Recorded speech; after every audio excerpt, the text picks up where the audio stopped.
Hi, welcome back guys. This is your sensei, back with another fanfiction. This is the first part of What If Naruto Becomes Konoha's Black Wolf? Now before starting, please give this video a like and subscribe to the channel if you want more videos like this. Now let's get into the fanfic. It was a beautiful afternoon in the hidden leaf village of Konoha. The sun began to set when a certain blonde figure appeared on the horizon, carrying what seemed to be a human with black hair, bloodied after one of the worst battles they had faced in years. Naruto and Sasuke had been locked in a fierce confrontation, and Naruto had to resort to a classified S-rank ninjutsu, later deemed a kenjutsu by the 5th Hokage due to the danger it posed to the user's arm. It nearly cost Sasuke his life, if not for the cursed seal within his body. Kakashi and Sakura were walking near the gate, discussing Sakura's improvement in medical jutsu, when they froze in shock at the scene before them. Naruto appeared at the west gate, carrying none other than Uchiha Sasuke. Initially, they rushed toward him with happy faces, relieved to see their teammate returning home. Naruto, panting slightly from exhaustion, exclaimed that he had brought Sasuke back as he promised. Kakashi acknowledged Naruto's success but questioned how he had managed to defeat Sasuke. As he examined Sasuke for any visible injuries, he noticed deep cuts on Sasuke's body, indicating the use of wind-style chakra. Naruto explained that he had used the Futon Raisin Shuriken, his only hope against Sasuke, who had created a lightning jutsu that channeled energy from the sky and contained it in his own hands. It had been a matter of life and death, compelling him to use that technique. Kakashi marveled at the fact that Sasuke could contain lightning energy in his hands, finding it impressive and reminiscent of his own Raikiri, but even stronger according to Naruto. While Kakashi and Naruto discussed the battle, Sakura examined the young Uchiha, horrified by the damage to his organs and bones. It appeared that Sasuke had been cut in multiple places, with traces of wind-style chakra lingering around him, suggesting a deadly technique had caused this. Sakura recalled a jutsu that Naruto had used, which involved adding wind chakra to the Rasengan, a technique deemed a kenjutsu by Tsunade due to its potential to inflict cellular-level damage and nearly harming Naruto's arm in the process. Sakura demanded to know what Naruto had done to Sasuke, expressing disbelief that he was still alive given the extent of his injuries. She was furious and ready to confront him for hurting Sasuke. Naruto, with an unusual lack of concern for his pink-haired teammate, stated that he had used the same technique against the Akatsuki member Kazu. Sakura, now shouting, questioned why he would resort to such a technique unless he intended to kill Sasuke. Naruto defended his actions, arguing that Sasuke would have killed him with his lightning technique if he hadn't used his own. He felt justified in his choice, despite Sakura's emotional turmoil over the damage inflicted on Sasuke. Sakura accused Naruto of nearly killing Sasuke, asserting that it was a miracle he had survived. Naruto, frustrated, pointed out that Sasuke had attempted to kill him before, making his actions a matter of self-defense. He urged Sakura to report him to Tsunade if she felt so strongly about it, declaring he needed to go home and take a shower. As Naruto left, the villagers were aware that the demon had nearly killed the last Uchiha, and they were demanding justice. After a while, two chunin informed Sakura, Naruto, and Kakashi that the Hokage needed to speak with them regarding Naruto's mission to capture Sasuke, and if that was not possible, to eliminate him. In Tsunade's office, she, along with Sakura and Shizen, requested Naruto to provide a mission report. Naruto recounted the mission, detailing how he and Sasuke had fought evenly, both using elemental ninjutsu to their limits. He explained that when Sasuke transformed into the second level of the cursed seal and charged at him with the intent to kill, he had kicked Sasuke in the stomach, sending him flying with chakra channeled through his feet. Finally, he described how Sasuke had used a lightning jutsu focused on a real lightning strike. Naruto used his wind-style Rasen Shuriken and won the battle, bringing his opponent back. Sakura expressed her concerns to Tsunade, stating that Naruto should be punished for attempting to harm a fellow Konoha shinobi and for using a forbidden technique against him. Her words earned her a glare from Naruto, who regretted the times he thought he was in love with her. Tsunade responded, explaining that Sasuke was a missing ninja who had fled Konoha, leaving Naruto without punishment regarding the potential intent to harm the traitor Uchiha. She noted that Naruto's Rasen Shuriken no longer hurt his arm, indicating that he had better control over the technique. With a smile, she decided to take the Rasen Shuriken from the Forbidden Technique scroll, dismissing Sakura's attempts to have Naruto punished for his actions against Sasuke. Naruto acknowledged his improved chakra control, stating that he could perform the technique without injuring himself. However, he admitted that his arms still felt some discomfort and that he needed to master his chakra control further to ensure safety while using the technique. Sakura attempted to interject, but Naruto cut her off, expressing his disappointment in her for still defending Sasuke despite his repeated abandonments. He had hoped for better from her but felt let down. He then asked Tsunade if he could rest and take a shower. Tsunade dismissed him with praise for his work, reflecting on how Naruto used to call her Bachan, a term that once annoyed her but now made her wish he would use it again instead of referring to her as Hokage-sama. As Naruto walked away, Kakashi looked at Sakura with compassion, choosing not to confront Naruto. Naruto strolled through the village, reflecting on the battle and the hostile gazes from villagers and some shinobi who revered the Uchiha clan. Their looks were filled with hatred, a stark contrast to the indifference he had previously faced. As he walked, he spotted something that had touched his heart in a way nothing else had before: bright red eyes that resembled beautiful roses. They belonged to Yuhi Kurenai, the genjutsu master of Konoha. For a moment, Naruto gazed at her, feeling as if he were looking at an angel. Her eyes pierced through his soul, allowing him to forget the negative emotions surrounding Sasuke and Sakura. He wished he could look into those eyes forever and die happily. Kakashi approached him, noticing Naruto's intense gaze at Kurenai. Kakashi asked why Naruto was staring, to which Naruto replied that he was merely reminiscing about his training with Jiraiya. Kakashi cautioned him not to stare too long, as Asuma might feel jealous. Naruto was confused about why Asuma would be jealous, and Kakashi explained that Asuma and Kurenai were together since Naruto had left to find Sasuke. He noted that Kurenai had accepted Asuma's invitation to go out, and although he didn't understand her choice, he respected it. Kakashi observed Naruto's reaction, knowing he had feelings for Kurenai in the past. Naruto, trying to hide his emotions upon seeing Kurenai with another man, said his goodbyes to Kakashi and headed home. Kakashi watched him leave, recalling Jiraiya's stories about Naruto's feelings for Kurenai and feeling sympathy for the young man. Kurenai was known as the Ice Queen of Konoha, for good reason. Back at his apartment, Naruto took a warm shower, allowing the water to wash away the remnants of battle. He pondered Kakashi's words about Kurenai and Asuma. With no one around, he let his emotions flow freely, shedding tears over the realization that his angel was no longer his. After his shower, he went straight to bed, contemplating Kurenai's choice to be with someone else. The next morning, Naruto woke up and began preparing breakfast when he heard a knock at the door. An ANBU agent stood there with a note instructing him to report to Tsunade's office immediately. He quickly changed into his chunin vest and leaped across the rooftops to reach her office. Upon arrival, he found Kakashi already there and assumed they were going on a mission together. Tsunade called Naruto in, stating that there was a matter of great importance regarding his last mission. She explained that the council shared Sakura's concerns and accused him of attempting to harm the Uchiha. She handed him a request for his dismissal from active duty as a shinobi for trying to injure a leaf shinobi. Naruto acknowledged the situation, realizing that the Uchihas, being a respected clan, had certain privileges that protected them. Then what will your decision be, Tsunade-sama? Naruto asked, showing no signs of anger or negative emotions, much to the surprise and dismay of the blonde Hokage, who had expected a loud outburst from Naruto, perhaps even some shouting along the way, but none came. In his opinion, Sasuke was considered a missing ninja due to his betrayal of Konoha. Therefore, if an ANBU or a Konoha Jounin were to find him, they would likely attempt to eliminate him on the spot.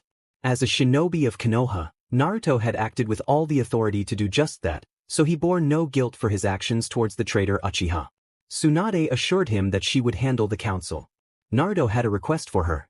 He had been thinking about it since stepping out of the shower the night before. He needed something to distract him from all the pain he had been feeling. First, there was his fight with Sasuke, then Sakura protecting the Uchiha over him. Most painful of all was seeing Kurenai, the love of his life, with another man. He needed to escape and he knew what he had to do. What is it? Tsunade asked, though she suspected something was off with Naruto, or rather, the lack of emotion he was displaying. If possible, I would like to join as a member of ANBU, Naruto stated, earning surprised looks from both the Hokage and Kakashi. Both Kakashi and Tsunade were taken aback, to say the least. They had not expected this from Naruto. The blonde was usually the cheerful one with a happy smile on his face, but now, what they saw was merely a fragment of that person. When Tsunade asked why he wanted to be part of ANBU, he simply stated that he needed to distance himself from all the pain he had suffered the day before and forget a certain someone. Kakashi had an inkling of who that person might be and was not surprised to see his former student in distress. Naruto, if that is what you truly want, I will grant your wish. Just tell me what mask you would be willing to wear to conceal your identity. Black Wolf, he replied. Black Wolf? Why black? Except for you, Kakashi-sensei, Iruka-sensei, Jiraiya, and Tsunatsuma, I am alone in this world. The Black Wolf symbolizes my personality. Wolves often travel in packs, but there is always one that travels alone and is feared by most. That is what I want to be from now on, a lone wolf. Tsunade and Kakashi were trying to read the emotions coming from Naruto but found nothing. Suddenly, both realized that after looking into his eyes, they could see the wild smile emanating from within him. Each of them shivered slightly at the sight of those eyes. If one looked deeply into them, they could see a mix of deep blue and wild yellow that hinted at what true nightmares meant. If Naruto were to unleash the power of the Kyuubi, even Orochimaru would be terrified. So it's Black Wolf then. Please report to the ANBU headquarters for your gear and your test. Test? Yes, they will assess you to see which area you will be assigned to. You see, ANBU is divided into 5 areas: tracking, medical team, assassination, demolition, and first response team. As the names suggest, I'm sure you know which is which. I would assume you would be part of the first response team, as you exhibit traits suitable for all types of missions, but I cannot assign ANBU teams. That is their responsibility. Thank you, Tsunade-sama, Naruto said as he left the room, leaving Tsunade and Kakashi astonished. Naruto then headed to a training field to work on his other affinity, which had emerged after he returned from defeating Kazu. Suddenly, a brown-haired kunoichi passed by and noticed the blonde shinobi leaving. Instantly, tears began to fall from her eyes. She felt guilty for having abandoned him due to her age, but at that moment, she was ashamed of what she had done to Asuma and Naruto. After Naruto left to retrieve Sasuke, she began to have doubts about staying with him since he was younger, so she agreed to date Asuma. But after some reflection, she realized that the way Naruto had been for her made her feel he was the one for her, not Asuma. The next day, Naruto woke up and stepped out of his room into a small hallway that showcased a beautiful view of the Konoha neighborhood. A gentle breeze brushed against his face, momentarily washing away all his worries, if only for a second. His only duty that day was to report to the ANBU headquarters for his exam in the afternoon. After putting on his ninja attire and chunin vest, he strolled through the streets of Konoha. At some point he encountered Kakashi, and they began discussing training and Naruto's upcoming test. Good morning, Naruto. How are you this morning? Ready for your exam this afternoon? Kakashi asked, smiling at his student, who could soon become the youngest member of the Rookie 9 to join the ANBU Special Forces. Despite wearing a mask, the pride was evident on Kakashi's face as he saw Minato's likeness in Naruto. Kakashi-sensei. I'm sure I am.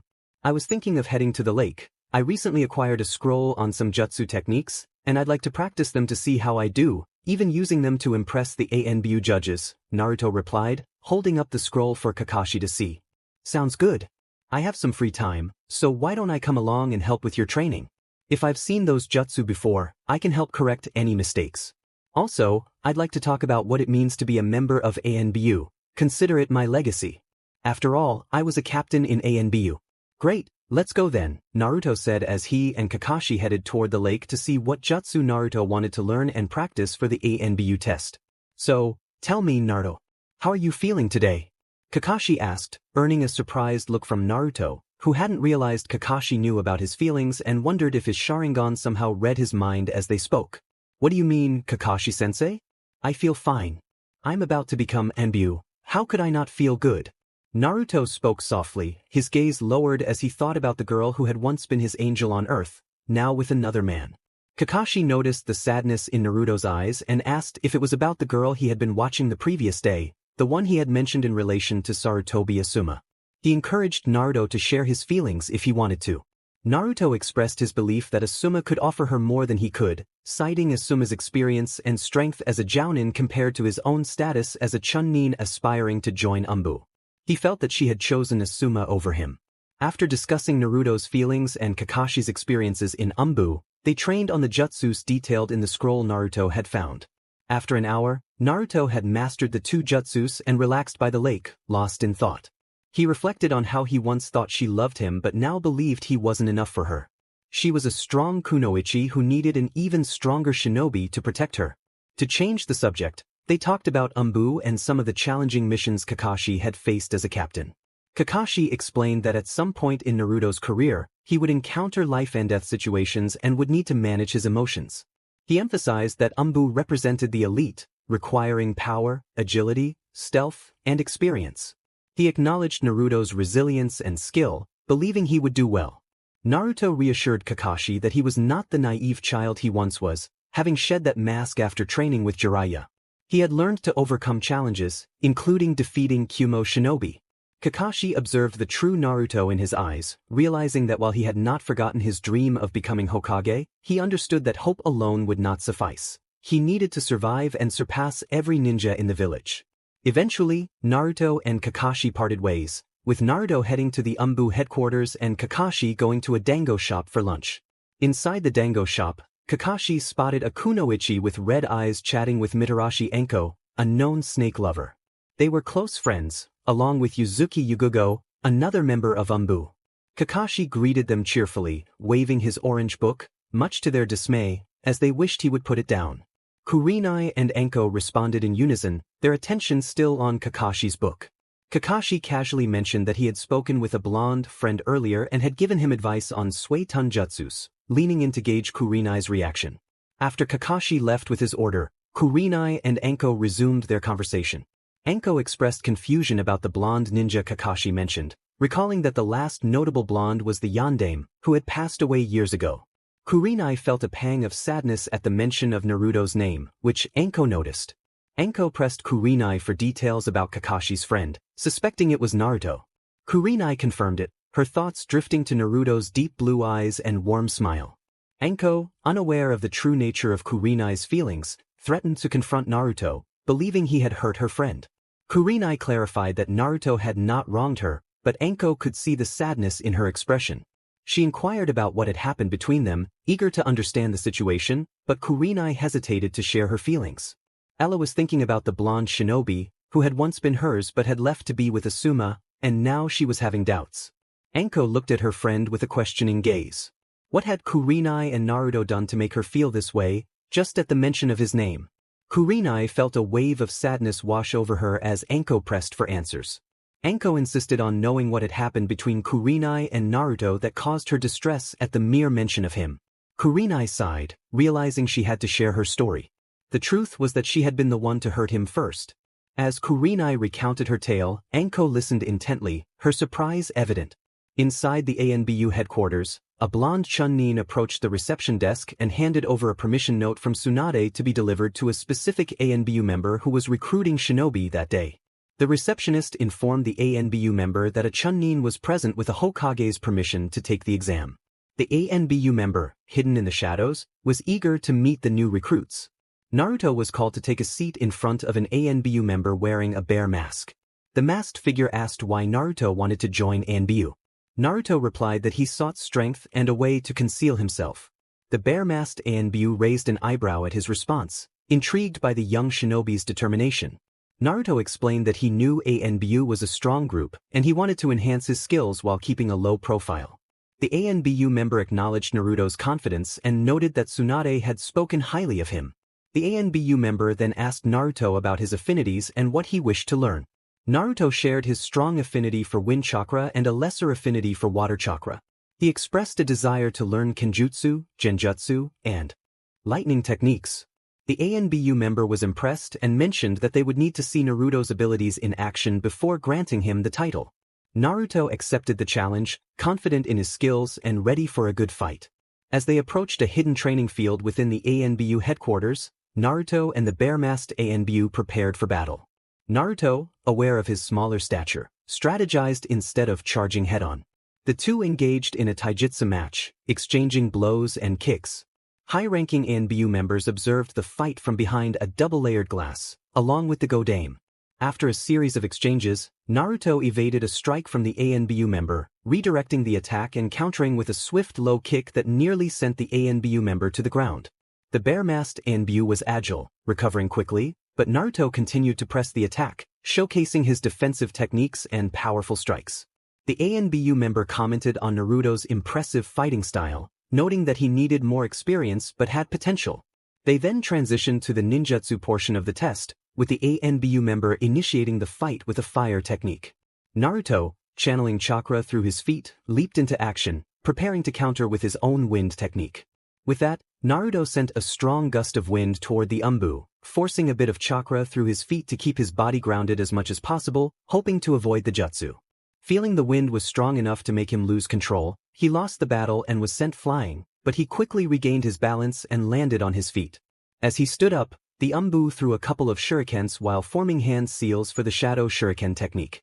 When Naruto saw the 2 shurikens multiply into 20, he threw 2 kunai and formed hand seals, using the shadow kunai technique as a distraction. While the kunai and shurikens matched in number, many weapons littered the ground.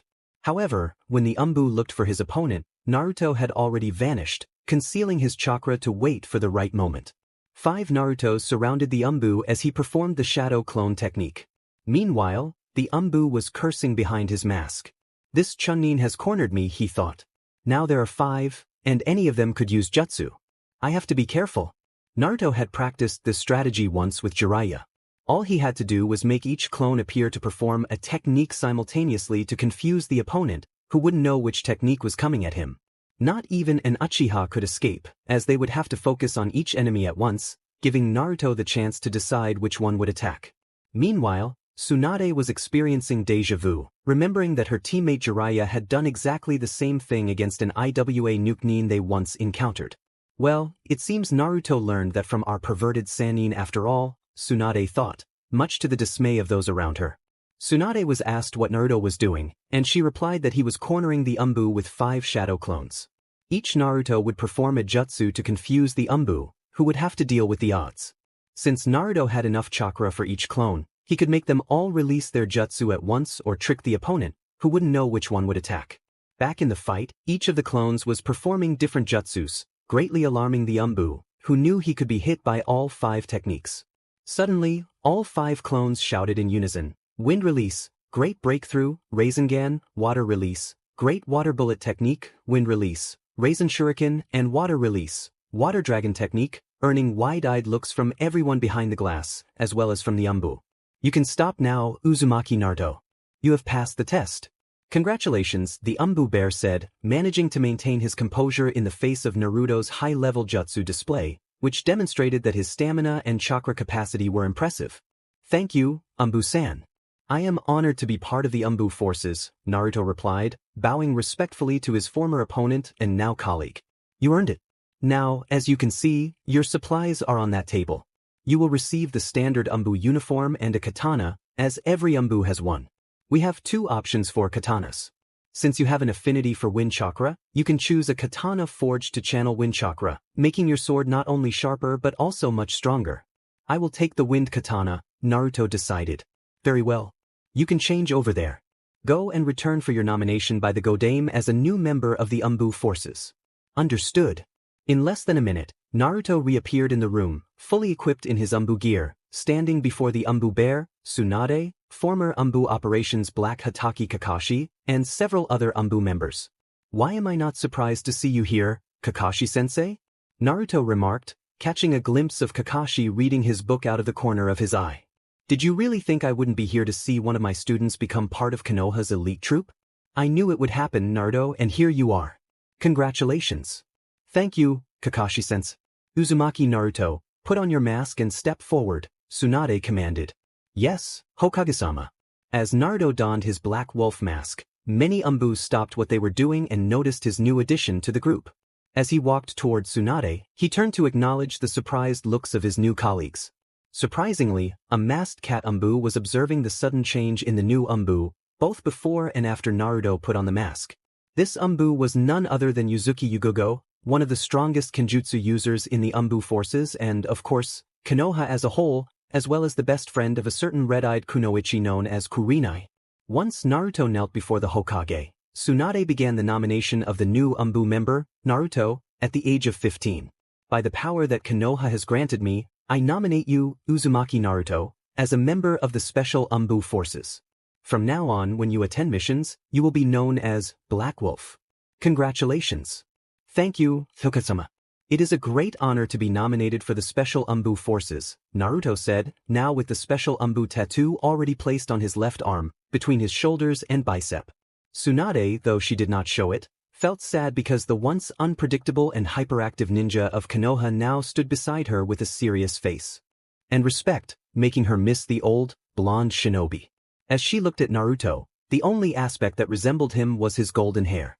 Almost in tears, she thought, Uzumaki Naruto is no more, he is now Konoha's Black Wolf. Turning to Kakashi, she wondered if he could see Naruto behind that black mask. Kakashi, can you see Naruto behind that black mask? Tsunade asked, observing the once hyperactive Naruto hiding behind the Black Wolf mask, wondering how he never ceased to surprise her with his decisions and achievements in battles.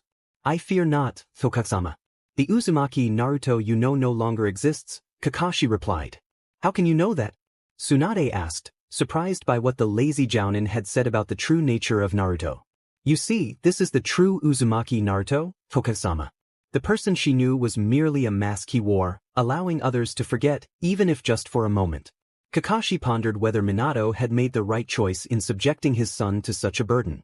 He understood that the decision was made to protect Konoha, but it condemned Naruto to carry a heavy load. Kakashi found himself torn, unable to decide if the fourth Hokage had chosen wisely in placing his son in this endless battle.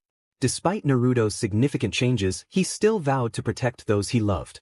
It was his choice to join Anbu, not only to become stronger and disappear but also to spare anyone from Konoha the suffering that the Yondaime had chosen for him. In a way, he took on the entire responsibility regarding the Kyuubi for himself.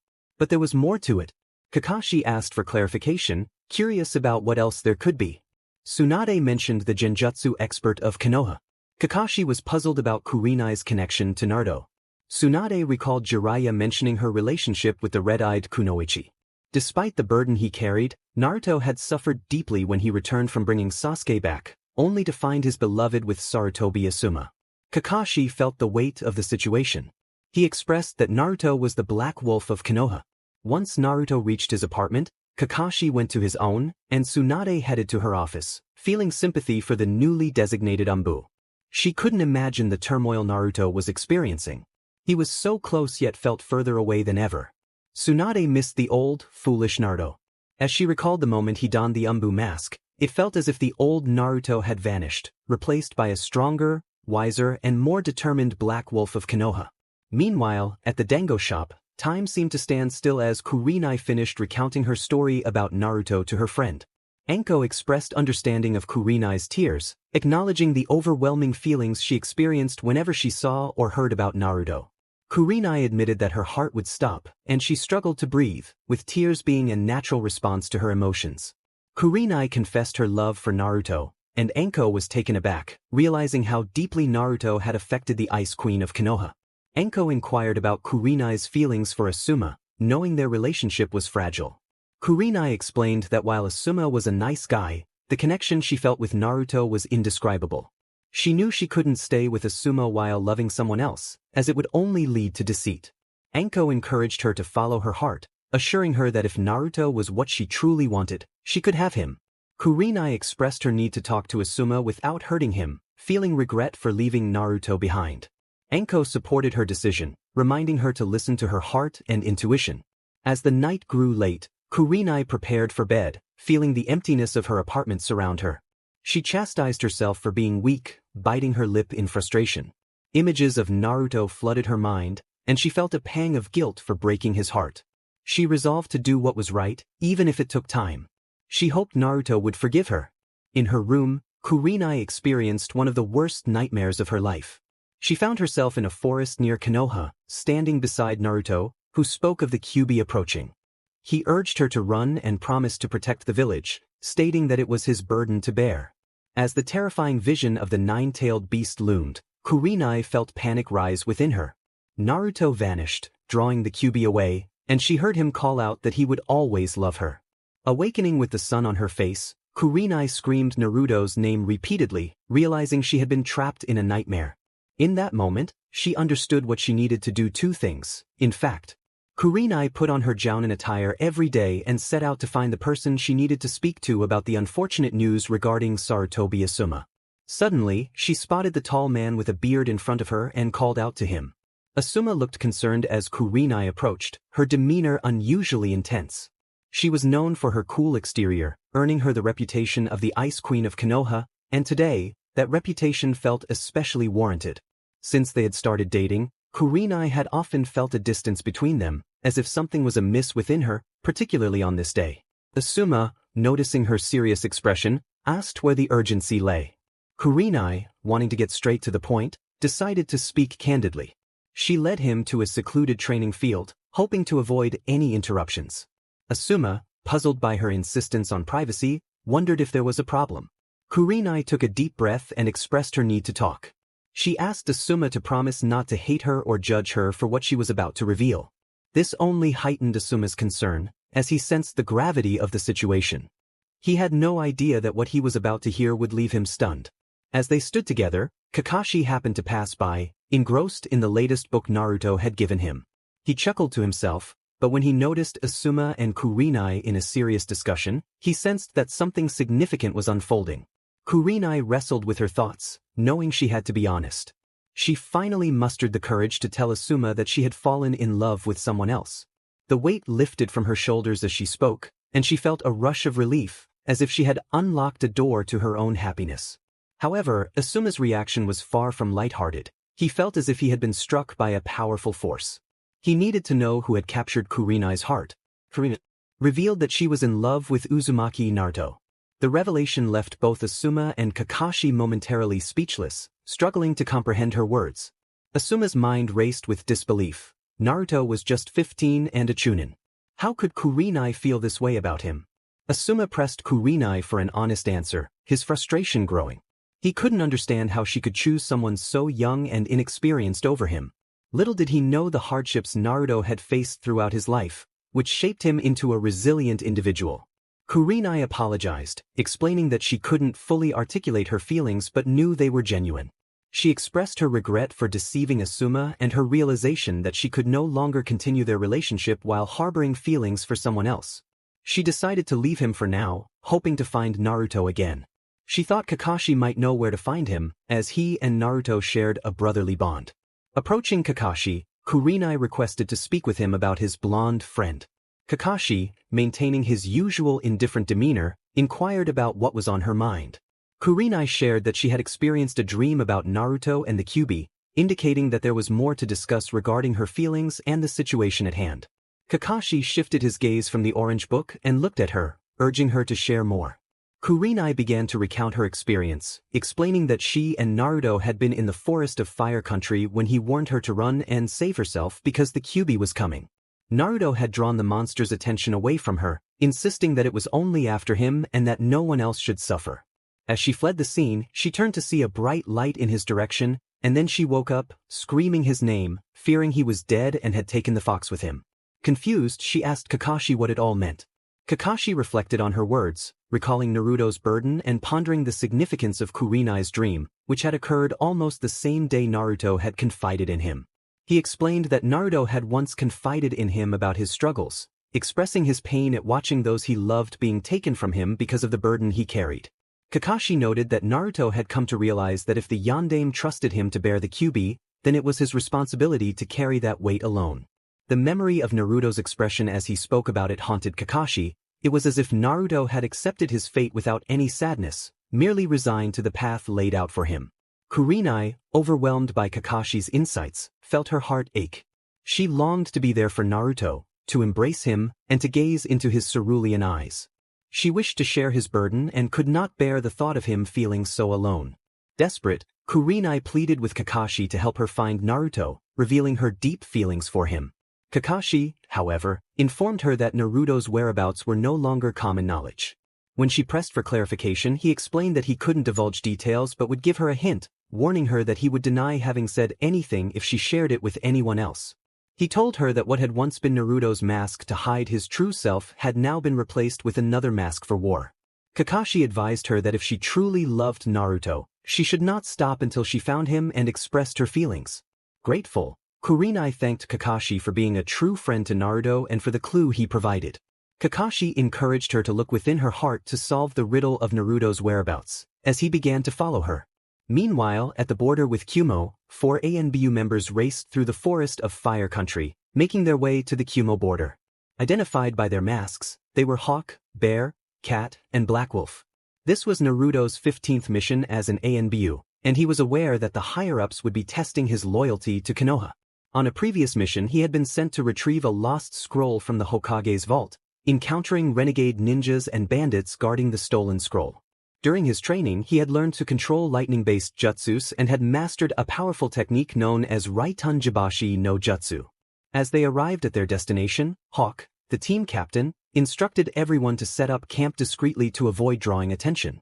He emphasized the importance of maintaining security while they rested for the night. Black Wolf was tasked with scanning the area using shadow clones, while Cat was assigned to set traps around the perimeter. Each member of the team diligently carried out their responsibilities. Naruto, now known as Black Wolf, created several shadow clones to survey the surroundings. He reported back to Hawk about the presence of 5 Kumo chunins, noting their positions and distance. Hawk praised him for his keen observation and inquired if any of the chunins displayed notable skills. Black Wolf identified one with a scar on his left cheek, indicating that he had a significant amount of chakra, suggesting a challenging confrontation ahead. Hawk instructed Black Wolf to assist Bear in establishing the camp, while he contemplated the impressive capabilities of his young soldier. At just 15, Black Wolf was already part of the elite ANBU forces, a rarity among his peers, who were typically older. Hawk recognized Black Wolf's potential and wouldn't be surprised if he rose to the rank of captain in the near future. The next day, Hawk and the rest of his team proceeded with their plan to eliminate the Kumo chunins in the village. This meant that Black Wolf and Bear would pursue the strongest among them, as Black Wolf was the Anbu with the highest chakra capacity and excellent endurance, while the other two would engage the rest. Upon arriving at the location of the chunins, as Black Wolf had predicted, Bear and he suppressed their chakra to avoid detection and, if possible, eliminate the enemy without direct confrontation. Bear, driven by ambition, aimed to take down the high-level chunin, leaving Black Wolf to deal with the weaker ones. Once they defined their target, both rushed to a position where they could get a clear shot and attack the ninjas, swiftly taking them down. Black Wolf handled his opponent, but Bear was caught off guard by the high-level chunin, who turned out to be a dangerous A-rank shinobi from Kumo, knocking Bear out and leaving Black Wolf to confront him. The Kumo shinobi, with a confident smile, taunted the Konoha Anbu, questioning their presence. Black Wolf identified the shinobi as Tuchi Kiraku, an A-rank shinobi, and warned him that if he did not leave immediately, he would face a fate similar to that of his fallen comrade, though he could not guarantee it would be easy. In a moment of dark humor, Naruto, holding the head of the defeated shinobi, teased that he might keep it for his collection. This revelation made Tuchi furious, as he realized the gravity of the situation and vowed to make Naruto pay for the loss of his friend. Unbeknownst to Tuchi, he was ensnared in one of Naruto's newest genjutsu techniques, causing him to see things that were not happening. Tuchi, filled with rage, charged at Black Wolf, who began forming hand seals for Kagebunshin and unleashed a rapid taijutsu combo, delivering a powerful kick to Tuchi's stomach. In response, Tuchi quickly formed hand seals and unleashed a powerful wind technique. Black Wolf, channeling chakra through his feet, leaped away from the force, leaving Tuchi vulnerable to an attack. Naruto threw a shuriken, multiplying it into 10, and executed the Kage shuriken technique. All the shurikens struck their target, causing Tuchi to lose consciousness from the blood loss. Afterward, Naruto helped Bear to his feet, asking if he was alright. Bear, still disoriented, questioned what had happened to the enemy. Naruto explained that he had managed to knock out the A-rank shinobi, who was now a confirmed target in Konoha's bingo book. Bear then inquired about the other enemy, and Naruto informed him that he was nearby, unconscious on the ground, and asked Bear to tie him up while Hawk and Cat were expected to arrive shortly. As Naruto secured Tuchi, Hawk and Cat arrived with their captures and requested a report. Black Wolf informed them that he had taken down one of the chunins, but the high-level shinobi had discovered Bear's position and knocked him out. He then used genjutsu to make Tuchi believe he was holding his friend's head, which allowed him to land a decisive blow. Hawk commended Black Wolf for a job well done, declaring the mission a success and instructing the team to take the captured shinobi to Ibiki for interrogation. In Tsunade's office, she was finishing paperwork when 4 Anbu members stealthily entered, announcing their success loudly enough for Shizune to hear. Tsunade congratulated them, assuring them their pay would be available upon their return to headquarters. Hawk reported that Black Wolf had captured an A-rank ninja from Kumo, who was already in Ibiki's custody for interrogation. Tsunade recognized Black Wolf and expressed her appreciation for his efforts, noting that they would receive a substantial reward once Kumo paid the ransom. After dismissing the rest of the team, she requested to speak with Black Wolf privately. As they spoke, Tsunade asked Shizune to prepare a message for Kumo, informing them of the capture of their shinobi attempting to harm one of the villages in the Land of Fire. Shizune, slightly intimidated by Black Wolf's imposing presence, complied, though she had known him for some time. Tsunade reassured her, reminding her that there was no need to fear him. Tsunade tried to suppress a laugh at her apprentice's reactions to the newly improved Uzumaki Naruto. Shizune expressed her concern about Naruto's intimidating mask, which earned a smile from Tsunade. Tsunade reminded Shizune that she knew Naruto well, and Shizune reluctantly agreed, feeling a mix of disbelief and admiration for him. Tsunade congratulated Black Wolf for capturing a high-ranking Kumo ninja, hoping to elicit an emotional response from Naruto by revealing his name, but it was in vain. Naruto, with respect, stated that if Tsunade was trying to make him uncomfortable by sharing his identity, it wouldn't work. Frustrated, Tsunade dismissed him, wishing to see just a hint of emotion from the blonde Anbu. Back in Kurenai's apartment, she reflected on Kakashi's hint and couldn't shake thoughts of her mission with her students, Inuzuka Kiba, Aburame Shino, and Hyuga Hinata. Just half an hour earlier, she had been dismissed from Tsunade's office. As her team left the administration building, they heard an Anbu squad returning from a mission, celebrating a successful completion and mentioning a certain Black Wolf who had captured a classified A-rank ninja. Kurenai felt a mix of confusion and apprehension. She had yet to see Naruto, but she was determined to find her true love, no matter the cost. She recalled Kakashi's words about looking through one's heart to uncover the truth. It was just past 10 p.m., and as she lay in bed, sleep eluded her.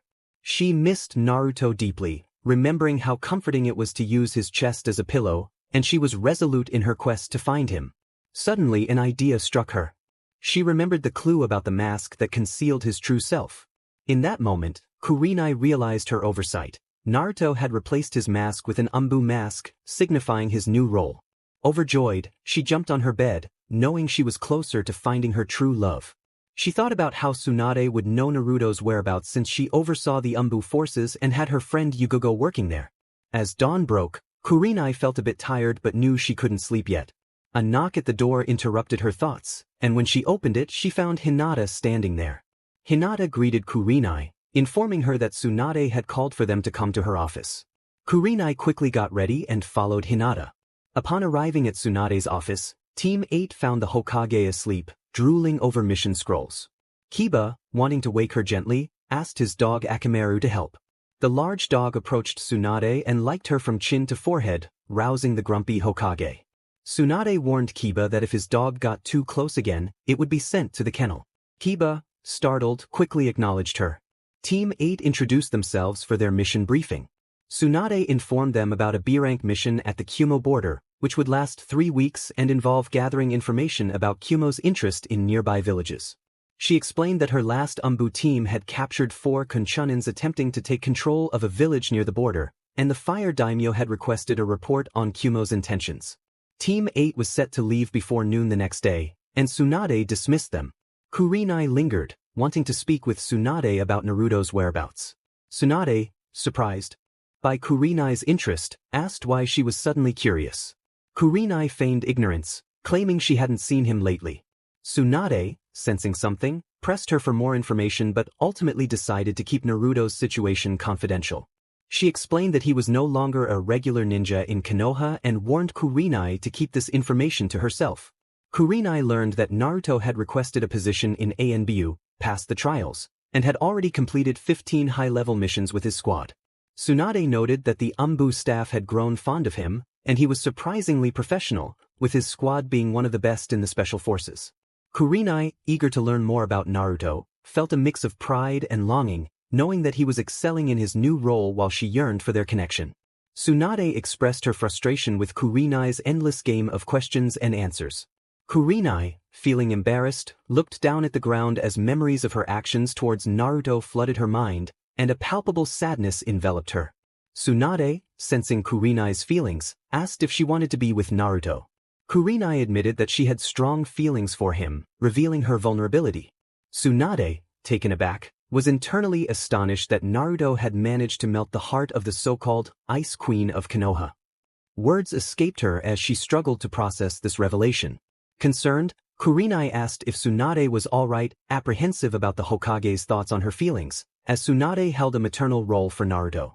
Tsunade reassured her, urging Kurenai not to worry about Naruto and reminding her that her team had a mission to complete. Grateful, Kurenai bowed and left the room, leaving Tsunade to ponder the unexpected surprises Naruto brought into their lives. After her conversation with Tsunade, Kurenai returned to her apartment to rest, as night had already fallen. Suddenly, a swirl of leaves announced the arrival of Mitarashi Anko, the snake lover, who had come to discuss the blonde boy who had piqued her interest. Anko was still reeling from the fact that the Ice Queen of Konoha was falling for a seemingly young but handsome chunin. Recognizing Anko's chakra signature, Kurenai greeted her friend, accustomed to Anko's spontaneous visits. Anko expressed her surprise at Kurenai's feelings for Naruto, noting how unexpected it was for someone like him to capture her heart.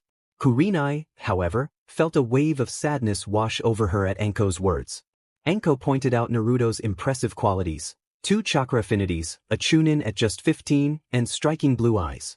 If Kurenai's feelings were genuine, then he must be quite remarkable. Kurenai confirmed that Naruto was indeed special and shared that he had recently joined the Anbu, becoming a member of the Special Anbu Forces. Anko was astonished to learn that Naruto was an Anbu at such a young age, unable to reconcile the prodigious talent hidden beneath his orange jumpsuit. She questioned how Kurenai knew about his Anbu status, to which Kurenai revealed that Tsunade had informed her of Naruto's accomplishments, including completing numerous A and S-ranked missions.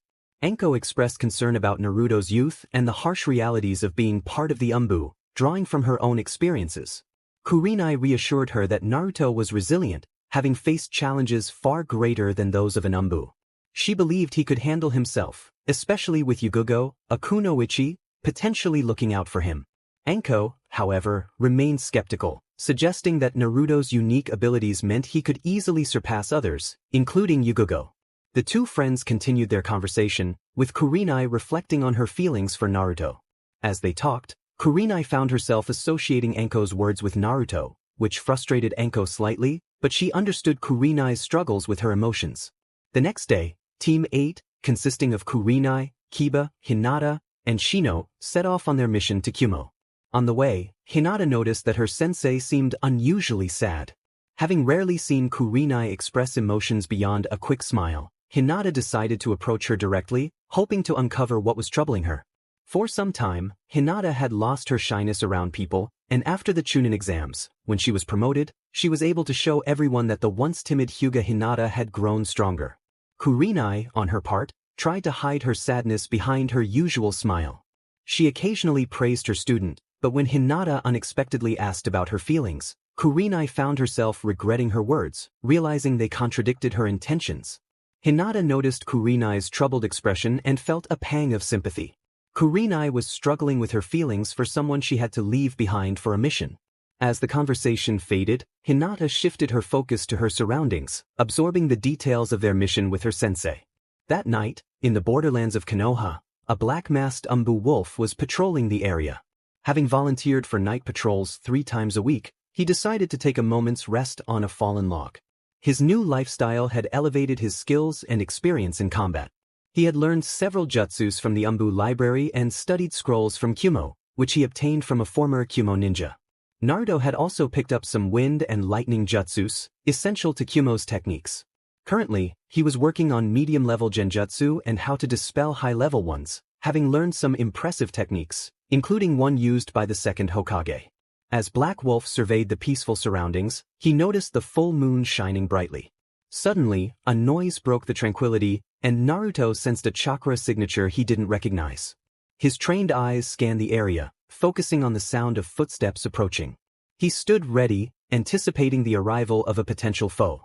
Behind the black mask, a wild smile appeared on Naruto's face as he prepared for whatever was coming. His comrades in Anbu had come to fear him when he displayed those bright yellow eyes.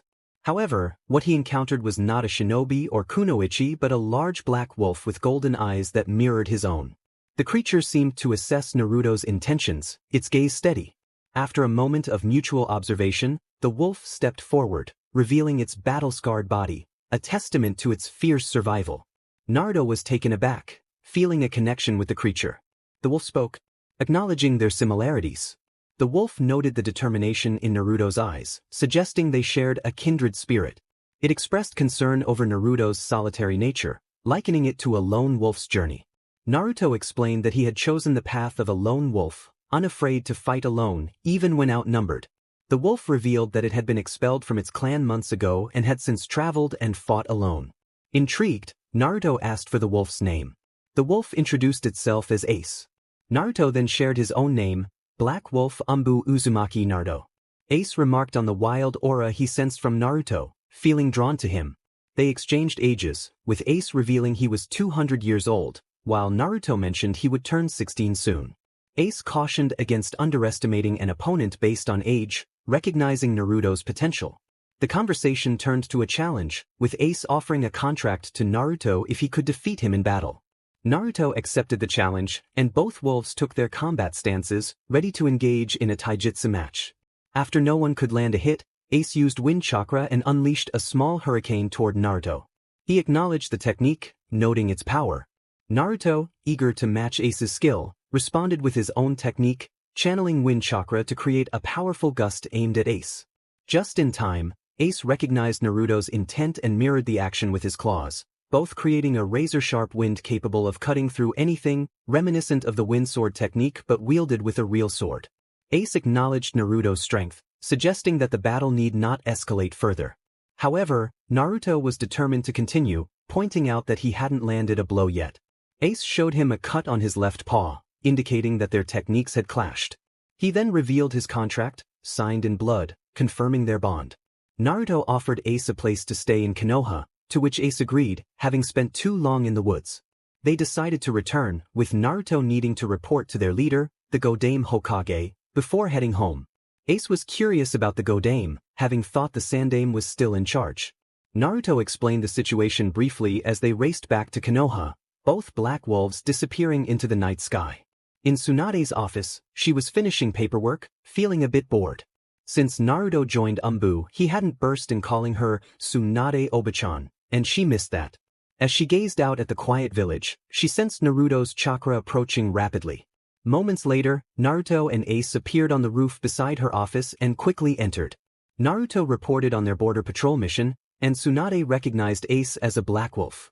Ace introduced himself, mentioning he had met Tsunade's grandfather, the Shodame, and felt honored to meet her. Tsunade inquired if Naruto could summon more wolves, but he explained that his contract only allowed Ace to be summoned. Tsunade dismissed them, sensing the urgency in their demeanor.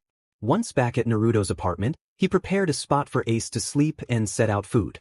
Afterward, he looked in the mirror, reflecting on how much he had changed since his earlier days of dreaming about becoming Hokage.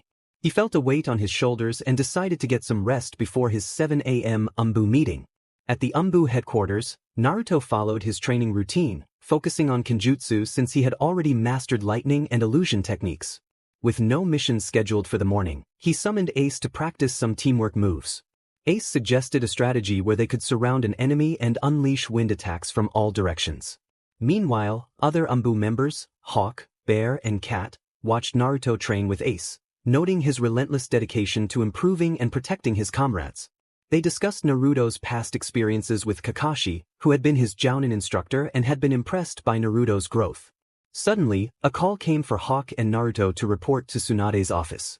Tsunade was reviewing documents when they arrived, and she informed them of a classified A-rank mission. Reports indicated that 4 missing nin from IWA were attacking a nearby village, and she tasked them with capturing the enemies alive for IWA. Once they gathered at the west gate, the mission commenced.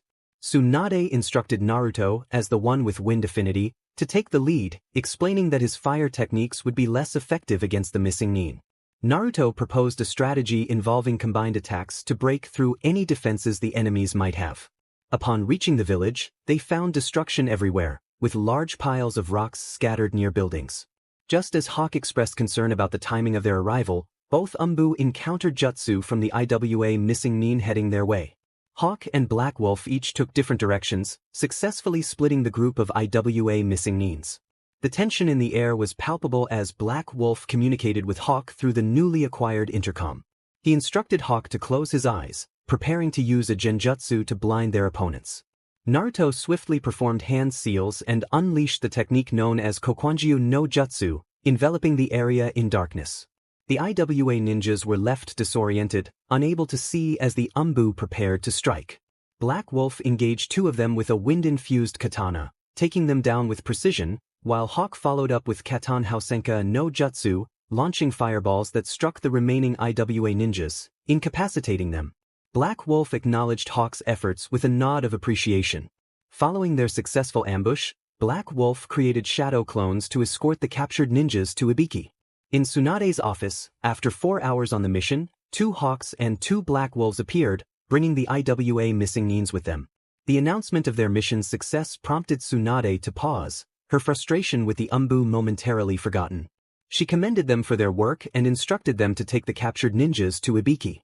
As they left, Tsunade contemplated the effectiveness of the duo, considering the formation of an elite Anbu team for classified S-rank missions. Her attention was drawn to a report on her desk detailing the mission. It noted that Black Wolf, also known as Uzumaki Naruto, had executed an A-rank genjutsu to blind their opponents, surprising Tsunade with Naruto's growth in chakra. Control. Shizun entered, handing over Naruto's file for Tsunade to review. She noted his impressive mission record and training achievements, including mastery of Raitun Jutsus and ongoing Kenjutsu training. Tsunade was astonished to see that Anbu considered Naruto a jounin based on his skills. Memories of Naruto learning the Rasengan flooded back, reminding her of how much he had grown since returning from Jiraiya's training. As she pondered, a shinobi burst in, urgently requesting backup. Team 8 was in danger, having been captured due to information they had gathered. Tsunade felt a surge of frustration, recalling that Kurenai led the team, and she knew they had capable chunins who could sense enemies from afar. She instructed Shizun to summon Black Wolf and Cat immediately. When they arrived, Tsunade briefed them on the situation, declaring it an S-rank mission. Team 8 had been captured by Kumo just beyond the border of the Land of Fire, and they needed to recover them without delay. Black Wolf was appointed as the team captain, and they set off, using their training to gather chakra through their feet for speed while conserving energy for potential combat. As they approached the location, Cat caught sight of Black Wolf, sensing the fierce determination in his yellow eyes. Naruto summoned Ace, his wolf companion, and explained the situation. Ace confirmed the presence of 6 Kumo ninjas nearby, indicating that Team 8 had likely been surrounded and captured. Naruto's expression hardened as he mentioned Kurenai's name, revealing his concern for her safety. Upon reaching the site, they spotted a house where 4 ninjas were stationed outside, and 2 were inside. Black Wolf devised a plan, instructing Ace and Cat to take out the 4 outside while he and Cat would handle the 2 inside. They agreed to use stealth and precision, ensuring the mission's success. The outside guards were swiftly eliminated by Black Wolf, Cat's stealth, and Ace's quick strikes. They regrouped outside the house, suppressing their chakra to remain undetected.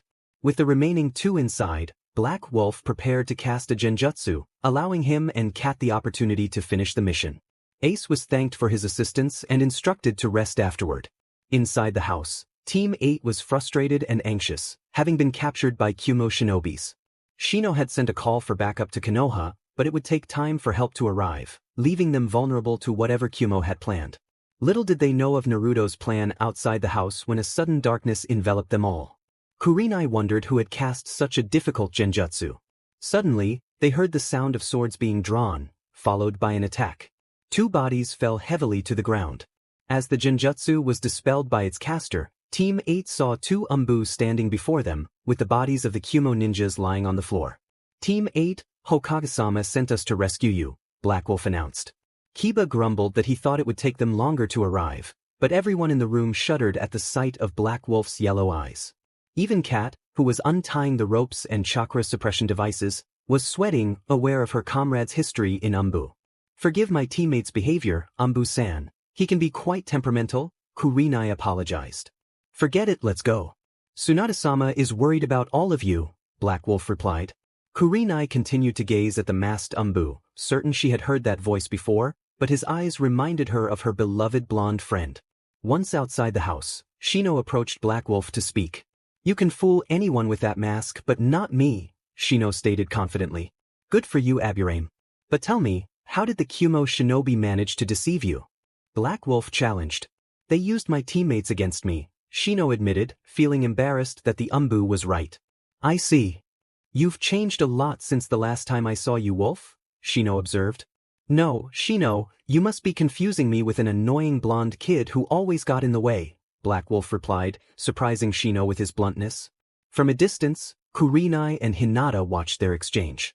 Kurenai's curiosity was piqued as Hinata asked if this Anbu was the reason for her sadness. How can you say that, Hinata? Kurenai inquired. By the look you gave the house, Hinata explained. I can't say for sure, but I felt a somewhat familiar presence in him, Kurenai mused, causing Hinata to giggle. What's so funny, Hinata? Kurenai asked. It's nothing. I just never thought my sensei could have feelings for someone around the same age as mine, Hinata replied, walking over to Kiba and leaving Kurenai in surprise. After some time, Team 8 and the Anbu returned from their mission, and Kurenai decided to speak with Kat. How are you, Kurenai-chan? Are you feeling better? Kat asked. Yes. Kat, who is he? Kurenai asked, pointing at Black Wolf. Oh, he's Black Wolf from Anko in Konoha, the one who saved you guys. I'm sure you felt the genjutsu he used, right? Yugugo said, nodding. Well, he dispelled it, she added, glancing at Black Wolf, who led the squad. Tell me, who is he? Kurenai pressed. I don't know much about him. He's the only Anbu who doesn't remove his mask even inside the Anbu headquarters. I've never seen his face, but I've seen his eyes, and I can tell you he is strong. But I was curious about something. What is it? Kurenai asked. When we were arriving, he mentioned his friendship with his team, and when I said his name, I sensed a murderous intent from him. Can you explain that? I have no idea. My team knows many people, and it could be anyone. Kurenai was caught recalling Hinata's words and then glanced at Black Wolf's hair. Throughout the journey, Kurenai pondered the mysterious Anbu and how his presence made her tremble inside, as she felt something similar not long ago.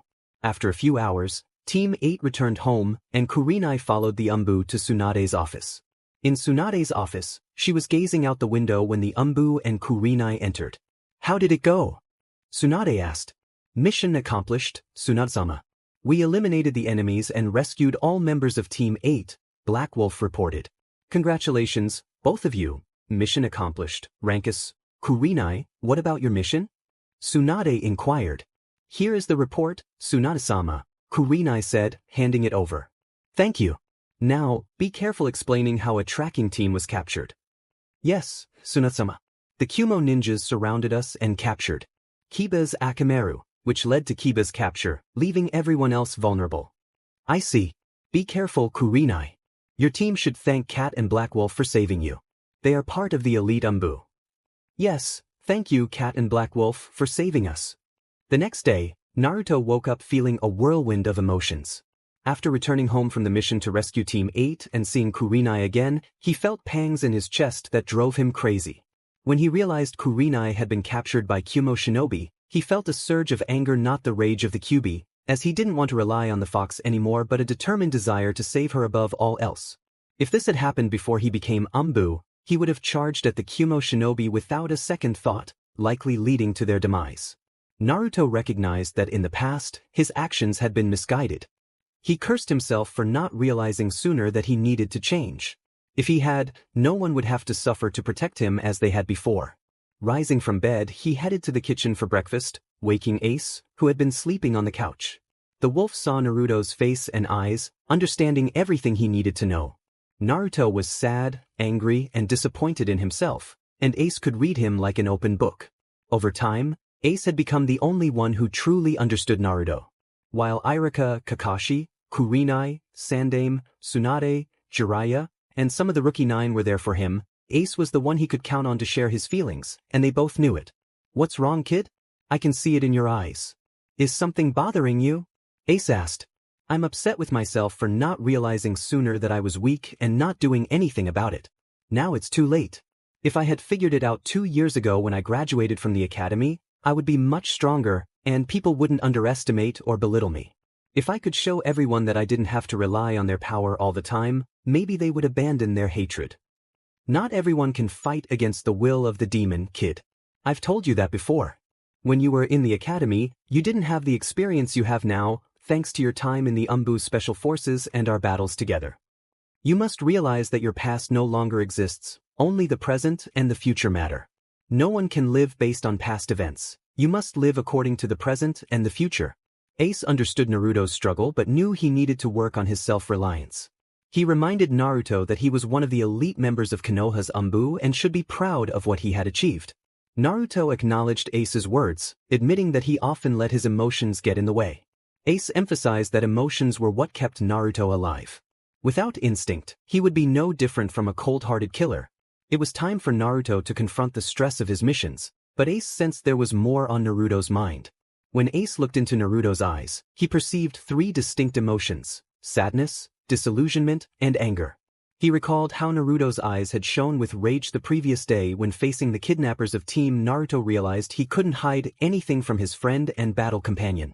Ace inquired about the masked Anbu, wondering if it was Kat or the Genjutsu specialist. Naruto revealed that it was the jounin named Kurenai. Ace could see the feelings Naruto had for her just by looking at him. Naruto recounted how he had rescued Kurenai from 2 IWA Anbu during his training with Jiraiya. They had shared a moment that felt timeless, and he had spent the best week of his life with her before returning to Konoha only to find she was with someone else. Ace recognized the pain in Naruto's heart and assured him that Kurenai likely felt the same way. Naruto hoped Ace was right and mentioned they needed to head to the Anbu headquarters. He excused himself to take a shower and put on his Anbu gear, while Ace expressed his gratitude for the breakfast waiting on the table. Once Naruto emerged in his Anbu uniform, he donned his black mask, transforming from Naruto into Black Wolf. With the mask on, he focused on the mission ahead. They exchanged glances and left the apartment, leaping onto the rooftops with such speed that they appeared as mere shadows. As they jumped, they passed by the apartment of a kunoichi with red eyes. She happened to be looking out the window just as Black Wolf and Ace passed by, and in that fleeting moment, their eyes met. In Kurenai's apartment, she had some time before meeting Team. She gazed out at Konoha waking up for the day, shops opening, and people gathering in the streets. Her thoughts drifted to her beloved, wondering what to say when they met at the West Gate at midnight. She longed for their reunion, hoping her heart would finally beat normally again. Today would be the day she confessed her love. Suddenly, she sensed 2 strong signatures approaching and tensed slightly. When the 2 figures appeared before her, she was taken aback to see Black Wolf, also known as Uzumaki Naruto. For a brief moment, she caught a glimpse of his cerulean blue eyes, enough to recognize him. Her heart soared with joy at the thought of him returning to her. At Team 8's training ground, Kurenai arrived first, having woken up early. Moments later, Hinata and Kiba joined her, followed shortly by Shino. Kurenai greeted them, noticing their somber expressions. Kiba spoke up, explaining that they had been captured by Kumo shinobis during their last mission and had to seek outside help. Kurenai acknowledged their first failure and encouraged them to train harder to prevent it from happening again. Kiba expressed curiosity about the masked Anbu, feeling a strange familiarity with him. Kurenai, trying to keep the truth from Kiba since the others already knew, asked what he meant. Kiba shared his feelings about the genjutsu that had obscured his ability to recognize the masked figure. Kurenai reminded Kiba that Anbu were among the best shinobis in Konoha, and he likely knew Black Wolf better than he realized. She cautioned him not to share this information with anyone, emphasizing the importance of secrecy surrounding the masked Anbu. After a gesture from their team, they separated for a light sparring match: Kurenai and Hinata, Shino and Kiba. Kurenai asked if Hinata had finally seen the black masked Anbu.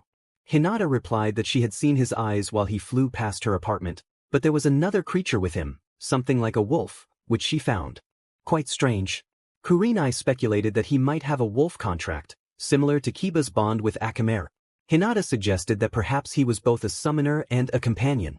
After about 3 hours of training, Team 8 said their goodbyes, relieved that they had no missions that day. Kurenai was particularly happy, as she would have been furious if the only time she met Naruto was interrupted by a mission from Tsunade. As she walked through the bustling streets of Konoha, she was preoccupied with her thoughts about her upcoming meeting with the elite blonde Anbu when a personal hawk from the Hokage delivered a message. In Tsunade's office, Kurenai entered, already anticipating being sent on a mission, cursing her luck. She found not only Tsunade but also Jiraiya, both wearing small smiles. Kurenai wondered what they were planning.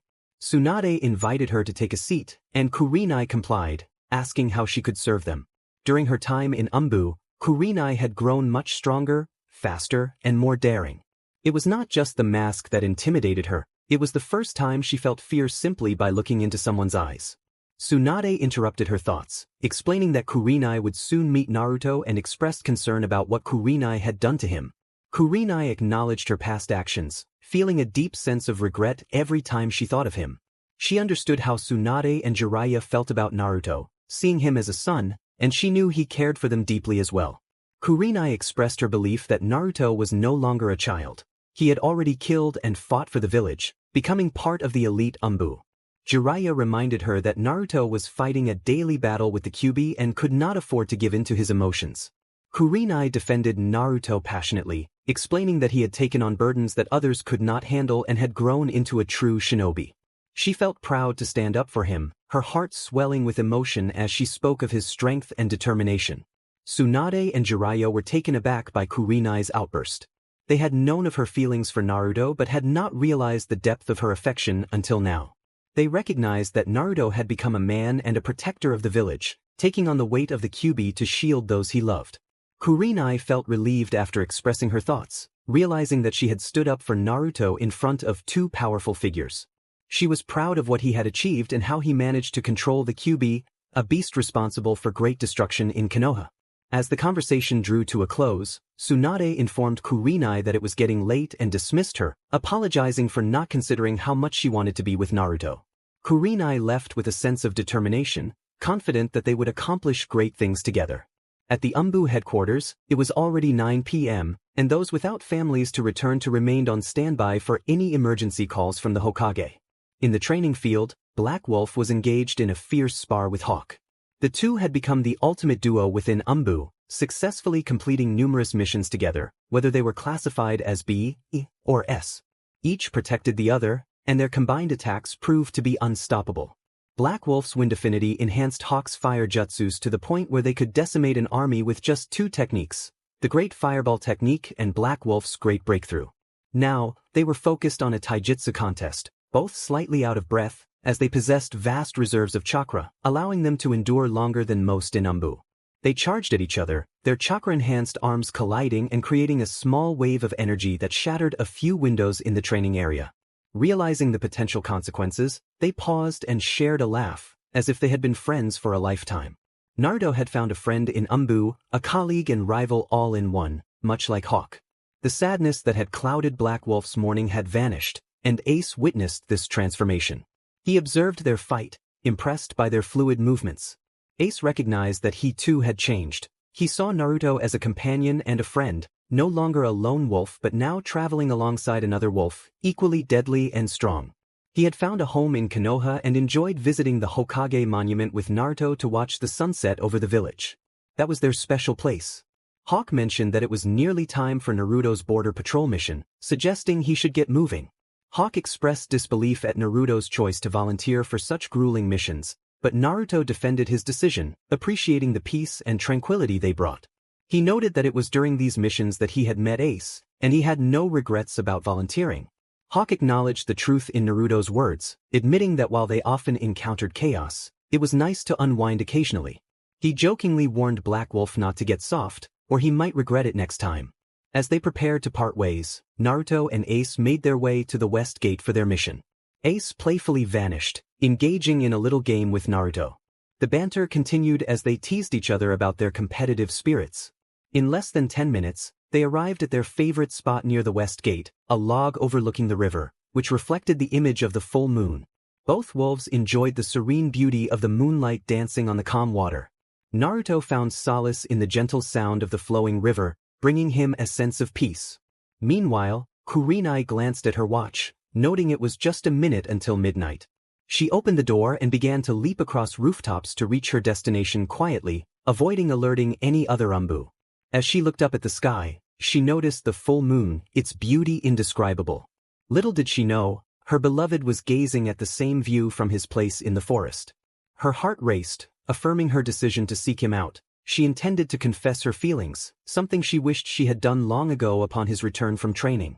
When she reached the enormous gate, she ironically compared its size to Naruto, realizing he meant everything to her, just as the gates protected Konoha. She spotted a small opening in the gate, indicating that Black Wolf had crossed through to fulfill his mission. She wondered why Naruto chose to patrol this area every week on this particular date.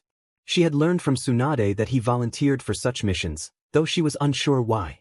It amazed her how much energy Naruto had, being part of the elite Anbu and still awake at this hour. This was just one of the many impressive qualities she admired in him. Since she first saw him in the forest, he had embodied everything she could desire in a partner. Caring, attentive, respectful, and quite handsome.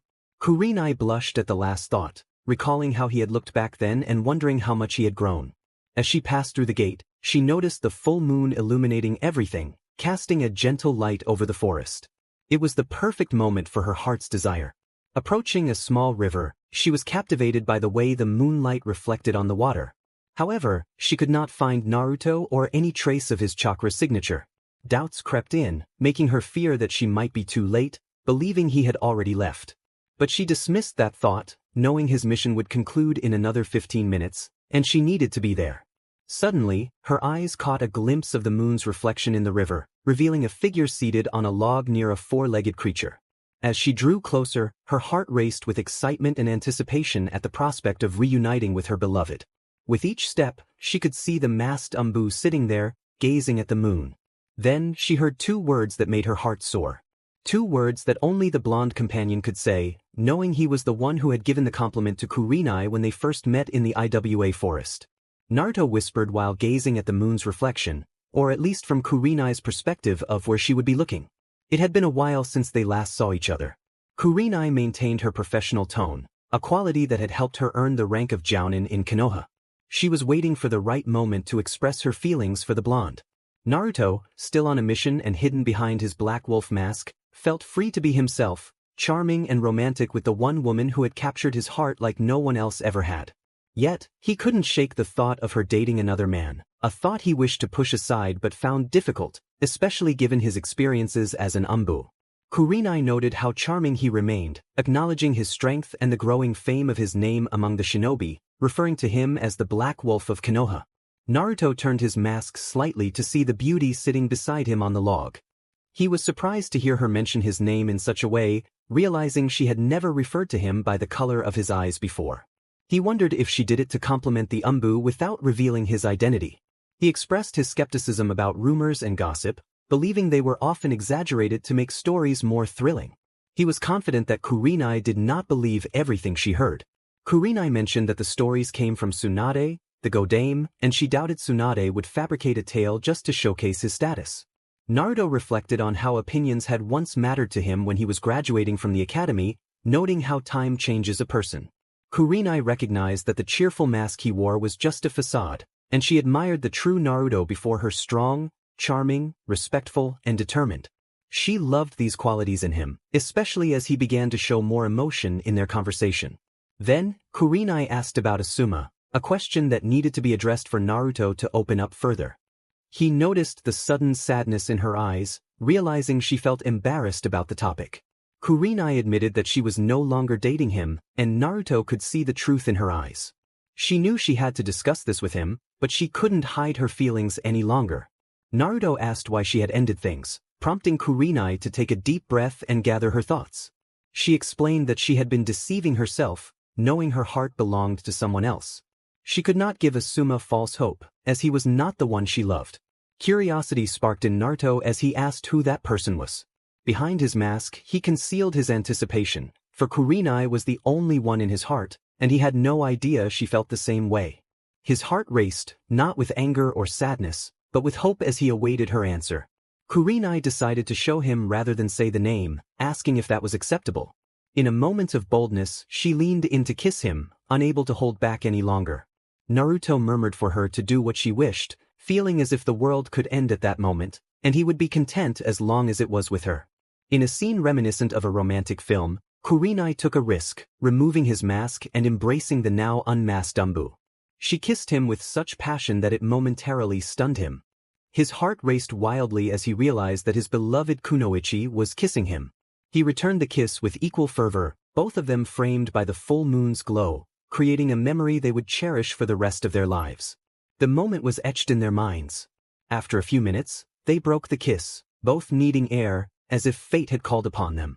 Kurenai looked at him and asked if he was in love with her, leaving the question hanging in the air. Kurenai felt a wave of emotion as she looked into Naruto's eyes, tears streaming down her face.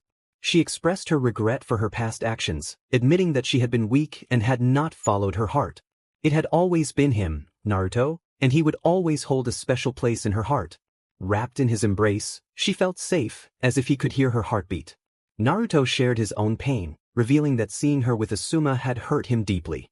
He recalled the first time he had seen her striking ruby-red eyes. A feeling of warmth had surged through him, a sensation he had never experienced before. He confessed that he had fallen in love with her since that day in the forest, and the thought of losing her again was unbearable. He declared his love for her, promising that she would always be in his heart. Kurenai reciprocated his feelings, expressing that when he was not around, she felt a painful emptiness in her chest, a reminder that he was the one for her. They shared a deep kiss, a moment that felt like a reunion after a long separation. It was a kiss that spoke of the 2 years they had missed, and they both felt the weight of their lost time. Just then, a voice interrupted their moment, startling Kurenai. Ace, a fellow Anbu member, reminded them of the importance of keeping Naruto's identity secret while on a mission. He held Naruto's mask, urging him to put it on to ensure their safety. Naruto took the mask from Ace, apologizing to Kurenai for the interruption. He acknowledged that their kiss had been the best he had ever experienced but emphasized the need to protect her from any potential danger. Kurenai understood and reassured him that she had no regrets about their kiss. It had felt spontaneous and wonderful. As they prepared to leave, Kurenai playfully hinted at wanting to spend more NTMD time with an Anbu member, igniting a spark of excitement in Naruto. He felt a rush of adrenaline at her words, and they both knew the night ahead would be filled with anticipation. When they arrived at Naruto's apartment, he removed his mask and smiled, a sight that made Kurenai's heart race. She was captivated by his appearance, noticing how he had grown even more handsome. As he changed out of his Anbu gear, she admired the tattoo on his well-toned muscles, her thoughts racing with affection and desire. Naruto, slightly confused by her intense gaze, couldn't believe that the most beautiful woman in Konoha was so enamored with him. He focused on her, wanting to make her comfortable. Kurenai playfully suggested removing some of her clothing, to which Naruto eagerly encouraged her. As Kurenai settled onto the couch, she felt a rush of excitement at the thought of being with him. She couldn't wait to see his reaction when she revealed herself, feeling a thrill of anticipation for the night ahead. Naruto had never felt better in his life. Kurenai was truly worth the wait. When he donned his robe and returned to the living room, his jaw dropped. He could hardly contain his excitement. No one could under these circumstances. Before him lay Kurenai, reclining on the sofa in a captivating pose that left him mesmerized. He silently thanked any deity that had brought this moment to him. Kurenai beckoned him to come closer, inviting him to take advantage of the situation right there. She relished the teasing, and the look on Naruto's face was exactly what she desired. It was the expression of a man whose partner appeared before him, longing for his affection. However, Naruto was determined not to lose this battle. He took pride in his self-control. He tore his gaze away from her and met her eyes with a passionate look, a mischievous smile playing on his lips, a mix of deep blue and wild yellow that stopped her in her tracks. Kurenai felt herself melting under his gaze, overwhelmed by the intensity of his presence. She could hardly bear it any longer. As he approached, her heart raced, and when he revealed his well-toned physique, she felt a rush of warmth. She fought to stay composed, but as he drew nearer, it became increasingly difficult. He gently lifted her chin with his fingers, positioning her for a kiss, and they shared a moment of pure passion. The kiss was electric, igniting a spark between them that filled the room with an intoxicating atmosphere. As they kissed, Naruto lowered himself onto her, taking her hands and exploring her back, eliciting soft sounds of pleasure from her. Kurenai wrapped her arms around his strong frame, feeling the muscles beneath her fingertips. She was amazed at how much he had grown stronger through his training. In that moment, all her previous thoughts faded away, leaving only the sensation of Naruto above her, kissing her deeply and exploring her body. When they finally broke the kiss, Kurenai gasped, overwhelmed by the experience. She expressed her admiration for him, her heart racing with excitement. Naruto smiled, sharing in her joy. As he began to kiss her neck, Kurenai felt another wave of pleasure wash over her. He continued to explore, his lips trailing lower, and she found herself lost in the sensations. She closed her eyes, wanting to savor every moment, feeling as if she were floating. In a moment of pure bliss, Kurenai felt herself reaching a peak of joy, unable to hold back her feelings any longer. She was astonished by the intensity of her emotions, realizing how deeply she cared for him. Naruto, sensing her excitement, assured her that he was prepared for whatever they were about to share. Kurenai urged him to come closer, her anticipation building. As he prepared to take their connection to the next level, Kurenai felt a thrill of excitement. She remembered the last time they had been together and was eager for the experience to deepen. When Naruto finally joined with her, she gasped in surprise at the new sensations, realizing that their bond had grown even stronger. She reveled in the moment, feeling as if she were on top of the world, lost in the joy of their shared experience. Naruto was perfect for her, fitting her inner walls like a key in a lock. He managed to fill every part of her, and she was trying to resist the urge to call out his name loudly, feeling overwhelmed by the intensity of their connection. They were both trembling with excitement, sharing the same thought. If they reached their peak together, it would be the best experience they had ever had. Moments later, that dream became a reality. Afterward, they lay together, with Naruto gazing at the ceiling and Kurenai resting her head on his chest, both breathing heavily from the passion they had just shared. She felt as if his chest belonged to her, finding comfort in their warm embrace. After a while, she turned to ask him about Anbu, wanting to understand more about his ninja career. She inquired about his experiences in the organization. Naruto explained that being part of Anbu was intense. Once someone entered Anbu HQ, they either trained rigorously or undertook missions that pushed them to their limits. He mentioned that while he occasionally got some sleep, there were times he had to stay awake for 2 nights straight due to missions. He appreciated the moments he could rest but also enjoyed serving Konoha, as Anbu's purpose was to protect the village. He admitted that being Anbu was not easy. Kurenai acknowledged the difficulty of his role, noting that for someone like him, who thrived on endurance, it was a challenge for ordinary people. She asked how his team was doing, and he replied that they were fine. Kiba was still a bit shaken from a previous incident, while Hinata and Shino were aware of the black-masked Anbu. He mentioned that they would be taking the Jounin exams next year, and she teased him about still being a chunin. Naruto playfully responded, expressing that it hurt to hear her say it that way. He explained that even as Anbu, he still had to take the exam to advance to Jounin. He elaborated that his test would be much more challenging than a regular one. For Anbu, the goal was to be as stealthy and lethal as possible, and if he succeeded, he would be promoted to Jounin Anbu. Kurenai listened intently as he described the exam. The objective would be located in the center of a fake house, guarded by more powerful and experienced shinobi. It would be futile to confront them directly, so the challenge was to enter the house without being detected.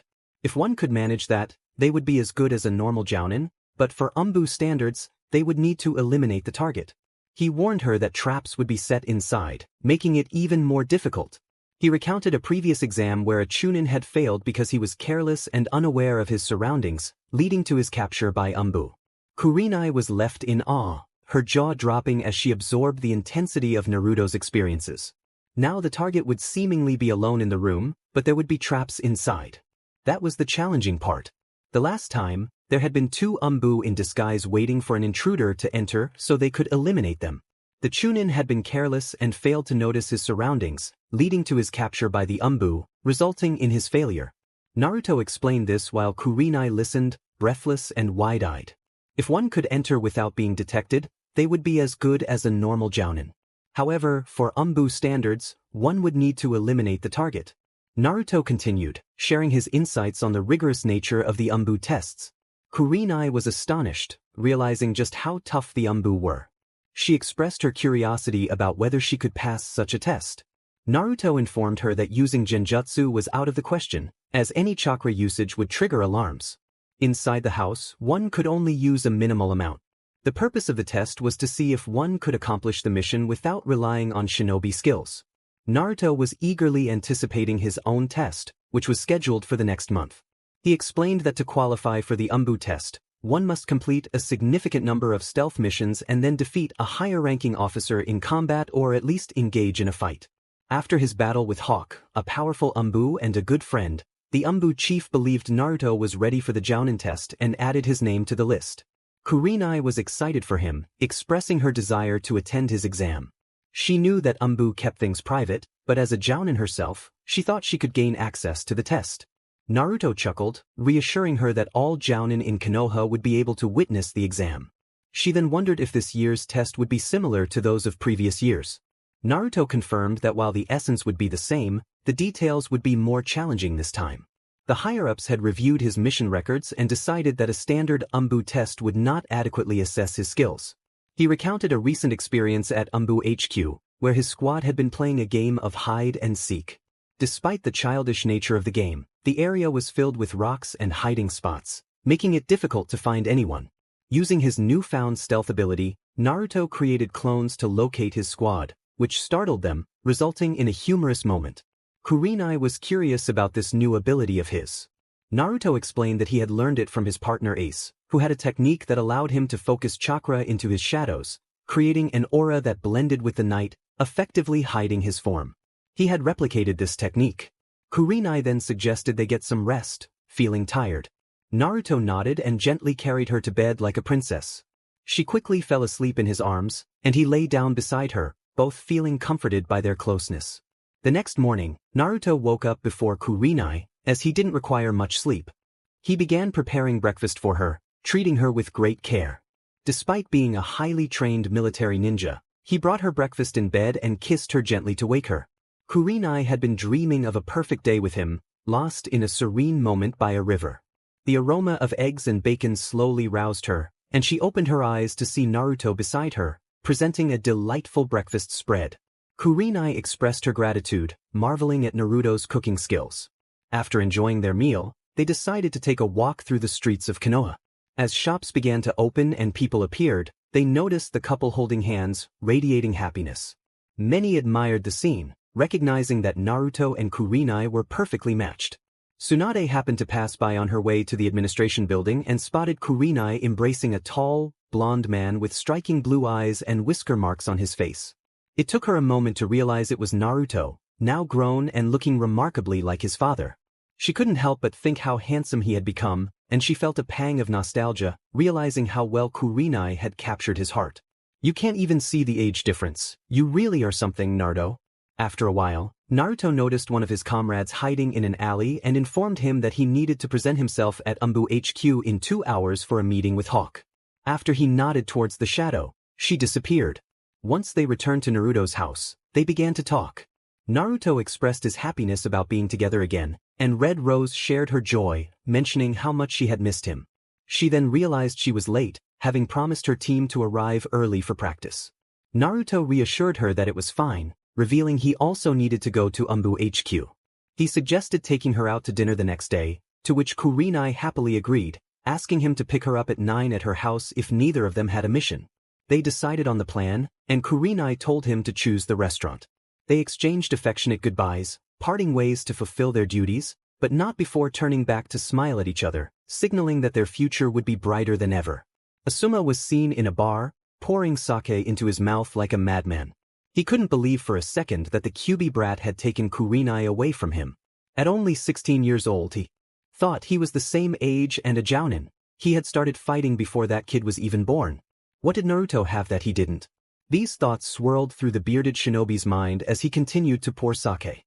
Meanwhile, Kakashi entered the bar, looking for something to do, as those he knew, like Uzumaki Naruto, Yuzuki Yugugo, Yamato, and Anko, were busy with Anbu or interrogating someone for information. He had no desire to hear guys' speeches about the fire of youth. Kakashi scanned the bar for a moment, noticing a few chunins celebrating their successful mission to IWA, where they had managed to dismantle an entire army of bandits. Then he spotted Asuma near the bartender, requesting more sake, which Kakashi guessed was perhaps the 10th round, as he could practically smell the alcohol emanating from Asuma. Kakashi felt a sense of concern for his friend, knowing that Asuma's anger was directed at Naruto. Normally, he wouldn't care much about this, but given that the reason for Asuma's frustration involved Naruto, he decided to intervene if things escalated. Kakashi asked about Asuma's feelings regarding Naruto's relationship with Kurenai. Asuma expressed his disbelief that Kurenai would want to be with Naruto, questioning what the boy had done to win her over. Kakashi explained that Naruto had saved Kurenai's life during a mission to IWA when she was attacked by 2 IWA Anbu, and that they had grown close during their time together. Asuma frowned, exhaling in frustration, insisting that just because Naruto had saved her didn't mean she had to be with him. He emphasized that Kurenai was a jounin, not just any kunoichi who fell for her savior. Kakashi acknowledged Asuma's feelings but suggested that Kurenai, known as the Ice Queen of Konoha, might indeed soften for someone who had saved her from danger. He admitted he didn't know what had transpired between them after Naruto's team rescued her, but it must have been more than mere gratitude. Asuma's expression shifted slightly, revealing a hint of vulnerability. He was a seasoned warrior, and it was clear that his pride had taken a hit. Kakashi noted that Asuma's smile seemed to carry a hidden intention, as he had a knack for reading people, except for Naruto, whom he had stopped trying to decipher since their days as Jounin and Genin. Kakashi took the silence as an opportunity to speak, suggesting that Asuma's perception of Naruto's abilities might be misguided. He believed it was time for Asuma to hear a few words about Naruto. Naruto maintained a smile to deflect attention from his inner turmoil, hoping the crowd would let him be. During a training trip with Jiraiya, he had removed his mask and cried for an entire month, overwhelmed by bottled-up emotions. Upon his return, those who knew him could see something was off, as he wore a new expression of determination and seriousness that belied his age. After he managed to bring Sasuke back, Kakashi revealed that the council had considered stripping Naruto of his ninja rank, believing he intended to harm Sasuke. Asuma's astonishment at this revelation was evident, as he had been unaware of such developments. When Naruto embarked on a training journey with Jiraiya, he removed his mask and allowed himself to cry for an entire month, releasing the bottled-up emotions within him. Upon his return, those who knew him could sense that something was amiss, as his face bore a new expression of determination and seriousness that belied his age. After some time, when he successfully brought Sasuke back, it was hard to believe, but the council wanted to strip Naruto of his ninja rank, convinced that he intended to harm Sasuke. Kakashi observed Asuma's astonishment, as he had been unaware of this development. Asuma never paused to consider the mystery that was Uzumaki Naruto. If what Kakashi said was true, then Naruto had endured a difficult life growing up. Asuma's pride clouded his judgment about the boy, and he was shocked to realize that despite all Naruto had done for Konoha, no one recognized him as the village's savior. Asuma felt a surge of anger at the thought of the deception and betrayal Naruto had faced, and even though he had rescued the last Uchiha, the council used it as an excuse to confine him. Kakashi cleared his throat and continued, explaining that due to the deceptions throughout his life, Naruto had used the dream of becoming Hokage as a kind of mask, challenging everyone who doubted him. After returning with Sasuke, Naruto had become an Anbu with a simple desire, to protect Konoha from the shadows. He wanted to help the village, indifferent to fame or legends, which spoke volumes about his father. Kakashi's words brought a sad smile to Asuma's face as he recalled how both he and the third Hokage had grown up yearning for recognition, while Naruto had faced his struggles alone. Asuma reflected on his relationship with Kurenai, realizing that despite their connection, he had always seen confusion and sadness in her eyes, believing he could change that for her. Now, understanding that Naruto was the source of her pain, he felt a pang of jealousy toward the blonde for being the one to support her. Kakashi remarked that no matter what Naruto did or how he did it, he always ended up changing people's hearts for the better. Although he was no longer the same boy, he had managed to help others. Jiraiya had spoken of Naruto's training journey while he assisted a group of orphans in Kumo during his chunin exams. Naruto had grown into a man who embraced his destiny, a man who bore the weight of his responsibilities, determined to protect Konoha with everything he had. Asuma decided it was time to rest, saying he would leave for the night, hoping some sleep would calm his nerves. The next day, Asuma stepped out of his apartment and headed to his team's training field when he sensed a strong presence approaching him in a blur. Focusing on his chakra, he detected an enemy waiting to settle some scores. Resolute, Asuma began to follow, his pride once again clouding his rationality, even as he recalled Kakashi's brief story about Naruto.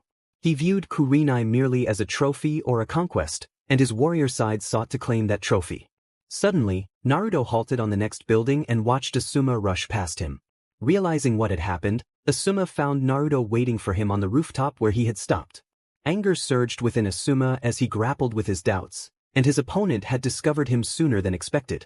He wanted to move to a less conspicuous place to resolve their issues. As Asuma landed on the building, he turned to study Naruto for a moment, trying to gauge his reactions. Yet, he found no emotion on the blonde's hidden face. Even his eyes were devoid of feeling. Who was this boy? Even Itachi had never displayed such an impassive demeanor. Asuma continued to scrutinize Naruto's expression, but it was futile, The boy before him seemed like a mindless clone, devoid of emotions, with no warmth coursing through his veins. Asuma had never faced an opponent like this before. The lack of emotional display made it impossible for him to predict when, where, or how Naruto would strike. A sense of fear gripped Asuma at the thought of facing such an unpredictable adversary, as the possibilities seemed endless. Meanwhile, Naruto continued to regard Asuma with an impassive expression. The expression on the blonde's face was quite amusing to him. Whoever the enemy was, they always hesitated when they saw him like this. Naruto was uncertain about Asuma's intentions. He sighed, knowing he would arrive at Anbu headquarters early. Although he still had some time left, he didn't want to waste it with the bearded jounin.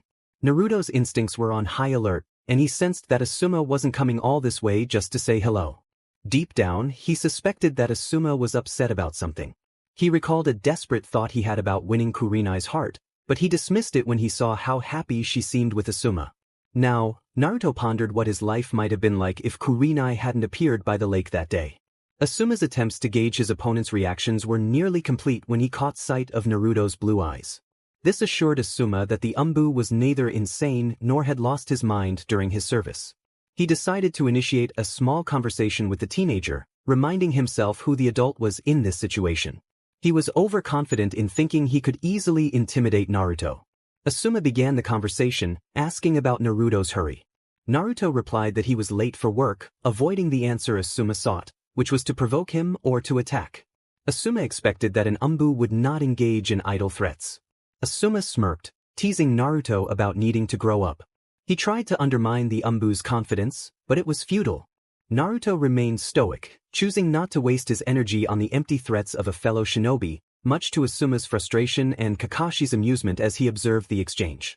Kakashi knew that Asuma was trying to provoke Naruto, but he also recognized that Naruto had matured significantly since his days as a genin, when his emotional mask had hindered his true abilities. Asuma, feeling irritated, resorted to calling Naruto by his real name, Uzumaki Naruto, as a last-ditch effort to assert control. He was aware that Anbu members were secretive about their identities, as revealing them could pose a danger to them and their allies. Kakashi, closing his book, cursed Asuma's ridiculous strategy, fearing that Naruto might end up being interrogated by Ibiki as was the protocol for Anbu. However, seeing Naruto's reaction, Kakashi felt a sense of relief. Naruto would not act recklessly unless provoked. Naruto confronted Asuma, pointing out that while he claimed to be an adult, his attempts to provoke him only demonstrated his inability to handle a serious situation. He suggested that even a regular chunin could perform better than Asuma in this scenario. This statement infuriated Asuma, who was determined to show Naruto who he was dealing with. Kakashi, with his Sharingan activated, prepared himself to witness the confrontation. With enhanced chakra in his feet, Asuma vanished and reappeared in front of Naruto, aiming to strike him. However, Naruto had already sidestepped the attack before Asuma could swing his trench knife. When Asuma turned around, he was taken aback to see Naruto looking at him with sad eyes, tears streaming down his black mask. It was as if the weight of being in Anbu had suddenly overwhelmed him. Asuma, confused, asked if he saw sadness in Naruto's eyes. Naruto confirmed it, revealing that he understood Asuma's motives were tied to Kurenai. This revelation surprised Asuma. Naruto's display of emotion was unexpected, and Kakashi sighed, understanding the reason behind Naruto's tears. Since Naruto had returned from his training with Jiraiya, Kakashi had anticipated that Naruto would confront Asuma about his relationship with Kurenai. The thought of treating Kurenai as a prize to be won in battle was repugnant to Naruto, and he intended to make that clear to Asuma. Naruto expressed his disappointment, stating that if Asuma viewed Kurenai merely as a trophy to claim after a fight, he had lost all respect for him. With a fierce determination, Naruto revealed a mix of sadness and anger at Asuma's actions. He offered to train with Asuma if it were a matter of skill, but he made it clear that if Asuma's only concern was Kurenai as a trophy, he had already lost the battle before it began.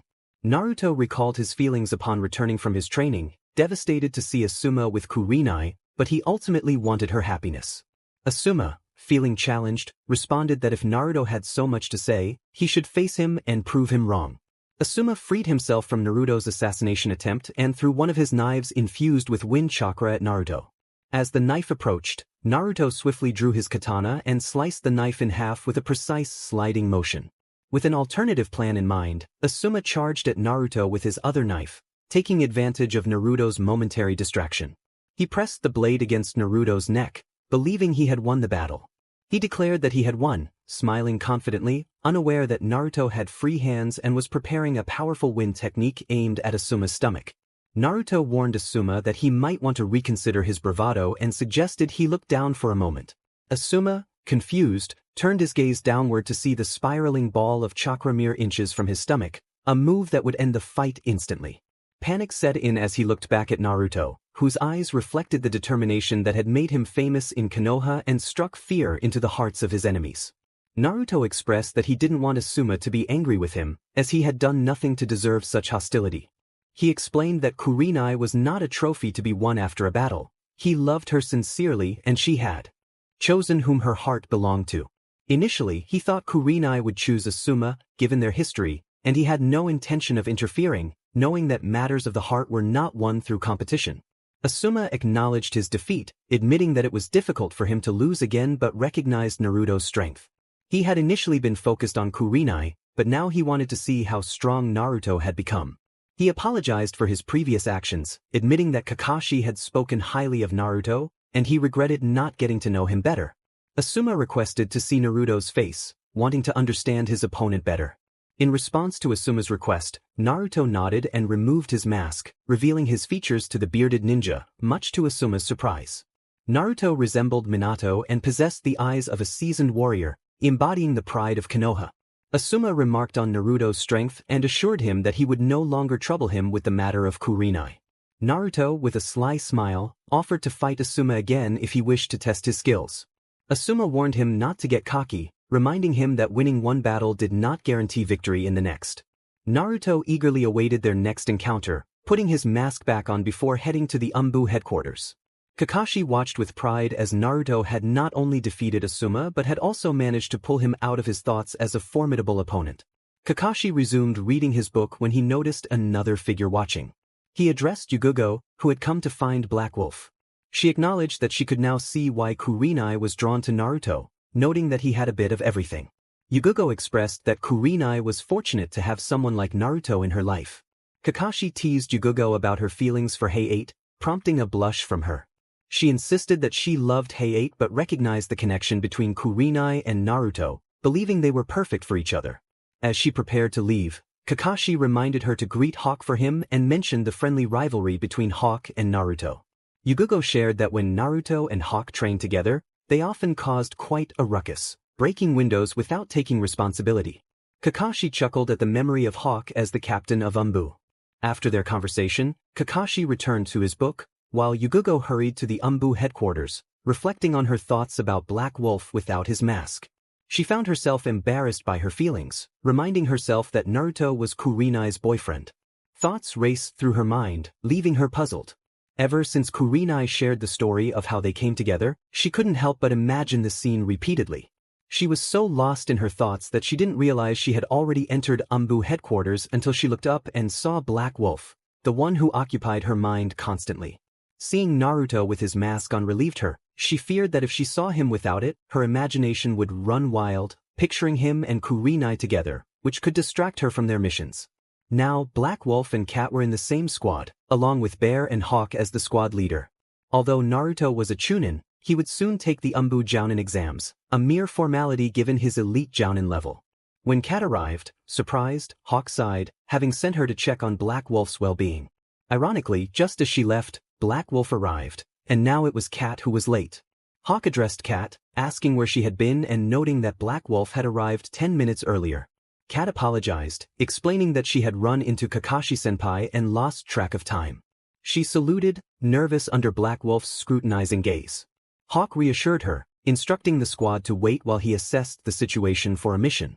As Hawk vanished in a swirl of leaves, Bear stood with his arms crossed, while Black Wolf turned to Cat, much to her dismay. He remarked that his suspicions were correct. She had indeed been with Kakashi-sensei, watching him and Asuma-san. Cat, surprised by his awareness, questioned how he knew it was her with Kakashi. Black Wolf explained that he had initially not recognized her but had sensed their presence through chakra. Cat clarified that Hawk had asked her to check on him, noting that he was usually the first to arrive at Anbu headquarters. Black Wolf apologized for his probing curiosity, acknowledging that he had seen her face and was aware of her thoughts. He then explained why he kept his mask on, revealing that he felt it was safer that way, given the past experiences of other Anbu members. Cat expressed surprise at his feelings of judgment from others, to which Black Wolf replied that it would be foolish not to consider that, especially after being underestimated for most of his life. He turned away, sensing Hawk's return. Hawk, his best friend in Anbu, along with Bear, was aware of Black Wolf's past, meaning the whole squad was informed. Hawk returned with a classified A-rank mission scroll, detailing a reconnaissance task for that night. Reports had surfaced about a haunted mansion in the southern region of Konoha, where those who entered never returned. The Hokage decided it was best to send Squad 3 to investigate. Upon arriving at the mansion, Bear felt a chill run down his spine at the sight inside. The squad discovered motionless bodies on the ground, blood staining the area. As they inspected, Hawk's gaze fell upon a mirror that reflected a different image of their surroundings. He suspected a genjutsu cast by a ninja to frighten intruders. With Black Wolf and Ace, they sensed something unusual about the genjutsu. Ace noted the immense chakra present, suggesting it could only belong to a summoning creature or even a demon. Black Wolf acknowledged the presence but explained that to dispel the genjutsu, they would need a similar amount of chakra to counter it. After some time, the squad reached the second floor of the mansion, approaching a large scroll displayed in the main rooms. As Kat took her final step, a loud roar echoed from the scroll, and the squad realized it might be a summoning contract, with the summoned creature unwilling to receive visitors. Once, Ace recounted a story about the Wolf Chief just before Fenrir-sama declared that he, too, did not want visitors. To protect the contract, he hid it within a cave, guarding it with his life until Fenrir-sama came and took his place as the Chief of Wolves. In response, Black Wolf suggested that all they needed to do was record the scroll and dispel the troublesome genjutsu. Naruto, filled with enthusiasm, urged Bear and Cat to step aside. He and Black Wolf prepared for their joint attack, combining their techniques. With a spirited shout, Naruto initiated their plan. The air crackled with energy as they unleashed their jutsu, the wind style, Great Breakthrough, and the fire style, Great Fireball technique. A powerful explosion resonated as Hawk's fireball merged with Black Wolf's gust of wind, causing the fireball to swell in size and intensity. The results were evident, leaving a large hole behind the scroll, which turned to ashes. Tsunade, who was inspecting the haunted mission with the Anbu squad, caught sight of the massive hole and the third squad appearing. She sighed, thinking they had gone a bit overboard, but at least they had resolved the issue and completed the task. Upon noticing the Hokage's gaze, the Anbu team leaped and knelt before her, signaling that their mission was complete. Tsunade smiled at Black Wolf's mask, commending the team for a job well done. She noted that while their efforts were commendable, they could afford to be a little quieter, as the explosion had likely been heard throughout the city. Since Naruto joined the Anbu, there had been numerous requests for window repairs, and she suspected Naruto had a hand in it during training. Hawk explained that they had used their combination to eliminate the threat as quickly as possible. The contract had summoned a giant lizard that they needed to destroy. Intrigued, Tsunade inquired about their combined attacks, as she had never heard of Anbu utilizing such techniques.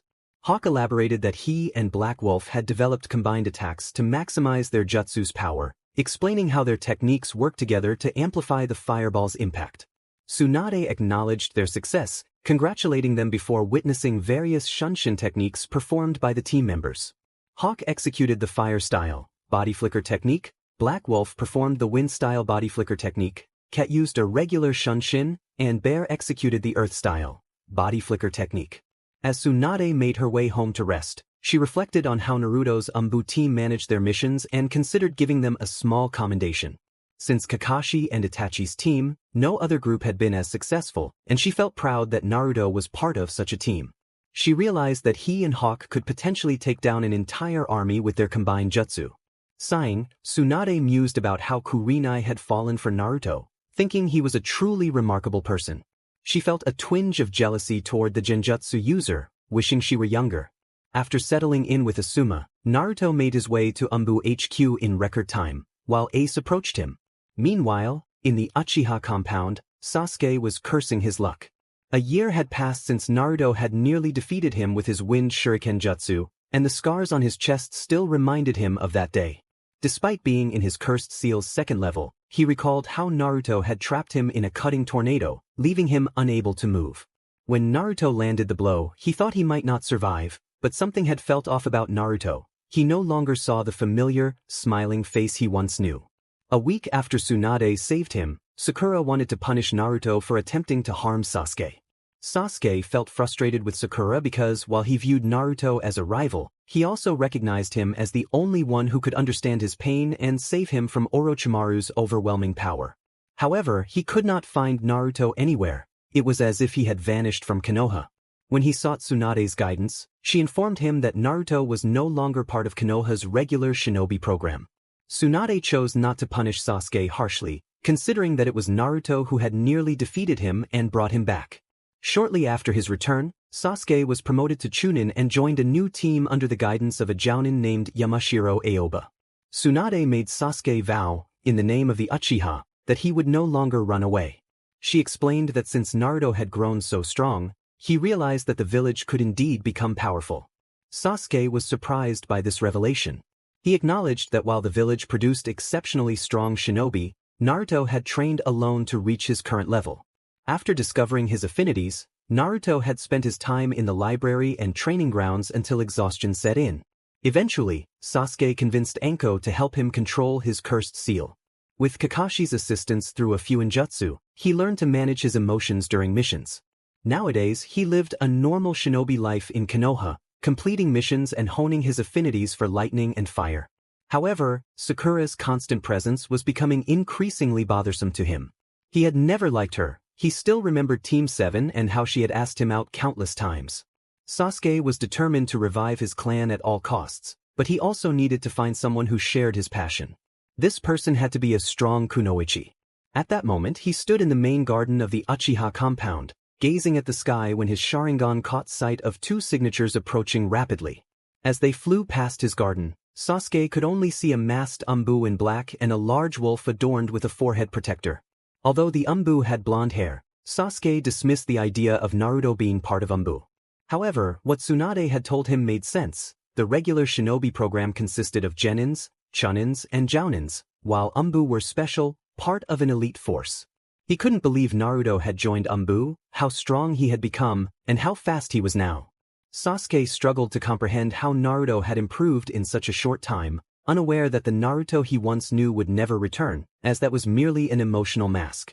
Sasuke, due to his pride, could not afford to lose to the once dead Naruto, but something felt different about Anbu Naruto compared to his former teammate from Team First, the fact that Naruto's eyes never bothered to glance down and acknowledge Sasuke, which would usually infuriate him, as he disliked being ignored. Second, there was the wolf by Naruto's side. Sasuke wondered if it was a summoning or some kind of companion like Akamaru was to Kiba. Thoughts swirled in his mind like chakra within a Rasengan, and the worst part was that he couldn't find answers to his questions. He wanted to know how Naruto had grown stronger, just as he had. As he pondered whom to ask about Naruto, he suddenly remembered Team 7's sensei, Hatake Kakashi. Just as he was about to leave the compound, a pink-haired chunin appeared, becoming a nuisance in Sasuke's thoughts. Sakura approached Sasuke, genuinely unaware that he would rather face the full brunt of Itachi's Mangekyo Tsukuyami than accept a lunch invitation from her. Sasuke simply stated that he was busy, not wanting to engage in conversation. He was on the verge of using some of his mental prowess to make her stop pursuing him, as he found her advances unwelcome. However, Sakura was persistent. She suggested they go out together, claiming she was buying. This infuriated Sasuke, but he had learned to control his emotions thanks to Anko and Kakashi, so he decided to cut the conversation short. He pleaded with Sakura to stop following him around and to find someone else. Afterward, Sasuke set out to find Kakashi. He went to Kakashi's house but found it empty. He then visited the bookstore where he often imagined his old sensei indulging in his perverted thoughts, but there was no sign of him there either. Just as he was about to give up, he spotted Kakashi chatting with the new sensei, Aoba, reminiscing about old times. Sasuke approached them, dressed in his chunin uniform, and initiated a conversation. Sasuke expressed his need to ask Kakashi about Naruto, prompting the lazy jounin to shift his gaze and assess Sasuke's intentions regarding Naruto. Kakashi inquired about what Sasuke wanted to know, already suspecting the underlying reasons for his curiosity. Aoba, on the other hand, was left wondering who this Naruto was that Sasuke spoke of. Sasuke clarified that he was referring to Uzumaki Naruto, shifting his gaze between his new sensei and his old one, seeking answers. Kakashi questioned why Sasuke wanted to know about Naruto, especially now. Sasuke explained that he had seen Naruto pass by his house with a wolf and in an Anbu uniform, asking what had happened to him, withholding the full truth as he was unsure if that was truly Naruto. Kakashi sighed and agreed to share what he knew about Naruto, but he assured Sasuke that the Naruto he encountered was not the true Naruto. He explained that before leaving Konoha to train with Jiraiya, Naruto had worn an emotional mask, a facade to hide his true self. Having been alone for most of his life, Naruto sought attention, and when he realized no one was giving him what he desired, he shed that mask and revealed his true self. Now, determined as ever, he had sworn to train tirelessly, growing in the ways of a shinobi to serve Konoha and its people. Kakashi mentioned that according to a friend in Anbu, Naruto had reached a new level of skill, and the reasons for joining Anbu were known only to Naruto himself. Sasuke smiled, knowing about Naruto's mask but choosing not to dwell on it, as he had no intention of hiding his own abilities. Now that he was back in Konoha, he would find his own path, just as the Dobe had. He contemplated the idea of becoming a hunter ninja, gaining freedom, and reviving his clan when the time was right. Yet, he realized he knew very little about this new Naruto, as he had only known him while he wore his mask. He asked Kakashi if he could point out any similarities between the old and new Naruto, though Kakashi had already attempted to answer that question himself, but to no avail. Kakashi admitted he couldn't think of any and excused himself, stating he had matters to attend to. In the training grounds of Team 8, Kurenai leaped from rooftop to rooftop, hoping not to arrive too late, her thoughts consumed by her beloved blonde. She couldn't shake the memory of how he looked into her eyes, as if he owned everything. That gaze was what excited her the most. Kurenai was the type of woman who preferred a dominant partner, and so far, Naruto's look was enough to make her feel weak in the knees. Kurenai described him as a blend of deep blue with wild yellow eyes, something she had never seen before, and the heat was intense. She wondered how he could display such purity in his deep blue eyes and then reveal those wild yellow eyes, like a nocturnal wolf. She felt a twinge of sympathy for her enemies, but she had never sensed his intent to kill before, nor did she wish to in the near future. Just remembering his gaze made her feel weak inside, but she shook it off to reach the training field. She hoped to see him again on their date that night. She thought to herself that she really hoped neither of them had a mission, as she truly wanted to go out with him. After a 20-minute delay, she arrived at Team 8's training field, only to find Kiba and Shino engaged in a sparring match while Hinata watched them both. Kurenai smiled and scratched her head, looking for an excuse for her tardiness as she greeted them. Kiba remarked that she was late, noting that she never usually was. He caught a strange scent in the air, wondering if she had found someone special, unaware that Kurenai was indeed releasing pheromones in anticipation of her date with Naruto. Kurenai explained that she had run into an acquaintance and lost track of time, hoping to keep her students somewhat in the dark about her excitement for the evening with the blonde Anbu. Kiba, unfazed, suggested they continue training, receiving a nod from Shino, who was aware of Kurenai's pheromones through his Kikeichu insects. Hinata smiled knowingly about Kurenai and the masked Anbu, deciding to tease her sensei while also hoping for some juicy details. She asked Kurenai how her evening had gone, noticing a blush creeping onto her face. Kurenai stammered, trying to deflect the question, but her blush deepened, prompting her to cast a quick genjutsu to hide her embarrassment from those who might easily conclude what had happened. Hinata, with a knowing smile, pointed out that she recognized that expression anywhere, eliciting a sigh from Kurenai. Hinata continued, noting that Kurenai's date had changed so much that none of them could recognize him anymore. She speculated that even Irika-sensei and his former teammates might not know the real him, considering what Kurenai had said about his emotional mask. Kurenai nodded, reflecting on who might truly know him, aside from herself. She thought about Jiraiya, who had seen the real Naruto during his training journey, and Kakashi, who seemed to know him well. It appeared that even his Anbu team had taken a liking to him. According to Yugugo, Naruto's Anbu captain had even developed a rivalry with him. Kurenai decided it was time to focus on training, urging everyone to get back to practice. At Anbu headquarters, after completing a mission with Squad 3, Naruto received a communication indicating that Tsunade knew about the minor explosion at the haunted mansion and wanted him to undertake another mission. He noted that Tsunade had never called him like this before. Usually, the Anbu chief summoned everyone together for missions. He speculated it might be a solo or cooperative mission with a jounin or chunin. Naruto pushed aside his thoughts to avoid disappointment about what Tsunade might want, though deep down, he wished to spend time with Kurenai that evening. In Tsunade's office, she was discussing important matters with the Anbu chief when the Black Wolf entered, causing a breeze that scattered papers across the floor. Tsunade groaned, prompting Shizune to help gather the papers, which they now had to redo. The Anbu chief noticed a vein throbbing on Tsunade's forehead, indicating her repressed anger. He asked if the entrance was necessary, while Tsunade's eyes trembled with mild irritation. The Black Wolf apologized, explaining he did it to announce his presence. Tsunade dismissed his apology, stating that they had a mission of great importance for him to present alongside an elite jounin. She mentioned that the jounin had been contacted only 20 minutes prior and would arrive soon. This mission was classified as A rank, involving reconnaissance and information gathering about IWA and its meetings with Kumo. Tsunade explained that Jiraiya suspected an alliance between the two villages, especially since there had been recent incidents with Kumo, making the document crucial.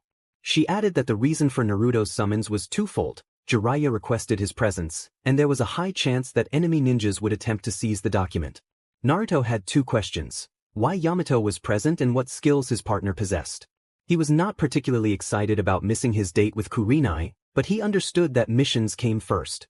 Just as he was about to receive answers, his partner arrived and introduced herself for duty. Kurenai was equally frustrated about having to go on this mission, unaware that her date would have to take place elsewhere. Tsunade smiled inwardly, knowing that Kurenai would be Naruto's partner for this mission. She introduced Kurenai as an elite jounin, skilled in genjutsu and high-level reconnaissance missions. Tsunade had orchestrated this reunion, knowing that Jiraiya wanted Naruto involved in this part of the mission, but Kurenai would be able to handle it. Naruto exchanged glances with Kurenai for a moment, a small smile appearing behind his mask as they both prepared for the mission ahead. It seemed that things would not go as he had hoped, and his date would happen after all, but he would have to be outside the borders of Konoha in the middle of a mission. Kurenai was thinking the same thing. Initially, she had been cursing Tsunade for ruining her date with Naruto, but now that she was on a mission with him, things felt much better. Since Naruto didn't want to reveal that she was his girlfriend, he decided to introduce himself in a polite and emotionless manner, hoping she would see what lay beneath his tone. He greeted Kurenai, saying it was a pleasure to meet her and that they would be joining forces on this mission, as Tsunade had just informed him. Kurenai acknowledged him with a nod, responding that the pleasure was all hers. She was not a jounin for nothing and could see what Naruto intended when he approached her formally. Tenzu explained that their mission was to retrieve a classified S-rank document from Jiraiya, and he handed them a map indicating its location and the meeting point. He informed them that any communication with Jiraiya would be through Black Wolf, as he and Jiraiya had previously established secure communication. They would need to depart in 4 hours, aiming to reach the location by noon the following day. Tenzu continued, addressing Black Wolf, that he was there to discuss Tsunade about Naruto's jounin exam, which he would qualify to take after completing this mission. He noted that Tsunade had already informed him upon his arrival. Naruto responded affirmatively, and he and Kurenai vanished, reappearing atop the Hokage Tower. Kurenai remarked that their luck had improved. She had been ready to curse the world over their date being interrupted, but now she was on a mission with the legendary Black Wolf of Konoha and her boyfriend. Afterward, Naruto and Kurenai went to their respective apartments to pack. As an Anbu, Naruto was always prepared for any type of mission, quickly storing his belongings in a storage scroll. Kurenai, on the other hand, needed to pack as she still had a team, even though they were all chunin-level ninjas. 3 hours later, they met at the dango shop for a light lunch before heading off on their mission together. Upon entering the restaurant, they spotted Enko devouring dango and serving sake enthusiastically. They both sighed, Kurenai knowing well how Enko could be, while Naruto confirmed his suspicions about the snake lover. Kurenai greeted Enko, asking what she was up to, earning a mischievous smile in return. Enko then inquired about Naruto, inspecting him from head to toe, much to Kurenai's dismay. Kurenai introduced Naruto as Black Wolf, hinting at his true identity, which surprised Naruto, who valued his hidden persona. He knew that Kurenai was a friend of Enko, a former Anbu assassin whose reputation was well known in Anbu HQ. Suddenly, Naruto's playful side took over, and he used a henge technique to change his appearance and tease the two women. He greeted Enko, maintaining his stoic demeanor. Enko suggested they move to a table in the back so he could remove his mask and eat with them. Kurenai hesitated, concerned about revealing her boyfriend's identity, but Naruto reassured her not to worry. When they reached their table, Enko was eager to see Naruto's face, wanting to meet her friend's partner. As he removed his mask, Anko was initially confused. Kurenai observed her boyfriend's complex henge for a moment, allowing Anko time to recognize him. Kurenai urged Naruto to drop the henge, believing Anko wouldn't be fooled by such a layered illusion. Anko was surprised to learn how skilled Naruto was with illusion techniques. Naruto playfully acknowledged that Kurenai should have known better than to fall for the henge since she recognized him. He dropped the illusion, revealing his true face to Anko. She blushed, taken aback by how handsome he had become, realizing she hadn't seen him in a long time. Internally, she cursed Kurenai for keeping him to herself. Although he was only 16, Anko felt he appeared much older, estimating his age to be around 25 to 28. Until now, she had been skeptical of Kurenai's claims about Naruto's eyes giving him an air of experience beyond his years, but now she understood why he was known as the Black Wolf of Konoha. Kurenai was surprised to see Anko so enamored with Naruto, but she couldn't deny his good looks. A small pang of jealousy surged within her, and she decided to tease her friend a little. She playfully reminded Anko to stop drooling over her boyfriend, noting that she was right there. Anko apologized, admitting she hadn't expected Naruto to grow up so much. She was openly evaluating him, appreciating the sight of such a handsome man. "Alright, Anko, I didn't expect to change too much. You see, when I decided to join Anbu, I imagined I would witness many dark things, as I heard from Kakashi-sensei. But I eventually realized that to become stronger and more experienced on the battlefield, the mission and my teammates were what truly mattered. I gained significant experience as an Anbu and by talking with Ace," Naruto explained, noticing Anko's admiration for him, much to Kurenai's amusement. Kurenai, curious, asked who Ace was, having a feeling she might already know. Naruto revealed that Ace was his personal summon and mission companion, a black wolf marked with a unique symbol from the mountains of Wind Country. Kurenai inquired why she often saw Ace with him even in the village, suspecting there was more to their relationship. Naruto understood he would eventually need to introduce Ace to Kurenai, but he pondered how challenging it would be for him to familiarize someone else with Ace, knowing the bond they shared. To answer your question, Kurenai, he is a summon but stays by my side like Akamaru does with Kiba, as he has nowhere else to go. The reason I summon him in the village is that he is the only one who understands my lonely situation, Naruto said, his deep cerulean eyes reflecting the struggles he had faced throughout his life. He had few people who cared for him, aside from Kurenai and Kakashi. Anko, intrigued by the sadness in his eyes, felt compelled to understand more. Naruto reassured them that he had overcome his past, but the scars remained, not just on the skin but on the soul. He explained that despite the pain, he had no regrets about his decisions and was grateful for the true companions he had in his life. He shared that one of the reasons he joined Anbu was to leave behind whatever had happened to him, and through mission after mission, he was starting to let go of his past and focus on the present. Kurenai acknowledged the depth of Naruto's journey, expressing her surprise at how much he had grown since their chunin exams. She remembered him as an annoying kid who spoke of becoming Hokage, but now she saw a mature individual before her. Anko remarked on Naruto's transformation, noting that he was unrecognizable compared to the boy he once was, despite the familiar hair and whisker marks. His eyes, once a light blue, had deepened to a darker hue, reflecting his growth. As they prepared to leave, Kurenai reminded Anko to take care. Anko watched the couple depart, reflecting on how much Kurenai had changed, now appearing happier than ever. She marveled at Naruto's transformation, realizing that a person could change so profoundly. Once a reckless boy, he had become a skilled Anbu and had even captured the heart of Konoha's Ice Queen, a feat no one else had achieved.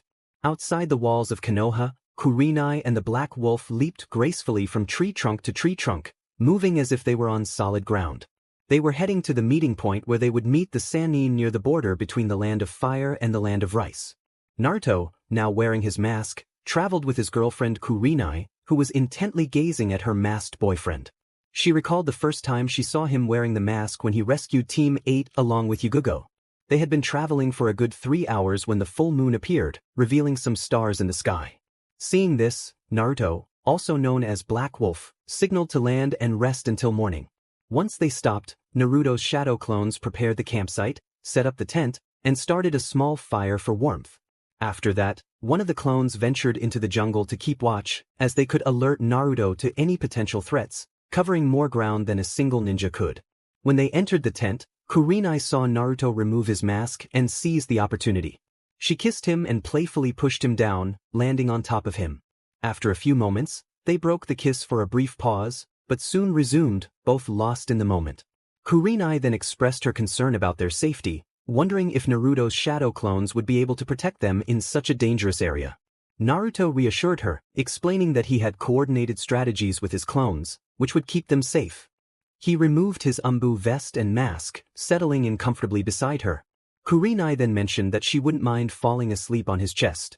A few miles away, near the meeting point, 8 Kumo Jounins were lying in wait for Anbu Black Wolf from Konoha to arrive and fall into the trap they had set. One of the Kumo shinobi had forged Jiraiya's signature, misleading Konoha into sending Anbu Black Wolf to meet the Toad Sannin. They planned to surround the masked Anbu, believing he was alone, which would give them the upper hand.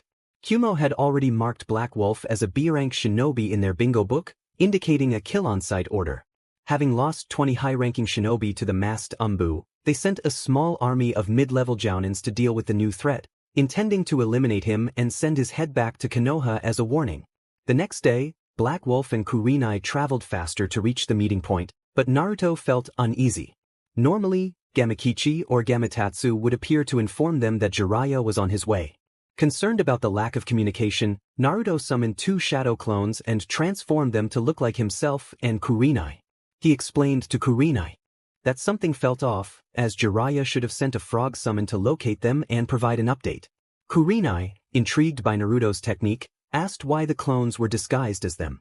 Naruto explained his suspicion that if Jiraiya were truly waiting for them, he would have sent a summon by now. He believed they were close to the supposed meeting point and that his clones would likely encounter enemy ninjas. Kurenai expressed her concern about the possibility of the letter from Jiraiya being a fake. Naruto confirmed her fears, explaining that even Konoha's secure document system could be compromised by Fuinjutsu, leading them into a trap. He instructed Kurenai to go to Tsunade's office and inform her of their suspicions regarding the letter. As Kurenai left to deliver the message, she felt the weight of the situation. Meanwhile, Ace, one of Naruto's clones, rushed to Tsunade's office, where he found her dozing off amidst paperwork.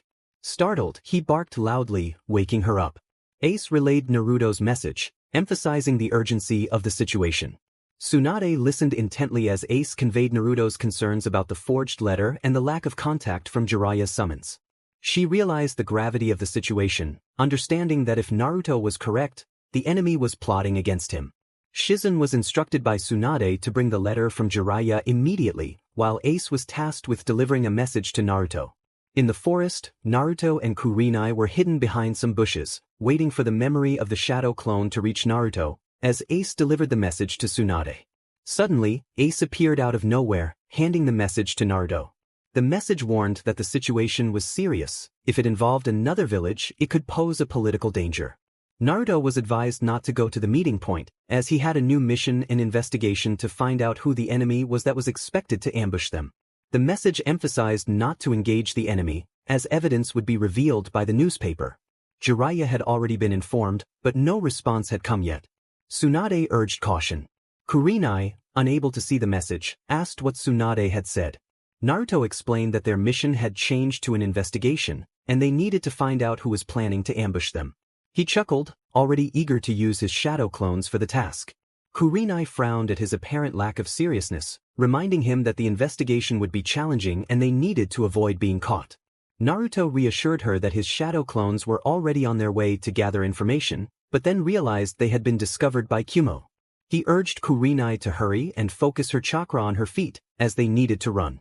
After 5 hours of travel, Kurenai expressed her exhaustion, but Naruto insisted they couldn't stop, knowing the enemy could pursue them. With no other option, he suggested that Kurenai ride on his shoulders to make the journey easier until they were closer to Konoha.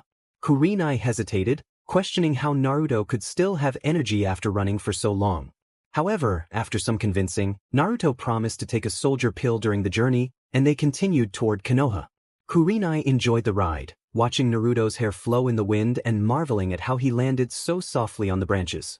She realized he was not only focusing chakra in his feet but also creating a barrier around his boots to land silently without leaving traces. Naruto shared that the Anbu training taught him how to travel quickly without leaving marks. Kurenai was delighted by the experience, suggesting they should do it again sometime. Naruto was pleased to see her happiness and explained the techniques he had learned. After 2 more hours, Naruto took a soldier pill, and the couple arrived at Tsunade's office 3 hours later. Upon entering, Kurenai practically dragged Naruto to a chair so he could catch his breath. Tsunade smiled at the sight, amused that Naruto appeared tired. She remarked that she thought he would never tire, to which Naruto replied that anyone would feel exhausted after traveling for 5 hours while channeling chakra through their feet. He clarified that he wasn't completely worn out, just needed to catch his breath, thanks to Kurenai. Tsunade noted that Kurenai didn't seem tired either, prompting her to look around and suspect something. Kurenai explained that after the first leg of their journey, she had indeed been tired, and Naruto had carried her on his shoulders without her complaining. This elicited a sigh from Tsunade and Shizen, who wondered where Naruto had found such energy. Tsunade then revealed that Kumo had indeed set a trap, and they had analyzed the document, confirming it was false as suspected. Jiraiya had sent a letter earlier, warning about the situation based on his contacts in Kumo. It turned out Naruto was quite famous there, listed as a B-ranked ninja with a kill-on-sight order. Tsunade suggested they give him a nickname to enhance his reputation and spread the information among the shinobi nations. Naruto frowned at this, having joined Anbu where names were not used in the bingo book. He stated he didn't care what the enemy called him. Kurenai and Tsunade reminded him not to underestimate the importance of names, citing Kakashi's infamous title. They explained that a well-known name could deter enemies and attract more clients for missions. Naruto reluctantly agreed, stating he would do it for the village, not for himself. Tsunade proposed the name Wolf of Konoha, which suited him well due to his natural affinity for wind and some wolf-like qualities. She instructed Shizen to take care of the details and mentioned sending Kumo their regards for attempting to deceive Konoha.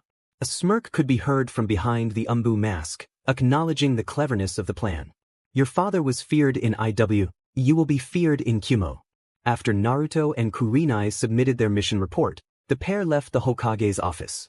Naruto had to appear at the Anbu headquarters to handle the report for his mission, as any Anbu member must do. Kurenai felt a mix of sadness and fulfillment. She was familiar with the life of Anbu through Yugogo and Anko, so she bid farewell with a kiss on the cheek before Naruto donned his mysterious black mask, leaped onto the nearest rooftop, and vanished from sight. Kurenai then decided to visit Anko since she had nothing else planned. With her team sent on a mission alongside Shiranui Genma, she thought a girl's night was in order. She hoped Yugogo would be able to join them, but since she was on Naruto's Anbu team, Kurenai wasn't sure if she could make it. However, she figured that if Yugogo couldn't come, Anko would never turn down such an invitation. At Anko's house, Kurenai rang the doorbell. Moments later, she heard the sound of someone stumbling and falling to the floor, followed by a string of curses that Kurenai had never heard before. When Anko opened the door, Kurenai was not surprised to see her friend dressed in revealing netted clothing. Anko greeted her with a mischievous smile, teasing Kurenai about her romantic mission. Kurenai blushed at the word romance, recalling her time with Naruto. Kurenai questioned Anko's choice of attire, wondering what she would have done if it had been a man at the door instead.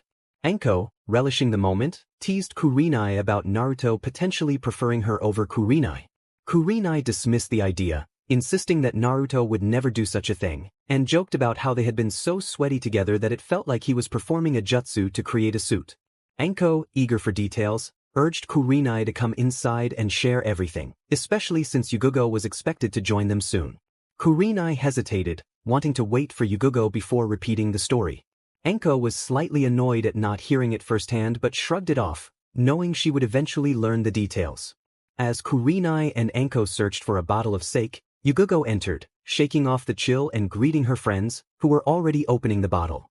She asked Kurenai how her mission with Naruto had gone. Kurenai explained that Kumo had attempted to ambush Naruto by sending a forged letter signed by Jiraiya. They planned to trap him at the supposed meeting point, but Naruto had sensed something was off when no frogs contacted him. He sent a shadow clone ahead for information, discovering that Kumo had dispatched a team of jounins to intercept him. With this knowledge, they decided to return.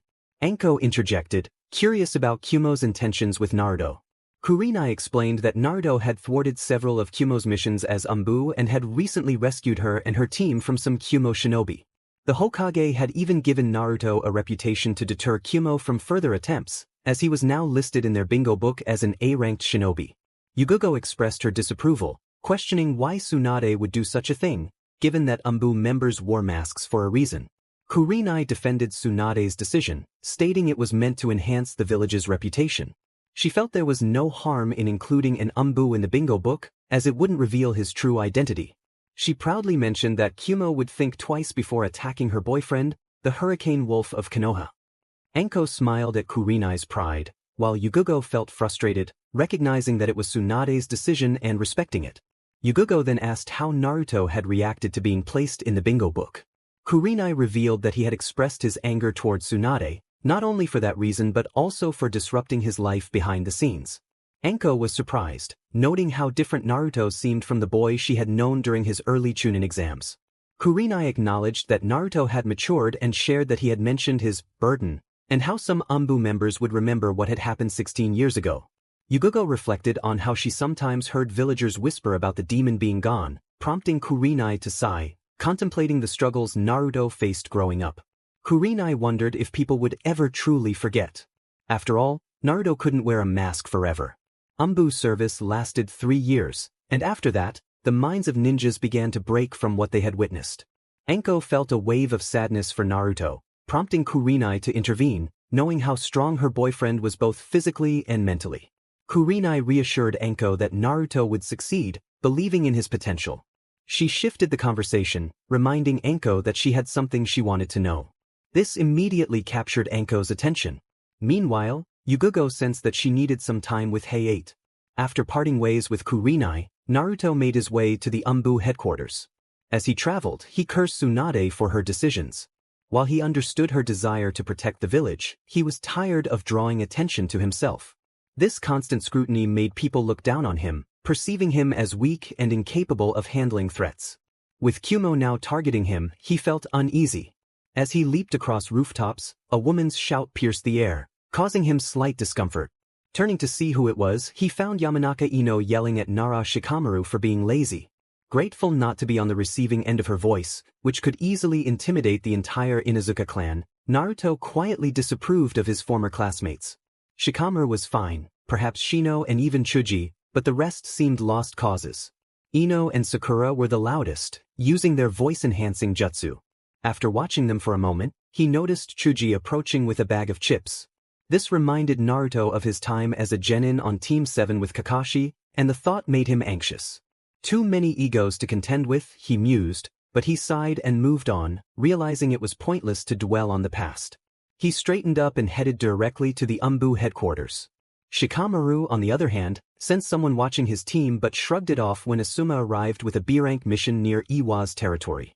Asuma, feeling Naruto's gaze on his team, wondered when he would get to spar with him again. He considered inviting Naruto to train together in the future, as he felt his own team was stagnating.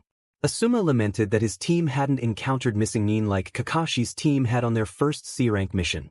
He thought to himself that he might just take Naruto up on that offer. Back at the Anbu headquarters, Naruto was already inside. As he walked through the halls, he encountered several Anbu members, trying to remember their names behind their masks. He didn't want to risk exposing his identity, fearing recognition as the vessel of the demon. Suddenly, a voice broke into his thoughts, causing him distress. Kyubi commented on his paranoia and tension, urging him to relax. Naruto acknowledged Kyubi, who was frustrated at being ignored. Inside his mental landscape, he entered a room where Anbu members rested after missions in Konoha. Kyubi taunted him, reminding Naruto of his humanity despite his strength. The demon's voice dripped with a menacing tone, and Naruto struggled to maintain control. To manage Kyubi, he knew he needed to either show indifference or force him back into his cage, something he still lacked the strength to do. Naruto countered Kyubi's claims, pointing out that the demon was trapped within him, a mere human vessel. Kyubi roared in response, unleashing a wave of hostility. He warned Naruto that one day he would succumb to him, and when that day came, chaos would follow. Shaking off the encounter, Naruto took a deep breath and removed his mask. Since joining Anbu, Kyubi had made sure to filter his murderous intent from time to time, ensuring Naruto recognized his true enemy. Orochimaru and Akatsuki were mere nuisances compared to the powerful demon. As he pondered Kyubi's whereabouts, he realized that Akatsuki was unaware of his Anbu status since he refused to remove his mask at headquarters. His reports only identified him as Shippu Ukami from Konoha, while Jiraiya kept an eye on Orochimaru to see who he would choose for a body swap. Regaining his composure, Naruto put his mask back on and exited the room. As he navigated the halls, he ran into Hawk, who informed him that his team would conduct a reconnaissance mission in the village. Anbu's intelligence team had uncovered rumors of a missing nin classified as S, named Reiko Shinamaru, who had fled IWA after a failed assassination attempt on the land daimyo. Hawk mentioned that after this mission, his team would have 2 days off. He also noted that Black Wolf, a member of their team, would not be joining them, having opted for an extra day off. Hawk instructed Naruto to meet him in 2 hours to prepare for the mission. Naruto bowed respectfully, his thoughts drifting to the red-eyed beauty, Yugugo. He wondered what she and Anko were discussing, unaware that he was the center of their attention at that moment. Ella had already heard about the first time Naruto and Kurenai were NTMT, but that was merely a prelude compared to this moment, or perhaps Kurenai was just exaggerating. Regardless, the red-eyed kunoichi spoke with such passion and intensity in her eyes that it was hard not to believe her. Yugugo found herself at a loss for words once again and tried to reach for her mask to hide the blush that, unfortunately, was not nearby at that moment. Kurenai, on the other hand, was lost in a trance as she recalled the romantic scene of her and Naruto kissing under the full moon.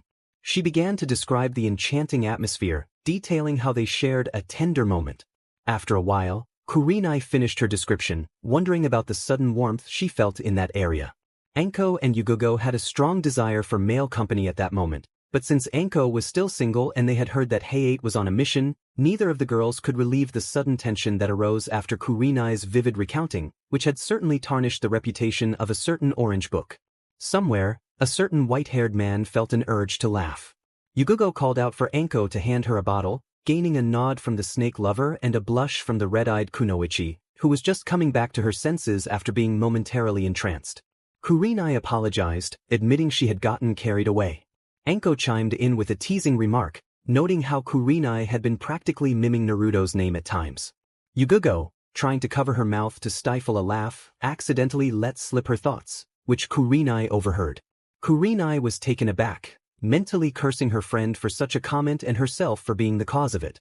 Yugugo, flustered, tried to defend herself, explaining that given Kurenai's description, it was surprising she hadn't rushed off to find Naruto.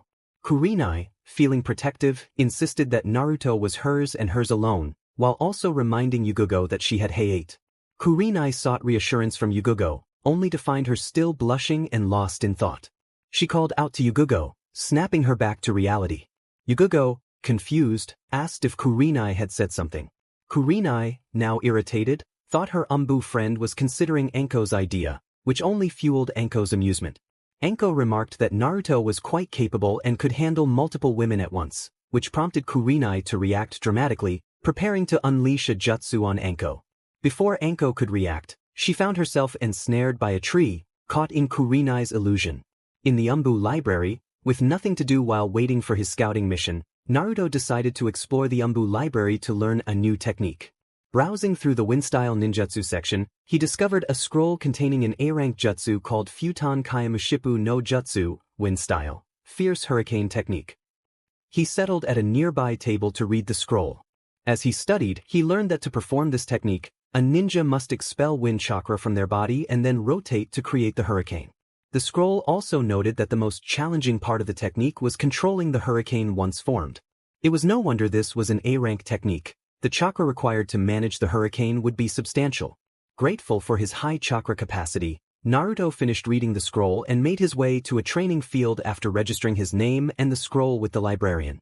At Anbu's hidden training field number 5, after a brief search for an empty space, Naruto marveled at the sight of what appeared to be a forest inside the building. He dismissed the thought of Yamato Taishu and focused on his new technique. Concentrating on the wind chakra, Naruto waited as the wind flowed through his chakra coils until he felt it reaching all his tenketsus. To make this work, he had to expel the wind chakra from his body simultaneously. As he progressed, he felt small gusts of wind leaving his arms, legs, chest, and stomach. With the first part complete, he prepared for the rotation. Naruto thought a small version of the Hyuga's celestial rotation was in order, but with wind chakra instead of regular chakra. However, when he attempted to spin, he found it difficult to concentrate on the expulsion aspect, as he also needed to spin very quickly for the hurricane to form. After several attempts, he felt dizzy from all the spinning, and the best he could manage was a small typhoon that lasted only 5 seconds. The control required for this technique was astonishing. Not only did he have to keep the hurricane spinning, but he also needed to throw the enemy off balance.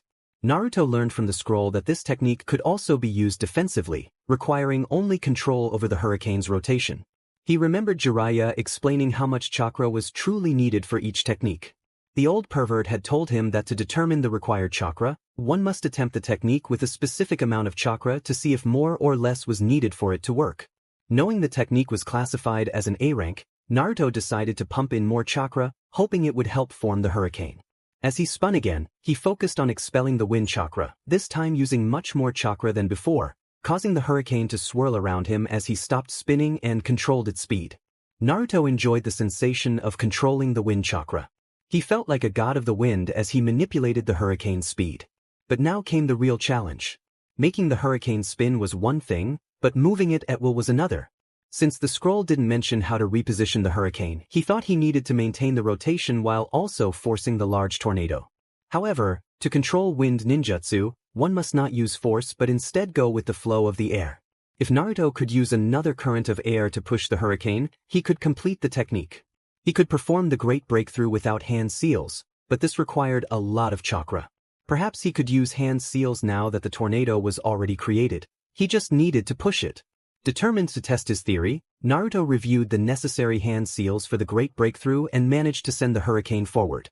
The result was quite impressive and somewhat destructive at the same time. Naruto was relieved that the hurricane dissipated after he stopped applying the wind chakra for two reasons. He knew how to dissipate it, and if it hadn't dissipated, it would have caused even more destruction in the training field than it already had. Even without Hawk by his side, he could still cause this much damage. Maybe he should visit the demolition core of Anbu and see if he felt at home there.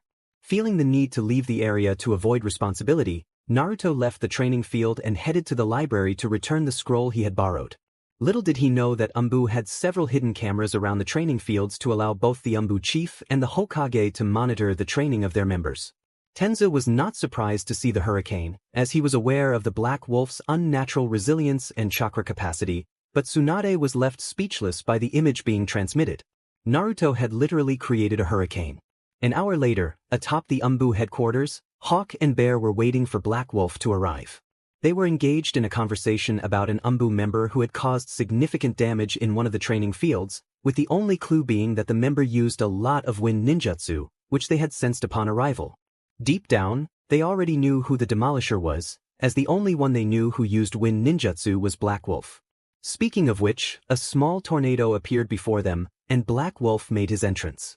Hawk asked if Black Wolf knew what had happened at training field number 5, although both he and Bear already knew the answer and just wanted to tease the boy. Naruto, realizing he had been caught, sighed in defeat and decided to tell the truth. He apologized, explaining that he was testing a new technique he had learned but didn't realize it could cause so much damage to a field. He assumed that if they knew, then Tenzu and the Hokage also knew. He lamented that he would have to pay another bill and joked that he might go bankrupt before he knew it, scratching the back of his head as Hawk and Bear looked at him for a moment. Both knew it was Naruto who had caused the damage, but they were unaware that it was just one technique that had done it. Feeling the need to ask, Hawk turned to Naruto and inquired about the technique he had been testing. Naruto explained that according to a scroll he had taken, the technique was called Futon Kaimushipu no Jutsu, wind style, fierce hurricane technique. He noted that it was an A-rank jutsu used against large crowds of enemies.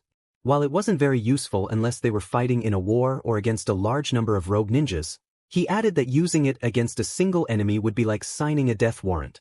Bear suggested that Black Wolf consider joining the Demolition Corps, which earned him a frown from Naruto and laughter from Hawk.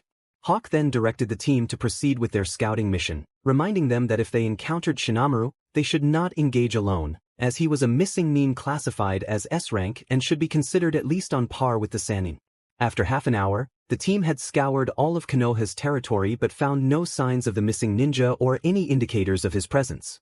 Hawk, realizing it would be futile to continue wandering around Konoha, asked Black Wolf to summon the team's tracker. Naruto promptly performed the summoning technique, and a massive wolf appeared before them. Ace, the summon creature, greeted Naruto and inquired how he could assist. Naruto explained that they needed to locate a missing ninja from IWA named Shinamaru, whose reports indicated he might be within Konoha's territory. He instructed Ace to search for anyone with an affinity for Earth nearby. Naruto observed as Ace closed his eyes and began to scout the perimeter. Black Wolf inquired about Ace's tracking abilities, curious about how far he could sense someone. Ace explained that by focusing chakra through his nose, he could detect anyone within the territory of Konoha. By utilizing wind chakra, his range expanded to include the city of Tanzaku.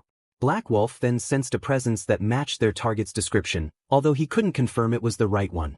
Ace noted that the chakra of this individual was comparable to that of a Sannin, and he could feel earth chakra surrounding them.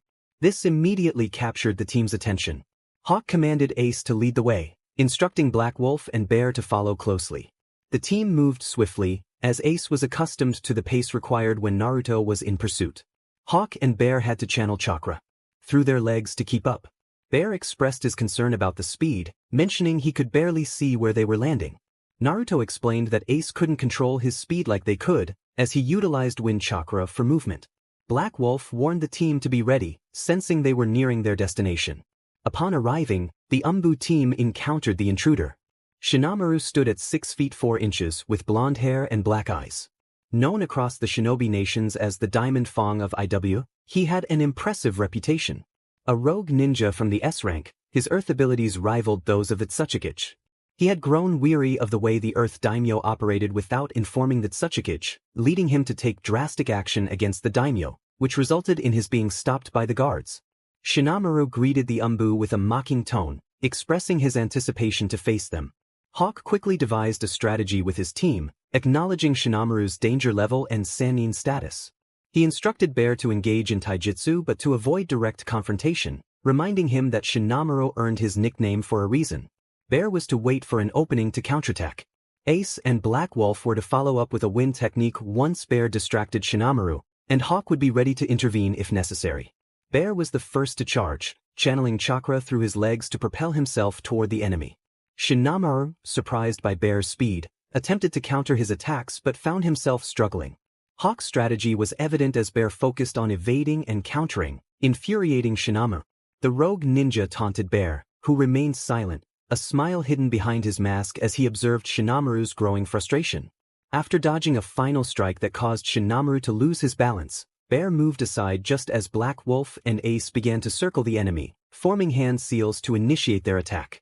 They unleashed a series of wind slashes, but as the dust settled, it became clear that their assault had not inflicted any damage. Hawk cursed, realizing Shinamaru had hardened his body to deflect the attack. Shinamaru laughed, acknowledging their effort but asserting that they would need much more to breach his defenses. Hawk turned to Black Wolf, seeking input as he noticed Naruto forming hand seals. Naruto announced his intention to use a lightning technique, channeling chakra to create a lightning lion that roared toward Shinamaru. The rogue ninja focused more chakra into his defenses, underestimating Konoha's ninjutsu variety. As the lightning lion charged, Shinamaru regretted not taking the threat seriously. The lion collided with him, and although he managed to hold off the attack momentarily, the strain was immense, leaving him gasping for breath.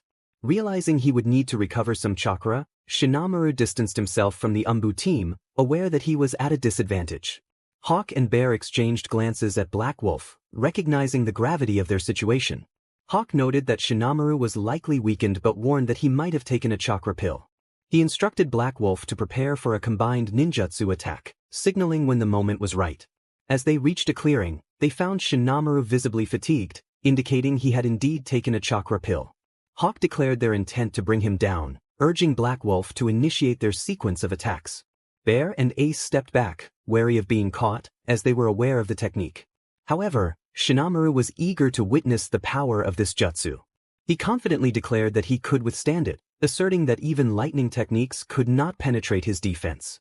As he molded the necessary chakra, Black Wolf and Hawk exchanged glances, acknowledging his bravado. The jutsu was a combination of fire and wind techniques. The fire style, Dragon Fire Missile Jutsu, and the wind style, Enhanced Great Breakthrough Technique. Bear and Ace were taken aback by this new combination. The last one they executed was a mix of C-ranked jutsus, but this was an A-ranked jutsu. Hawk's attack was considered A-ranked, while Black Wolf had improved the Great Breakthrough Technique to at least A-B rank. The combination erupted into a burst of white flames that enveloped Shinamaru instantly, leaving him charred. His defense could only withstand Hawk's technique, but with the wind chakra enhancing the flames, it was nearly impossible to block. The team could not confirm the man's demise until Ace caught a whiff of ashes that bore Shinamaru's scent. Hawk praised the team for a job well done, declaring the mission complete. He then noticed Black Wolf kneeling on the ground, panting from what seemed like chakra exhaustion.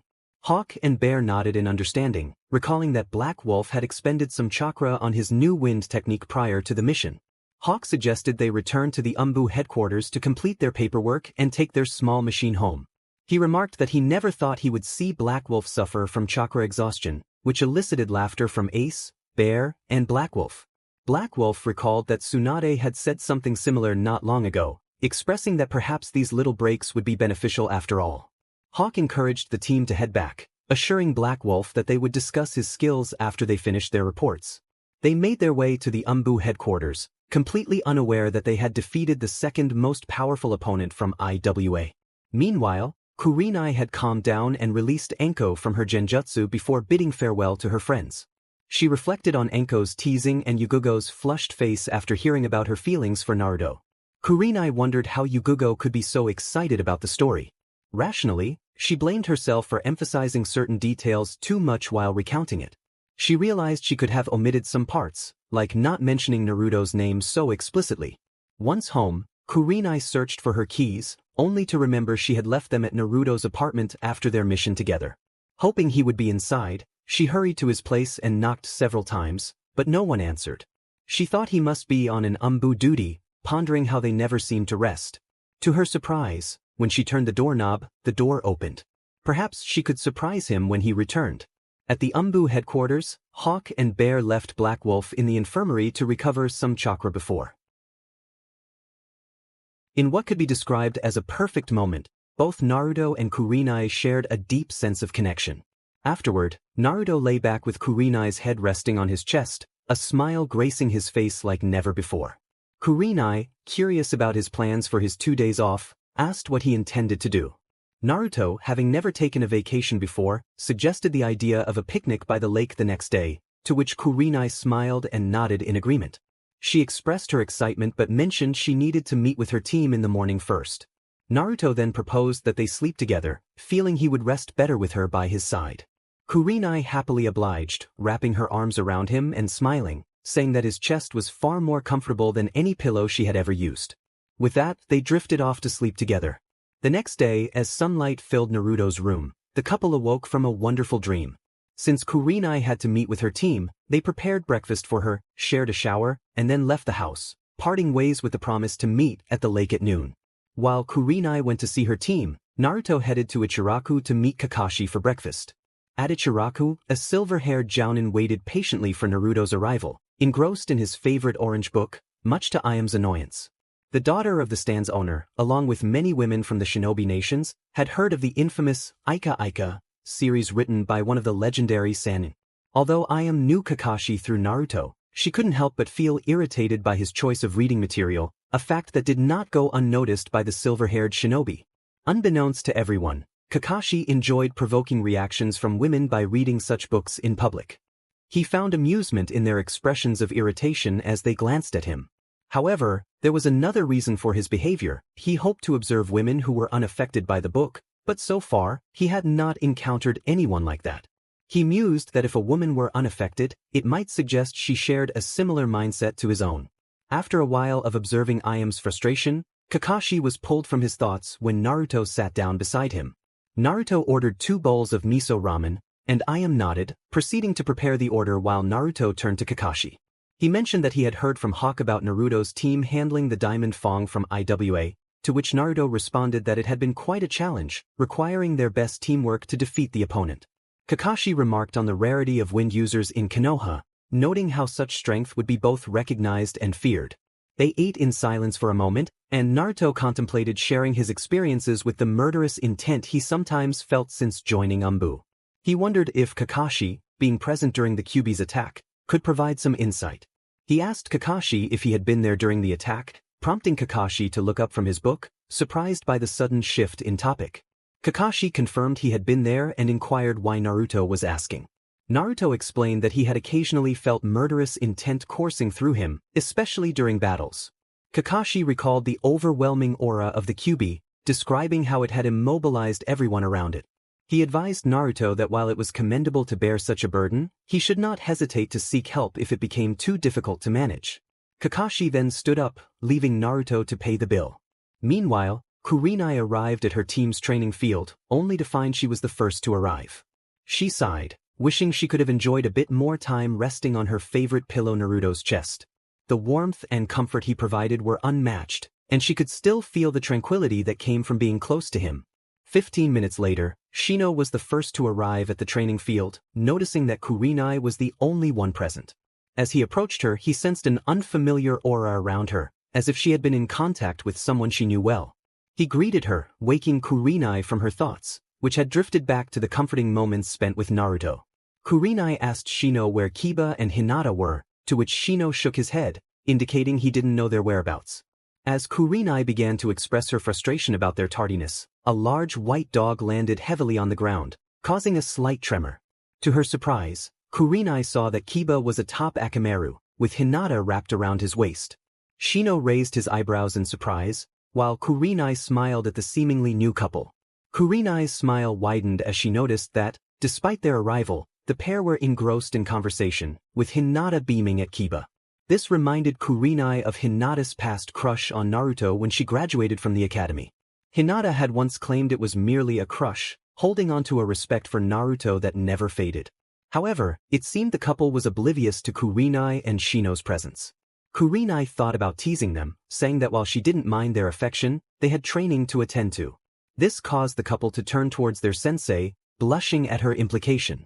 Kiba then spoke up, drawing Kurenai's attention. He asked why he could smell Naruto on her, making Kurenai blush externally while internally cursing her team for their keen senses. Shino, recalling his own observations about Kurenai, noted the change in her demeanor. Hinata was aware of Kurenai and Naruto's relationship but was unaware of how it had progressed. Kurenai decided it was pointless to hide the truth from her team. She acknowledged her relationship with Naruto, which surprised Hinata and left Shino and Kiba taken aback. Kiba wondered if something had happened to Naruto since he hadn't seen him in a year, speculating that he might be on a long-term mission or training trip. He expressed disbelief at Kurenai's relationship with Naruto, questioning if she was too old for him, only to be lightly reprimanded by Hinata for his comment. Kurenai reflected on the age difference but countered that Naruto was quite mature for his age. She sensed Kiba's curiosity and anticipated his next question. Kiba asked if she knew Naruto's whereabouts, revealing his surprise when he realized he hadn't known that Naruto had saved them from Kumo. Kurenai reminded Kiba of the Anbu who had rescued them, and Kiba's expression changed as he recalled the fierce eyes of the Anbu member, which reminded him of wolves. He was astonished to think that Naruto could appear so intimidating when angered.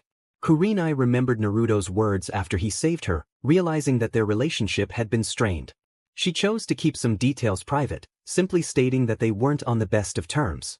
Kurenai then shifted the focus back to training. She announced that they would begin practicing elemental manipulation ninjutsu. She explained that while their techniques were powerful, it was crucial to have additional skills in case their primary abilities were countered. She had brought chakra papers to determine each of their elemental affinities. As they imbued the papers with chakra, Kiba's paper crumbled to dust, Shino's fell apart, and Hinata's became soaked.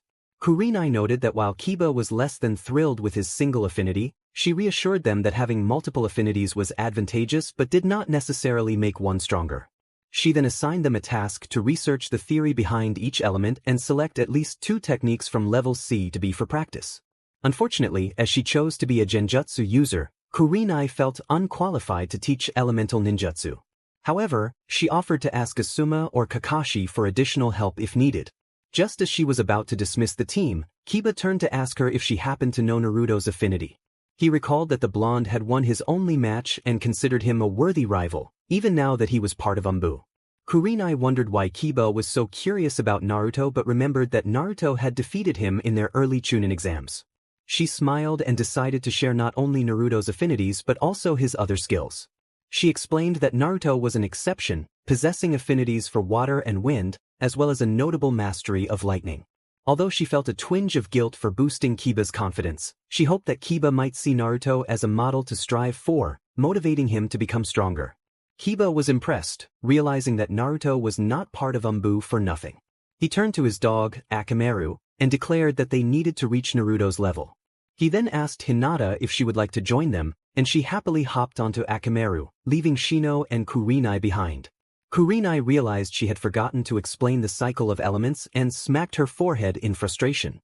Shino reassured her that they understood but acknowledged that if what she said about Naruto's abilities was true, then his elements could easily defeat theirs. Kurenai agreed, suggesting that Naruto could help Shino, especially since they shared the same affinity. Shino decided that his presence was no longer needed and headed to the library, bidding Kurenai farewell. After waving him off, Kurenai glanced at the clock and sighed in relief, realizing she had 15 minutes to reach the park for her date with Naruto. Meanwhile, after settling the bill at Ichiraku's, Naruto made his way to the market to buy food for their picnic. Knowing exactly what he needed, he quickly transformed his appearance to avoid drawing attention from the vendor. With black hair, dark eyes, and no whisker marks, he gathered the items from the shelves and stood in line to pay. When it was his turn, the vendor eyed him suspiciously, seemingly recognizing the face of the demon brat. Naruto hoped to pay quickly and leave before being recognized. Fortunately, the vendor shrugged it off, handing Naruto the bag of items after he paid the correct amount. Once outside, Naruto released his transformation and closed his eyes. After a year of wearing the black Anbu mask, he had forgotten what it was like to walk without it. With the mask, no one recognized him, and any suspicion about his appearance was dismissed as he was assumed to be an Anbu. Remembering how it felt to shop without the mask, Naruto sighed, wishing people would move past what had happened 16 years ago. Shaking off the melodramatic thoughts, he checked the time and realized he was supposed to meet Kurenai in 20 minutes. Seeing that he was only a few miles from the park, he knew he would make it in time for his date with the beautiful Kunoichi. When Naruto arrived at the park, he spotted Kurenai resting comfortably under a leafy tree, lying on the grass. Sunlight filtered through the branches, enhancing the beauty of the scene. As he approached her, he gently placed down the picnic items, hoping to surprise her. He remarked on how he had come to meet a beautiful woman and found a goddess lying in the grass, basking in the sun.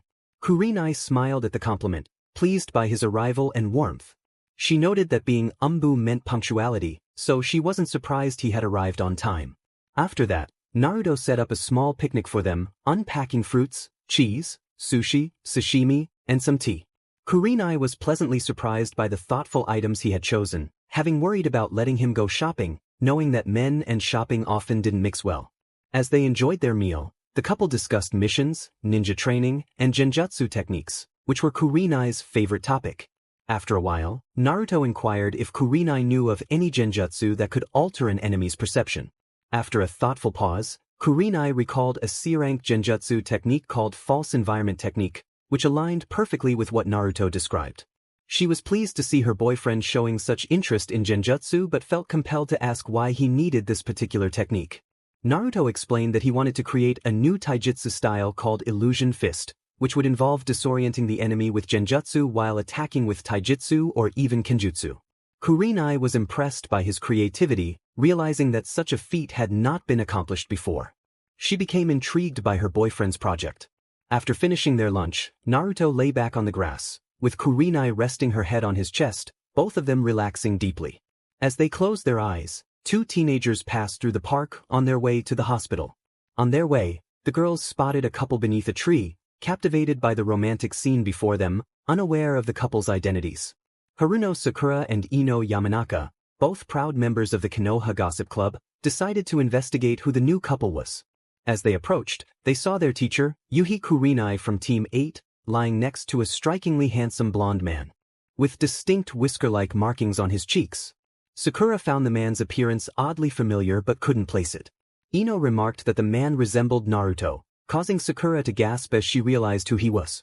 Naruto? And Kurenai-sensei. Together? Sakura felt a surge of anger towards both her former teammate and the red-eyed jounin. Ever since Sasuke had rejected her, Sakura had held on to the hope that Naruto would eventually claim her and that she wouldn't be alone anymore. But now, seeing him with Kurenai, she felt as though she had lost her only chance at love. Kurenai was older than him, it didn't seem fair. Why couldn't he be with someone his own age? Unable to contain her emotions any longer, Sakura ran off in the opposite direction, leaving a delighted Ino behind for two reasons. She loved seeing romantic couples in the park, and Sakura's visible anger amused her. Since Sasuke's rejection, Sakura had insisted that Naruto would eventually want to date her and marry her, believing he was still in love with her. Ino strongly disagreed, making it clear to Sakura that she was wrong to manipulate Naruto's feelings for her own desires. Now, witnessing Naruto with Kurenai, Ino couldn't help but smile, seeing how well the couple seemed to fit together. Naruto had always been a strong person, needing a partner who was equally strong both physically and mentally. While Sakura was physically capable, she struggled with many insecurities. Ino thought to herself that she was happy for Naruto and Kurenai as she walked away, leaving the charming couple behind. When the couple awoke, they each returned to their homes with the promise of spending the night together. Naruto thought that since Kurenai had stayed at his apartment, it was now his turn to show her his place. He felt a mix of excitement and nervousness, hoping that Anko or Yugugo wouldn't drop by unexpectedly. At Kurenai's apartment, after a while, Naruto knocked on her door, admiring the building where his girlfriend lived. The building was exclusively for shinobi, and only those of chunin rank or higher could rent an apartment there. After a moment, Kurenai opened the door to reveal the smiling blonde man, who greeted her with a quick kiss, which she happily returned before inviting him inside. Although her apartment was small, it was quite cozy. Since Kurenai lived alone, the need for space was minimal compared to the essentials like a bed, bathroom, kitchen, and living area. While Naruto explored the apartment, Kurenai went to the kitchen to prepare some tea to help them relax before bed. She knew Naruto's body was still recovering from the exhausting Anbu missions and was concerned since this was his last day off. Although he had rested for a bit, he needed a full night's sleep to recharge. After drinking the tea, Naruto felt the calming effects of the herbs as his shoulders visibly relaxed. Sensing that her boyfriend needed help unwinding, Kurenai led him to a chair and began a chakra-induced massage, which, when applied correctly, could ease his muscles. As she started the massage, Naruto felt every part of his body surrender to her touch, and he willingly succumbed to the soothing contact. Kurenai enjoyed the experience of relaxing her boyfriend and felt a thrill at his soft sounds of contentment. She suggested they head to bed to rest for the next day, to which Naruto nodded, getting up from the chair and lying down on the bed. Just as Kurenai was about to turn off the lights, she heard a familiar sound coming from the living room and cursed under her breath as she headed toward the noise. Upon arriving, she found Anko and Yugugo inspecting the place and discovering men's clothing near the table. Kurenai informed them that she had company that day, prompting Anko and Yugugo to turn their heads at the sound of her voice, only to see Kurenai dressed in nothing but a bra and panties. Anko relished the opportunity for more teasing while Yugugo wondered who was in the room. Kurenai quickly confirmed that the shirt belonged to Naruto, explaining that it was his last day off and that he was spending the night with her. After that, Kurenai returned to the bedroom and lay down next to Naruto, who was admiring her appearance. He asked about the commotion, and Kurenai responded with a warm kiss, initiating a series of affectionate exchanges between them. The next morning, Naruto woke up before Kurenai, needing to be at headquarters in less than half an hour. Having brought his gear to Kurenai's home, he had enjoyed a little extra sleep with the woman of his dreams. As he prepared to leave, he glanced back at her peaceful figure and smiled. Before departing, he left her a note and kissed her softly, whispering for her to sleep peacefully, which made her smile and hug herself tighter. As he approached the door, Naruto heard a knock. Slightly anxious about being discovered, unaware that his friends already knew about his relationship, he was surprised when a familiar voice called out to him from the other side. Yugugo, known as Cat, asked him to open the door. When Naruto opened the door, the second in command of his team stood there with arms crossed, her mask removed, leaving them face to face. Yugugo found it difficult to hold back the blood from her nose, even though she had seen his face once before, but never this close.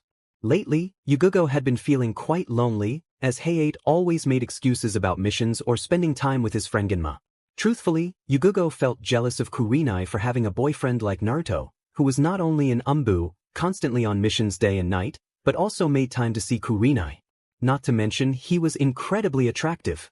However, as the second in command, she shifted into professional mode and instructed him to report to Anbu headquarters immediately, to which he complied before putting on his mask.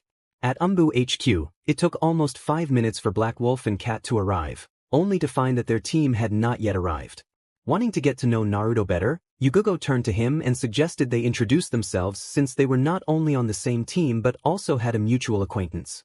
Black Wolf responded, encouraging her to ask her question. Curious, Yugugo inquired about his feelings for Kurenai. Surprised by the directness of the question, Naruto admitted that every time he saw her, he felt the urge to smile. Her happiness warmed his heart, and when she was sad, it broke him. He confessed that he loved her, causing Yugogo to smile behind her mask, though. She felt a pang of sadness, wishing someone would say such things to her. She remarked on how lucky Kurenai was to have someone like him, tightening her arms around her heart and trembling slightly. Naruto, noticing her reaction, felt confused. While he knew Anbu could be brutal, he also knew from Kurenai that Gekihei was dating Yugogo. So why did she seem upset? Concerned for his teammate, he asked if something was wrong. Yugogo hesitated, revealing that she had never shared her feelings with anyone, not even Kurenai or Anko, and was unsure if she could tell him. Naruto encouraged her to face her feelings and be open with Hayate, sharing that it had worked for him and Kurenai. He urged her to put her mask back on as Bear and Hawk had arrived. Hawk and Bear entered HQ to find Cat and Black Wolf already there. They briefed the team on a classified mission to Tanzakagai, warning of approaching missing means from the north in 2 hours, and urged everyone to move out. After completing their mission, which unfortunately required the Anbu team to send only 20 classified C-rank nins to Suna, Naruto was found in one of Anbu's hidden training fields, battling 5 Kage Bunshins using all forms of ninja arts. He was currently training combinations of physical skills alongside chakra techniques. Naruto recalled Kurenai telling him that genjutsu was not only for deceiving opponents but also for disrupting their sense of space. He aimed to deliver not just taijutsu attacks but also kenjutsu, should he take the time to use his futon ninjato. As the clones attacked, the real Naruto performed hand seals for a genjutsu he learned from Kurenai called false surroundings technique, manipulating the clone's perception of his real position. This caused one clone to kick at empty air, receiving a direct hit in the face and disappearing in a puff of smoke. The other clones followed up with a combined taijutsu assault, 2 on each side, targeting the real Naruto. He executed a spinning kick at the farthest clone, sending waves of smoke towards the others, temporarily blinding them.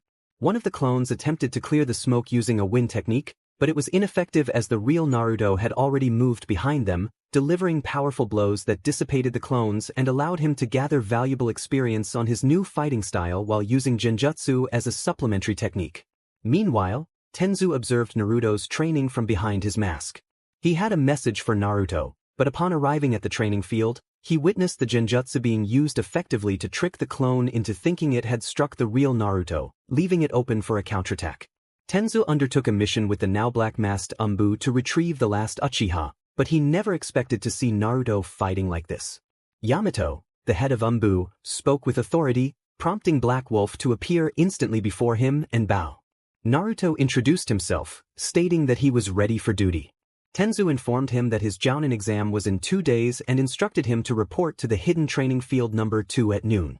In his mind, Tenzu reflected on the irony of the situation. When he first met Naruto, he was a genin, and now he was being nominated for the Jounin exam with recommendations from all his teammates, including Bear, who was known for his skepticism regarding the abilities of others. Tenzu added one more thing, and Naruto turned his head to listen attentively, thinking he needed to impress Yamato. After the brief conversation about his upcoming Jounin exam, Naruto returned to training, focusing on his new genjutsu fighting style.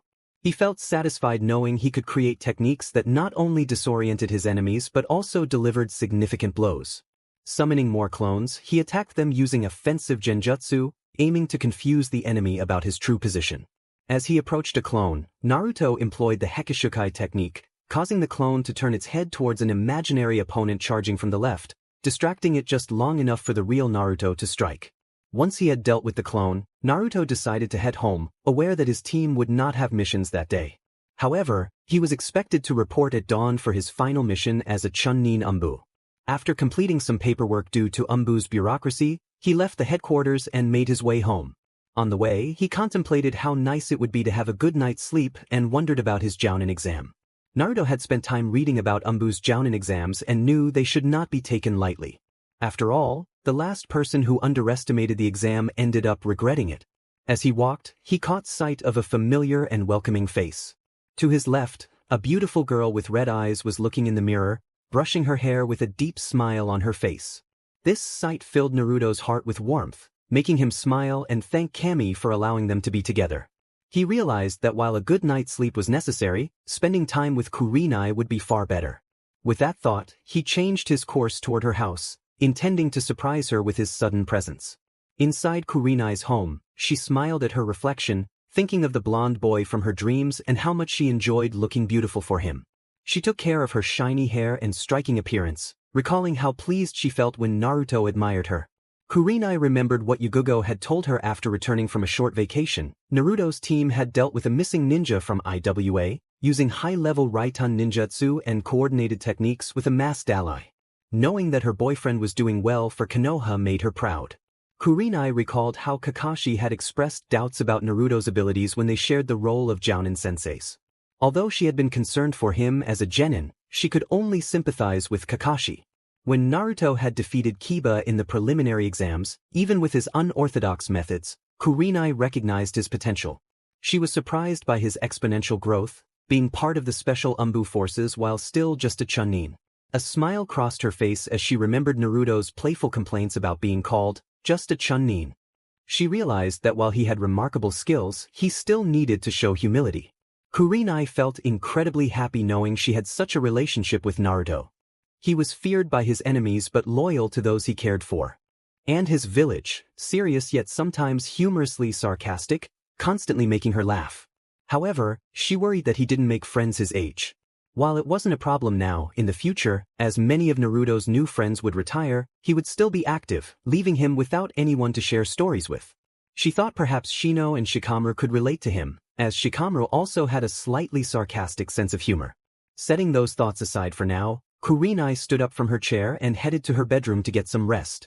However, as she glanced in the mirror, she noticed an Anbu standing there, seemingly admiring her. If it had been anyone else, she would have considered using a genjutsu on him for such a perverse act. But she recognized that mask anywhere. Slowly approaching, she opened her window and turned to speak to the masked Anbu with a sweet smile on her face.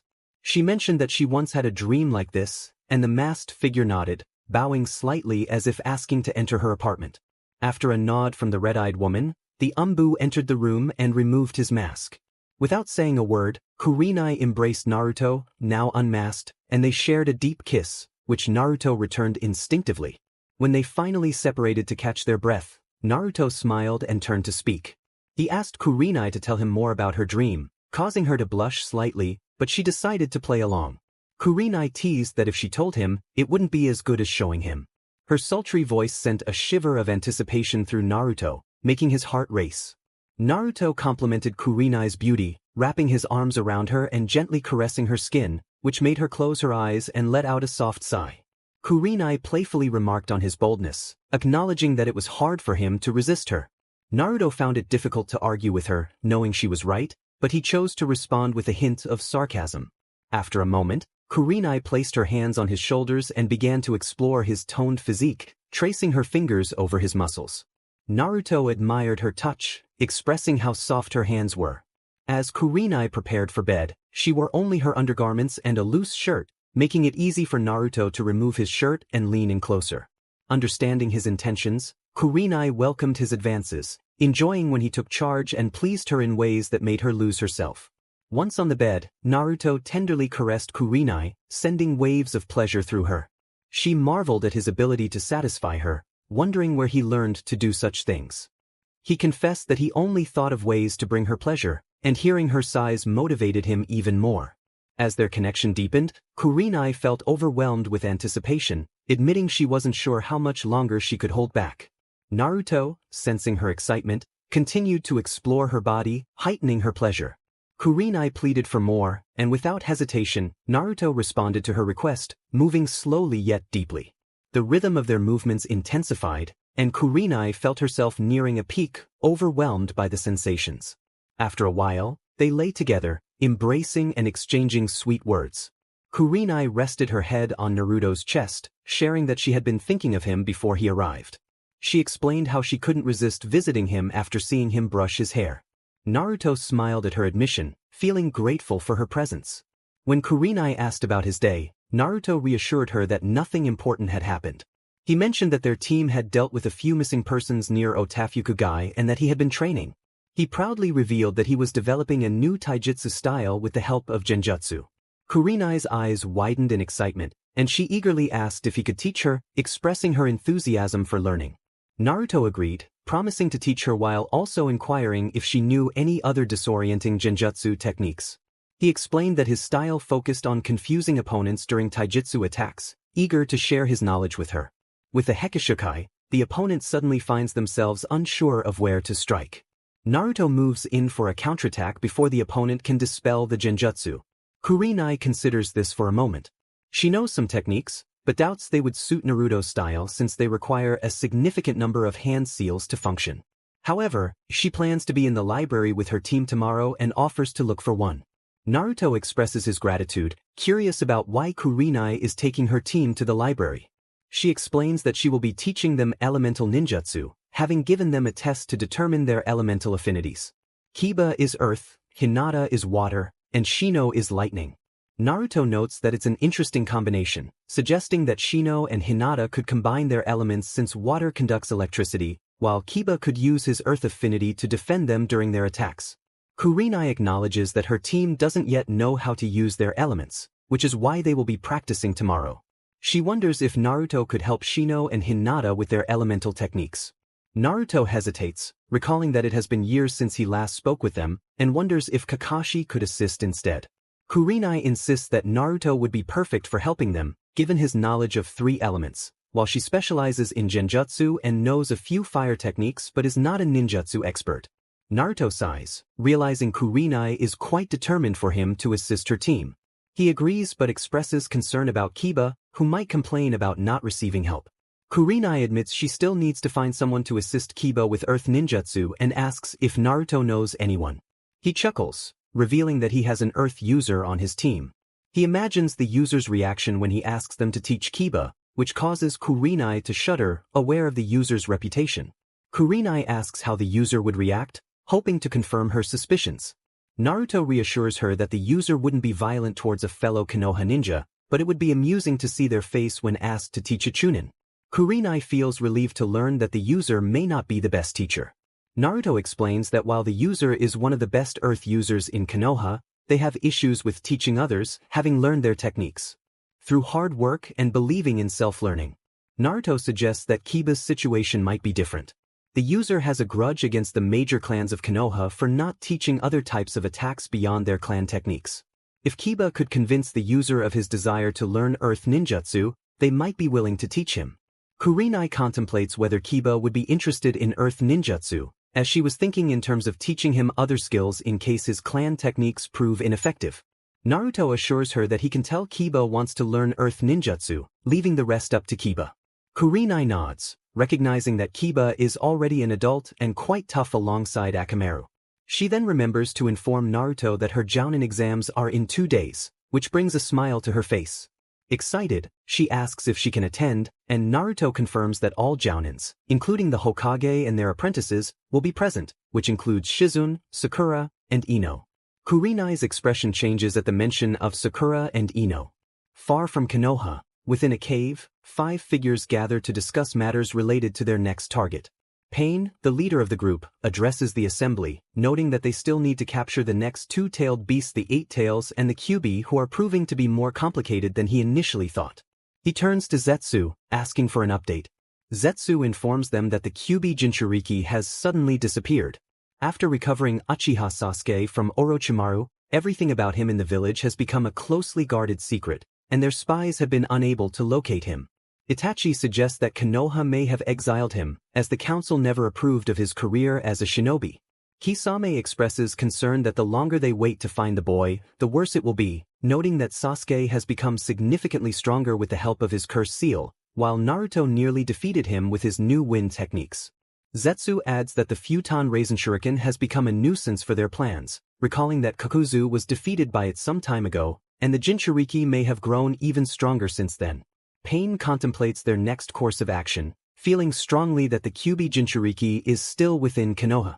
He believes that the Godame and the Toad Hermit could easily hide any files, making it impossible for their spies to track him. He instructs Itachi and Kisame to locate him and assess his abilities. Pain instructed everyone not to engage with Naruto and Kurenai until further notice. If Godame or Jiraiya found them together, they wouldn't stand a chance. With that, everyone vanished, leaving only the leader behind to ponder the situation.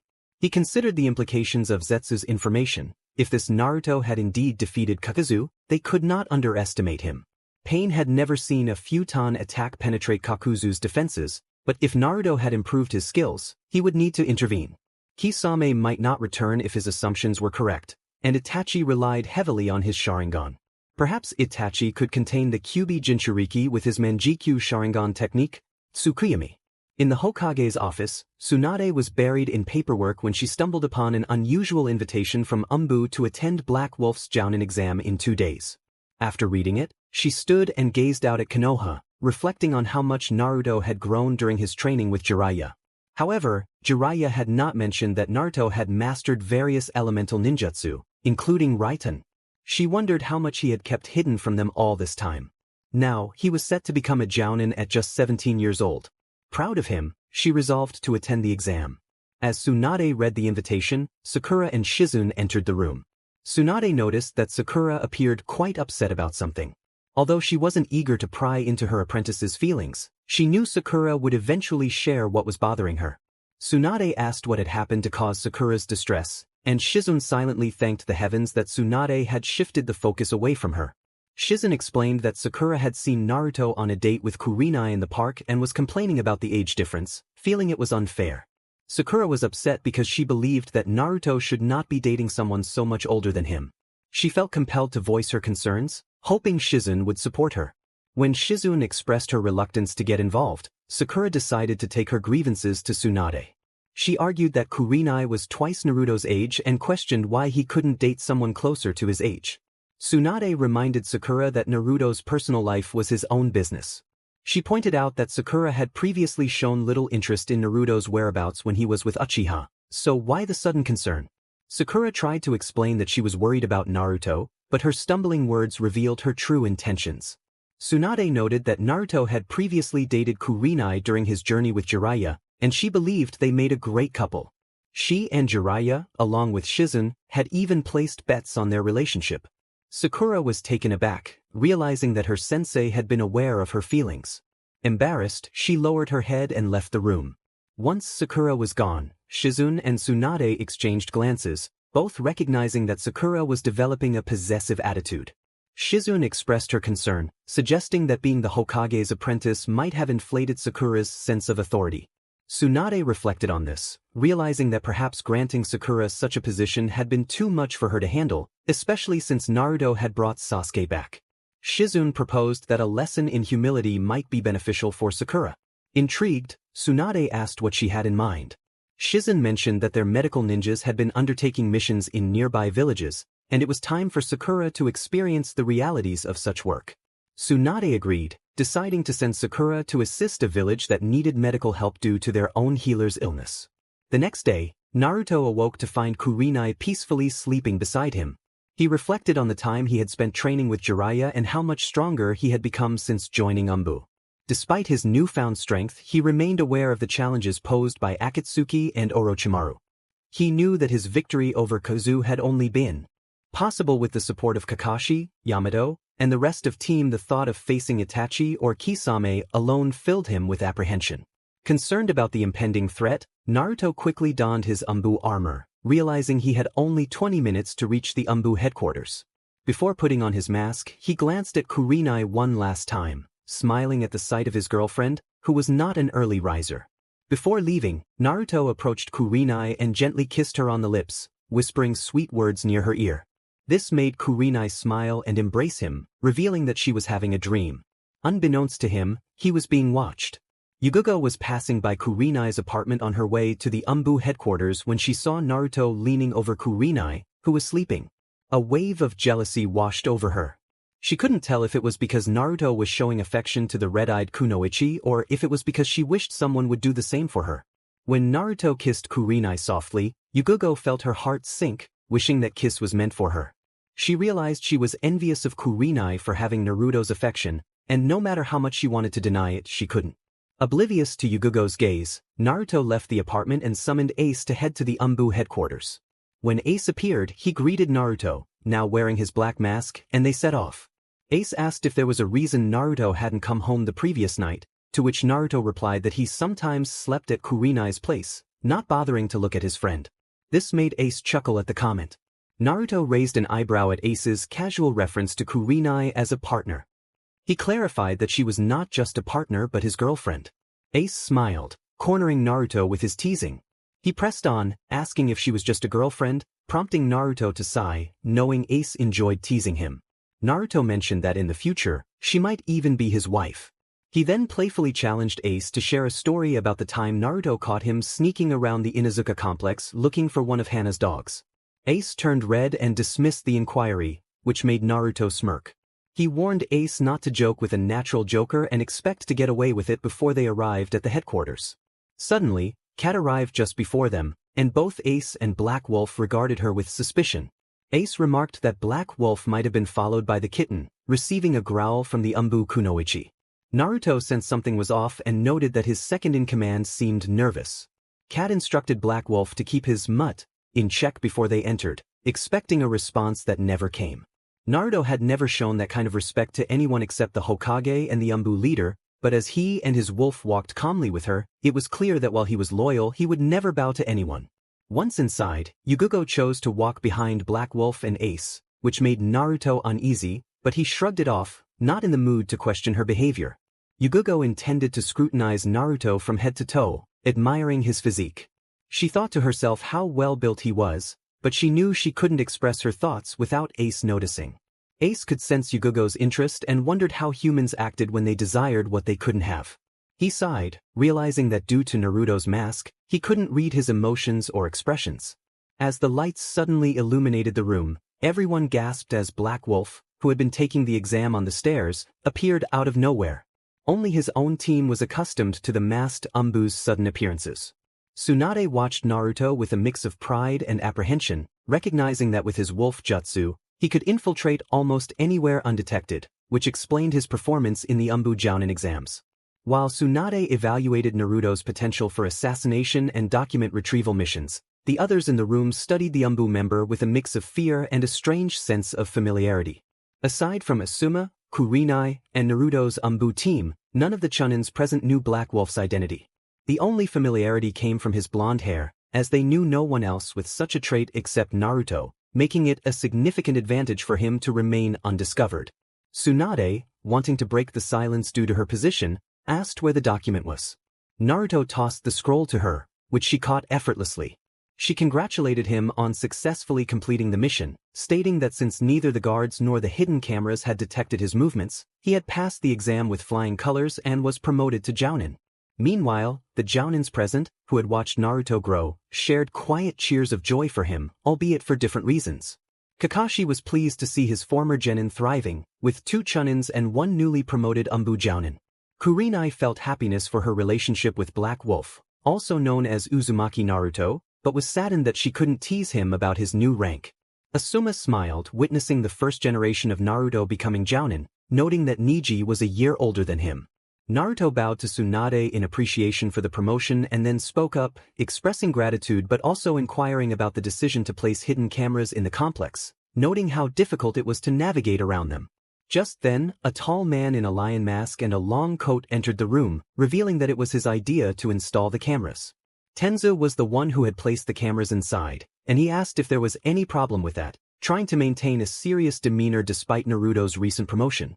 Black Wolf, after hearing the Anbu chief's declaration, turned and knelt before him, showing respect for the man. Yamato commented that he was curious since none of the previous Anbu Jounin exams included other means to protect places besides shinobis. He then turned away and walked toward where Black Wolf had risen, addressing the others present in the room. Naruto expressed his desire to leave, stating that suppressing his chakra drained him significantly and he needed to rest to recover. Tsunade nodded in acknowledgement. Just as Naruto was about to exit, Tsunade smiled, noticing that Naruto's graduating class seemed slightly disheartened by not knowing the identity of the mysterious Anbu. She decided to break the Anbu identity protocol. Tsunade requested Black Wolf to remove his mask, which surprised Kakashi, Asuma, and Kurenai, who simultaneously thought how unusual it was to do something like that. Naruto considered the implications of Tsunade's request. For a year, he had been operating behind the scenes, donning the Black Wolf mask while completing missions and protecting his home. He recalled that the Hokage wanted to give him a name to instill distrust in the Black Wolf Anbu of Konoha among other villages. Now, she wanted to reveal his identity to everyone. However, as an Anbu, he was expected to follow the Hokage's orders, as Anbu reported only to her and the Anbu chief. Thus, he complied and removed the mask. To say that everyone in the room was surprised would be an understatement. Their jaws dropped as they realized that the Anbu was, in fact, Uzumaki Naruto, once seen as an incompetent ninja, now promoted to Anbu Jounin at the age of 16. Due to his sudden disappearance, none of the chunins could comprehend what had happened to him. Sakura was the first to break the silence, asking if it was really him. She noted that Naruto did not even flinch at her gaze.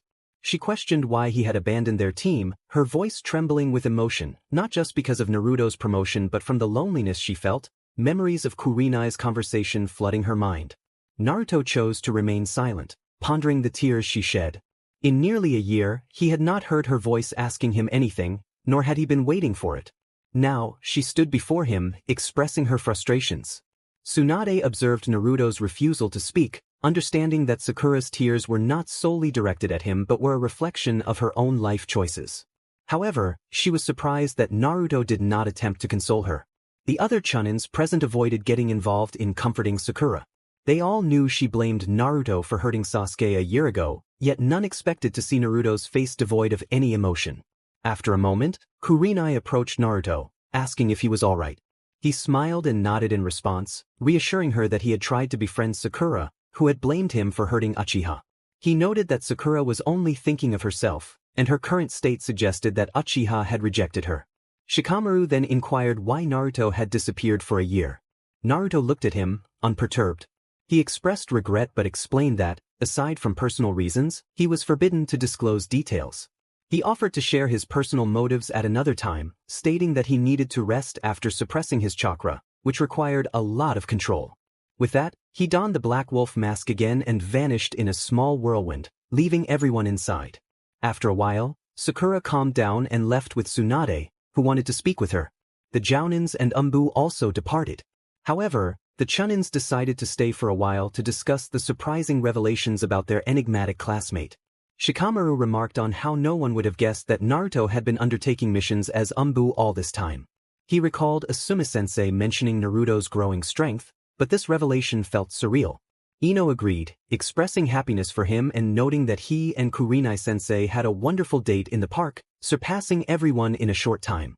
Shikamaru urged Ino to hurry so they could meet their team at the barbecue place in 30 minutes. As they left, he pondered what Naruto would say about his reasons for joining Anbu. He thought to himself that just when he believed Naruto was revealing his true self, he did something unexpected. It wouldn't surprise him if Naruto wanted to play with his mind a little. In Tsunade's office, she took her seat, gazing at the sorrowful Sakura and the resolute face of Shizune. She was certain of what to do next. Tsunade informed Sakura that she had a long-term mission for her, which caught Sakura's attention. She explained that a doctor in a village 10 miles away had contracted a deadly virus and would be unable to assist the community for at least 2 months. Sakura was tasked with going there to fill the doctor's role and attempt to treat him. Tsunade assured her that she would receive all necessary medical supplies and could request more if needed. Sakura nodded in understanding, ready to take on the challenge. Tsunade encouraged her, saying this would be good for her, allowing her mind some freedom to think about the future. Upon arriving at the village, Sakura was to speak with the mayor about arranging accommodations, as he would be happy to assist her. Tsunade noted Sakura's silent agreement as the young Kunoichi rose and exited the office, still feeling a pang of sadness at the thought of Naruto moving on with his life. Once Sakura had left, Tsunade and Shizune exchanged surprised glances, pondering Sakura's lack of resistance to the mission. They wondered if she was finally beginning to awaken from her previous delusions. Shizune expressed her concern, questioning whether Sakura would be all right on her own. Although she wished to mentor Sakura personally, she was worried about the girl's ability to learn independently. Tsunade acknowledged that Sakura needed to see the world for what it truly was. She reflected on her own decision to take Sakura on as an apprentice when she was too young to grasp the weight of such a role. Out in the field, Sakura would have to fend for herself and grow, much like Naruto had to when he was part of Anbu. Tsunade smiled at the thought of Naruto's progress, recalling how he had come to her a year ago seeking a position in Anbu. The Anbu commander held Naruto and his team in high regard and was considering forming a special Anbu unit. Together, they could take on formidable foes, including members of Akatsuki and the former 7 ninja swordsmen of the Mist, like Hoshikage Kisa. As she reviewed Sakura's long-term mission documents, Tsunade remembered that the other Uchiha was in Konoha and felt relieved that Sasuke was currently on a mission to IWA. Reflecting on the last original member of Team 7, she considered how well Sasuke was doing under the guidance of a more straightforward jounin like Aoba, who treated him with the respect he deserved, regardless of his status as the last of his clan. If all went well, Sasuke could become a jounin in a year, and perhaps Sakura could too, if she wasn't blinded by her authority. In Naruto's apartment, he returned feeling a mix of happiness and confusion about his new jounin status. He was puzzled by Hokage Tsunade's decision to expose him so openly. It seemed clear to him that she wanted him to operate behind the scenes, yet now the Rookie 9 would know he was an Anbu, including Sasuke. Naruto was not naive enough to believe that Sasuke would simply abandon his quest for power. Knowing Naruto's identity could lead Sasuke to seek him out in battle, and Naruto dreaded facing him. Kurenai, concerned for her boyfriend, noticed Naruto's unease. She understood that he didn't want to confront his old teammates so openly and could see his frustration with Tsunade for pushing him into the spotlight. She asked him if he was alright, and he replied that he was just contemplating why Tsunade continued to expose him. He mentioned the bingo book and the order within the Anbu headquarters, confirming Kurenai's worries. Kurenai admitted that she too was surprised and couldn't comprehend Tsunade's reasoning. Naruto expressed his concern that now that some knew his identity, it wouldn't be long before the news reached his enemies. He warned that once Akatsuki learned who he was, they would come for him with even greater numbers. Kurenai, aware of the stakes, could only offer her support. She suggested they think of a way to keep his identity secret until he was no longer an Anbu. Naruto mused that a simple transformation technique to change his hair color might suffice, but he felt there was little else he could do. He cherished his black wolf mask as a symbol of who he was. Kurenai reassured him that the mask defined his spirit and that it wouldn't be fair to wear another. She believed that Ace would be disappointed if he did. Naruto chuckled at the thought of Ace, wondering where the old wolf was, and expressed disbelief that he was chasing one of Hana's dogs again. Meanwhile, in Tsunade's office, she was buried in paperwork, a task she despised. Much of it involved council matters and diplomacy with other villages and countries. However, when she sensed a familiar presence, she relaxed and allowed it to enter. Kakashi appeared through the window, smiling as he greeted her. He inquired about her decision to have Naruto remove his mask in front of the Rookie 9, expressing his concern about her intentions. Tsunade explained that Naruto had spent his life hiding due to the hatred of others, and she believed showing his true self would inspire others like him to rise through the ranks.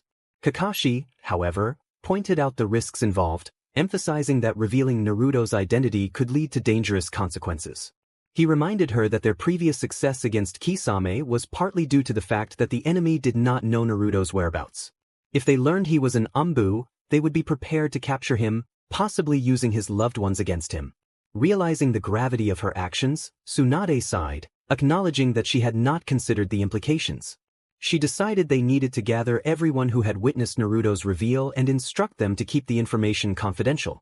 Kakashi agreed to alert Asuma and Guy to inform the rest. Once alone, Tsunade stood up and gazed out at the village, contemplating the challenges ahead. She never thought her actions would cause harm. She never wanted him to become Anbu. Instead, she hoped he would become a regular jounin and eventually face a genin team. However, Kakashi was right. The only reason Akatsuki hadn't bothered them until 2 days ago was that they were unaware of the blonde's whereabouts, likely sending someone for reconnaissance. With Akatsuki, after Itachi reported Kisame's demise to the leader, Pain was lost in deep thought. According to Itachi, they had been ambushed and had to confront Konoha's Anbu forces and the Hokage. Itachi mentioned that an Anbu with a black wolf mask delivered a fatal blow to Kisame's heart, killing him instantly. It was a mistake to send someone they were expecting. Next time, he would send Zetsu, who should handle the task. Itachi, I release you from the QB. Your presence in Konoha will alert everyone, and we cannot afford another loss like Kisame, Sasori, Deidara, Kazu, and Haiden, Pain stated, to which Itachi nodded. For a moment, however, Itachi's Sharingan eyes closed, revealing Rinnegan. Truthfully, Pain did not trust Itachi. He suspected that Itachi was playing both sides and needed to distance him from Konoha. Itachi, for his part, did not want to return to Konoha anyway. He had seen the strength of the Anbu there and wondered how much stronger they had become since he left. Yet, he was thinking about the man with the black wolf mask. Itachi couldn't meet his gaze with the Sharingan, as he was unable to look him in the eyes, but he found the man vaguely familiar. After some time, he shrugged, knowing he would not be sent to Konoha again. Back with Pain, he called upon the member he had been considering. Zetsu, I need you to find out where the Kyuubi Jinchuriki is. I sent Kisame and Itachi to Konoha, and Itachi returned with Kisame's corpse. I don't want you to get involved. Just try to gather information on Uzumaki Naruto's whereabouts, Pain instructed, to which Setsu nodded and vanished. In Konoha, the next day, after Naruto woke up, he smiled at his companion. Kurenai had chosen to sleep with him for company, making Naruto's day even more amazing. He was in love with her, and the thought of Akatsuki capturing her to reach him was unsettling, to say the least. He wondered what he would do if such a thing happened and feared losing control while trying to rescue her. The troublesome fox could take advantage of his fragile state and seize control of his body in an instant. When Kurenai opened her eyes, she suddenly felt her boyfriend's lips pressed against hers in a gentle kiss. She loved the attention from Naruto. After fully opening her eyes, she met the gaze of her lover, who was smiling at her, and felt complete. She enjoyed waking up with him still there, but due to her Anbu schedule, she often had to report to the Anbu headquarters early. However, since the Hokage had given her a day off in recognition of her promotion, she could spend the entire afternoon with Naruto before needing to train her team in elemental manipulation. I'm so happy to wake up with you, Naruto-kun. It's been ages since your last vacation, and every day I wake up, you're already gone to the Anbu headquarters, Kurenai said, to which Naruto responded with a deep kiss. He apologized for his early mornings, wishing he could simply wake up and have breakfast with her, but being an Anbu meant rising early. Kurenai reassured him that it was fine and that she understood. How about that breakfast? She asked, and Naruto smiled as he got out of bed. Just wait here.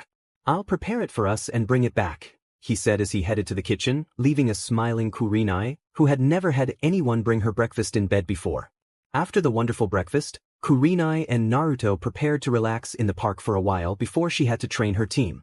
However, they were interrupted by a knock at the door. When Naruto opened it, he feared the Hokage might postpone their vacation due to a mission. He relaxed upon seeing Shikamaru and Ino at the door, smiling at him, which struck Naruto as extremely strange since the last he remembered, Shikamaru had been muttering, troublesome, all the time. He asked Shikamaru if Ino had forced him to smile. After a moment, they heard laughter coming from inside the apartment. Kurenai was laughing at Naruto's comment and then at Shikamaru's expression after hearing it. The chunin, aware of the situation, murmured more troublesome words, wondering if they were planning this to tease him. Naruto, I was wondering if we could talk for a bit. Kurenai-sensei is welcome to join us, Shikamaru said, to which both Naruto and Kurenai nodded. Suddenly, a cloud of smoke appeared beside Naruto, and Ace appeared. He asked if he could join as well, expressing his discomfort with Naruto's sofa. Naruto sighed, teasing that Ace was tired of playing with that Eskimo dog, which earned him sweat drops from Ino and Shikamaru and laughter from Kurenai. After Naruto's exchange with Ace, which left Shikamaru and Ino still trying to comprehend why the wolf could talk, the five of them headed to Konoha's public park.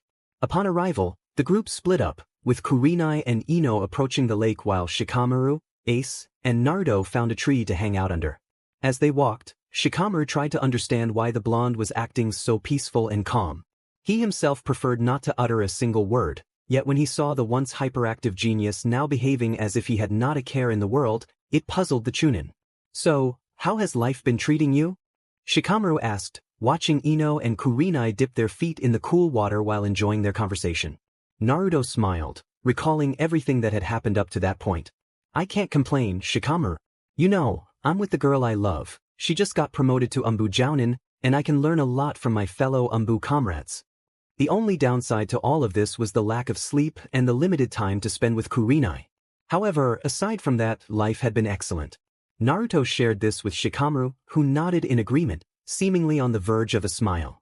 Shikamaru mentioned that he couldn't complain too much. Team 10 was functioning well under Asuma's guidance, and they were taking on more challenging missions.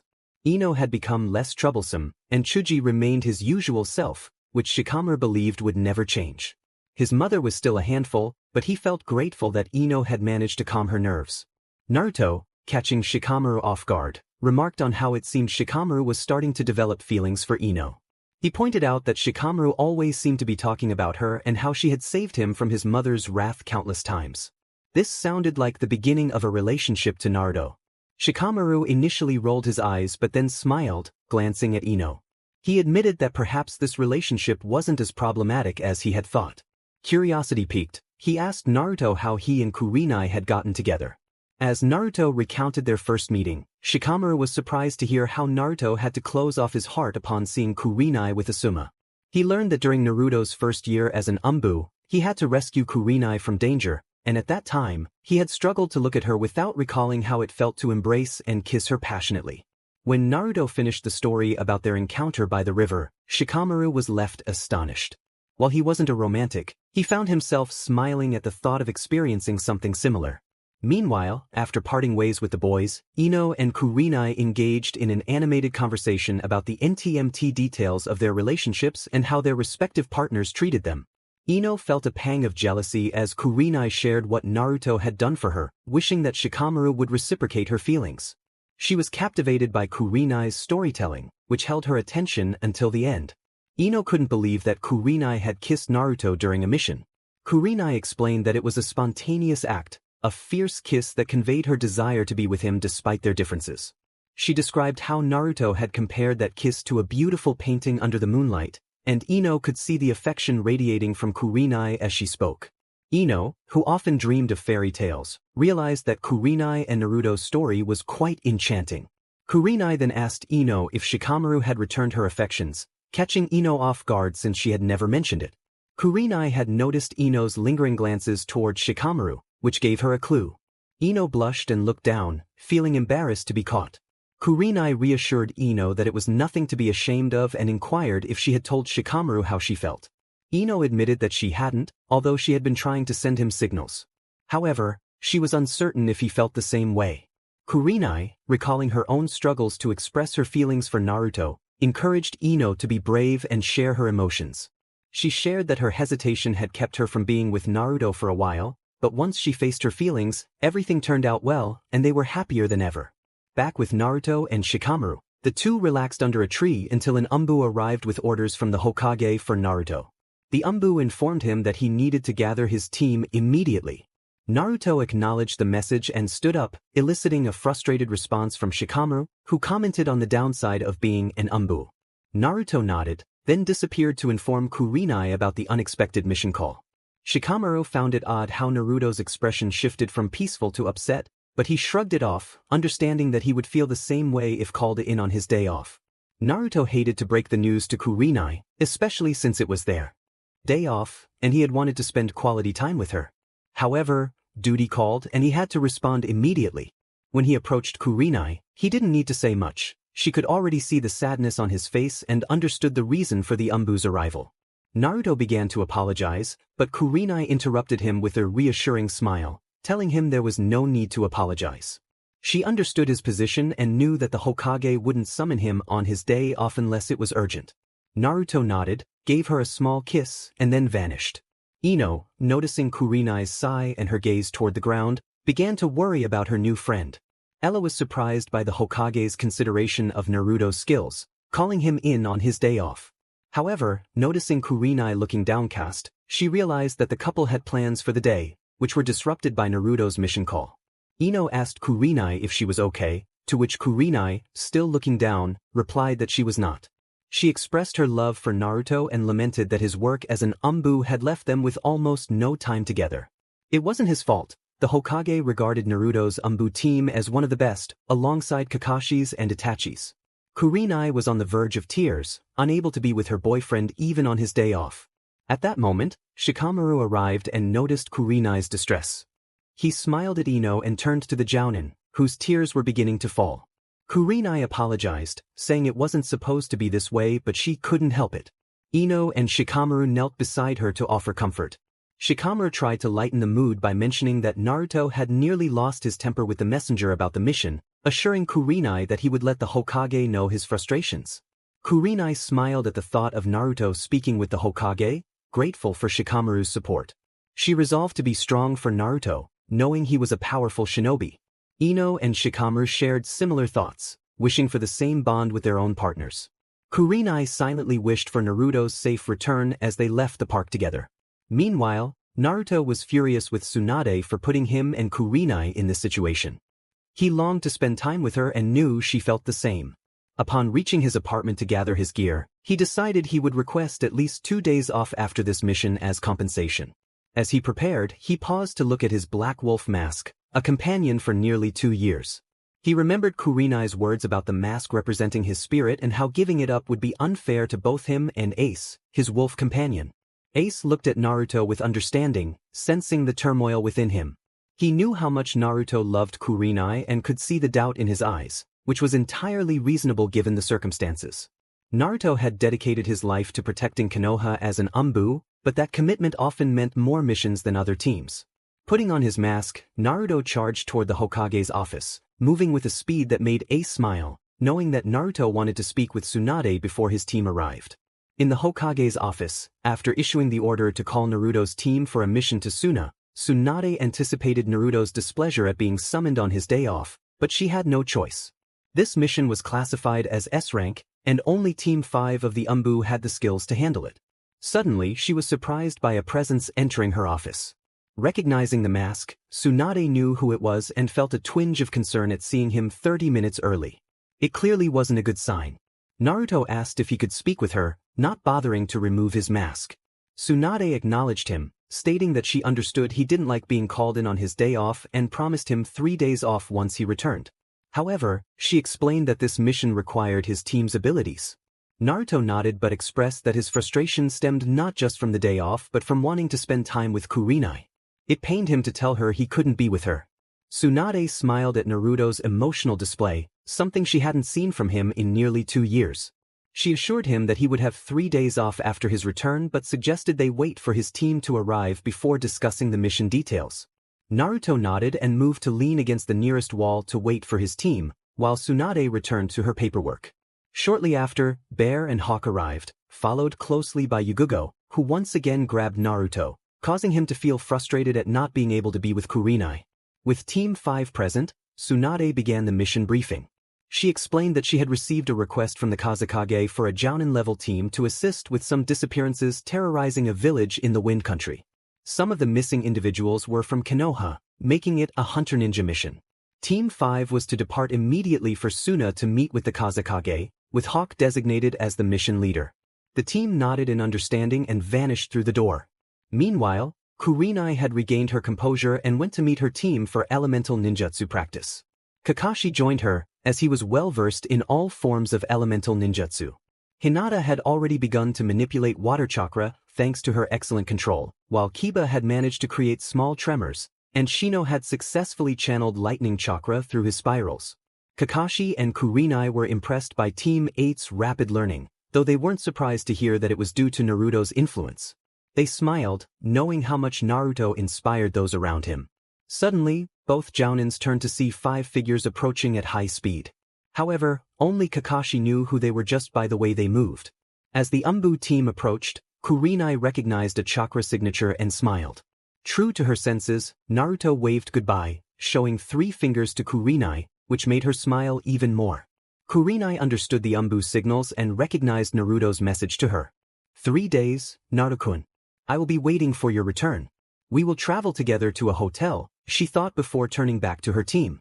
Back with the Anbu team, Bear was using all the teasing he could against Black Wolf, making Hawk laugh. However, Yugugo was furiously jealous of Kurenai for being with Naruto. Returning to Naruto, he was glad to have good news to share with Kurenai, allowing him to focus on the mission at hand. He smiled at the prospect of meeting Gaara once again. Due to their internal struggles, they shared a brotherly bond. 10 miles from the Konoha border, Zetsu was approaching the village to assess the whereabouts of Uzumaki Naruto. So far, the only method to search for a Jinchuriki was to detect the demonic chakra. However, after some time, they could not sense any trace of Kyuubi's chakra within Konoha, which could only mean that either the Jinchuriki was dead or had left the village. Zetsu thought about this as he began to evaluate his options regarding the mission. Unable to sense the Jinchuriki, his next alternative would be to enter the village and interrogate someone, but that would jeopardize his position and ruin the mission. Coming to a conclusion, he closed his eyes and performed the astral projection technique to report to the leader. Yes, Zetsu, report, Pain said, prompting Zetsu to begin his report. Pain-sama, so far I have not sensed any presence of demonic chakra in or near Konoha. Therefore, he is either dead or has left the village, Zetsu stated, allowing time for the leader to consider the report. Death is not a possibility, as we would know the moment it occurred. However, the possibility of him being a missing ninja is not impossible. Konoha treated him as they would the QB, so he could have escaped. Nevertheless, he could not risk entering the village. Return to your previous duties, Zetsu, find the Hachibi. One day later, Team 5 was already racing through the desert to reach the hidden village of Suna. Along the way, the group rested for 2 hours each, rotating among the members. According to Hawk's calculations, the team should arrive in Suna in 2 hours. At one point during the journey, the team discussed the missing ninjas from Konoha they would face. Of course, Naruto could not know since none of his age had fled the village except for the Uchiha. Hawk and Bear recalled 2 brothers who had caused quite a stir 10 years ago, but they were unsure if the brothers were still alive. They were known to be very strong and could easily defeat a team of 4 chunin each. Yugugo, on the other hand, could not remember a living missing ninja, as Anko had once taken down that individual. After 2 hours, the village came into view, and the team arrived at the gates. Halt! Declare your reason for being Anbu, a Suna chunin said, to which Hawk presented the Kazekage's order, stating that Team 5 had been sent to assist Suna with some missing ninjas. After the chunin reviewed the order, he authorized their entry into the village and proceeded to escort the Anbu team to meet the Kazekage, leaving another chunin to guard the gates for a while. Sabaku no Gaara was a very busy man. Having been appointed Kazekage at the age of 15, the former Jinchuriki had to adjust to the demanding life of dealing with paperwork. However, Gaara was managing the documentation much better than the Hokage. If someone were to look in his office, they would see stacks of meticulously organized mission ranks and village documents. At that moment, Gaara was reading a report about a reconnaissance mission in a village that had been attacked by the missing ninjas. According to the report, about 20 missing had formed a group called the Red Dragon and were terrorizing a village 8 kilometers west of the hidden village. However, Gaara heard a knock at the door. "Kaze-sama, a team sent by Konoha has arrived, sir," the chunin guard said, to which Gaara simply replied, "Enter," and the door opened. When the door opened, Gaara was surprised that Konoha had sent an Anbu team to address the issue at hand. However, as he looked at the one with the black mask, he suspected the seemingly blonde man kneeling before him. His thoughts were interrupted when the masked figure, Hawk, turned to speak. "Anbu Team 5 from Konoha presenting assistance, Kaze-sama," Hawk introduced, to which Gaara nodded but first needed 2 more people present. "Izumo, call Temari and Kankuro here immediately," Gaara shouted, and Izumo nodded before disappearing to find the Hokage's siblings.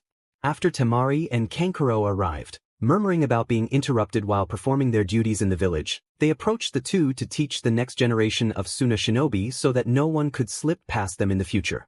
However, when both were interrupted by the Kazekage for a meeting, they were not very pleased. Nevertheless, both they and Gaara suspected the masked black wolf Anbu, noticing his blonde hair.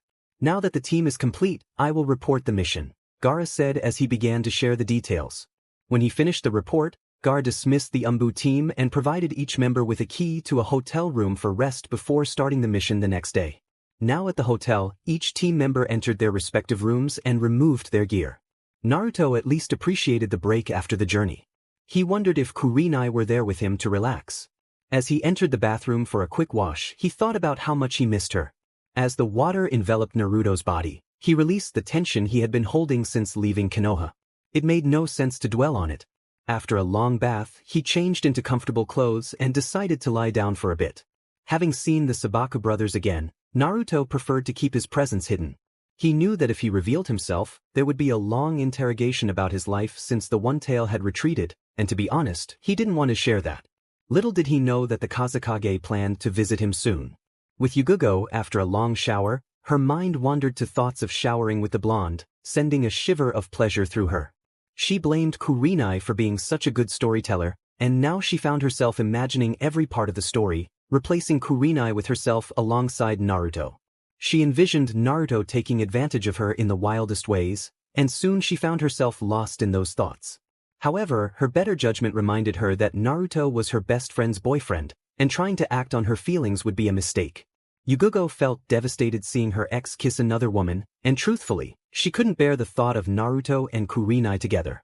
She had fully supported their relationship to distance herself from them. Yet, she realized she had tried to flirt with Naruto during their journey, but he had never seemed interested, choosing to preserve his friendship with Kurenai instead. As her good side worried about the consequences, her mischievous side nearly lost control while imagining the blonde doing the same things to her as she had imagined with Kurenai. She thought to herself that she couldn't be like this, but Naruto was so attractive, and she couldn't endure these feelings much longer. With Naruto, just as he was about to drift off for the day, a knock interrupted him, causing him to grunt in frustration. When he asked who it was, he was surprised to hear Gaara's voice asking for permission to enter. Realizing his plan had failed, he opened the door and let the Kazekage into his room. Gaara greeted him, and Naruto nodded, returning to his bed to sit up. Noticing the blonde's back turned to him, Gaara wondered what was troubling the usually cheerful Naruto. Naruto apologized for not visiting Gaara's office, explaining that he was a bit tired. Gaara's concern grew as he asked when Naruto had become so fatigued, fearing that the Kyuubi might be out of control like Shikaku had been. Naruto quickly reassured him that the beast was still within him and explained that being an Anbu meant almost constant missions, leaving him little time to recover. Gaara concluded that Naruto didn't want to discuss it further, and Naruto murmured about being too exhausted for a good night's sleep, which Gaara understood before leaving the room. Before Gaara departed, Naruto requested that he not tell Temari and Kankuro about his presence until the mission was over, to which Gaara shrugged and nodded in agreement. Once the Kazekage left, Naruto jumped onto the comfortable hotel bed, allowing gravity to pull him into sleep, which turned out to be a mistake. As he slept peacefully, the fox was preparing to give him a severe headache. Kyuubi laughed darkly, stating that Naruto had managed to fend off his attempts to instill fear for quite some time, but this time would be different. It was a quiet night in Suna. Located in a desert, the nights were quite cold, and the inhabitants wrapped themselves in warm blankets to stay comfortable. However, one person did not need any blankets. If anyone had seen him, they would have noticed that Uzumaki Naruto was sweating profusely as he slept. He was trapped in a nightmare, one of the most difficult he had ever faced. Since becoming an Anbu, when Kyuubi was not leaking his murderous intent, the fox had been working hard to provide Naruto with unsettling visions and nightmares of his loved ones dying before him. At that moment, Naruto was experiencing a nightmare where his beloved Kurenai was being attacked by the very person whose heart was in his power. Normally, this nightmare wouldn't frighten him much due to his extreme confidence in controlling his own body, preventing the troublesome Kitsune from taking over. However, while he had previously been able to control it, he was now struggling to dispel the horrifying images of himself harming the one he loved deeply. He thought to himself that he needed to take control of the situation and not let the fox manipulate his mind. It was time to resolve this once and for all. As he focused his chakra fiercely, he found himself staring at Kyuubi, who was looking back at him, seemingly searching for something to exploit. Naruto would not have known, and the fox would never openly admit it, but Kyuubi was quite impressed with Naruto's ability to suppress the demon's impulses in that manner. For nearly a year, the fox had been trying everything to break the blonde, hoping to convince him to break the seal. Yet, looking into Naruto's fierce eyes, Kyuubi realized something he hadn't seen in 16 years. Those same eyes, the same determination, the same resolve to protect others, he wondered why he had not noticed it before. Of course, the boy was the son of his captor, the one who had sealed him away. Naruto was the child of the fourth Hokage. Kyuubi pondered as the realization washed over him. He was curious about the boy's determination to keep him at bay, surprising the blonde a little. Naruto, struggling to maintain his distance from the fox, was suspicious of the sudden question. However, the answer came naturally to him. He explained that Kyuubi had brought him nothing but misery. While using the fox's chakra, his mind would shatter, leaving him with only thoughts of destruction. He acknowledged that Kyuubi had saved him countless times by healing his wounds, but he reminded the fox that without him, he would have led a different life, free from the constant fear of losing his body to Kyuubi or being hunted by Akatsuki or Orochimaru. Despite the misery, Naruto had managed to find love and care in his life, which made Kyuubi chuckle at his choice of words. Kyuubi urged Naruto to lower his defenses, insisting that he only wanted to talk. The fox's voice took on a strangely human tone, but Naruto knew better than to trust him. Foxes were cunning creatures, skilled in deception. Kyuubi promised that he would not harm Naruto, stating that he had pride and would keep his word. Naruto, still wary, relaxed his shoulders slightly and asked what Kyuubi wanted. Kyuubi wanted to discuss what he had been doing to Naruto over the past year. He lounged comfortably, raising an eyebrow from Naruto. He admitted that initially his goal was to break Naruto's spirit, but he found more excitement in their battles. Kyuubi proposed a deal, making Naruto suspicious of the demon's intentions. He reminded Kyuubi that a deal typically involved mutual benefit, and he saw none in their situation. Kyuubi expressed his frustration at being trapped for 16 years, unable to experience the outside world. He suggested that Naruto release the seal, allowing them both to separate. Naruto doubted Kyuubi's seriousness, pointing out that such a request was unrealistic. Kyuubi smiled and continued, explaining that he merely wanted to feel the world outside again. He proposed that their senses be connected, allowing Kyuubi to share Naruto's experiences. He assured Naruto that he could sever the link whenever he wished, but listening to Naruto's thoughts while he was with someone else would be quite unpleasant. Naruto considered the proposal, finding it less demanding than he expected. He realized that Kyuubi would be powerless over his body while sharing senses, making it acceptable. However, as an Anbu, he had learned to be cautious. Before giving his answer, he asked what he would gain from this arrangement. Kyuubi, with a grin, summoned 5 foxes of different colors, introducing them as his team of demon foxes, each with unique skills. Naruto watched with crossed arms as the 5 foxes appeared, each representing a different element. Kyuubi explained their abilities: Urei, the spy; Tsukai, the swift messenger; Onmitsu, the investigator; Tsuzoku, the thief; and Kyushu, the deadly assassin. Kyuubi offered these foxes to Naruto, should he need them if they finalized the deal. Naruto preferred Urei and considered the usefulness of Tsukai, Onmitsu, and Tsuzoku, but he felt he did not need Kyushu's assistance, given his already formidable team of Anbu with their own lethal skills. However, if a mission required stealth and the elimination of a target without being caught, he could send Kyushu, ensuring he would remain unlinked to any attack, knowing none of them would mind taking the blame from other humans. Well, Kyuubi, somehow I know this isn't as simple as agreeing to the terms, is it? Naruto asked, noticing the 6 foxes smiling mischievously, which made him suspicious and slightly annoyed with himself for not doubting the cunning of a kitsune. Urei remarked that Naruto seemed to understand foxes too well. For the deal to be real, there would be a test for him to overcome. Naruto turned his gaze away, expressing his suspicion about the situation. He thought about how he wouldn't trust someone who had given him a hard time during his life, suddenly appearing and offering gifts without cost. Yet he couldn't deny his eagerness to face this challenge. He always welcomed a good test. He wondered what he was supposed to do. Kyuubi casually stated that it was simple. Naruto just had to defeat him in a shinobi battle. Naruto frowned at the demon, questioning how he could possibly lay a finger on him when even most shinobi from Konoha struggled to inflict any damage.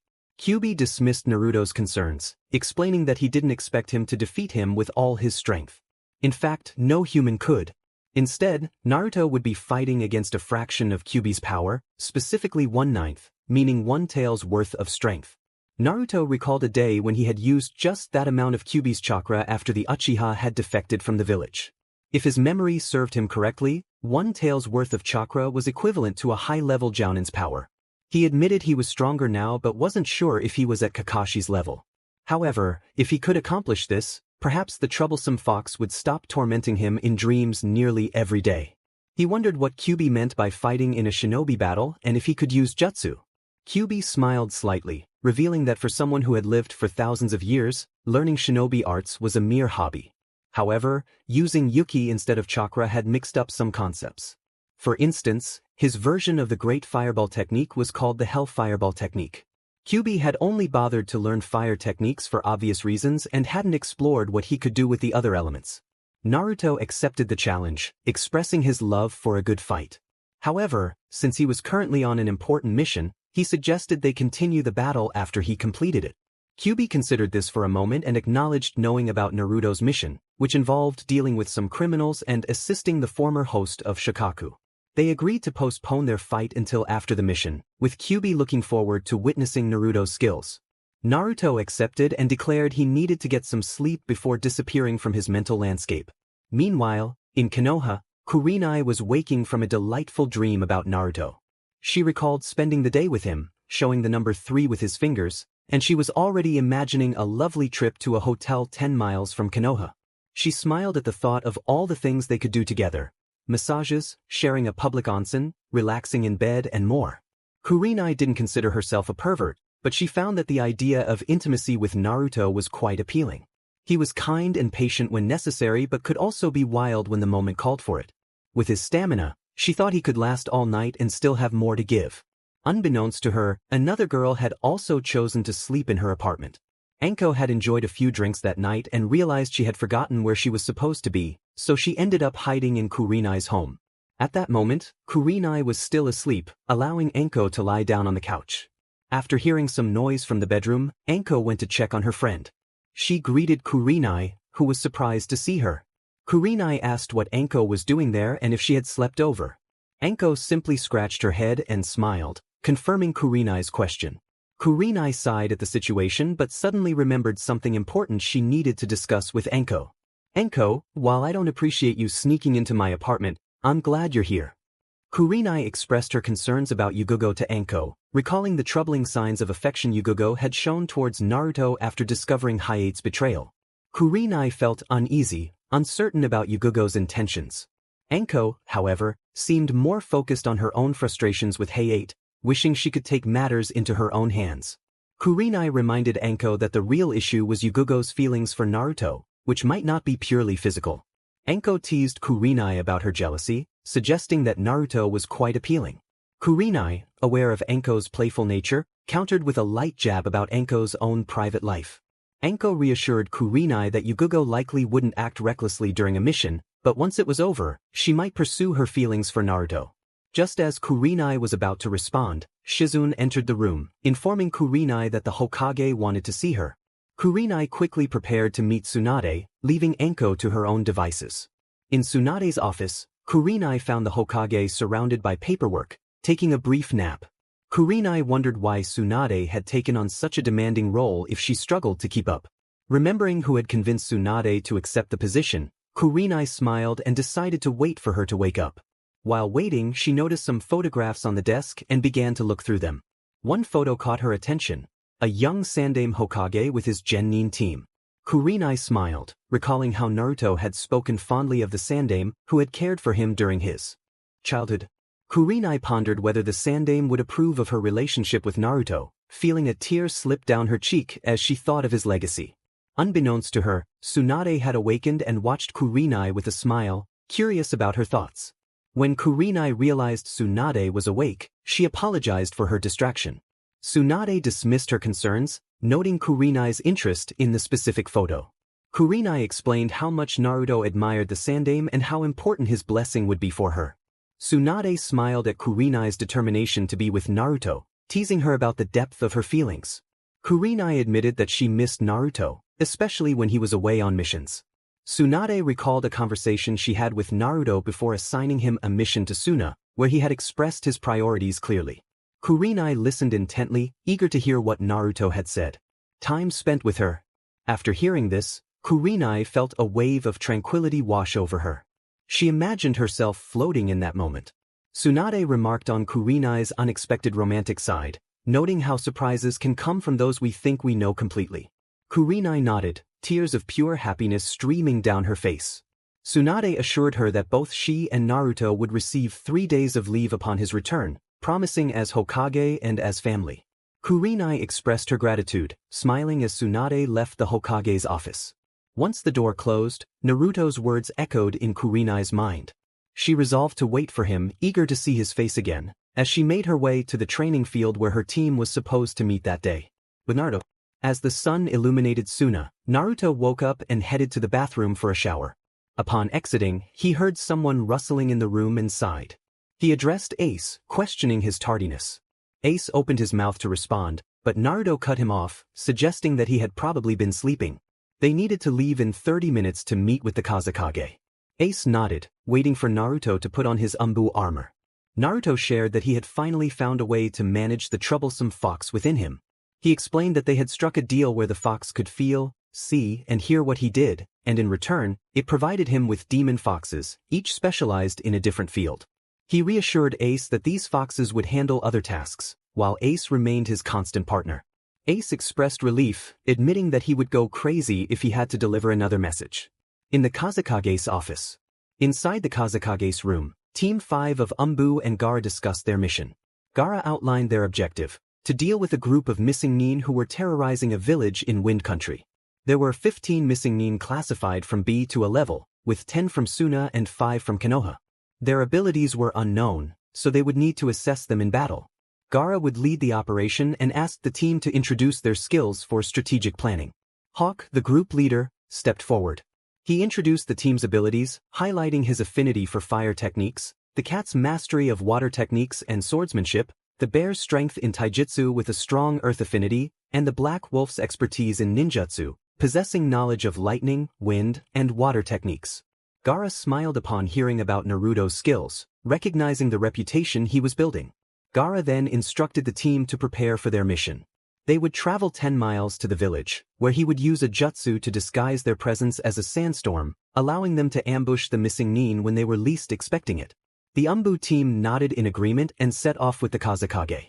As they approached the village, Gaara began forming hand signs and instructed everyone to gather behind him. He unleashed a powerful wind technique that created a massive sandstorm, concealing them from view. Naruto was amazed by Gaara's wind attack and wished to learn it, though he realized it required control over sand, which would be challenging. Gaara teased him about using the technique to destroy clones, prompting Naruto to recall a past incident where Gaara had struggled with it. This familiarity surprised their teammates. Gaara explained that he had to adapt the technique after losing Shikaku, and he inquired about Naruto's affinity for wind.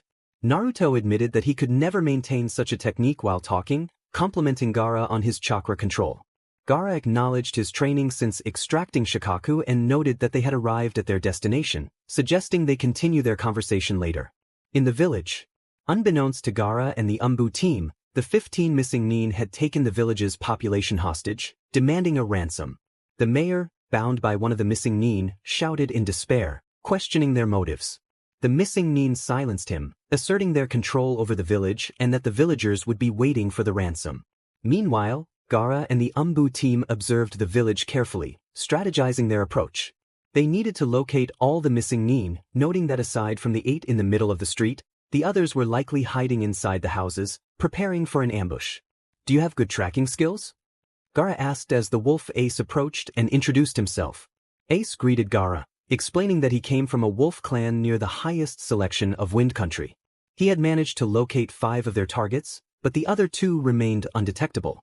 Gaara nodded and assessed the situation, concluding that the last 2 must be part of an Exuna clan known as the Sabure. Their bodies could dissolve into sand, allowing them to mask their presence.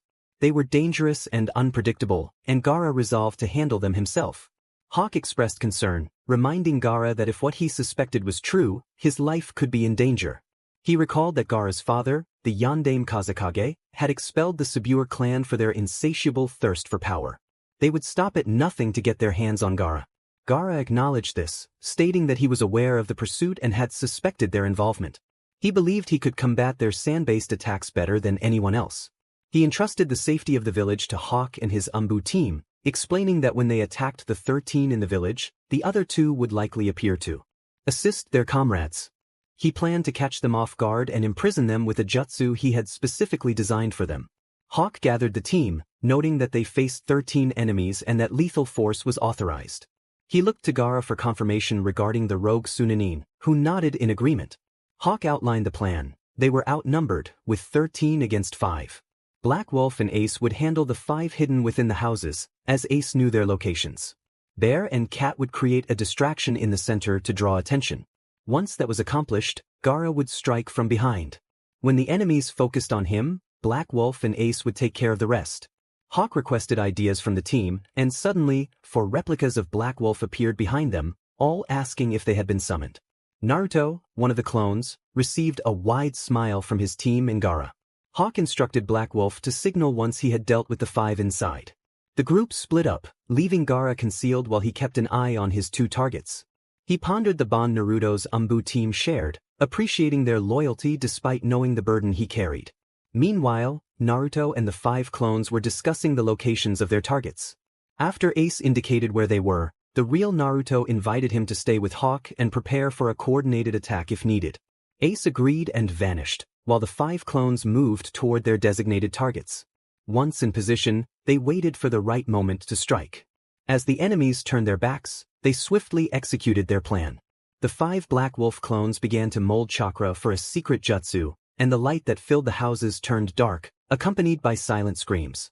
Recognizing that the screams could jeopardize their plan, Naruto ensured that the Black Wolf clones silenced the hidden ninjas. Once the clones vanished, the real Naruto threw a kunai to the other side of the village, signaling the group to attack. Hawk and Ace quickly appeared behind one of the houses to confront 2 enemies nearby. Without warning, a ninjato and a claw struck down the two rogue ninjas, capturing the attention of the rest, which proved to be a mistake. Yugogo seized the opportunity, eliminating 3 of them, while Bear used a jutsu to trap 2 more in a mud prison. With the surprise attack, the remaining 3 were caught off guard as Naruto arrived. Suddenly, 2 sand tornadoes charged toward the team. As they approached the village, someone shouted the name of a jutsu. Gaara extended his palms, stopping the Sabure brothers in their tracks. He declared them wanted for unauthorized killings and disobedience to the Kazekage's orders, stating that their lives would end here. The brothers laughed, claiming that no attack could kill them as their bodies could dissolve into sand. Gaara smiled and turned to Black Wolf, who pointed out that if their bodies could dissolve, then lightning jutsu would be their weakness. The brothers felt fear for the first time as they locked eyes with Naruto, whose presence instilled terror. Naruto asked for permission from Gaara, who nodded, and began forming hand seals for a lightning jutsu. He conjured 2 lightning spears in his palms, swiftly ending the lives of the 2 brothers. After the brothers fell, Gaara addressed the Anbu team, declaring the mission complete. They needed to dispose of the bodies, and the team nodded before vanishing to burn the remains and collect evidence of the incident to bring back to Suna and Konoha. In the Kazekage's office, after the mission concluded, Gaara decided to give the reward money to Konoha, recognizing their role in eliminating the rogue ninjas. The team and Gaara were discussing the final details for the mission report to be delivered to both hidden villages. Once they finished, Gaara dismissed the team but asked Black Wolf to stay for a while. The team nodded and disappeared to go to the hotel and gather their things. Gaara then addressed Naruto, asking him to remove his mask, assuring him that no one would know he was there. Naruto smiled, acknowledging the request. He expressed his concern about the name Shippu Ukami potentially causing him trouble, especially with Kumo not being too pleased with him. Gaara reassured him that Kumo was currently in a state of hesitation, having halted their attempts to capture Shippu Ukami out of fear of losing their own operatives. Gaara then shifted the conversation, inquiring about Naruto's decision to join Anbu. Naruto explained that being loud and annoying often led people to underestimate his abilities, prompting him to seek a change. He viewed the black mask as a symbol of his new path. He shared that Jinchuriki were often solitary, and while Gaara had the support of Temari and Kankuro, Naruto felt he had to face his challenges alone. He also noted that in Konoha, people were not as kind to him as they were in Suna, and without the mask, he felt invisible. Gaara noticed that Naruto spoke of his situation without sadness, which intrigued him.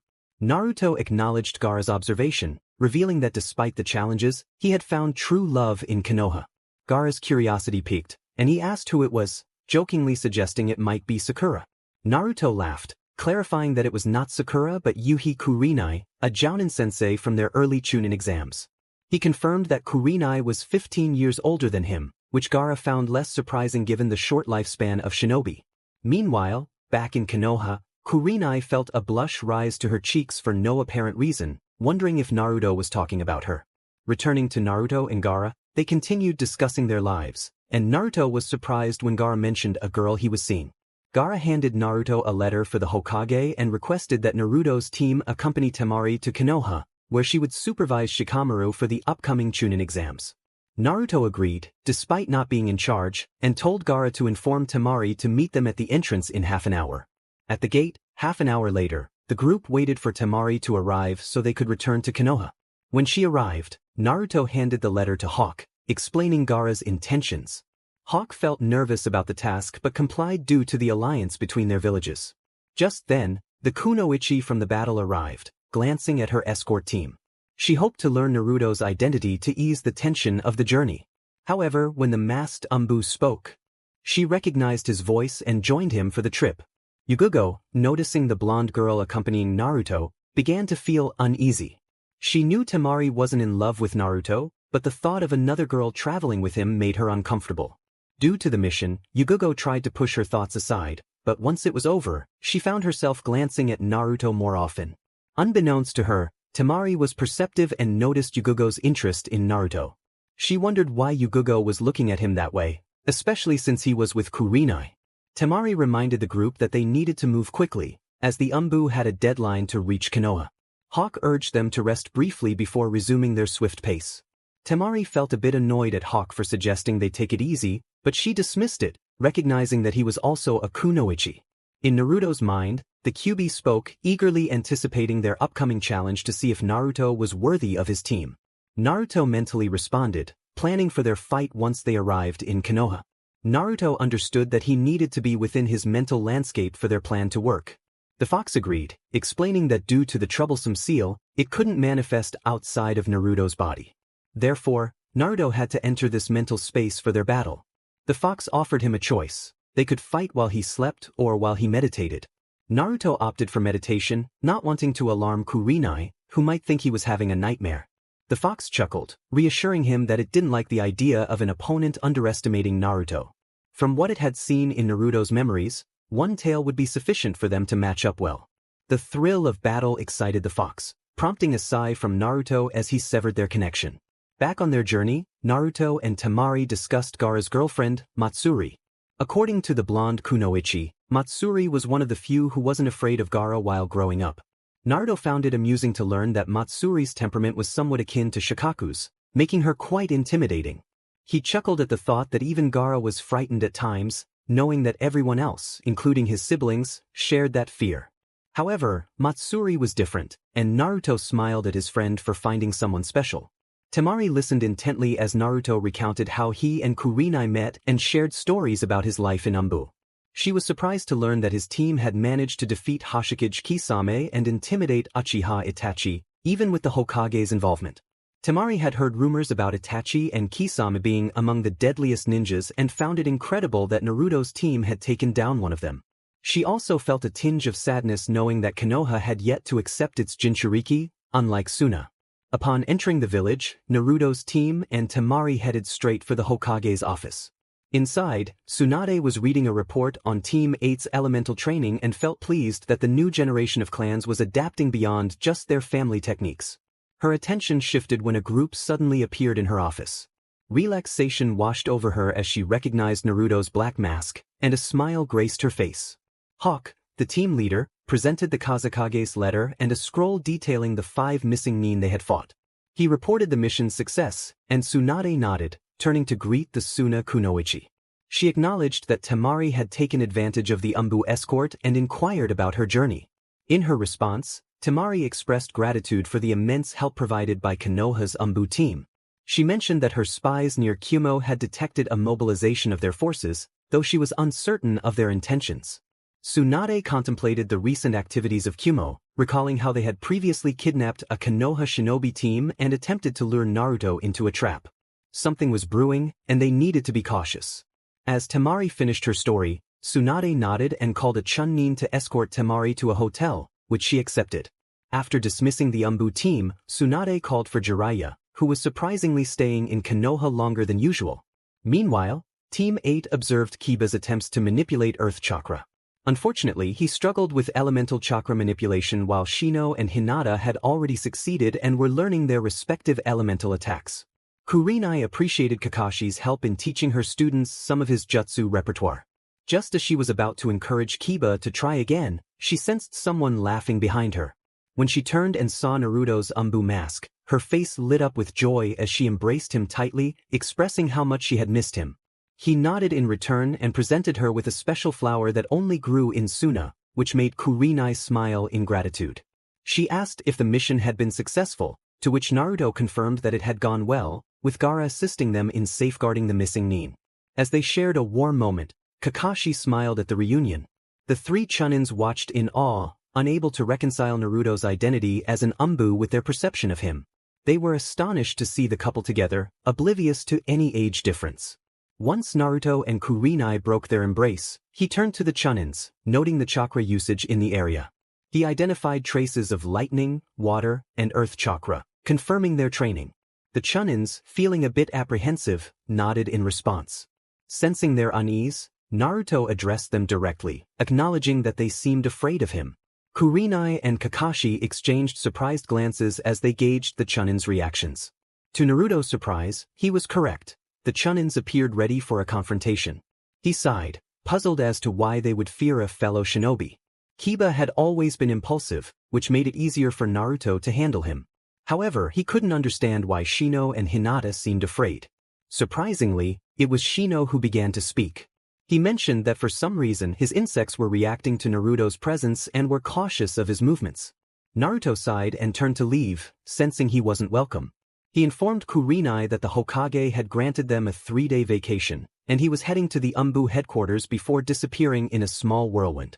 After Naruto left, Kurenai approached her team, demanding an explanation for nearly treating her boyfriend as an enemy. Hinata turned to respond, apologizing and expressing her confusion. She described how, upon seeing Naruto again, she felt petrified, likening it to facing an angry wolf with yellow eyes, leaving them breathless and waiting for what might happen next. Kakashi and Kurenai exchanged glances, realizing the gravity of the situation, and Kakashi commented on Hinata's description, noting how Naruto's eyes reflected his emotions. When Naruto felt negative emotions, his eyes transformed, resembling those of a wolf. Kakashi expressed concern about Naruto's emotional control, recalling that it had been a while since they had seen any manifestation of his inner turmoil. He mentioned that Naruto had once confided in him about struggling with his impulses and promised to check on him. As he vanished, Kurenai wondered what the fox might want. With Naruto, after leaving Team 8, he shrugged off the fear his friends had of him. There were more pressing matters to attend to. Kyuubi urged Naruto to focus on his mental landscape and prepare for their battle. Naruto nodded and began his meditation, surprised when Kakashi appeared with a serious expression. Kakashi inquired about the situation, and Naruto revealed that Kyuubi wanted to fight him, which startled Kakashi. Naruto recounted how he had agreed to let Kyuubi experience everything he did, and if he could win the battle against the fox, it would be worth it. Kakashi felt uneasy about the potential outcomes. Kakashi warned Naruto that if he was weak, he might not be able to defend himself against Kyuubi's murderous intent, which could lead to the fox gaining control over his body. Naruto acknowledged Kakashi's concern but insisted that if he didn't confront Kyuubi, the fox would never stop with its threats and nightmares. He expressed his frustration about having to contain Kyuubi's impulses for so long. Kakashi smiled, despite the seriousness of the moment, appreciating Naruto's humor. Naruto suggested that Kurenai knew a jutsu that could allow someone to enter another's mental landscape, a variation of the Yamanaka clan's techniques. Before he could finish, Kurenai appeared, looking serious and eager to help. She urged Kakashi to use his Sharingan, wanting to witness the event alongside Naruto. However, Naruto dismissed the idea, explaining the risks involved. He shared that Kyuubi had been sending him disturbing images of Kurenai being harmed, which he had managed to push away. But if he became too weak during the fight, he feared the consequences. Kurenai, recalling a dream she had, expressed her desire to fight alongside Naruto against the fox. She wanted to share his pain and understand everything about him. Naruto, feeling embarrassed about showing weakness, hesitated but ultimately agreed, asking her to promise that if anything went wrong, she would leave his mental landscape. They settled on the ground, and Naruto closed his eyes, entering his mental landscape. Moments later, Kakashi and Kurenai joined him, and they found themselves in a hidden room with bars. Kyuubi made his appearance behind the bars, acknowledging the guests Naruto had brought to witness the fight. Kakashi felt a chill of fear, and Kurenai held her breath.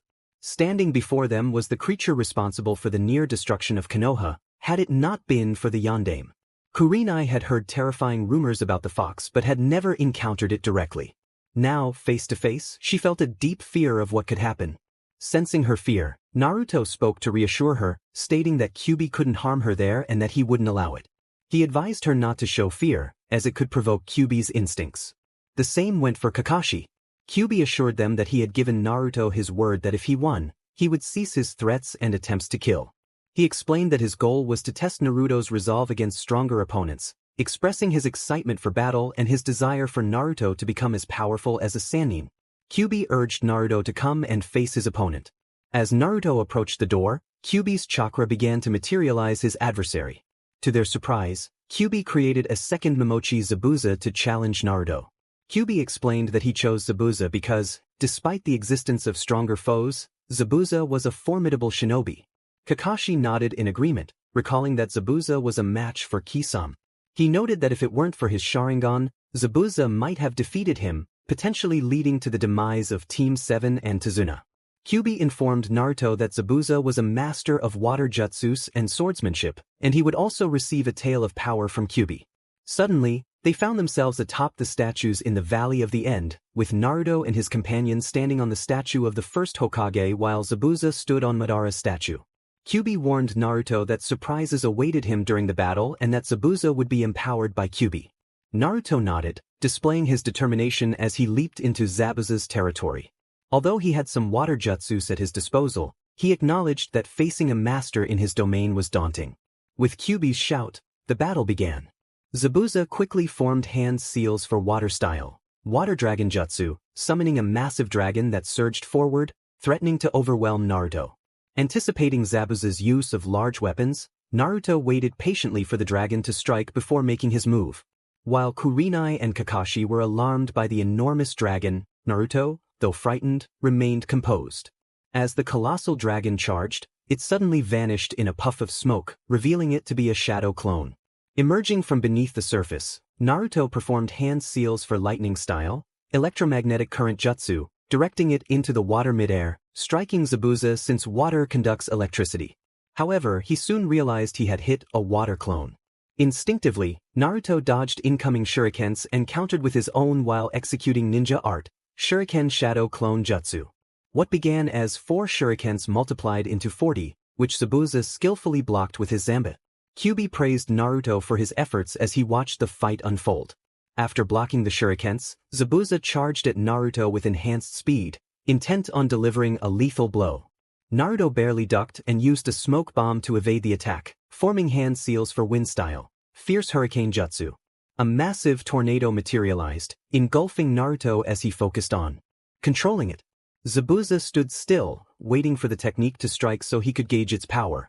Without hesitation, Naruto unleashed the tornado toward Zabuza, who attempted to block it with his Zanba, channeling some of Kyuubi's chakra through the blade. As the tornado collided with the sword, a fierce struggle for dominance ensued. Zabuza poured all his chakra into resisting the tornado, but Naruto refused to relent. By concentrating even more chakra, Naruto managed to break through Zabuza's defenses and land a direct hit. Kakashi and Kurenai shielded their eyes from the force of the wind. Kurenai asked Kakashi if he thought Naruto could win, to which Kakashi expressed his doubts, noting that Kyuubi's unfair advantage made the battle increasingly difficult for Naruto. Back in the fight, Naruto anxiously awaited the outcome of his attack, only to find that Zabuza remained unscathed. Frustrated, he realized that Kyuubi was healing Zabuza. Determined, he focused wind chakra through his blade and launched a series of wind blades at Zabuza, who defended with his Zanba. However, the final, more concentrated strike shattered the Zanbato, rendering it useless in combat. Kyuubi commended Naruto for his clever strategy, allowing him to engage Zabuza in a true battle. As Naruto prepared to attack with his ninjato, he molded chakra with one hand and executed Heki Shukai no Jutsu, making Zabuza anticipate an attack from the left. This misdirection allowed Naruto to strike Zabuza in the chest, inflicting a deep cut. Kakashi was visibly impressed by Naruto's use of genjutsu followed by a kenjutsu attack and turned to see Kurenai smiling. She explained how she had taught Naruto some genjutsu techniques, enabling him to deceive his opponent before launching a counterattack. Kakashi admired the creativity and simplicity of Naruto's new fighting style. Meanwhile, Kyuubi applauded from his cage, expressing his enjoyment in watching Naruto's progress. However, you need to defeat Zabuza, not just injure him, because if you don't, my chakra will heal all his wounds, Kyuubi stated, while Kurenai and Kakashi growled at the unfair fight.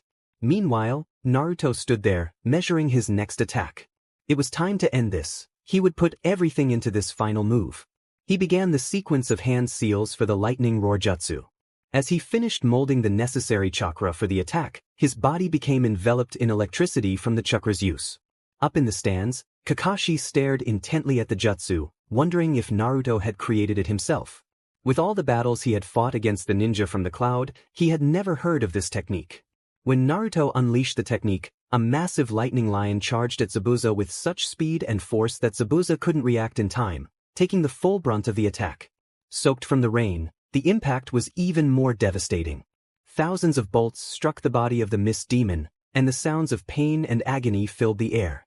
For a moment, Naruto thought he had won the fight and knelt in the water, slightly exhausted.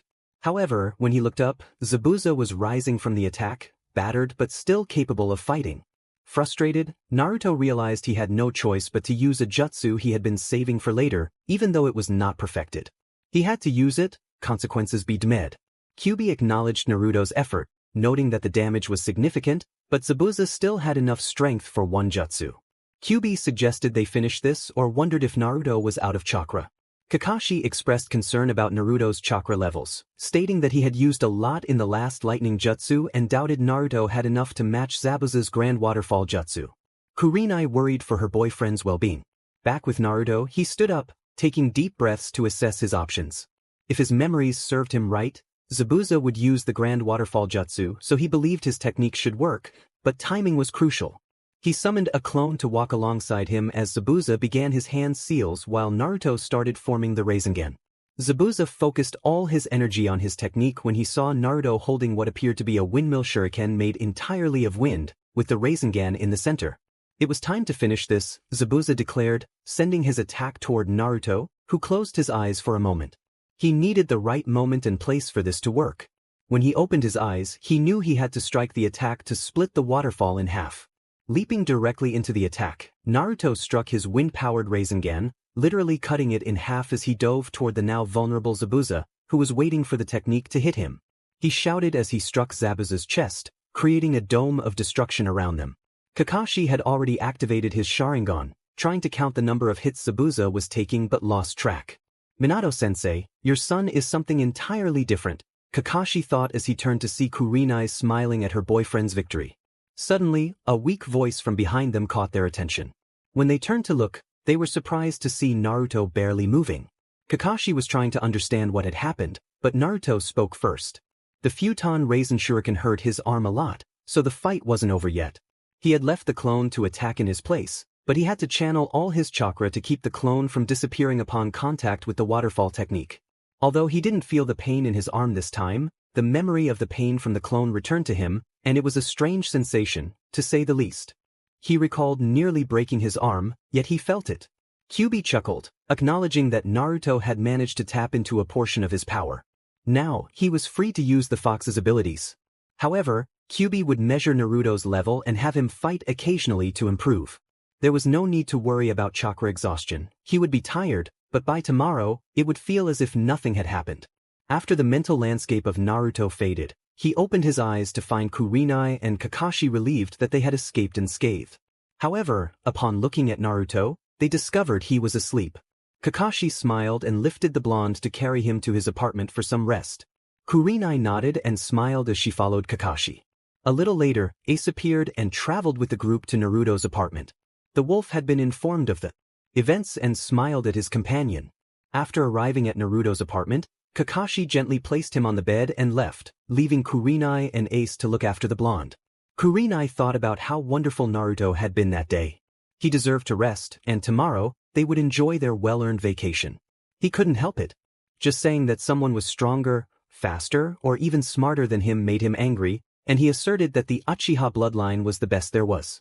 A few days ago, he heard about a team of Anbu that managed to defeat a rogue S-rank ninja from IWA and also took down Hoshigaki Kisame, a member of Akatsuki and a former member of the 7 Ninja Swordsmen of the Mist. Rumors suggested that this team consisted of high-level Anbu jounins who seemed to have mastered all forms of elemental manipulation and were also masters of Kenjutsu. After learning about this, Sasuke truly wanted to become an Anbu himself.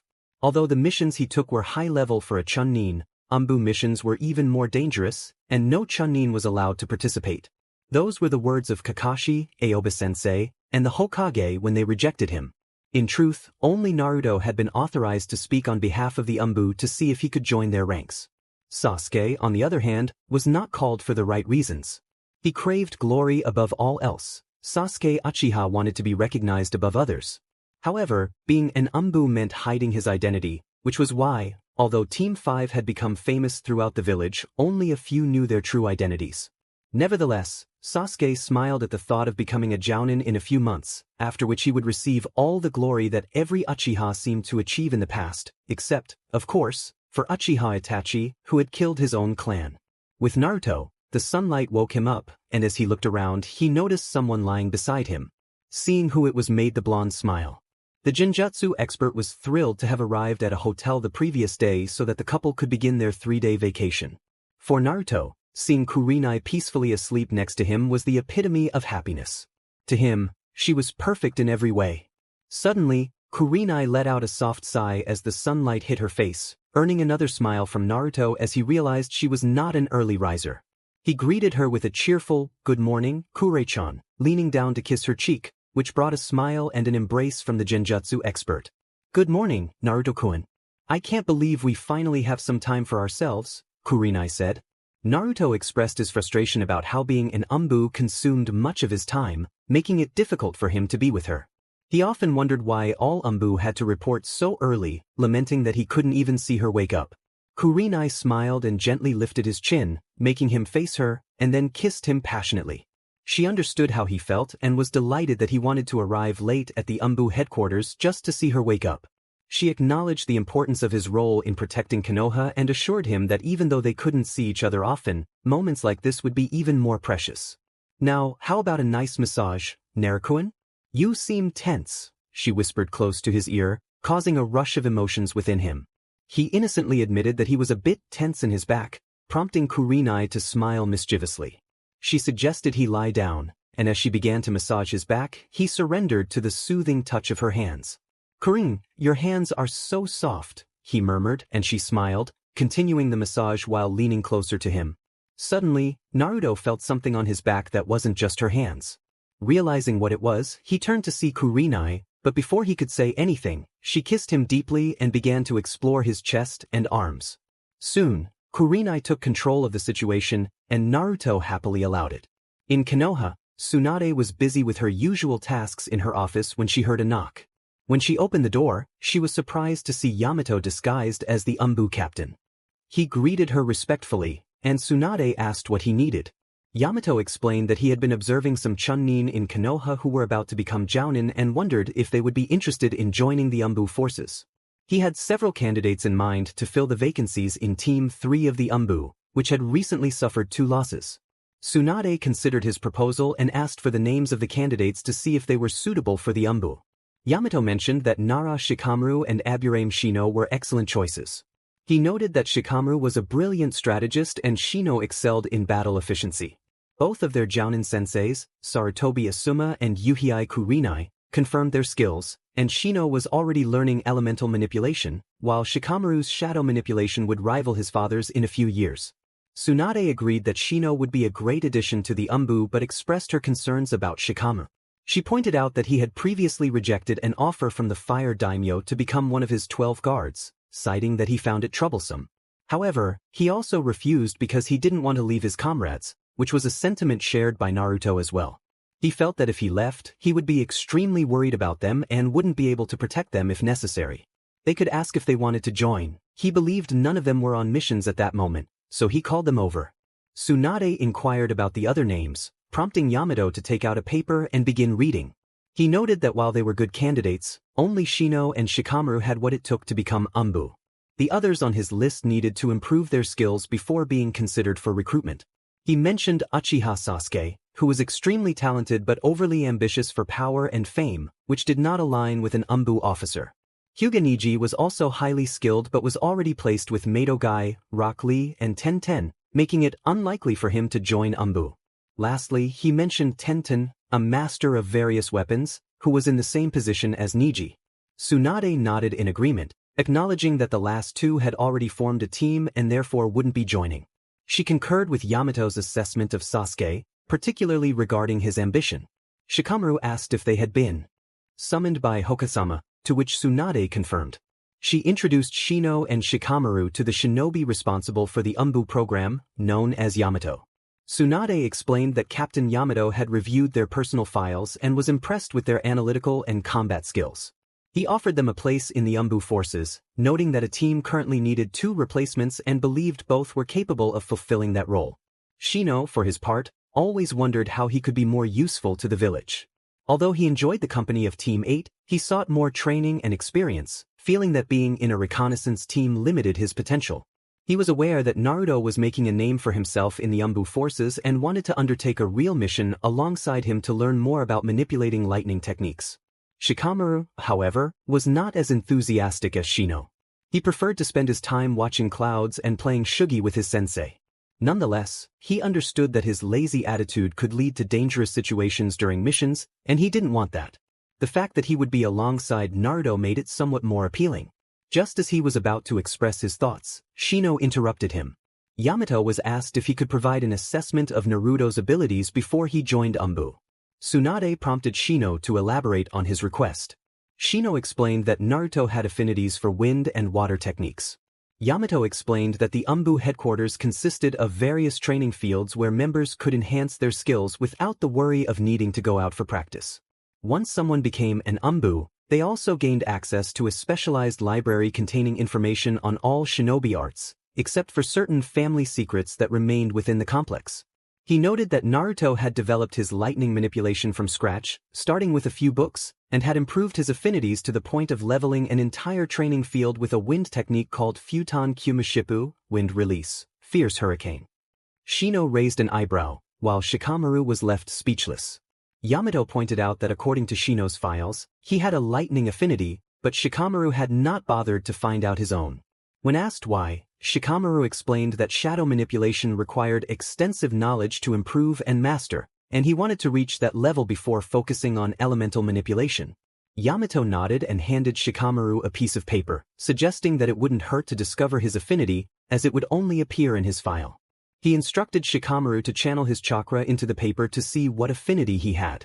To Shikamaru's surprise, the paper absorbed his chakra. He muttered that he must have a water affinity, which he found troublesome. Yamato face-bombed, realizing just how lazy Shikamaru truly was. He explained that water manipulation was popular in Konoha, and while it could be challenging to learn elemental manipulation, being a water user offered advantages over fire users. Shikamaru remarked that elemental manipulation required a lot of chakra, which could be used for evasion, and that shadow manipulation also demanded considerable chakra to function. He noted that he might eventually learn fire manipulation, but only as a backup against unsuspecting enemies. Tsunade decided to elaborate further, reminding Shikamaru that to become a jounin, he needed to master at least 2 forms of manipulation. While shadow manipulation could count as one, he would need another to qualify for jounin status. Therefore, learning water ninjutsu would allow him to apply for jounin rank. Seeing that further discussion was unnecessary, Yamato summarized the conversation. He welcomed both Shino and Shikamaru to the Anbu forces, informing them that they would be notified of their promotion and would have 2 weeks before they needed to report to the Anbu headquarters. Once they joined, their squad leader would interview and test them to determine if they qualified as Anbu material. He emphasized that Anbu represented the elite of Konoha's shinobi forces, and all members must strive to constantly progress, aiming for perfection. He concluded by stating that he would see them both in 2 weeks before disappearing, leaving Tsunade, Shino, and Shikamaru in the room. Tsunade mentioned that she would call Kurenai and Asuma to inform them of the news. However, since Kurenai was currently on vacation, they would wait for her return to address both of them at the same time. Meanwhile, the two were welcome to explain to their comrades that they would not be joining them for much longer, Tsunade stated before observing the two with a respectful nod and leaving the office. With Naruto and Kurenai, after their earlier interaction in the hotel room, the couple decided to step out and enjoy the night in the village. They cherished the peaceful time they shared, a welcome contrast to the complicated life of a shinobi in Konoha. Naruto carried a small bag containing a gift that Kurenai had bought for her friend Anko. Their conversation flowed easily, focusing on how many times their Hokage dozed off during the day. Initially, Kurenai warned Naruto not to underestimate their Hokage, but when he humorously compared her snoring to the sound of an earthquake, she couldn't help but burst into laughter. They soon shifted to other topics, such as how many times Naruto had to rescue Jiraiya from a crowd of angry women and how often he simply left him to deal with the consequences. Kurenai smiled mischievously, pleased to know that the pervert got what he deserved more than once. As a beautiful woman, Kurenai had already been the target of Jiraiya's wandering eyes, and she had threatened him that if she ever caught him again, she would use a specific genjutsu to make him believe he had just lost a vital part of his anatomy. The thought made her smile at the reactions men had when such a topic was mentioned. However, feeling as though she was being watched, she frowned, realizing that as a Sannin, Jiraiya likely knew a technique to deceive the senses, making it seem as if no one was around, which frustrated her greatly. Kurenai also asked Naruto if he ever joined that troublesome pervert in looking at girls while they traveled. He replied that he despised that behavior but admitted that he often found himself looking at her after they got together, earning a giggle from Kurenai in response to his teasing. Just as they were about to head back to the hotel to conclude their second night together, Kurenai looked up and noticed they were in front of a store selling women's lingerie. With a wild idea, Kurenai entered the store, hand in hand with Naruto. He wondered about her smile, but as he realized the nature of the shop, he understood immediately. Truthfully, he was impressed by Kurenai's boldness in bringing him to a lingerie store, but he wasn't going to complain. Upon entering, he was taken aback by the variety of lingerie on display, and his imagination filled with images of Kurenai wearing each piece. Kurenai noticed the look on her boyfriend's face and pondered whether he had ever been in a lingerie store before. Nevertheless, she shrugged it off, knowing that for her plan to work, Naruto needed to be surprised by the type of underwear she was about to buy for him. She placed him on one of the few benches in the store, conveniently located in front of the fitting rooms, and with a mischievous smile, she entered with her choice of lingerie. As Kurenai tried on her selection, Naruto was filled with anticipation. He managed to catch a glimpse of her choice and began to imagine how much more alluring she would look when she emerged from the fitting room. When the curtains parted, Naruto could only stare in awe at the goddess before him. Kurenai smiled outwardly, but inside, she was thrilled that her plan was working. She knew she had made the right choice when she saw herself in the mirror. The lingerie was entirely black, with a bra that barely contained her perfect figure and panties paired with CC black stockings. At that moment, Naruto felt he could die happy just to appreciate the view. However, Kurenai was far from finished. She moved closer to Naruto and began to tease him further, whispering playful comments in his ear. At some point, Naruto found it challenging to control his emotions, his mind racing with thoughts of tearing away Kurenai's outfit and claiming her as his own.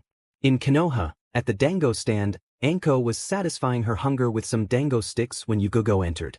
For a moment, they exchanged glances before Anko greeted the Anbu Kunoichi. Yugogo sat beside her and asked for some dango sticks as well.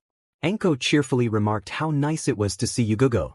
Without hesitation, Yugogo asked Anko what she thought about her crush on Naruto. Anko was taken aback, not expecting such a conversation so soon. However, she understood how significant this matter was for her two best friends and realized she needed to engage. She responded that she wasn't sure, suggesting that perhaps it was just physical attraction, noting Naruto's well-toned muscles and his resemblance to the yandere, who was undoubtedly one of the most handsome men in Konoha. She then inquired if Yugogo had seen Hayate. Yugogo replied that she hadn't yet, mentioning that rumors suggested he was acting stranger than she had anticipated. Gunma had told her that he seemed to be following the habits of a chronic drunkard. As for Naruto, she admitted that while part of her attraction was physical, there was more to him that intrigued her. Anko, curious about what could captivate Yugogo at this point in her life, recalled that the only person she had ever trusted had betrayed her. Noticing Anko's inquisitive expression, Yugogo decided to elaborate. She recounted how she had seen Hayate kissing another woman and how Naruto had tried to distract her so she wouldn't witness it. When she found herself in a situation where Naruto was eager to teach Hayate a lesson, he had called Kurenai to help her cope with the betrayal. Yugogo never would have guessed that Naruto could be so perceptive. Now, setting aside physical attraction, Yugogo could see that Naruto was a wonderful person who, despite everything that had happened, could still smile. She wanted to know him a little better. Anko smiled, realizing that she often wondered about that side of the blonde as well. Anko had also dealt with a sin she did not commit. However, while the shinobi part of the village hated Orochimaru, Kyuubi's hatred was far greater. Not to mention that both shinobi and civilians despised Kyuubi. Anko knew some aspects of Naruto's growth and wondered how much hatred he had to overcome to be where he was now. Yugogo admitted that Naruto was also an enigma, but she pointed out that he was currently with Kurenai, who was aware of Yugogo's feelings for him. If she were in Kurenai's place, she would have approached Yugogo immediately, but she understood Kurenai's desire to resolve things without losing their friendship. Kurenai had come to her for help. Yugogo nodded in agreement, acknowledging Kurenai's intelligence and her awareness of Yugogo's feelings. She reflected that, unlike Hayate, Naruto was loyal to those he loved. Although it pained her to admit it, she would have to learn not to interfere in their relationship. It would be difficult to find someone else, but she was sure of that. Often, she wondered if Hayate was husband material and was genuinely concerned about finding someone with whom to start a family. Seeing Anko come to terms with what she had shared, Yugogo decided to continue. She expressed her desire to marry Hayate and have children with him until she discovered his strange behavior and caught him betraying her. Now, she found herself alone, unable to have a family of her own. Tears began to fall as she spoke. Anko gently advised her that she needed some time for herself and asked when the last time was that she took a vacation.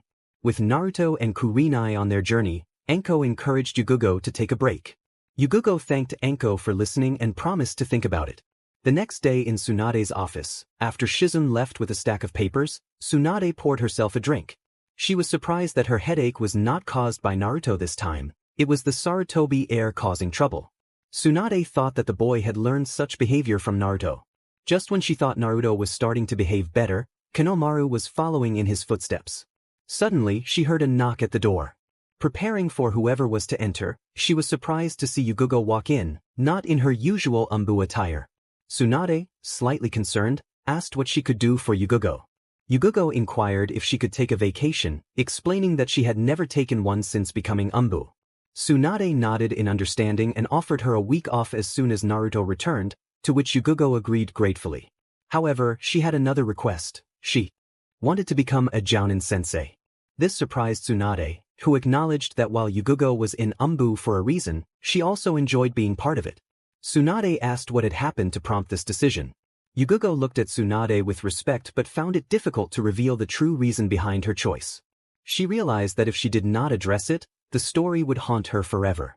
Yugugo explained that the real reason was that she could no longer be on Naruto's team, and becoming a Jounin sensei might help her move on from what happened with Hayate. Tsunade nodded, recalling what had happened with Hayate and recognizing Yugugo's feelings for Naruto. She respected Yugugo's maturity and approved of her decision. Tsunade informed Yugugo that since she was no longer an Anbu, she did not need to wait for Naruto's return. She would put her team on probation and find a suitable replacement. After Yugugo left the office, Tsunade sighed, realizing she now had 2 Anbu teams to complete. Initially, she planned to assign Shikamaru and Shino to Team 3, but now Team 5 was also short on members. She could not simply move existing teams around, as it was not only her authority to do so, but the other teams were already formed for specific situations. Frustrated, she called someone who could assist her with the decision. She asked Shizun to summon Captain Hawk from Team 5 of Anbu. 5 minutes later, a shunshin of flames appeared before the Hokage, and Hawk entered with his arms crossed. Tsunade wondered why some people found it difficult to enter her office normally. Hawk asked if she needed him, and Tsunade informed him that she had bad news regarding his second-in-command. Hawk remained stoic, inquiring about Kat's situation. Tsunade explained that Kat had been devastated by what Hayate had done to her. Tragically, Black Wolf had been there to console her, and Kat had developed feelings for him for reasons she did not fully understand. Regardless, Kat had come to Tsunade and requested to resign from Anbu to become a Jounin sensei. Tsunade viewed this as a mature decision, as Kat could not stop thinking about Naruto and ultimately chose to give up the position she cherished. However, now that Kat was no longer part of the team, Tsunade was uncertain how to fill her role. Hawk shifted his posture, deep in thought. He had suspected Yugugo's feelings for Naruto, but since Naruto was already committed to Kurenai, he thought Yugugo would keep her distance. The situation was more complicated than he had anticipated, and now he had lost his second-in-command. Finding a replacement would be challenging, but he still had Bear as his third member. Although Hawk believed that Black Wolf had the potential to be second-in-command, he thought the blonde was still far from understanding the responsibilities of a leader. Now, the search for a new member was underway, and if the Hokage had called him to discuss this, it meant there was no suitable replacement available. The generation of Black Wolf brought some good shinobi and kunoichi. However, while Black Wolf excelled in Anbu, I don't think his peers are fit for the Anbu business. Additionally, operating as a 3-man team would really reduce effectiveness in battle. Hawk began, but was interrupted by a familiar voice from outside the office window. If I'm hearing correctly, Hawk's team is short a member, right? Kakashi said as he entered, not looking anyone in the eye because he had just finished reading a chapter of his orange book. Tsunade sighed, growing more irritated with the silver-haired Jounin who mirrored Jiraiya's annoying habits. While Hawk found it amusing how the man seemed to ignore the most important person in the village, Kakashi was too engrossed in his book to pay attention to the Hokage. When he closed the book, he was startled by Tsunade's angry expression and wondered what had happened to make her act that way. Hawk was sweating as he realized that Kakashi wasn't ignoring the Hokage, he was simply focused on his reading. After this, we will discuss your intrusion here, Kakashi, without me calling you. But yes, Hawk and I were discussing the search for a 4th member for team. Do you have any ideas? Tsunade asked, a hint of sarcasm in her voice. I actually do, Hokage-sama. It's me, Kakashi said with a smile, only to see Tsunade and Hawk looking at him as if he were crazy. Hawk replaced the Hokage's questioning gaze with his own. Excuse me, Kakashi-senpai, but what do you mean? Hawk asked, while Tsunade wondered what had possessed the man to want to return to Anbu after having asked to leave long ago. My former genin team no longer exists. Sasuke is now grouped with Aoba, Sakura is excelling as a medical ninja, and Naruto is on his way to becoming an Anbu captain in the future. Also, Hokage-sama, I suddenly felt the need for tougher missions than what I've been doing. I want to join as the fourth member of Team 5 with Hawk here as the captain, Kakashi explained, earning a smile and nod from Hawk, who began to ponder various attack patterns that their team could create alongside Kakashi. Hawk was mentally kicking himself for forgetting that Cat was a suit user, which would allow her and Black Wolf to form a Rai-tun plus Sway-tun attack. However, now that Kakashi was part of the team, he welcomed him. As the leader of the team, I welcome you, Kakashi, to my squad. Or should I say, dog? Hawk said, to which Kakashi nodded, recalling the last time he had been called that by his mask. Tsunade smiled, pleased to finalize the teams. I assume you still have your Anbu uniform, Kakashi, so when Naruto arrives tomorrow, the four of you will present yourselves at the Anbu headquarters. And Kakashi, if the Anbu commander tells me you arrive late, I will personally burn all those books, Tsunade threatened, causing Kakashi to shudder at the thought of no more Ika. The next day, Naruto and Kurenai were seen traveling back to Konoha, holding hands. They had checked in that morning, and while both were sad that their vacation was ending, they smiled at having each other. A short while later, the large gate came into view, and two chunin responsible for guarding the entrance checked their papers. Once inside the village, three figures appeared before the couple, wearing Anbu masks. Naruto instantly recognized Hawk and Bear, though the last time he had seen them, there had been a cat mask instead of a dog. However, when Naruto noticed the silver hair, he found himself at a loss for words. Kurenai wondered what was happening with her boyfriend when Kakashi spoke up unexpectedly. I see you recognized me easily, Naruto. Welcome. As you can see, I am now a member of your Anbu team, Kakashi said, prompting Naruto to smile and nod. That's great, Kakashi-sensei. But what happened to Kat-senpai? Naruto asked, and Hawk chose to respond. I suppose I should explain now, as it involves both of you. Yugugo-san requested Hokage-sama to resign from her Anbu duties for personal reasons.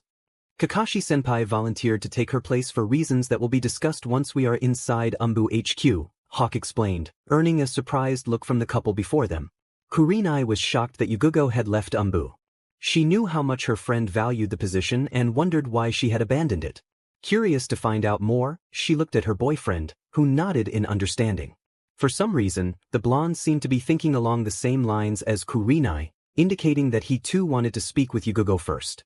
Excuse me, gentlemen, I need to talk to someone, Kurenai said before disappearing in a swirl of leaves. After watching his girlfriend leave, Naruto turned to his new team. I guess we need to report to headquarters, sure. So, would you accompany me to my apartment so I can change, and then the five of us can head out? Naruto said as he made his way to his apartment. At Naruto's apartment, when he and his companions arrived, they were surprised to see Inuzuka Hana standing there, presumably waiting for something. Good afternoon, Hana-san. What are you doing in front of my apartment? Naruto asked curiously, to which the woman smiled and replied. Hello, Naruto. I was just out walking with my dogs when one of the triplets disappeared. Hana explained that she had tracked something within Naruto's house but couldn't break in, so she had been waiting for him to arrive. She scratched the back of her head and sighed, while Naruto sensed something unusual happening inside. He asked Hana if he could pose a question. She responded, slightly wary of his inquiry, and he asked if she would be upset if her dog had an adventure with his wolf. Naruto noticed Hana's surprised expression and the nervousness of her Anbu companions. Before she could respond, he opened the door to his apartment, only to be greeted by an unexpected sight. Inside a basket lay 5 puppies, with Hana's dog sleeping nearby while Ace liked the face of one of his companions. When Ace turned to see who had opened the door, he looked at Naruto and then at Hana. It was clear he was ready to confront the wolf leader. Naruto, anticipating a furious reaction from Hana, was taken aback when he saw her smiling instead. Hana then asked if Ace was a wind wolf, hoping to improve her clan's lineage. Naruto confirmed this, curious about her reasoning. Hana explained that with Ace's lineage, the Inuzuka clan could learn wind techniques alongside their signature skills. Excited, she expressed her desire to take the puppies to her mother for a closer look. However, Ace intervened, warning her not to take them without permission, asserting that they were his puppies too. Hana quickly apologized, explaining that the Inuzuka clan excelled in caring for dogs, ensuring their nutrition and health. She promised that under their care, the puppies would thrive and receive training from both their father and her clan. Ace considered her words, and as the mother of the puppies liked his face, he realized she wanted the best for them. He ultimately agreed to Hana's terms. With Ace nodding in acceptance, Hana smiled and carried the basket toward the family complex. Naruto grinned at his companion, discussing their new team as he prepared to don his Anbu uniform and black wolf mask. Once ready, the 5 of them headed to the Anbu headquarters to receive mission details. Inside Anbu HQ, Team 5 stood before the Anbu commander, who was struggling to communicate with Kakashi, unable to address him as he once did. After all, Kakashi could have been in the commander's position if he hadn't left. Yamato greeted Kakashi warmly, mentioning his concern about finding a suitable replacement for Yugugo, who had resigned. He then informed Naruto that Anbu had just recruited 2 chunins from his age group to complete Team Yamato. Revealed that Nara Shikamaru and Aburame Shino would be arriving in a week, and Tsunade was already in discussions with Asuma and Kurinai. Naruto expressed his agreement about Shino joining but questioned how they had convinced Shikamaru, who was known for avoiding extra responsibilities. Yamato sighed, recalling the challenging conversation. He explained that Shino wanted to join to enhance his skills, and it was Naruto's efforts in mastering the lightning element that had inspired him. As for Shikamaru, he had initially hesitated, but with Hokage's help, they managed to persuade him to join. Yamato then briefed Team 5 on their classified Anbu mission. According to reconnaissance reports, there had been unusual movements near the city of Tanzaku, with a group of missing persons from various countries causing disturbances. The reconnaissance team had been unable to assess their strength or weaknesses, so Team 5 was instructed to gauge their abilities before engaging in battle. Yamato concluded the briefing, reminding them that upon their return, it would be Team 5's night for surveillance duty. Meanwhile, Kurinai exited the Hokage's office after a meeting where Shino's induction into Anbu was discussed. She felt happy for Shino's promotion and the prospect of him being closer to Naruto, which could strengthen their bond. She was also aware that Shikamaru had joined, ensuring both would connect with Naruto, forming a small group of friends. However, she was troubled by Yugugo's resignation from Anbu. According to Tsunade, Yugugo had expressed that she couldn't be on Naruto's team and didn't want to join another, opting instead to leave and start anew as a Jounin sensei. Kurinai feared the situation was more complicated than it seemed. Initially, she thought Yugugo's feelings for Naruto were more physical than emotional. Kurinai had always seen Yugugo as a strong individual, but it appeared that her romantic life had been carefully managed by Hayate, sparing her from worry. Now that Hayate had betrayed her, Yugugo was left devastated. Kurinai wanted to talk to her, but Tsunade informed her that Yugugo was on vacation and would return the following week. Kurinai worried that she might lose Yugugo's friendship and hoped that Yugugo would at least discuss her decision with her. Frustrated, and knowing her team was on a mission with Genma, Kurinai decided to visit Anko instead. As Team 5 sped toward Tanzaku City at incredible speeds, all members except Kakashi wondered what it would be like to work alongside the silver-haired man. The only time Naruto had seen Kakashi fight seriously was against Momochi Zabuza, and back then he was just a child, viewing everything through the lens of youthful admiration.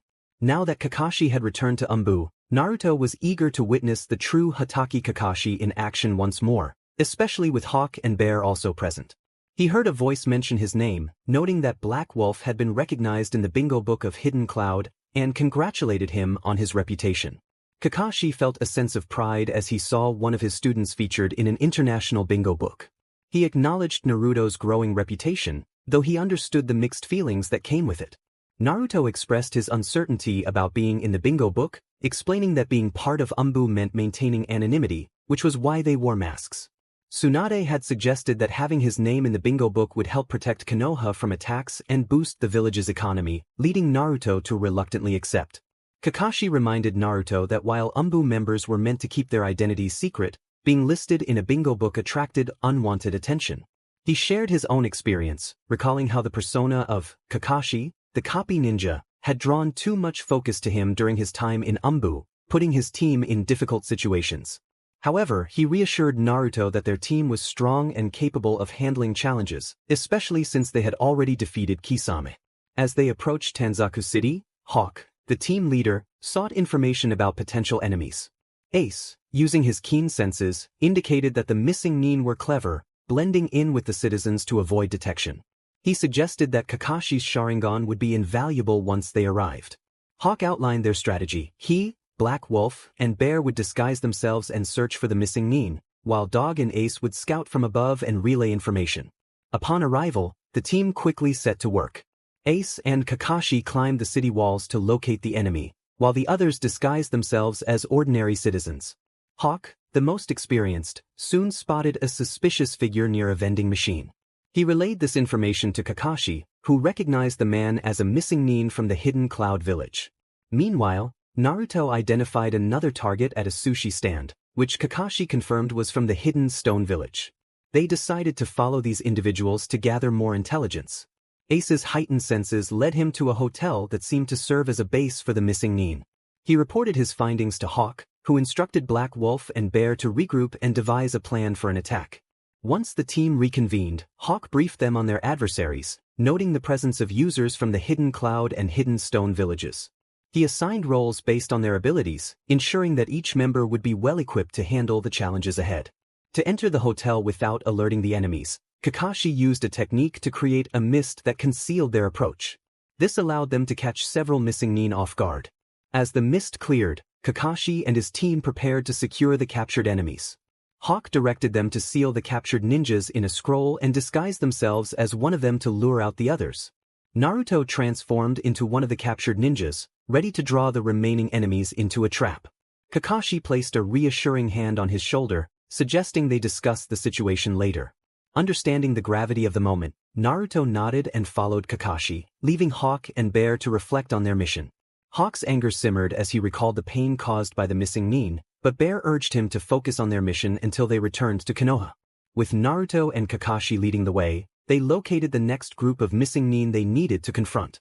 Kakashi communicated silently with the team, knowing that the missing nin often used gestures to communicate among themselves. They learned that one of the missing nin wanted to hold a meeting to discuss their plans, setting the stage for the next phase of their mission. Everyone believed it and was following Kakashi and Naruto into the trap ahead. However, before they could reach it, Hawk appeared deliberately and began to attack the group of four, surprising Naruto and Kakashi since the plan was to lure them inside the hotel. Immediately joining Hawk's side, Naruto and Kakashi dropped their transformation, earning the frustration of the group. Naruto instructed everyone to close their eyes as he began a series of hand seals for the secret wolf technique, Total Darkness Jutsu. Fortunately, Kakashi listened to his student and closed his eyes, avoiding the technique's effects. When he opened his eyes, he saw Naruto calmly walking toward the enemy, using his ninjato to swiftly incapacitate the four foes. Naruto urged Kakashi to seal the bodies before the technique wore off, reminding him that they only had a minute. Kakashi nodded and went to seal the bodies. When Hawk and the rest of the group opened their eyes, something was missing. Hawk, on the verge of anger, questioned where the enemies had gone. Kakashi approached him, trying to calm him down. He reassured Hawk that Black Wolf had taken care of them and suggested they return to Bear and then to Konoha, as they still had to stand guard that night. Hawk glanced at Black Wolf for a moment before relaxing. He instructed the team to head back, his voice subdued, making Naruto wonder once again about the connection between the missing enemies and their captain. Back in Konoha, the Anbu team presented their report to the Anbu commander. Yamato was aware of what had happened with Hawk, who admitted that his emotions had almost jeopardized the mission. Yamato sighed and placed his hands on Hawk's shoulders, reminding him that as Anbu, they were expected to control their emotions. However, he understood why Hawk had lost his composure. The death of his brother had affected him deeply, and seeing the one responsible for it would unsettle anyone. Yamato did not blame him for what had transpired. He noted that, according to the reports, if it hadn't been for Black Wolf and Dog, the mission would have ended in failure, and the people of Tenzaku could have been in danger. He assured Hawk that he would not inform the Hokage of this incident, praising him as one of the best captains and a source of pride for the Anbu force. With that, it was time for guard duty. After Yamato dismissed the team, they spread out across Konoha for advanced guard duty around the village. Naruto chose the side where he could see Kurenai's apartment, while the rest of the team divided among the other groups. Hawk addressed his team, apologizing for his earlier behavior and expressing gratitude for Kakashi's support in taking control of the mission. He thanked Bear for his concern and Black Wolf for neutralizing the threats. Hawk reminded everyone of their duties and instructed them to communicate through the intercom if they noticed anything suspicious. Each member nodded and set off.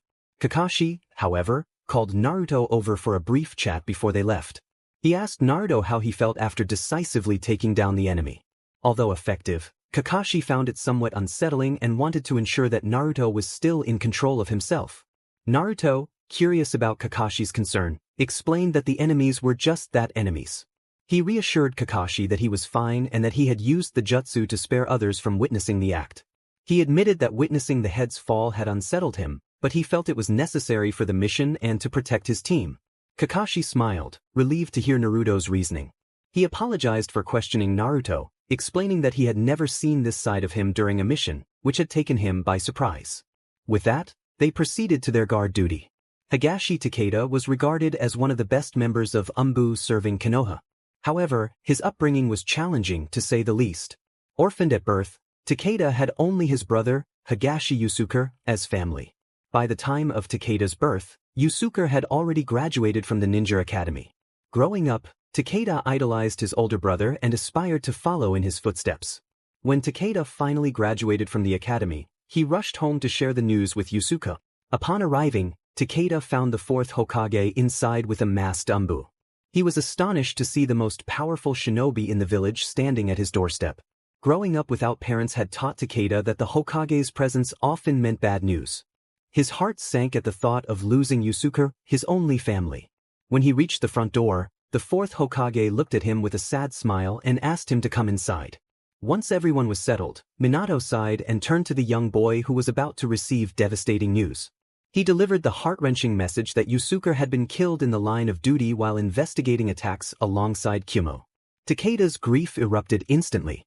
He cried out to the heavens, cursing fate for taking his brother away. Minato could only hope that the young genin would find a way to express his sorrow, while Kakashi, the masked Anbu, empathized with him. As Takeda regained his composure, he realized that he needed to channel his emotions into something productive. He looked at the Anbu before him and had an epiphany. He wanted to wear a mask like the man in front of him, believing that it would help him hide his pain. He understood that people wore masks to conceal their true selves, and he now wished for nothing more than to focus solely on his missions and suppress all his emotions. Seeing Takeda's expression harden, Minato could only sigh, hoping the boy would not completely shut off his feelings. Minato was well aware of the struggles ninjas faced, and it pained his heart to see a child enduring such hardships. The Hokage asked Takeda if he wanted to take a break before being assigned to active duty. However, the new Takeda found no reason to pause. Once the tears dried, his mind focused solely on becoming stronger, with the hope of one day joining the Anbu forces. When he shared his reasons with the Hokage, Minato felt a shiver at the sudden coldness in Takeda's demeanor, but he knew that only time could heal these wounds. After that, Takeda closed off his heart and managed to pass the chunin exams, nearly causing harm to a genin, and he would have asked the supervisor not to intervene if the timing had been different. At that moment, Minato considered placing him under Kakashi's guidance within Anbu for training. Once Takeda entered Anbu, Kakashi succeeded in breaking through all of Takeda's emotional defenses by sharing his own experiences after his father's tragic death. Takeda became part of Kakashi's team and learned a great deal from the silver-haired Jounin, who was the captain of Anbu at that time. 5 years later, Takeda stood before his brother's grave. It was raining, and Team 5 of Anbu was split to cover the 4 corners of Konoha. Hawk found it strange that the sky seemed to weep and wondered if it was for his brother. At some point in his life, Takeda had wished to avenge the man who had taken his brother from him. However, he never managed to uncover the truth behind his brother's death, leading him to let go and move forward. When Naruto eliminated the man responsible for all the suffering in his life, Hawk initially felt anger because he was not the one avenging Yusuke's death. Now, however, he appreciated that Black Wolf had taken care of it, sparing him from getting his hands dirty with the enemy's blood. Looking at the grave once more, Takeda prayed for his brother. He hoped Yusuke would not be upset by his actions that day. After witnessing the man who had killed him, Takeda had lost control and wanted to attack blindly. He knew his brother would never have acted foolishly, but he felt embarrassed to admit that he had. If it weren't for Naruto, he would have endangered many citizens, jeopardizing the mission. Yet, as Yusuke had said, every bad situation is a blessing in disguise. If he had never found the man, he would never have been able to relieve the pressure on his chest. He vowed to make his brother proud and hoped that when his time came, he would see him again. Takeda prayed to the gods and then looked up to realize the rain had stopped. Smiling behind his mask, Takeda then vanished and returned to his post in Konoha to continue his guard duty. Meanwhile, Kakashi informed Naruto about Hawk's situation regarding the missing ninja, helping the blonde understand Hawk's behavior. When he landed on top of a gate on his side of Konoha, Naruto couldn't help but reflect on how bottled-up emotions could be detrimental in the long run. He knew that if he didn't act quickly and eliminate all the lost nins, the battle would drag on and could seriously harm many civilians. As he watched his companion Ace shake off the water from his fur after the heavy rain, Naruto smiled and suggested visiting Kurenai. He had a surprise for her stored in a scroll and wanted to deliver it when she least expected it. A while later, they arrived at a spot where they could see Kurenai's window, and carefully, they placed the scroll infused with wind chakra until the message landed inside her apartment. Naruto waited until he saw her pick up the scroll and then looked to see who had sent it, smiling upon recognizing the mask that belonged to her boyfriend. He waved at Kurenai for a moment before heading to his next stop of the day and then returning to HQ. Meanwhile, Kurenai opened the scroll with a smile and began to read. As she read, she blushed and referred to herself as a red rose. The scroll also mentioned that he would be home soon and would be spending the night with her. At the end of the scroll, Kurenai noticed a seal used for storing documents and weapons within scrolls. Overcome by curiosity, she opened it to find a bouquet of red roses in her hand. Blushing at the beauty of the flowers, she was surprised to hear Naruto's voice from the door. He remarked that the flowers were not enough to describe how beautiful she was. To his astonishment, Kurenai leapt at him, embracing him fiercely and kissing him passionately. In no time, the couple found themselves in bed, sharing tender kisses. Naruto was patient, showering Kurenai's body with affection, while she relaxed and let her feelings take over. However, Naruto did not allow her to fully unwind and ventured into her private space, earning a soft, pleasurable sound from her. Seeing her desire for him, he complied and began their NTMD ritual, bringing her to a blissful climax. Afterward, Kurenai lay on Naruto's chest as they talked about their day. Naruto shared details about his captain and the mission in Tenza Kagai, instantly piquing Kurenai's interest. She felt a pang of sadness upon learning that Hawk and his brother had grown up alone. Suddenly, visions of Naruto's life played in her mind, and she imagined what it would have been like without parental guidance during his upbringing. The couple also discussed Yugogo's reasons for her actions and how she wanted to speak with Kurenai upon her return, with Naruto expressing frustration toward Hayate for causing Yugogo's pain. After a while, Kurenai fell asleep on Naruto's chest as he closed his eyes to rest. The next day, as Naruto put on his mask, he was about to leave when he heard Kurenai calling his name. Surprised to see her waking up so early, he went to her room, only to hear her incoherent words that anyone might utter in such circumstances. Kurenai had wanted to wake up earlier than usual to see her boyfriend before he left for the headquarters, but Naruto had to arrive precisely when the sun rose, making it quite early. Kneeling beside her on the bed, Naruto gently kissed the woman's forehead and softly urged her to sleep. Kurenai, struggling to resist the urge to close her eyes and drift into dreams, expressed her desire to see him outside. Naruto smiled at her, knowing he needed to help her rest, otherwise, it would be difficult for her to fight throughout the day. He leaned in and whispered softly in her ear, wishing her sweet dreams of their time together at the hotel. Kurenai smiled once more before her eyes fluttered shut, murmuring her love for Naruto. He kissed her lightly on the lips, returned the sentiment, and then headed to the headquarters. As he leaped across the buildings, Kakashi and Ace joined him, having just returned from the Inuzuka compound. Suddenly, Naruto stopped and turned to look at the masked dog of Anbu. Ace asked why he had halted, and Naruto shot a strange glance at Kakashi for a moment. He mused that while he didn't expect Kakashi-sensei to be on time, he was surprised by the current situation. He wondered if Ace was an imposter or if Kurenai was playing a trick on him. Kakashi, feeling the weight of Naruto's suspicion, admitted that he often ran late but reminded Naruto that they were on the same team. He explained that returning to Anbu duty made punctuality even more important, especially with Tsunade's potential wrath over his late arrivals. Once inside the Anbu headquarters and after checking in, Naruto felt a strong urge to train. He had long wanted to learn a new lightning technique. He dashed to the scroll library and selected one titled Raitun Shichu Shirbari, a jutsu that would create 4 electric pillars around an enemy, trapping them in a current of lightning. After studying for a while, he headed to his favorite training ground, where he spotted 2 figures waiting, presumably for someone to arrive.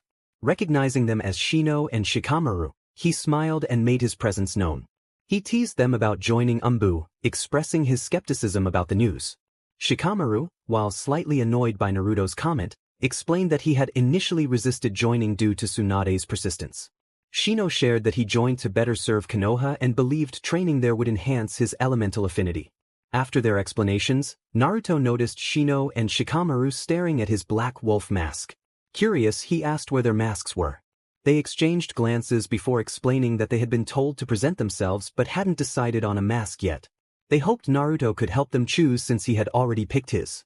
Naruto smiled, recalling his conversation with Tsunade about choosing a mask. He explained that selecting a mask wasn't just about picking a favorite animal, it represented his life and the challenges he had overcome. He likened wolves to Konoha, emphasizing that while they travel in packs, some choose a different path.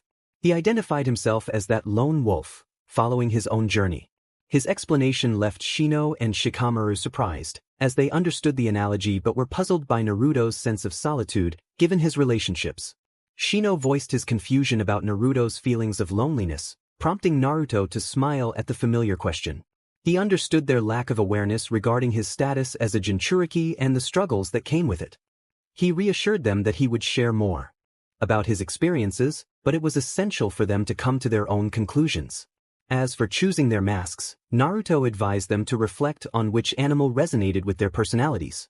Just then, another Anbu agent arrived to escort the new recruits for medical examinations, leaving Naruto alone to train. Looking once more at the scroll to recall the sequence of hand seals, the amount of chakra needed, and how it was supposed to be molded, Naruto felt skeptical about his success with this technique. The theory alone was hard to grasp. As he performed the hand seals and placed his hands on the ground, he was surprised to feel the earth beneath him begin to tremble, expecting to see two pillars rise. Although the technique was incomplete, the blonde was astonished that he had managed to do even this much. Kakashi entered the training field, his mask resting at his waist, and remarked on Naruto's presence. He noted that it was no surprise that Naruto had become so strong. When he wasn't on missions, he trained, and when he was on missions, he trained as well. Surprised but pleased by his sensei's comment, Naruto acknowledged it, expressing that it would be absurd to expect to create 1,000 jutsus from nothing. He enjoyed being there, even if everything felt artificially similar to the training fields outside, as Kakashi approached to inspect Naruto's progress, only to see two pillars charged with electricity. Kakashi commented on the impressive sight but pointed out that Naruto lacked what was necessary to complete the technique. This piqued Naruto's interest immediately. Kakashi explained that while this was primarily a lightning technique, knowledge of earth manipulation was also required. Naruto turned to look at the scroll, sighing as he realized he had forgotten to read that part. He decided to choose another technique, but Kakashi stopped him, asking why he was bothering to learn another jutsu. Naruto explained that while he had defensive and offensive jutsus in his arsenal, he lacked anything that could trap an enemy or attack indirectly. Kakashi nodded and elaborated that trap jutsus required a solid object to interact with. He explained that the elemental jutsu alone could not create a field around an enemy, hence the need for a conductor to seal the perimeter. The lightning release, four-pillar prison jutsu required knowledge of earth manipulation because the pillars were made of earth chakra. The true lightning technique involved aligning the pillars with electrical current to trap the enemy inside. Naruto laughed, acknowledging Kakashi's explanation. He decided to speak with the librarian about the scroll being in the wrong section and thanked her as she placed it in a cabinet for later consideration. Naruto then headed to the elemental ninjutsu section, thinking he might learn a new water technique. Since joining Anbu, he had focused on wind and lightning, not even considering his second affinity. As he browsed through the regular and more common techniques, he came across one that intrigued him: water release, water cutter technique. After signing the necessary paperwork to check out the scroll, he left to return to the training field, remembering that there was a small lake for practicing water techniques. However, upon his return, he saw Kakashi forming a perfectly shaped Rasengan with his right hand, gazing at the spiraling sphere. Curious about what Kakashi was doing, Naruto approached him. Realizing his student had arrived, Kakashi paused the Rasengan and shared his intentions. After hearing Kakashi's idea, Naruto felt embarrassed for not remembering to use the Rasengan more often and asked if it was possible to achieve such a feat considering the nature of lightning chakra. Kakashi, though surprised by Naruto's thought, remained silent. He understood how challenging it would be to add lightning chakra to the Rasengan. Not to mention, Naruto's method of adding wind chakra was unique to him alone. Kakashi lacked the chakra capacity to summon many shadow clones and could not maintain them once created. Expressing his concern for Naruto, the blonde smiled, recalling that Kakashi possessed a skill he did not. Despite having greater chakra capacity, Naruto acknowledged that Kakashi's chakra control was 10 times better than his own. Kakashi could optimize his time through means other than summoning numerous shadow clones. As he glanced at the scroll for a moment, Kakashi recalled hearing about this water technique before but could not grasp how it worked. He apologized to Naruto, admitting that he was unfamiliar with the jutsu and that water was not his area of expertise. Naruto dismissed this as unimportant and moved toward the lake. As he stepped onto the water while reading the technique, he focused his mind on water manipulation and how he would need to mold his chakra differently. The water cutter technique was indeed complicated. According to the scroll, Naruto needed to manipulate the water and transform it into a cutting beam capable of slicing through almost anything. Performing the necessary hand seals and molding the required chakra, Naruto was suddenly enveloped by a thin layer of water chakra. Once this layer formed, he had to shoot forward at the desired target with pure chakra. Spotting a tree in front of him, Naruto concentrated and expelled a large amount of chakra, losing control of the beam, which veered off to his left. Releasing the technique, Naruto felt a slight tension from not molding chakra in his suit for a long time. Kakashi appeared at his side and noticed Naruto's fatigue. He reflected on how long it had been since he used water-style chakra and realized he had expended more chakra than necessary. Water techniques required more control than other chakra types, unlike wind and lightning. Naruto acknowledged that he needed to practice more to regain his familiarity with it, and Kakashi nodded in agreement. After their conversation, Naruto returned to the lake and sat down. He began to mold chakra to manipulate the water of the river. The introduction to water ninjutsu involved moving and controlling water at will, a feat Naruto was mastering well. To manipulate water effectively, one had to be as calm as the element itself. After a while, Naruto felt satisfied with his practice, and he and Kakashi decided to have lunch. Naruto found it odd that their team had not received any missions and that he could not find traces of Hawk and Bear in the facilities. At the facility's restaurant, Kakashi and Naruto discussed Naruto's life as an Anbu before Kakashi returned, along with some new techniques Naruto had learned from the library. Naruto shared his experience with a classified IWS ninja and how tough the opponent was when he faced his lightning roar jutsu head-on and still managed to get back up. He then talked about his progress with wind techniques, specifically the wind release, fierce hurricane jutsu, and how he was able to level the training ground, earning a surprised look from Kakashi, who imagined that Yamato must have been quite upset about having to repair it. Realizing it was Naruto who caused the damage, Kakashi understood just how much stronger Naruto had become. After finishing their meal, Kakashi and Naruto discussed the Rasengan and how Kakashi could incorporate lightning into the sphere. Kakashi considered that Naruto's wind element combined with the Rasengan might create a wind shuriken around the sphere. Perhaps adding lightning could transform the ball into something like a magnetic field surrounding the Rasengan. Once back at the training ground, Kakashi summoned a shadow clone and performed a basic Rasengan. He thought it would be impossible to maintain the rotation and strength of the sphere while adding wind chakra to it. So, like Naruto, Kakashi used the shadow clone to handle the lightning element while he focused on creating and maintaining the Rasengan. As the process began, nothing happened at first. A small spark of lightning escaped from Kakashi. However, when Kakashi added more chakra, the electricity mixed with the Rasengan, sending medium-sized bolts in all directions before becoming unstable and glowing dangerously. Kakashi quickly replaced himself with a rock just before the Rasengan exploded, narrowly escaping the blast. Naruto watched this and recalled his own experiences with explosions, feeling determined to keep trying. He knew, however, that Kakashi did not have the same healing abilities as he did. Naruto suggested that perhaps Kakashi should use 2 clones for this technique. While one created the Rasengan, the other could add the lightning chakra to the spiraling ball. Kakashi sighed, realizing that completing such an unstable technique without Naruto's healing factor was a challenge. With another sigh, Kakashi summoned 2 shadow clones this time, and they began the exercise. As one clone added lightning chakra to the Rasengan, the real Kakashi used his Sharingan to understand how his clones molded chakra. He managed to learn the Rasengan after observing how his sensei shaped the chakra necessary to keep the technique rotating. Now he just needed to figure out how to mold chakra to add the lightning element and possibly expand it like Naruto did with his Rasen Shuriken. 2 hours later, after consuming a couple of soldier pills, Kakashi lay on the ground, exhausted from chakra fatigue. Naruto marveled at Kakashi's genius when it came to ninjutsu. He had trained for nearly 2 years to reach Kakashi's level. Kakashi's lightning Rasengan consisted of the regular ball surrounded by a small electric field, which, upon striking a tree, passed through as if the tree wasn't there. Naruto remembered the hole created by Kakashi's technique and wondered how much damage it would cause once fully completed. While they rested, Kakashi and Naruto discussed what to name the technique. Naruto jokingly suggested the possibility of merging a ninjutsu with the lightning Rasengan, which made Kakashi smile, but he countered Naruto's theory. He explained that even if Naruto and Yamato managed to use the Typhoon Water Vortex Jutsu against Haiden, he didn't believe the lightning Rasengan could be used in that way. An attack combining water and lightning should involve a much stronger ninjutsu, with a less powerful lightning element to enhance the current and strike the enemy with full force. Kakashi suggested they think of a name once they completed the technique, to which Naruto turned to ponder. He felt fortunate that his version was easy to name, Wind Release, Spiral Shuriken Jutsu. However, since he couldn't imagine what form this new technique would take, Naruto struggled to find a name for it.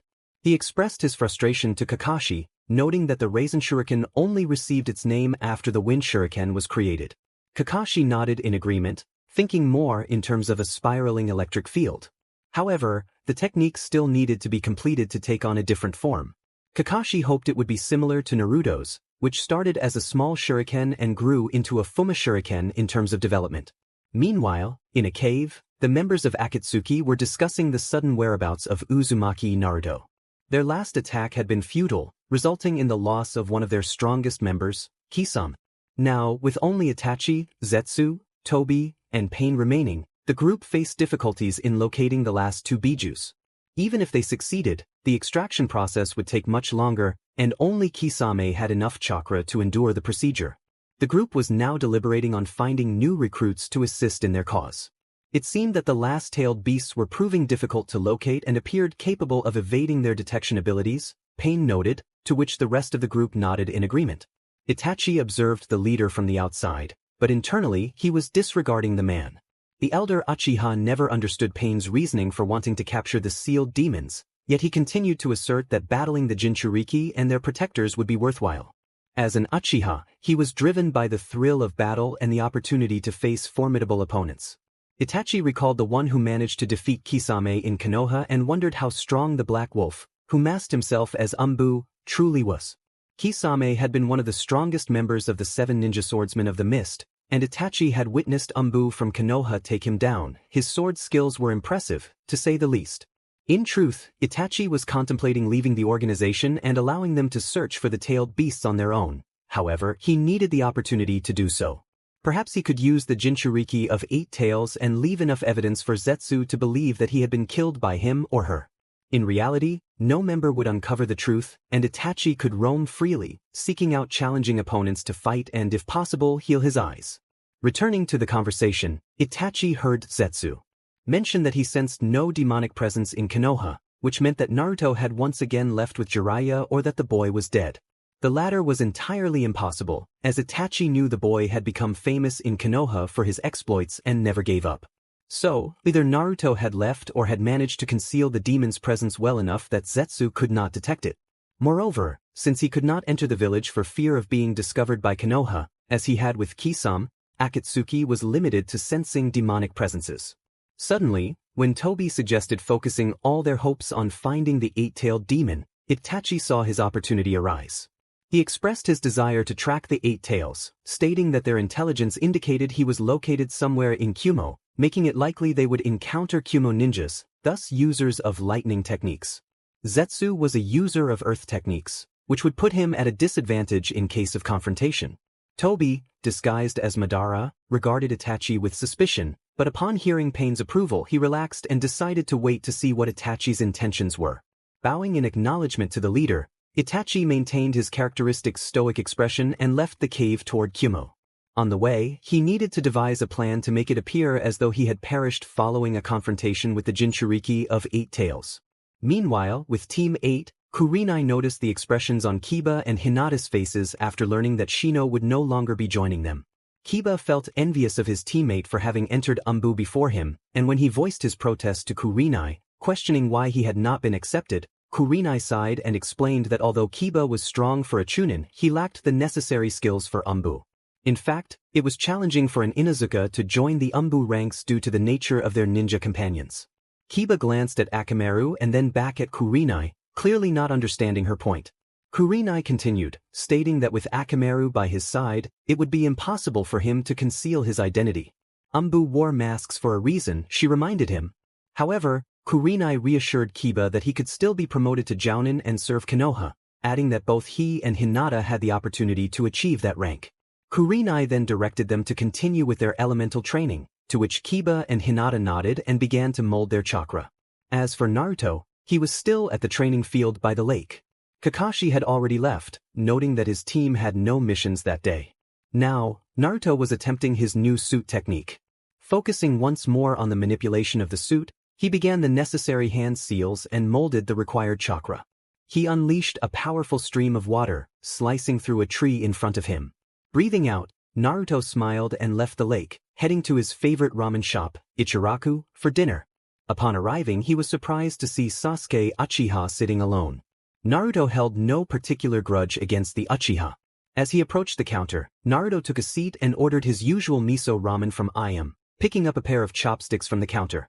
He didn't bother to look at the person next to him, feeling no need to do so. Sure, they had some similarities, but as they grew, their paths had diverged. After their fight a year ago that had nearly destroyed the forest, Naruto had vanished from sight. Sasuke had tried to find the blonde again but had given up when no one seemed willing to share any information. He remarked that he somehow knew Naruto would be here, thinking he would show up sooner. However, Naruto remained silent, as Sasuke's opening line was merely a conversation starter, and he didn't expect a response. Sasuke observed Naruto for a moment, wondering what had happened to him. He had only heard rumors here and there, so he was unaware of Naruto's drastic transformation. He mused about what had become of Naruto, expressing a hint of concern that he was no longer the same. Naruto simply nodded, acknowledging that the person Sasuke once knew was indeed gone. However, he added that he wouldn't bother asking questions if he were Sasuke, as he hadn't come to engage in conversation. Sasuke smiled and nodded, finding it somewhat perplexing to see Naruto behaving this way. Naruto chose to ignore him and continued eating his noodles in silence. Following his plan, Naruto finished his meal, thanked Ayam, and then left, offering a somewhat polite farewell. He wished Sasuke a good night, leaving the Uchiha to ponder what would happen next. Sasuke had waited a long time to see the troublesome blonde and demand a new challenge. However, upon witnessing Naruto act as if he had never known Sasuke, the Uchiha felt a pang of fear. The way Naruto addressed him merely as a member of a family further demonstrated that he had not bothered to call him by name, leaving Sasuke bewildered. The drastic change in Naruto's demeanor in such a short time made Sasuke wonder what had happened during their separation. The word, bond, suddenly surfaced in Sasuke's mind. He realized he could count on one hand the number of people he had formed a bond with who were still alive. Kakashi, Naruto, and Sakura from his Genin team, and now Aoba was his new sensei. Beyond those four, no one would think of the Uchiha. He had sent Sakura away and had not seen Kakashi either. Now, with Naruto gone, he was left with only Aoba. Sasuke was not naive enough to think Aoba would be with him if the Hokage had not assigned him to mentor the Uchiha. With that realization, Sasuke acknowledged he was truly alone, though it did not concern him. His path was already forged with betrayal and revenge, and he did not bother to consider if he could change it. Returning to Naruto, he was initially surprised that Sasuke was not acting as he usually did, demanding things simply because of his surname. However, Naruto did not care about the Uchiha, which was evident in how he barely mentioned Sasuke's name during their brief interaction. While Naruto could be friendly and leave the past behind, he questioned why he would bother. Sasuke was not the type to lift a finger to help anyone, and even if he did, Naruto wanted nothing to do with him. Upon arriving at his apartment, he greeted Ace and headed straight to bed, feeling exhausted. The next day, Naruto woke up to a knock at the door. Usually he would curse whoever was waking him up too early. However, since he was about to wake up anyway, went to the front door and opened it. Kurenai stood there, smiling and offering breakfast. Naruto was momentarily taken aback by the sight before him. The sun had just risen, casting light over Konoha, and some rays illuminated Kurenai's dark hair, making her smile even more enchanting.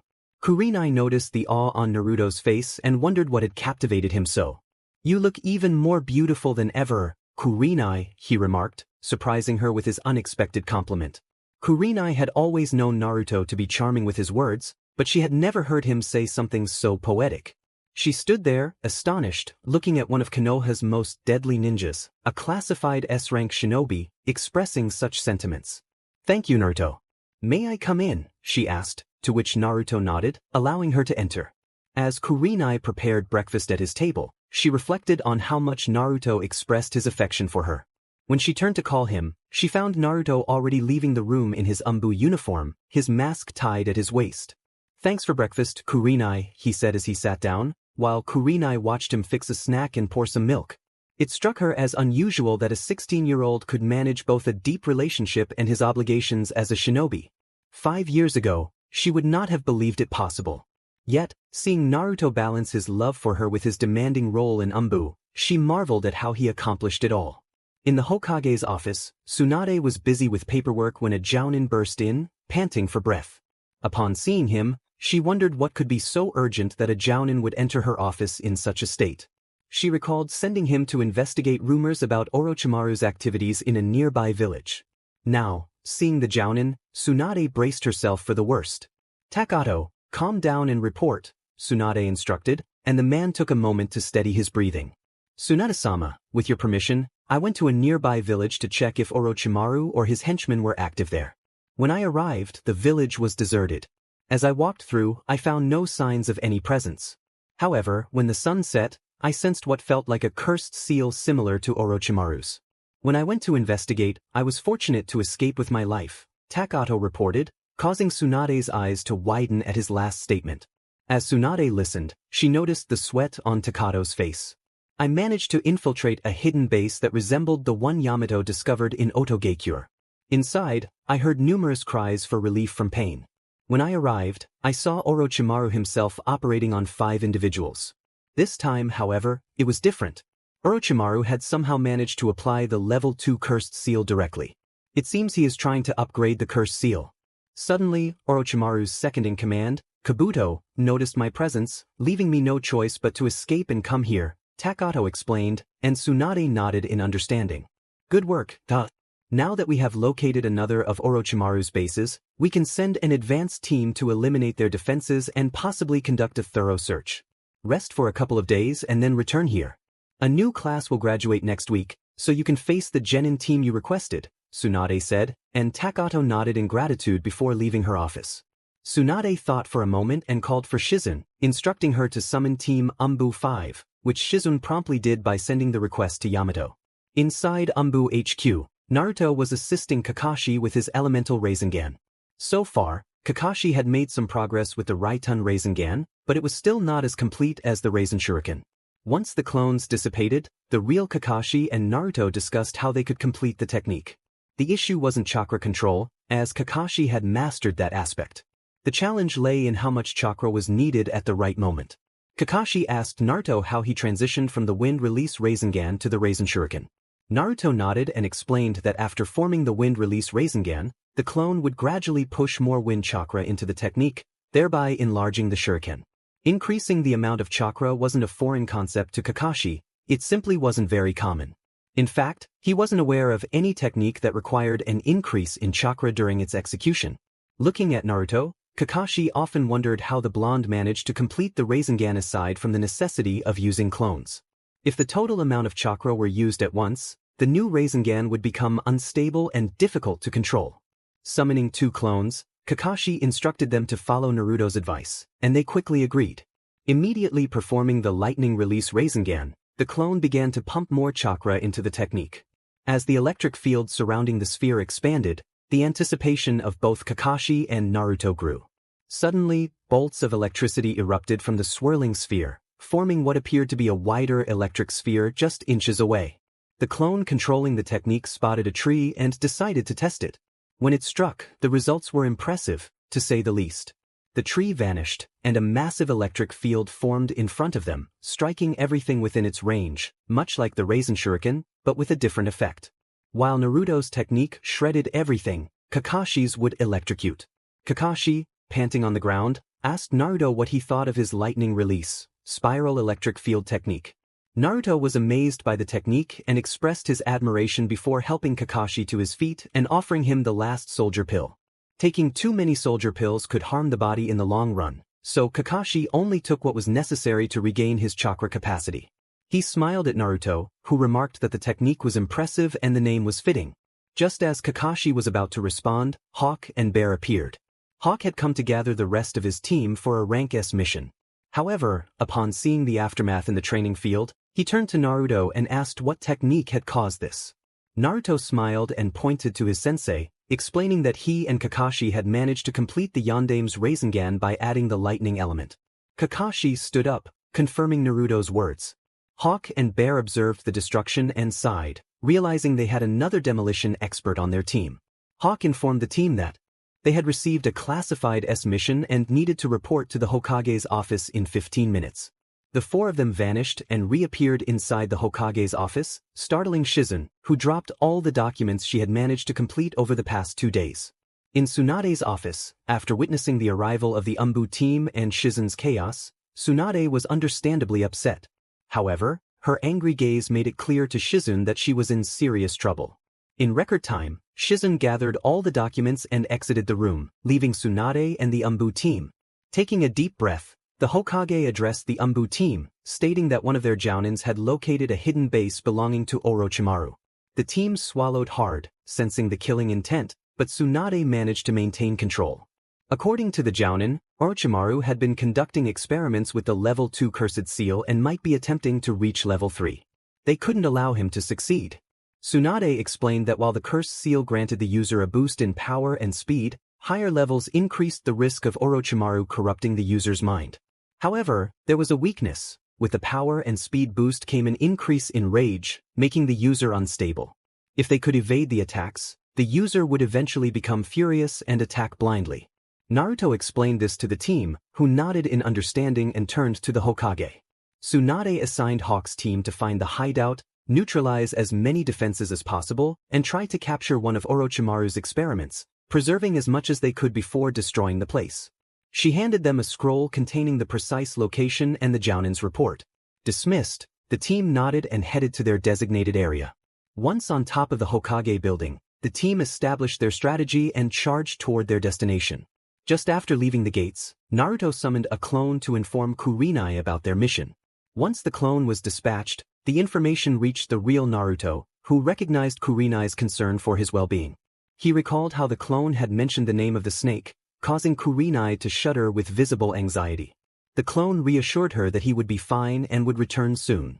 Regardless of the challenges he might face, Naruto was determined to keep his promise to Kurenai, which was why he felt compelled to save Uchiha Sasuke.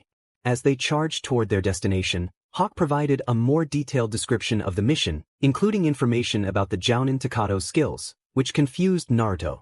Seizing the opportunity, Kakashi explained Takato's clan to Naruto, noting that Chisoku Takato was the last member of what had once been one of the most talented clans in Konoha. All shinobi from this clan possessed a unique ability that allowed them to multiply their running speed. The bones and bodies of the clan members adapted well to high speeds, positioning them for specific missions such as document DLVRY or even espionage. If caught, they could use their skills to escape, which explained the current situation. The Chisoku clan's abilities did not particularly favor combat. Although everyone present was aware of this, no one wanted to answer the unasked question. However, seeing that it involved a certain sensei and Hokage, Kakashi stepped forward to explain. He recounted how the fourth Hokage had created his prized technique, the Flying Thunder God technique. The Chisoku clan had not been pleased with this development. At the time of its creation, they blamed the fourth Hokage for copying their style and tarnishing the clan's pride. Kakashi continued, explaining that with this technique, the fourth Hokage achieved incredible speeds in mere milliseconds, earning him the title of the Yellow Flash. The heir of the Chisoku clan at that time had threatened to leave Konoha if the fourth Hokage, then only a jounin, admitted to copying their technique. The third Hokage, unsatisfied with the clan's accusations, did not acknowledge their demands. Consequently, the clan left Konoha, except for Takato's mother, who chose to stay after marrying a civilian in the village. Shifting back to the mission, Hawk informed the team that, according to Takato, Orochimaru's hideout was located a few miles to the northeast. It was possible that Kabuto and Orochimaru had left upon seeing Takato depart, fearing unwanted attention. Tsunade had sent them in case Orochimaru decided to stay and continue his research. If the hideout was still intact, they needed to eliminate as many targets as possible and search for research materials related to the cursed seal for further analysis before destroying the location. Upon arriving, the teams scouted the area to ensure no one was present. The cave was concealed by a dense forest, and all Anbu members chose trees to observe the entrance before taking action. Eventually, the coast was clear, and they instructed Ace to sniff around for any enemy presence outside the cave. After receiving a negative response from Ace, the group cautiously approached the cave. Whether Orochimaru was waiting for them or not, it was unwise to enter and confront any opponents directly. Once inside, Kakashi activated his Sharingan to detect any chakra presence nearby. After confirming the area was clear, the Anbu team quickly moved into the hideout to search for their primary objective, the research. However, after some time, they discovered the hideout was completely empty, with no signs of enemies or even a single document or chemical substance. Frustrated, Hawk dismissed the team and ordered them to leave the hideout. It appeared that Orochimaru had valued his research and moved it elsewhere. After leaving a couple of explosive tags inside the lair, the Anbu team exited the cave. Kakashi took charge of the explosion, focusing a bit of chakra into the detonator before a large explosion followed, obliterating everything inside the hideout, if there had been anything at all. Hawk suggested they return to the team, noting that it seemed the enemy had escaped after all. Just as they prepared to leave, Ace growled, alerting them to a new development. Hawk inquired about the problem, and Ace revealed that they were surrounded. He struggled to count the overwhelming number of scents, indicating they were vastly outnumbered. This prompted the team to fall into a battle stance, waiting for the enemy to reveal themselves. Suddenly, a familiar voice echoed through the air, expressing hope that Konoha would be foolish enough to send a team to investigate. Kabuto appeared, flanked by 50 cursed seal users. He expressed gratitude to Orochimaru for the opportunity to use their bodies once they were defeated. Hawk felt the pressure as he faced the daunting challenge. Naruto, now a bit fearful of their odds, asked what they would do. Hawk, sweating under the pressure, acknowledged that escaping was not an option. They were surrounded. The best course of action was to engage in battle and hope to overcome the odds. As the captain of the mission, he decided to change their priority to facing the enemy head-on, emphasizing the importance of their safety. If they managed to capture one for analysis, it would be an added bonus. Naruto proposed a cooperative attack strategy to eliminate a good number of their foes before engaging directly. As he explained his plan, the rest of the team listened intently, recognizing it as a well-coordinated use of ninjutsu. Once Naruto finished, Hawk applauded the strategy and advised everyone to prepare. Moments later, the army of cursed seal users launched their attack, signaling Bear to initiate their counteroffensive.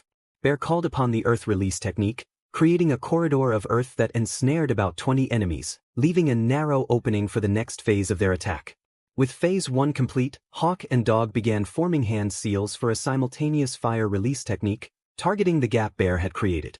Meanwhile, Ace gathered wind chakra, and Black Wolf performed hand seals for a wind release technique, aiming to merge their attacks with the fire missiles. From outside the earth corridor, it appeared as though nothing was happening, but within, the team was readying themselves for the battle ahead. However, seconds after the coordinated attacks, the earth corridor began to crumble, followed by a massive explosion that reduced all the enemies within to ashes. Kabuto, witnessing the seemingly futile outcome, groaned in frustration as he saw nearly half of his troops wiped out by just 3 jutsus. Regardless of his feelings about the result, he recognized that his opponents were no amateurs and considered joining the battle to ensure their defeat. Back with the Konoha Anbu team, it was evident that they were visibly impressed.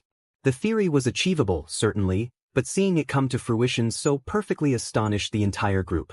Inside the Anbu headquarters, Naruto and Kakashi were training in taijutsu. It had been a couple of days since their mission against the cursed seal users, and there was still no word on Orochimaru's response to the death of his second-in-command at Kakashi's hands. At that moment, Kakashi observed as Naruto went through a series of advanced katas while bearing 20-pound weights on each limb. Kakashi was amazed at Naruto's ability to learn quickly, as the blonde had mastered the advanced Anbu taijutsu style in just one day and was now working on enhancing his striking power and speed with the weights. Kakashi instructed him to stretch his leg above shoulder height, watching as Naruto rose, sweat dripping freely from his body. Afterward, Naruto nearly collapsed, gasping for breath. He remarked on Kakashi's severe training methods, jokingly comparing him to Guy, which earned a laugh from his sensei. Kakashi tossed a water bottle and a fresh towel to Naruto so he could wipe off the sweat and hydrate. He explained that to reach the level of ninjutsu Naruto aspired to, he needed to push beyond this level of exhaustion. As for Guy, Kakashi noted that he had been chosen as Guy's rival for a reason. They both understood that proper training methods and pushing through fatigue were the best ways to grow stronger. Naruto nodded, ready for one last sequence before calling it a day. As he prepared, his team, along with Yamato, Shikamaru, and Shino, watched intently. One of them commented on Naruto's lack of rest after 2 hours of training, prompting a shrug from the others. Shino and Shikamaru remained silent, both having joined Anbu to become stronger but never having witnessed training like Naruto's before. Shikamaru compared Naruto's endurance to that of Lee and Guy. Yamato smiled at the new recruits, pleased to see their admiration for Naruto's training.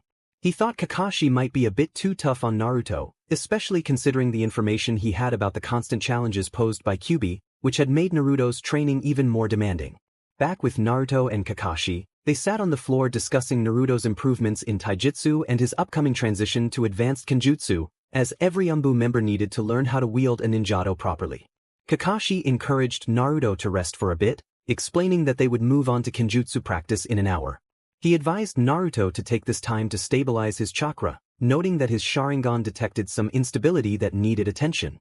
While Naruto meditated, circulating his chakra slowly, Kakashi headed to the library to retrieve books on advanced Anbu kenjutsu.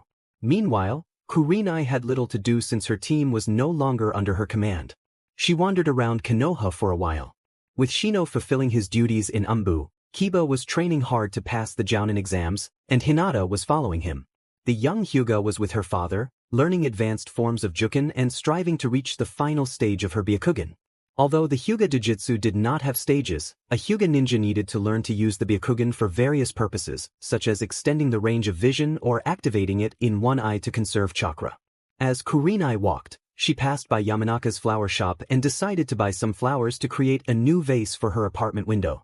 Upon entering, she noticed Ino behind the counter, looking downcast, which made Kurenai wonder what was troubling her. She greeted Ino and inquired about her sadness, asking how Shikamaru was doing. Ino's response revealed that she missed him. They discussed Shikamaru's commitment to Anbu and the rigorous training he had to undergo to keep up with the members. Kurenai empathized, recalling her own experiences with Naruto's demanding schedule, whether it was training or missions outside of Konoha. However, her situation was different, as Naruto had been in Anbu for a year before they met. Kurenai suggested they go out for lunch together. Once seated, she began to explain how Naruto, despite being busy, always made an effort to visit her. She even mentioned that sometimes he would fall asleep beside her. Ino sighed, expressing her frustration that Shikamaru was too lazy to multitask. She noted that while he could devise countless strategies during missions, he struggled to plan for their dates. Kurenai advised Ino that as Shikamaru's girlfriend, she needed to communicate her feelings to him. Balancing the demands of Anbu was tough, and he needed to know that she was present in his thoughts and heart. Kurenai nodded at Ino, though she wasn't entirely convinced and felt nervous discussing this topic with the laid-back individuals. She explained that Naruto was adept at using the shadow clone technique like no other ninja. Typically, he would leave one clone at the Anbu headquarters and take the time to visit her. Since Naruto's team often undertook extensive exploration missions within the walls of Konoha, he chose the side of the city where her apartment was located so he could greet her from time to time. Kurenai reassured Ino that Shikamaru would find a way to make it up to her, as he was quite intelligent. Ino nodded in appreciation, and after their lunch, they parted ways, with Ino heading back to the flower shop and Kurenai returning to her apartment with a bouquet of red roses. She planned to surprise Naruto with a special dinner that evening. Inside the Anbu headquarters, Kakashi returned after 30 minutes with a pile of materials, most of which were not for Naruto. He caught Shino and Shikamaru's attention, tossing some books to each of them and instructing them to stop joking around and focus on their training. Shino received materials for lightning manipulation, while Shikamaru got a book on elemental initiation along with exercises to enhance chakra and stamina. Kakashi reminded them that even though he was primarily training Naruto, he could still teach them a few things. He emphasized that, despite being in Anbu and holding a high rank, they both needed to continuously improve their skills. Kakashi then returned to the training field, where he found Naruto meditating. Using his Sharingan, he noticed that Naruto's chakra flow was consistent and stable, indicating that the young ninja was ready for more action. He told Naruto that it was time to move on from meditation and proceed to Kenjutsu practice, where he would train with a much heavier sword while already carrying weights. Kakashi instructed Naruto to rise and review the advanced katas for this style. Meanwhile, Shino and Shikamaru were engrossed in their books, hiding their faces behind the pages. Shikamaru chose to learn about manipulating clothing, as his family's shadow manipulation had been well covered. He knew his skills would only grow over time, as his mind sharpened, just as his father had said. Shino was deeply focused on advanced lightning manipulation and enjoyed every sentence in his book.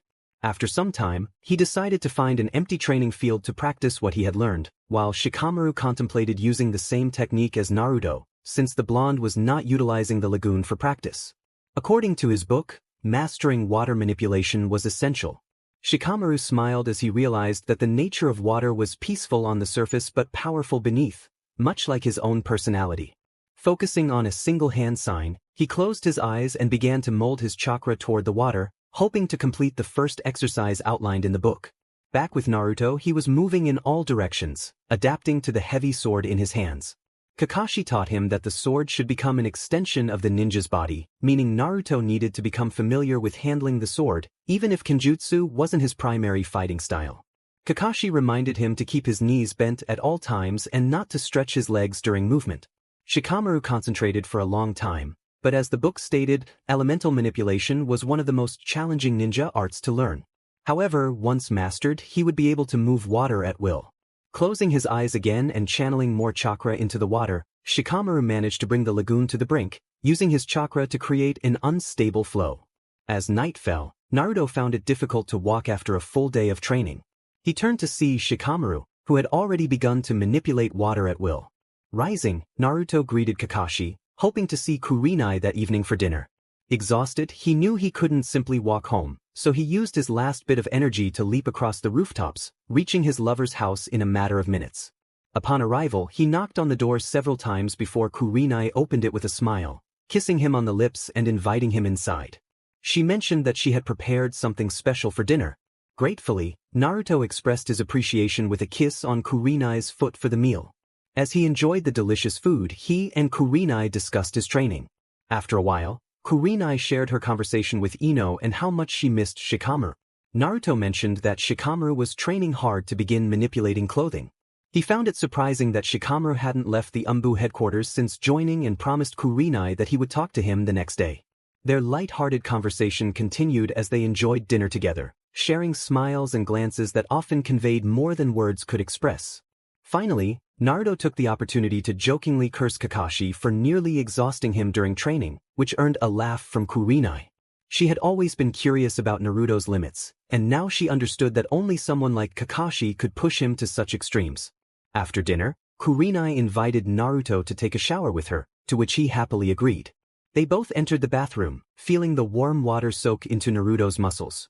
As he relaxed, he felt two gentle hands caressing his body.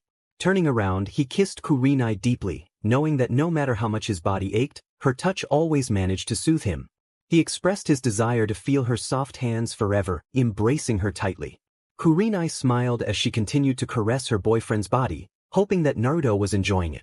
She noted how tense his muscles felt and whispered close to his ear, feeling a shiver of anticipation from her sultry voice. As she gently glided her hands over his skin, Kurenai reveled in the sensation, her mind racing with excitement. She had never imagined herself driven by such feelings. But she couldn't help it. Every time she touched Naruto, she felt a wild urge to let go of all her inhibitions. As her hands moved lower, Naruto sensed the shift in her intentions and wondered what she was planning when her hands suddenly gripped him. Kurenai whispered again, expressing her confusion about the overwhelming feelings she experienced whenever she touched him, but she relished the moment and wanted it to last. As she ran her fingers through his soft hair, Naruto kissed her passionately, causing Kurenai to shiver with anticipation. After the kiss, he began to explore her neck, using his hands to massage her body. Kurenai loved the way his lips traveled across her skin, and as he continued, she fought to maintain her composure.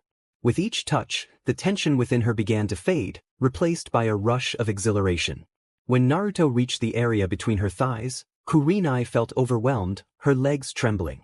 In an instant, she found herself pressed against the wall, where Naruto continued to explore her.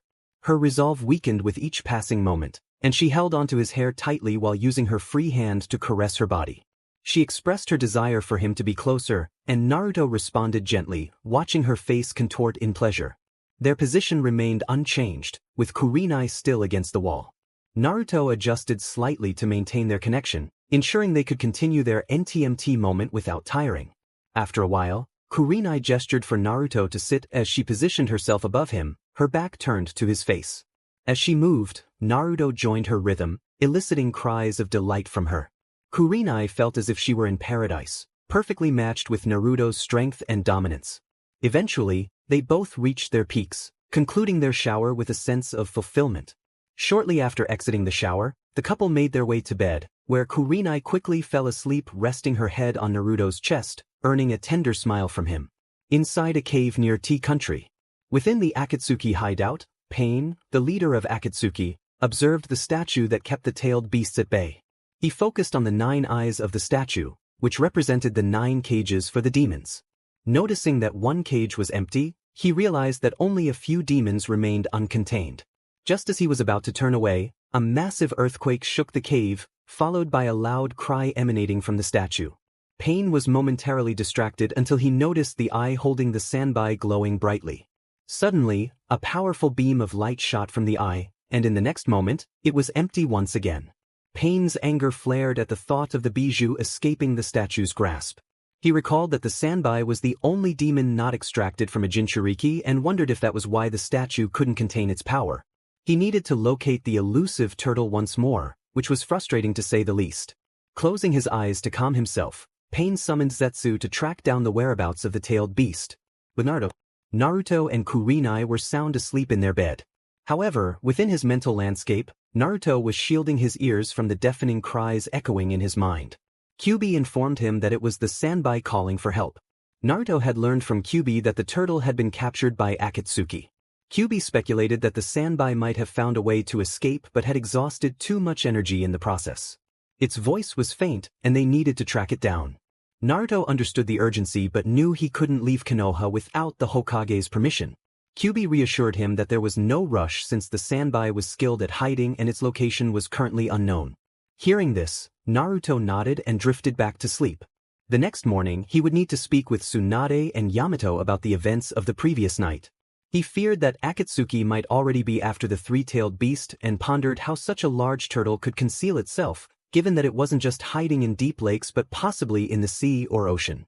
The following day, Naruto, Kurenai, and their wolf companion were in Tsunade's office discussing what had transpired. Kurenai was already aware of the situation since Naruto had informed her as soon as he woke up. Tsunade was surprised by the news but knew she couldn't send Naruto's team to pursue the demons simply because they were Anbu, and their main priority was to protect the village. Naruto understood her decision, as he had anticipated it. However, he shared with Tsunade that the sanbai had managed to escape Akatsuki's clutches and might have valuable information about the group. Tsunade cautioned Naruto against placing too much trust in a demon, suggesting it could be a trap set by Akatsuki, and emphasized the need for caution. Naruto shook his head in disagreement, explaining that according to the fox, the sanbai had used a language only demons understood, which Akatsuki would not know. He clarified that he wasn't suggesting they rush to find it immediately, as the sanbai was currently hidden and would not reveal itself unless he or another Jinchuriki appeared nearby. Perhaps Naruto could go in 2 or 3 days to have a brief conversation with the turtle, which Tsunade agreed to. She explained that while he could go, she couldn't send his entire team. Kakashi and Kurenai would follow him in 3 days so he could meet with the turtle. The reason for not sending him alone was that she still needed more proof to ensure it wasn't a trap set by Akatsuki to capture him and the Kyubi. Naruto understood and accepted the Hokage's assessment, knowing that no one truly knew what Akatsuki was capable of in their pursuit of the 9-tailed beasts. After Naruto and his companions left, Tsunade remained behind, pondering how and why sanbai had escaped her grasp. She was troubled by questions about what sanbai intended to do and why it would contact Kyubi. At the Anbu headquarters, the group dispersed after leaving the Hokage's office. Kurenai headed to the Hyuga complex to visit Hinata, while Ace went to the Inazuka complex to check on his puppies. Naruto, on the other hand, went to work. Once inside, he found the usual training field occupied. Kakashi was there along with Shikamaru and Shino. Shikamaru was clearly attempting the water release, water barrier jutsu, while Shino practiced a sequence of hand seals. Naruto approached Kakashi and explained the events that had unfolded, particularly regarding Sanbai's potential escape from Akatsuki and its call for Kyuubi's assistance. Kakashi listened intently, acknowledging Tsunade's authorization for Naruto to speak with the demon, and confirmed he and Kurenai would accompany Naruto in 3 days. Kakashi then shifted the focus back to training. He instructed Naruto to continue his kenjutsu training, emphasizing the importance of close combat rather than relying solely on ninjutsu. By learning taijutsu, Naruto could create a perfect sequence of attacks that could seamlessly transition into ninjutsu or genjutsu. Kakashi encouraged him to work hard, promising to check on him shortly. Shino finished his sequence of seals and attempted to conjure a small bolt of lightning, though it lacked the power he desired. Kakashi asked Naruto to assist Shino while he tended to Shikamaru. Naruto agreed and approached Shino, inquiring about the technique he was trying to master. Shino explained he was attempting the lightning release, lightning bolt jutsu. Observing Shino's attempt, Naruto noticed some minor mistakes. He advised Shino to focus solely on the lightning chakra and to use more chakra, as the strength of a jutsu is determined by the amount of chakra invested in it. Shino nodded, closed his eyes, and slowly performed the hand seals, channeling the correct type and amount of chakra as Naruto instructed. When he opened his eyes, a powerful bolt of lightning shot toward a tree, striking it and creating a loud crack of thunder. Grateful for Naruto's help, Shino prepared to master this technique before moving on to another. Naruto smiled and picked up his heavy sword, continuing with his katas. After some time, Kakashi arrived and chose to observe Naruto's movements as he practiced against imaginary opponents. Naruto was performing exceptionally well, prompting Kakashi to wonder if there was anything Naruto couldn't accomplish. He advised Naruto to channel chakra to enhance his speed, explaining that while pure speed was good, adding chakra would make him even faster and harder for enemies to track. As Naruto practiced, he voiced a concern about Kakashi's advice, questioning whether someone with a dojutsu could see his movements if he used chakra to enhance them. Kakashi smiled, pleased that Naruto had enough knowledge to question orders from a superior. He reassured Naruto that he wouldn't be facing a Hyuga and that the only enemy with such abilities was Itachi, suggesting that Naruto should trust him and continue training until instructed otherwise. After a while, Naruto took a break on the ground when Shikamaru approached him. Noticing that Shikamaru looked exhausted, Naruto asked how long he had been training. Shikamaru sighed, admitting it had been 2 days, finding the manipulation of Suiton difficult to master. Naruto expressed his disapproval, reminding Shikamaru that mastering elemental manipulation in such a short time was unrealistic. He encouraged Shikamaru to get some rest and mentioned that Kurenai had told him Ino missed him. Naruto suggested he go find her and then take a nap, explaining that his chakra control was suffering due to lack of sleep. Shikamaru nodded, realizing he had neglected Ino and hoped she wasn't upset with him. He agreed with Naruto and left to meet Ino before returning home to rest. Shino also had to leave for a family gathering. After watching them depart, Kakashi approached Naruto, informing him that he would face Shikamaru and Shino in battle the next day. This announcement surprised Naruto, who hadn't expected such a challenge. Kakashi explained that it would be a test of Naruto's progress thus far. You will be restricted to taijutsu only while they have none. Kakashi explained that he had 2 reasons for this. The first was to test how far Naruto had come, and the second was to see if the other 2 were truly ready to face tough opponents. Naruto smiled at this challenge and wondered if Kakashi considered him a tough rival. Kakashi acknowledged Naruto's skills, stating that his abilities were top-notch, and his chakra and stamina were exceptional. He noted that the other 2 would likely resort to their familiar techniques. Kakashi then encouraged Naruto to continue with the exercise without stopping. Naruto, eager to prove himself, mentioned that he could expend some chakra on a jutsu first, joking about how it was burning him inside. With Kakashi's approval, he began his sequence of hand seals and unleashed a powerful wind technique. An immense hurricane formed, forcing Kakashi to focus his chakra to his feet to avoid being swept away. Memories of battles against Suna ninjas flashed through Kakashi's mind, and he wondered if Naruto could master his wind techniques. While Asuma had been the only wind user he knew, his style suited his trench knives more than the techniques themselves. Naruto's chakra capacity made him more suited for mid-range combat, and with his taijutsu skills now on par, he could easily adapt to close-range fights. Kakashi then decided it was time to shift gears and focus on Naruto's kenjutsu practice. In the Anbu commander's office, the atmosphere was tense. It resembled the Hokage's office but lacked windows, making it dimly lit. The members inside were discussing Naruto's mission, and Yamato found it surprising to see Anbu members expressing disappointment over not being able to accompany Naruto. He reminded them that they couldn't leave the village unprotected and that Hokage-sama had already assigned Kakashi and Kurenai to accompany him, ensuring his safety. Despite their reluctance, Yamato understood their bond with Naruto. Hawk argued that their team had always been one of the best in Anbu, and they could handle the mission without needing to leave the village vulnerable. Yamato considered their request and smiled, realizing how easily Naruto could make friends, even after his transformation. He pondered whether it was Naruto's selflessness or something deeper. Ultimately, he decided he could assign another team for border patrol while the others were away. Although he disliked contradicting the Hokage's orders, he acknowledged the insistence of Hawk and Bear to follow Naruto. He agreed to speak with the Hokage and promised to provide them with an answer soon. After finishing his paperwork, thanks to his shadow clones, Yamato made his way to the Hokage Tower. Dressed in his Anbu cloak and a lion mask, he walked casually, aware that most of the village didn't recognize him. As he passed by, people wondered about the man behind the mask. Yamato often joked that if the villagers knew about his Mokutan abilities, rumors would spread, leading to misconceptions about his lineage. Upon entering the Hokage Tower, all shinobi halted and saluted him. Those of chunin rank or higher understood his position, but fear stemmed from rumors that painted him as ruthless and intolerant of insubordination. He noticed a fellow graduate from his academy year nervously swallowing, but Yamato chose not to correct the rumors, whether out of laziness or indifference. He deemed it not worth his time to address falsehoods. As he approached the Hokage's office, he spotted Shizen, who, like others in the tower, appeared anxious. Yamato sighed inwardly. He could accept the nervousness of others, but not hers, as she had seen him without his mask during a mission to rescue Uchiha. After knocking and entering, Yamato found the Hokage napping. He shrugged and leaned against the wall, gazing outside for a moment. The sun illuminated the village, making it appear vibrant and alive. Children played ninja games near the Hokage Tower, while ninjas dashed across rooftops, indicating they were in a hurry to reach their destinations. Looking back at the office, Yamato noticed a television displaying what appeared to be footage from a hidden camera. As expected, he saw a training ground that had been leveled within the Anbu headquarters, which could only mean one thing.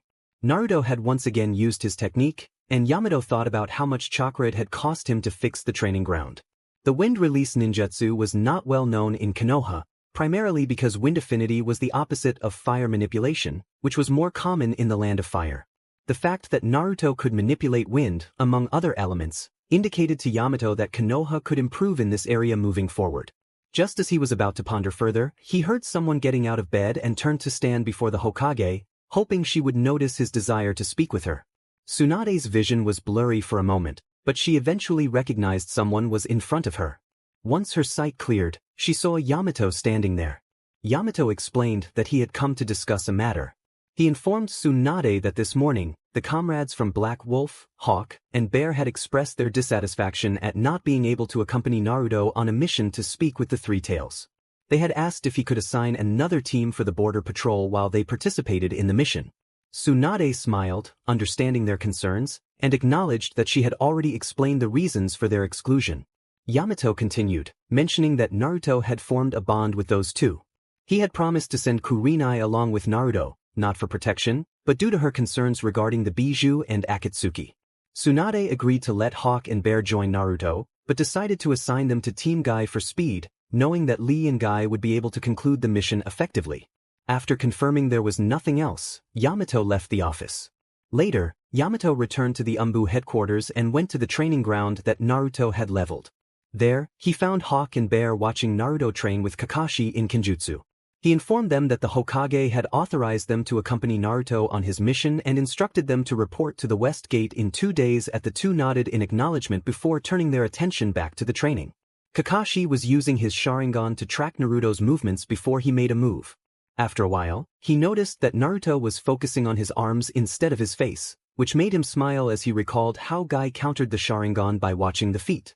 Kakashi thought it was a good method for close combat, but if an Uchiha used ninjutsu or genjutsu, Guy would not see the attack until it was too late. Naruto's method was more effective against the Uchiha. by following his opponent's arms, he could see body movements and hand seal sequences. However, he had to be cautious, as Sasuke and Itachi were experts in using genjutsu with just their eyes. Kakashi was curious about whether Naruto could learn to dispel or dodge genjutsu by looking directly into his eyes. He decided to test this by swinging his sword upward, knowing Naruto would defend against the swing. This would force Naruto to momentarily look forward. True to his plan, Kakashi locked eyes with Naruto and cast a genjutsu on him. However, Naruto quickly recognized Kakashi's attempt and dispelled it almost instantly. Noticing Kakashi's surprised expression, Naruto smiled and remarked that one could not expect to train with a master of genjutsu without learning a few tricks. He mentioned that Kurenai had taught him how to recognize and dispel genjutsu before it could take effect. Kakashi nodded, agreeing with Naruto. He explained that he had only wanted to test Naruto's method of avoiding eye contact with the Sharingan and what to do once an Uchiha cast a genjutsu using only their eyes. He acknowledged that while looking at the opponent's arm was effective, any Uchiha could quickly look into the eyes and cast a powerful genjutsu. Naruto responded with a gesture of understanding and a smile, appreciating the lesson. As it turns out, looking directly at an opponent's arm is effective, but any Uchiha is fast enough to make eye contact and cast a powerful genjutsu. Kakashi explained this, earning a nod and a smile from Naruto. He was merely testing Naruto's method of avoiding eye contact with the Sharingan and what to do once they could cast a genjutsu using only their eyes. Kakashi continued, stating that he believed it was time for them to leave, suggesting that Naruto rest for the fight the next day. Naruto agreed and left the Anbu headquarters, followed by Yamato and his partner, who approached Kakashi. Yamato informed Kakashi that Hawk and Bear would also accompany them on their mission in 2 days. He mentioned that there was a planned fight between Naruto and Shikamaru or Shino, prompting Kakashi to sigh, wishing the Anbu commander would stop addressing him as senpai. Kakashi explained his plan to test the three of them. Naruto would be limited to simple taijutsu, while Shino and Shikamaru could use any techniques. He wanted to see how Naruto's taijutsu could devise a strategy against long-range jutsu like those of the Nara and Aburame clans. After leaving the Anbu headquarters, Naruto arrived at Kurenai's house, where he found her watering her small garden by the window. She was surprised to see him home so early. He apologized for startling her, explaining that he had been released early. Naruto invited her to visit Ace and his puppies, suggesting they could stop for dinner on the way. Kurenai agreed, quickly changing into her short black dress before they headed to the Inuzuka house. On the way, they discussed Sanbai and Naruto's battle against one of his former students, Shino. As they walked, they encountered Ino and Shikamaru coming from opposite directions. Both Naruto and Kurenai could see how happy Ino was to finally meet Shikamaru. They considered greeting them but decided to let the couple enjoy some time together. After passing them, Kurenai asked Naruto what he had said to convince Shikamaru to train. Naruto explained that, aside from Ino missing him terribly, elemental ninjutsu required complete concentration and unity between body and mind. If Shikamaru was tired, he wouldn't be able to learn water manipulation. Kurenai was surprised to hear this. According to Asuma, Shikamaru was as lazy as he was brilliant, so knowing he considered training instead of just going home to sleep was quite shocking. Naruto remarked that one cannot help but change when joining the Anbu forces. He noted how it surprised him that Kakashi-sensei not only stopped being late to meetings but also ceased reading his famous books, which earned him a wink from Kurenai. A few minutes later, they arrived at the Inuzuka house, only to see a small wolf darting away, with Hana chasing after it in an attempt to catch the little creature.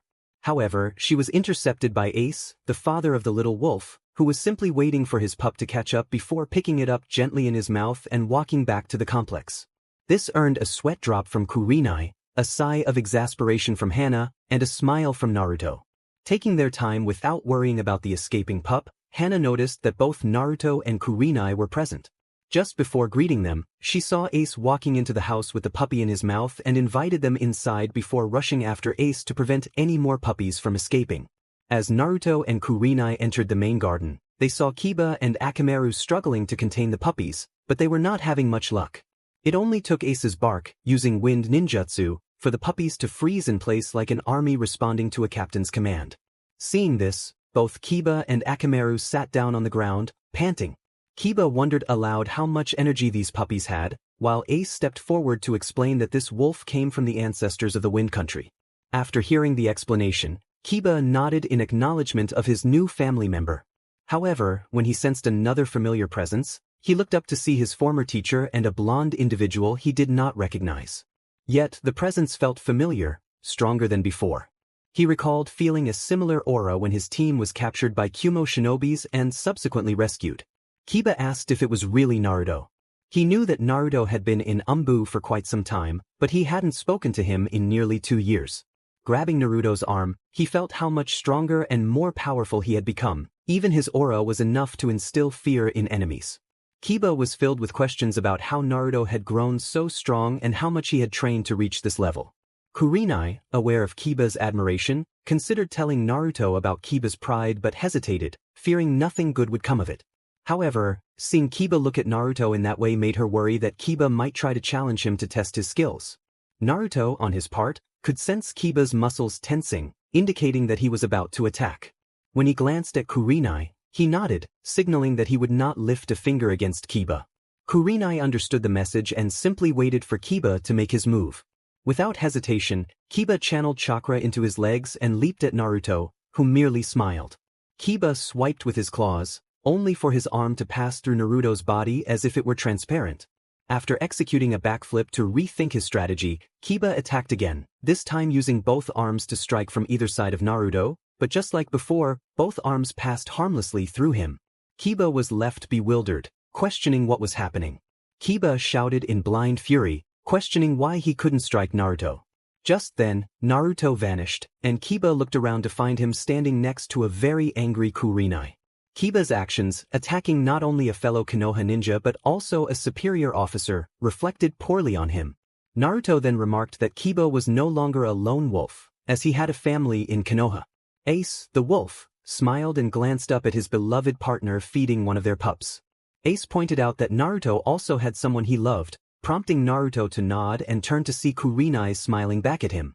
Naruto acknowledged that Ace was right and mentioned that he would soon be training the pups, indicating they might not see each other often. He expressed that Ace and his family would always be welcome in his home and urged him to take care of his friend before walking toward Kurenai. Suddenly, Ace called out and unleashed his wind claw and wind sword techniques. The two wind attacks collided, creating a spectacle that left everyone in awe before dissipating. Naruto and Ace exchanged smiles, solidifying their bond with this shared moment. Kiba watched in silence, pondering Naruto's true strength. Genjutsu, wind ninjutsu, what else could he do? After a while, the pair departed, leaving Hana alone with her brother. Frustrated, Hana confronted Kiba, questioning why he would attack Naruto. Kiba, embarrassed, lowered his head and retreated to his room without a word. The answer was clear to Hana. Naruto had bested him effortlessly, leaving Kiba doubting his own abilities. Just then, Tsum entered the garden and noticed Kiba's downcast demeanor. She attempted to ask what was wrong, but Hana stepped in to explain the situation. Tsum's anger flared as she scolded Kiba for his lack of understanding about hierarchy and for attacking his fellow Konoha ninjas merely to test his skills. The next day, Naruto stood ready to face Shino and Shikamaru, as promised to Kakashi. The two strategized on how to defeat Naruto, knowing they had never faced him before and were uncertain of his capabilities. They understood that Naruto would be limited to taijutsu, giving them an advantage as long-range fighters. However, Naruto had always been unpredictable, making it challenging for Shikamaru to devise a strategy. Naruto waited patiently for them to make their move. Restricted to taijutsu, he couldn't attack first, allowing his opponents to set traps. Shikamaru came up with a plan and explained it to Shino, who nodded in agreement. Together, they performed hand seals and initiated the shadow binding technique, sending their shadows toward Naruto. As the shadow approached, Naruto summoned his chakra and swiftly dodged to the left, gaining speed as Shino unleashed his insects to attack. Naruto anticipated this ambush but remained unfazed, knowing he had plenty of chakra to spare. Channeling chakra into his feet, he accelerated and darted through the swarm of insects, evading capture as he closed in on his opponents. Shikamaru's shadow technique remained active, but he struggled to control it effectively. Naruto evaded the incoming shadow and leaped, landing a kick that sent Shikamaru flying. Shikamaru used the momentum to roll and regain his footing, but Shino warned him that Naruto was charging again. The blonde ninja pressed forward, not allowing them a moment to recover. Shino began forming hand seals for a lightning technique, sending a bolt toward Naruto, who jumped just in time, executing a backflip before landing and facing his opponents once more. Naruto recognized Shikamaru and Shino as two of the smartest ninjas of their generation, knowing they would be formidable opponents. As he charged again, he noticed Shikamaru forming seals for what appeared to be the water dragon technique. Suddenly, a massive water dragon surged toward him, but Naruto dodged at the last moment, channeling chakra to his feet to boost his speed. He then struck Shino between the legs and followed up with an uppercut that sent him flying. Naruto had little time to assess Shino's trajectory as Shikamaru seized the opportunity to ensnare him with his shadow. Almost capturing him, Naruto managed to glance back just in time. Focusing on another hand seal, Shikamaru activated the shadow sewing technique, causing shadows to spring from the ground to attack Naruto. He quickly evaded until he found a moment of freedom, channeling chakra to his feet once more to escape Shikamaru's line of sight. With a burst of speed, he closed the distance and landed a punch to Shikamaru's left cheek. This time, Naruto waited for his opponents to recover, curious about their next move. Suddenly, Shino's insects surged forward again, forming another version of Shino, while Shikamaru created a shadow clone, surprising Naruto with his remaining energy to split his chakra. However, Naruto now faced 4 enemies instead of 2, presenting a significant challenge.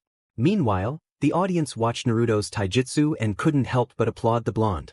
Utilizing his high chakra capacity, he channeled chakra to his feet, gaining a burst of speed and approaching the enemy from their blind spot.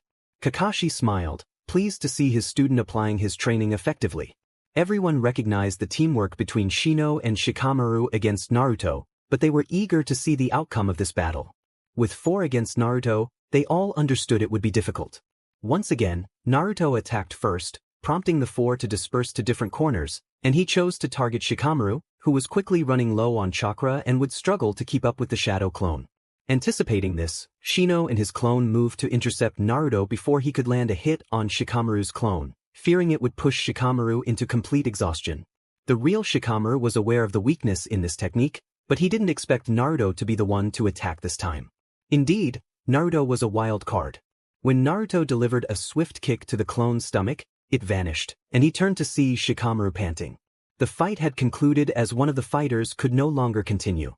They passed the test with great success, and Shino and Shikamaru were now eligible for Anbu-level missions. Naruto received his sensei's approval before going to assist Shikamaru. It was clear that Shikamaru smiled at Naruto, offering help to lift him, which Naruto accepted.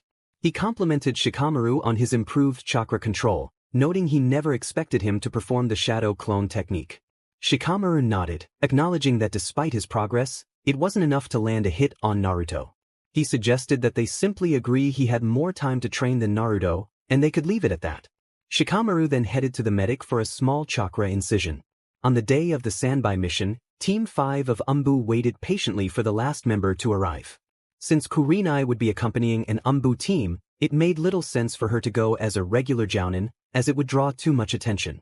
Therefore, Kurenai changed into Anbu armor and admired her appearance in the mirror. After a while, she arrived at the meeting point, and as everyone turned toward their destination, Naruto continued to gaze at his girlfriend for a moment. Kurenai, already anticipating this, walked past him and whispered a playful comment in his ear, causing Naruto to shiver internally, giving Kurenai the victory this time.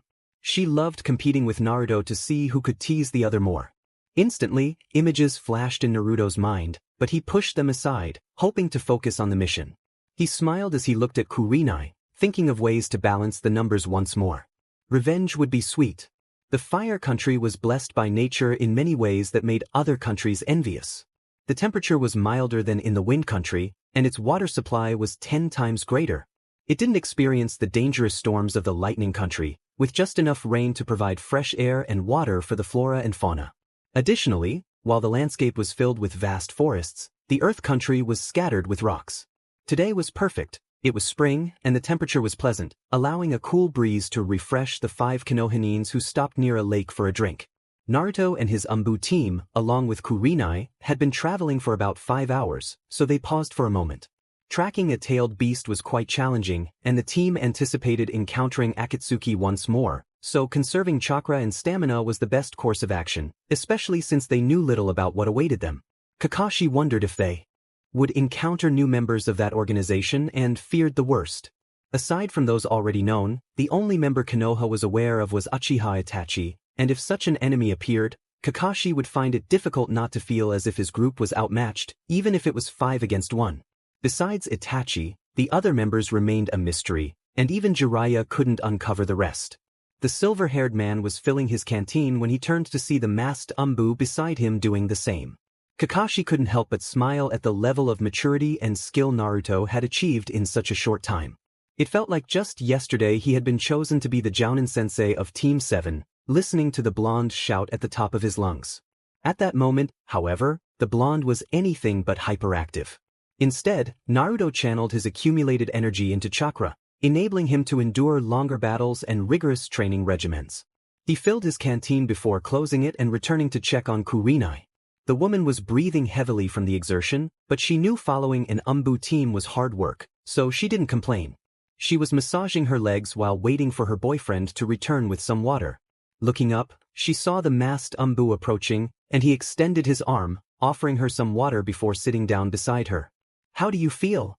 Naruto asked, to which Kurenai replied that her legs had stopped hurting. Naruto encouraged her to relax for a while, explaining that according to the fox, they still had a couple of hours before reaching their destination. He suggested they take another brief stop before meeting with the Sanbai and urged her to rest a bit. He gently rubbed her shoulders, unable to remove his mask, and stood up to check on Bear and Hawk for a moment.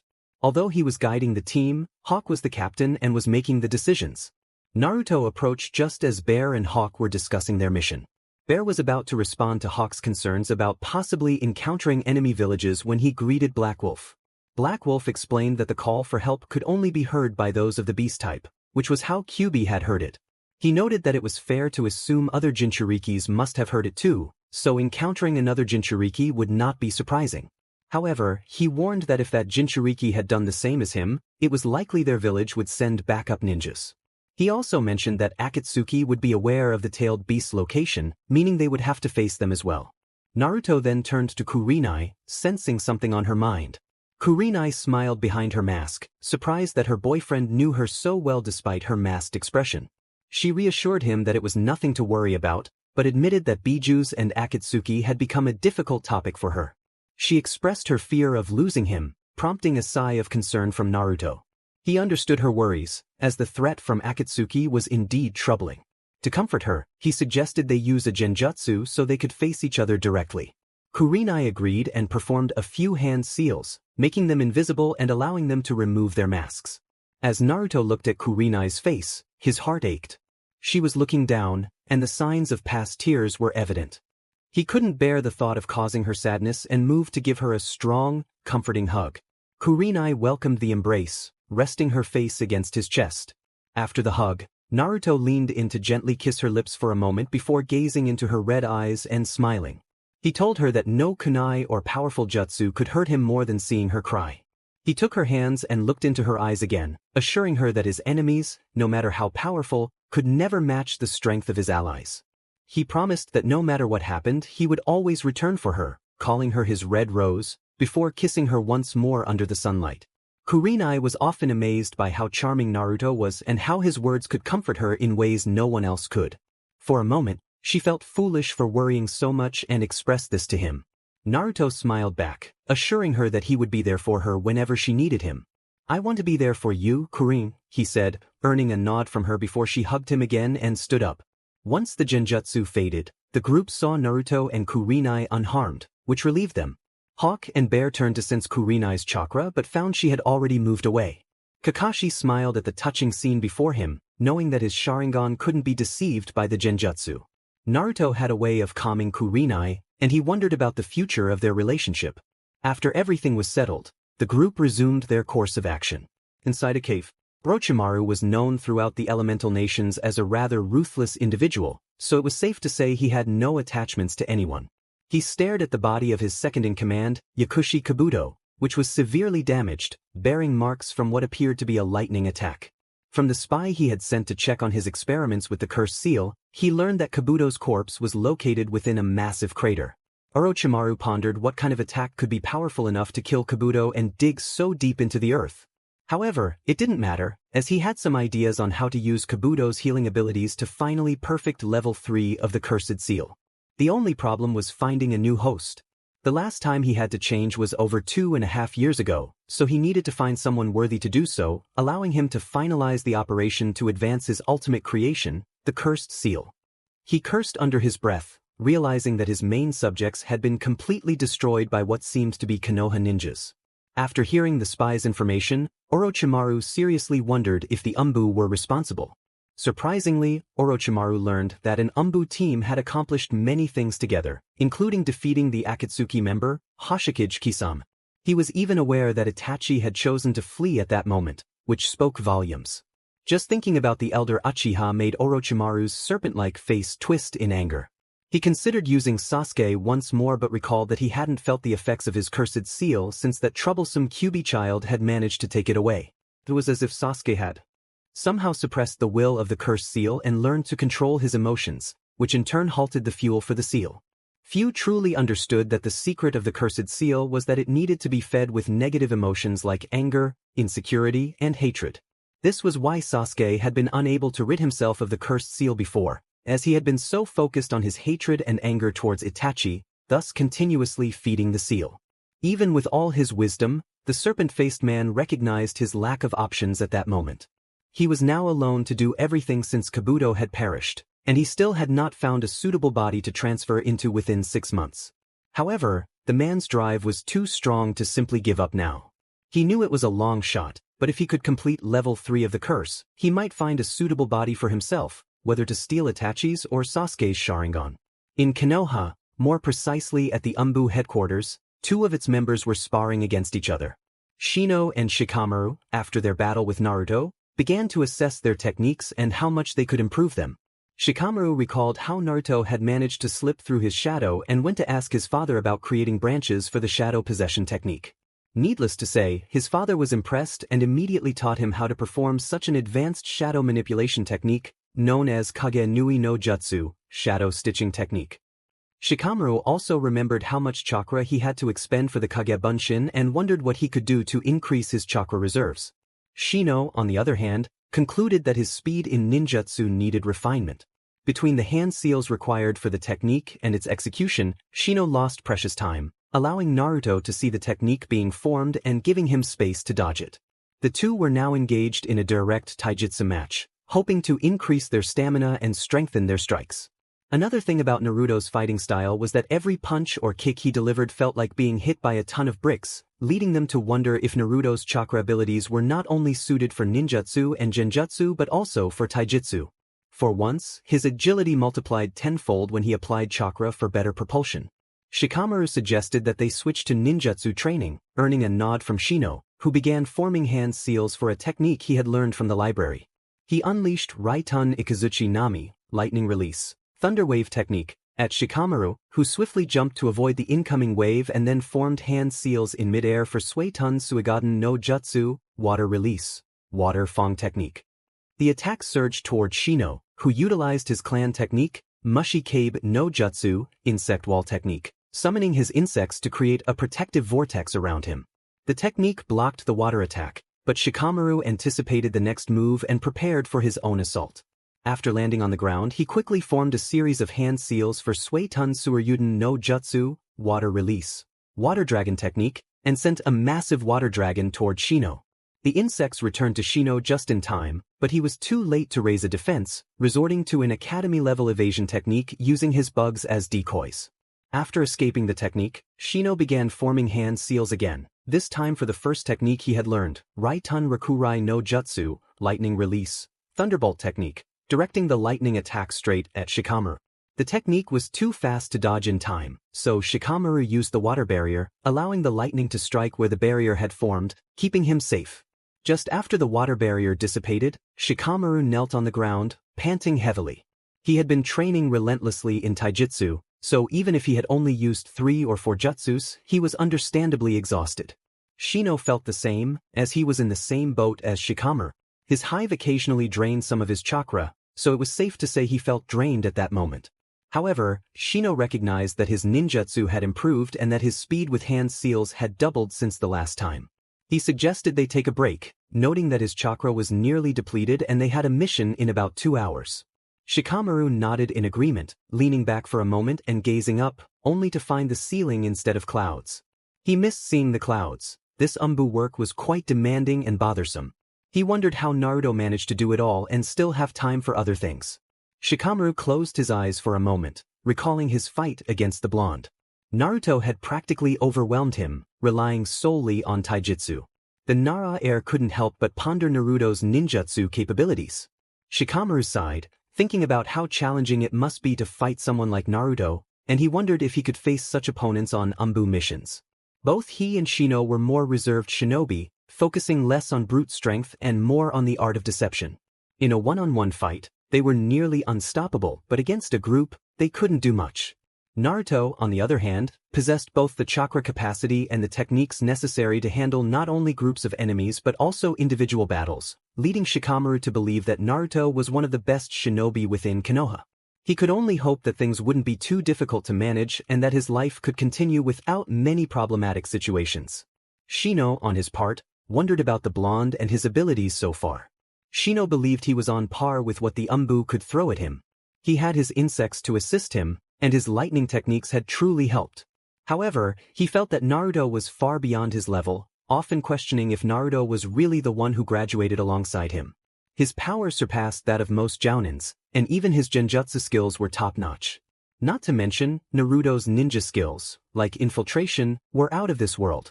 Shino recalled Naruto's Anbu Jounin test and how challenging it had been to complete. He often wondered if he would be able to accomplish a task where he wasn't allowed to use chakra at all. Like another clan from Konoha, Shino simply couldn't help but think if he would ever reach Naruto's level. Meanwhile, with Naruto and his companions as they leaped through the trees, Naruto alerted Hawk of their proximity to the target.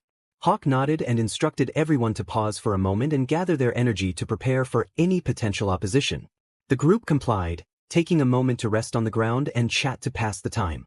Not far from the target, Naruto could already hear Sanbai shouting something in his mind, but since he didn't understand a word, he waited for Kyubi to translate. Kyubi informed him that they were close. Sanbai could already sense his presence and was greeting him with a demonic language. He also mentioned that those who captured him would likely send a member to try to capture him again, warning them to hurry because his energy would take some time to recover, and he didn't know if he could defend himself against this group.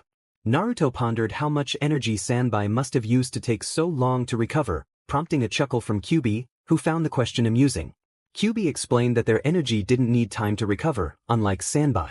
For Sanbai, taking so long to recover meant he must have sacrificed something to escape Akatsuki.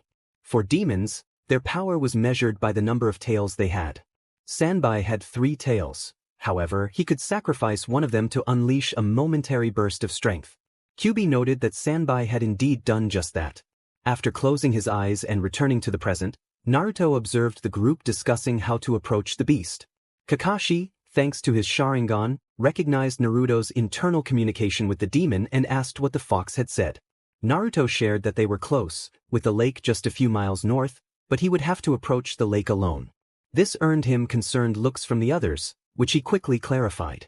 Sanbai was afraid that the enemy would try to capture him again since he currently had little energy. Therefore, he would only reveal himself if Kyubi got closer. Sanbai could sense the fox within Naruto, so if he approached, he would appear. However, if everyone stood in front of him, he would remain hidden until left alone. Naruto explained, earning a nod from those present, before Hawk stated that they would be protecting Black Wolf from the shore. In case of any trouble, he would use his intercom to call for help. Minutes later, the group rose once more and charged toward their destiny. With Akatsuki, Zetsu was regarded as the best tracker in all the elemental nations. With his ability to travel underground and through trees, he could be anywhere in an instant. He also had the capability to sense chakra from a considerable distance, making it easy to track a fleeing tailed beast. However, just like his tracking skills, Sanbai seemed to possess the same mastery of stealth. So far, the half-plant, half-human shinobi had been unable to find any trace of the demon's chakra or anything that could lead him to its whereabouts. He was about to change direction when he sensed 10 chakra signatures at a similar distance. He could tell that the 10 chakra signatures were of high level and immediately began processing the information. Zetsu was well aware that tailed beasts were the dream of every hidden village to control. Therefore, it would not surprise the veteran shinobi if he encountered one of the 5 hidden villages attempting to seal Sanbai within a child born to serve that respective village. Of course, Zetsu considered returning to the hideout to report this new discovery, simply because extracting the demon from the Jinchuriki was much easier than sealing it. However, Zetsu knew he could not make assumptions, given his sensory perception. He still had to consider that just as he was struggling to find the demon, the other presences might be in the same situation. After all, as an S-ranked shinobi, there were not many who could rival his skills. Sinking back underground, Zetsu traveled toward the destination to explore the enemy's intentions. With Naruto, as he and his team journeyed toward their destination, Kyuubi grew increasingly uneasy by the second. It was at that moment when Naruto found himself face to face with Gaara, and he feared encountering another Jinchuriki. Naruto had worked hard to become a strong shinobi, but he refused to rely on Kyuubi's chakra to win battles. However, while he denied his inner demon, there was a small chance that his counterpart did not think the same, which would lead to significant problems for the team. Kyuubi spoke for the first time, casually addressing Naruto, warning him that if the presence he sensed was who he thought it was, he would not be able to defeat it without help. Naruto was confused about which demon Kyuubi was referring to.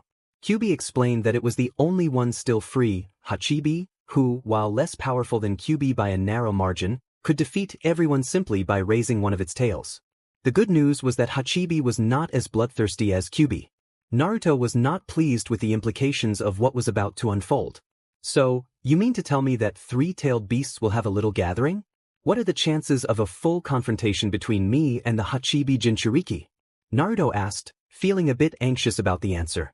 Kyuubi replied that as long as Naruto didn't provoke him, he might not resort to using the power of Hachibi. However, if the Jinchuriki was completely dependent on the demon, then it was safe to say that Naruto would be in trouble. This earned a sigh of discouragement from Naruto, who, in the real world, glanced at Kurenai and instantly worried for her well-being. It was a bad decision to come here. Kyuubi continued, suggesting that it all depended on the Jinchuriki's mood, which only garnered a more disappointed look from Naruto. He had hoped to meet a Jinchuriki in a stable mental state, or at least one who maintained their sanity. Gaara was a lunatic who had killed to confirm his existence. Somehow, Naruto felt relieved that he had only encountered the current Kazekage among the Jinchuriki, hoping that the Hachibi Jinchuriki wouldn't be controlled by his demon. Kyuubi advised that it was better for Naruto's team to be aware of this and make the right decision. Naruto nodded and shared everything with his team. Kurenai shivered at the mention of facing another Jinchuriki, but the rest began to process the information from a professional standpoint. Hawk stated that it was safe to assume the Hachibi Jinchuriki was accompanied by backup, just as they had accompanied Naruto. If they reached their destination, they would have to confront both the Jinchuriki and Black Wolf. Hawk ordered that Naruto would be the only one capable of matching the Jinchuriki's power, while the rest would handle the remaining opposition. The group nodded in agreement. After a few more minutes, Team Konoha arrived at what appeared to be a lake surrounded by dense fog, completely obscuring their view. Kakashi, using his Sharingan, sensed something unusual about the mist. It seemed a large genjutsu had been cast over the area, capable of ensnaring anyone in its illusion. Kakashi warned everyone to be cautious of the fog, as his Sharingan detected a significant genjutsu affecting the area. Naruto offered to disperse the mist with a jutsu, but Hawk advised against it, explaining that it would alert the enemy to their presence. They needed to approach carefully and not be influenced by the illusionary fog. As they took a few steps toward the lake, all members found themselves caught in the illusion, but none realized it and continued walking toward the lake, where, according to the fox, Sanbai would be waiting for Naruto. Looking back at his teammates, Naruto saw Kakashi and Kurenai nodding for him to proceed and speak with the turtle. Just as he was about to place his right foot in the water, he heard the sound of shurikens flying and jumped back just in time to avoid them. Landing beside his team, they were startled to face what appeared to be 6 members of the Thunder Anbu from Kumo. Kyuubi had already pointed out the Hachibi Jinchuriki, and Naruto observed a rather large man, roughly the size of Bear, who bewilderingly had not 1 but 8 swords strapped to his body. It seemed the entire team recognized who the man was, focusing on the 8 swords of Anbu and the fact that his chakra felt different from those around him. Hawk shouted, questioning the meaning of the attack, as attacking a ninja from another village could lead to war. However, none of the Kumonins responded until the one with the 8 swords stepped forward, coming face to face with the masked Anbu. Naruto stood there, motionless. He felt no fear toward the enemy. Instead, he observed and analyzed each of the man's movements. The man appeared composed, leading Naruto to assume he was in control of his actions. The swords alone were intimidating, but Naruto hid his anxiety behind his mask. The large man remarked that he had seen Naruto before but couldn't place him, though he found the mask familiar. Naruto remained silent, believing it was better for his enemy not to know about his reputation and abilities. The man introduced himself as a lower-ranking member of Anbu and noted that his commander was waiting for an explanation regarding the attack. The Hachibi Jinchuriki was intrigued. He recognized the mask from somewhere but couldn't recall where. He also sensed a familiar presence within the boy, wondering if he was similar to himself. At that moment, he remembered seeing recent additions to Kumo's bingo book, which included a black-masked Anbu from Konoha, noted for having killed a significant number of Kumonins and classified as a B-ranked shinobi with a kill-on-sight order. The man then stated that he now knew where he had seen Naruto, calling him Shippu Ukami of Konoha. However, he expressed disappointment, expecting someone taller and more aggressive. Naruto acknowledged that it was pointless to hide the truth but insisted that the man still needed to answer his commander's question, preparing himself for a final battle. The man turned to his associates and nodded.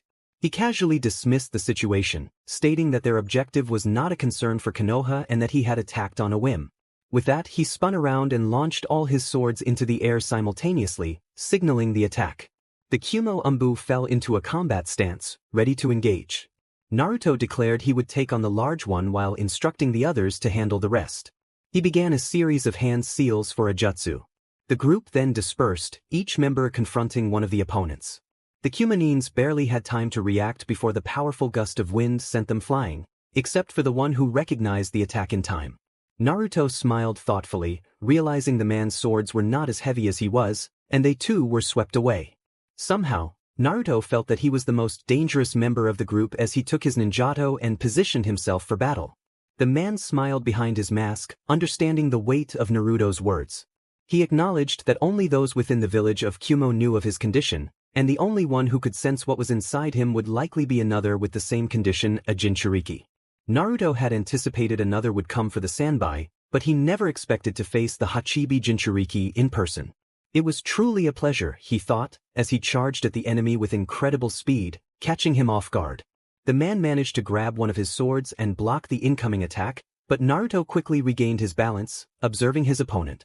The enemy complimented Naruto's swordsmanship, noting how well he maintained his weapon, and expressed a desire for his own students to move with such grace. However, he boasted that with his 8 swords, no one could defeat him. As the enemy charged at Naruto, he seemed to pass right through him as if he were transparent. Seizing the opportunity, Naruto used the nearby lake as a weapon. After performing a series of hand seals for the water dragon jutsu, a massive water dragon surged from the lake, barreling toward his opponent. The man looked up just in time to see the enormous dragon approaching and raised his arms to brace for impact. Yet, Naruto knew this would not be enough to defeat him and prepared for a counterattack. True to his instincts, the enemy appeared beside him with inhuman speed, spinning his 8 swords in a flurry. Naruto quickly substituted himself with a nearby stone that shattered under the force.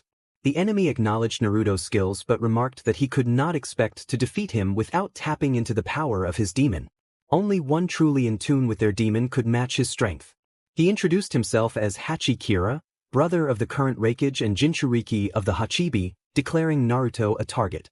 Naruto, in turn, chose not to reveal his name, deeming it irrelevant at that moment, but he was the Jinchuriki of the Kyubi no Yoko. He wanted to see the look on Kira's face when he realized that his demon was far more powerful than the Hachibi. Careful. Slight tension at Naruto's words. While he was in tune with his demon, he knew the Kyubi possessed 9 tails of power compared to the Hachibi's 8. He was at a disadvantage. In his mind, Kira heard the Hachibi's voice, acknowledging Naruto's truth and sensing the presence of Kyubi within him. The Hachibi warned Kira that if they fought, it could lead to catastrophic consequences for their world. Kira, feeling reluctant to rely on his demon, vowed to defeat Naruto and take his head back to Kumo. He assumed Naruto had the same restriction of not using his demon's power. Unlike Kira, Naruto did not trust his demon, and he was determined to see who the better Anbu was. He vanished once more, using chakra to enhance his speed. As he closed in, Kira raised 4 of his swords in defense, but Naruto was clever enough to channel wind chakra through his sword, amplifying his attack. The clash echoed throughout the area, leaving Kira astonished by Naruto's strength. Kira admitted that the bingo book had underestimated Naruto and prepared himself for a more serious approach. He positioned his sword strategically, claiming that no attack could penetrate his defense. In an instant he vanished and appeared right in front of Naruto. The blonde was caught off guard and barely managed to evade a lethal strike, suffering 2 cuts on his left arm that hindered his swordsmanship. With his sword on his back, Naruto began forming hand seals and whispered the wind release, tornado tunnel jutsu. Kira noticed a hurricane forming, but instead of rising, it surged forward. He had never encountered such a technique before. As the attack approached, Kira spun his body, using his swords to block the incoming wind. However, when the attack landed, he was taken aback by the sheer force. Unlike a typical hurricane, this one required him to defend against the entire tornado. Naruto understood the tornado's weakness. If his opponent had enough knowledge, he could redirect its path. Naruto focused on his creation, knowing that Kira would struggle to withstand the full force of the hurricane. Kira, frustrated by the technique, cursed himself for underestimating it and began to exhaust his chakra to counter the attack. Seeing Kira's struggle, Naruto seized the moment, taunting him about his earlier words regarding not using their demon's power. Kira growled in response, and Naruto, arms crossed, challenged him further. Kira questioned why Naruto did not embrace his demon, insisting that without it, they were no different from anyone else. Why was the man so focused on understanding this? Naruto explained that he could not guarantee how difficult it had been for Kira to grow up, but he assured her that being a Jinchuriki did not make one special in the slightest. On the contrary, they were often excluded for something they did not cause. He shared that he was an example of this, just like Shikaku, the Jinchuriki of the one-tailed demon. Their childhoods were anything but ordinary. People looked at them with anger, no matter what they did. Naruto mentioned that Kira would ultimately become the scapegoat for all the damage the Kyuubi had inflicted on Konoha nearly 17 years ago. He noted that Jinchuriki were the most prized weapons of each village, sought after for their ability to control demons. It took immense determination not to be controlled by the demon within. Every night, he would wake up in a cold sweat, haunted by images of destruction and blood caused by the very demon residing within him. Kira listened in shock. This was not Kira's life at all. She had always had someone looking out for her, and no one had ever regarded her with hatred as she grew up. At one point, she thought it was because her brother was next in line for the position of Reikage. However, hearing another Jinchuriki describe a life so different from hers made her understand why Naruto struggled to trust the Kyuubi for power.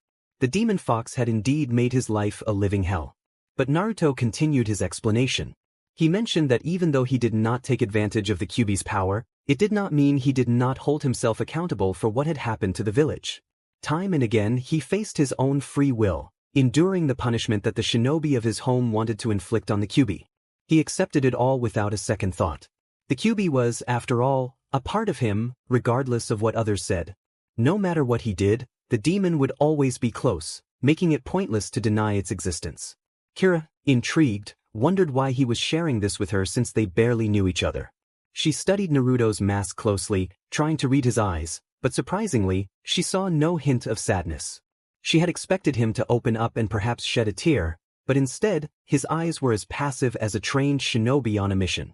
Naruto simply wanted to show her why he did not intend to use the Kyuubi's chakra. Although the demon was part of him, he did not need to rely on it to win battles. He had his own strength to face Konoha's enemies. Kira could not help but smile at the man before her. One might assume that hearing his story would have turned him as malevolent as the demon within him, but that was not the case. Naruto was not only physically strong but also strong in spirit. This struggle had come to an end. There was no reason to fight in the first place. Her mission was to speak with the Sanbai, and that was all. She expressed her respect for him, acknowledging his strong resolve. Her fight with him had been purely out of pride in her abilities. As for why she was there, she felt they shared the same mission. Naruto nodded in agreement before sensing something. Kira warned him that she felt a high chakra signature nearby that resembled one from Akatsuki. Naruto expressed concern that they needed to deal with a common enemy, revealing that the Kyuubi had informed him someone from Akatsuki was watching them.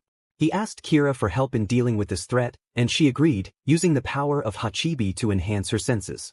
Her vision sharpened, allowing her to see a figure in a black cloak with red clouds watching them. Before proceeding, Kira asked how she should address him. Naruto smiled and requested to be called Black Wolf. She informed him that a few miles ahead was someone who appeared to be a giant plant, dressed in unusual clothing. Naruto acknowledged her observation and explained his plan. Meanwhile, Zetsu, the man with the giant plants, had been fortunate to spot Hachibi's vessel. He was aware that he was an Anbu from Kumo, engaged in a confrontation with an Anbu from Konoha. He could not get too close for fear of being discovered, but he was determined to capture Hachibi for his group. Suddenly, Zetsu sensed chakra being used nearby and prepared himself. He was unaware that he was being tracked, but he was ready to defend himself if necessary. As he looked around, he realized too late that he was caught in a minor genjutsu that altered his surroundings. When Naruto appeared behind him, Zetsu saw a pair of enemies approaching. Seizing the opportunity, Naruto focused on using his illusionary fist technique, striking Zetsu in the back and sending him flying toward the lake where he and Kira had fought earlier. However, being the experienced shinobi he was, Zetsu used the momentum to flip his body and land safely on the ground. Before he could fully recover, a giant hand suddenly grabbed him, lifting him to face Hachibi directly. The demon declared that he had intended to capture at least one of the weaklings but lamented his herbivorous nature, stating that he usually fed on plants. He then swallowed the unfortunate S-ranked rogue whole. Meanwhile, both Naruto and Kira watched in astonishment as the demon dealt with one of the Akatsuki members in the most unexpected way. After devouring Zetsu, Hachibi vanished and returned to Kira, leaving them both gasping from exhaustion. Both sides were evenly matched, and neither would land a solid hit on the other. They decided to unite their forces with their missing members, only to find that those members were crossing their arms and conversing.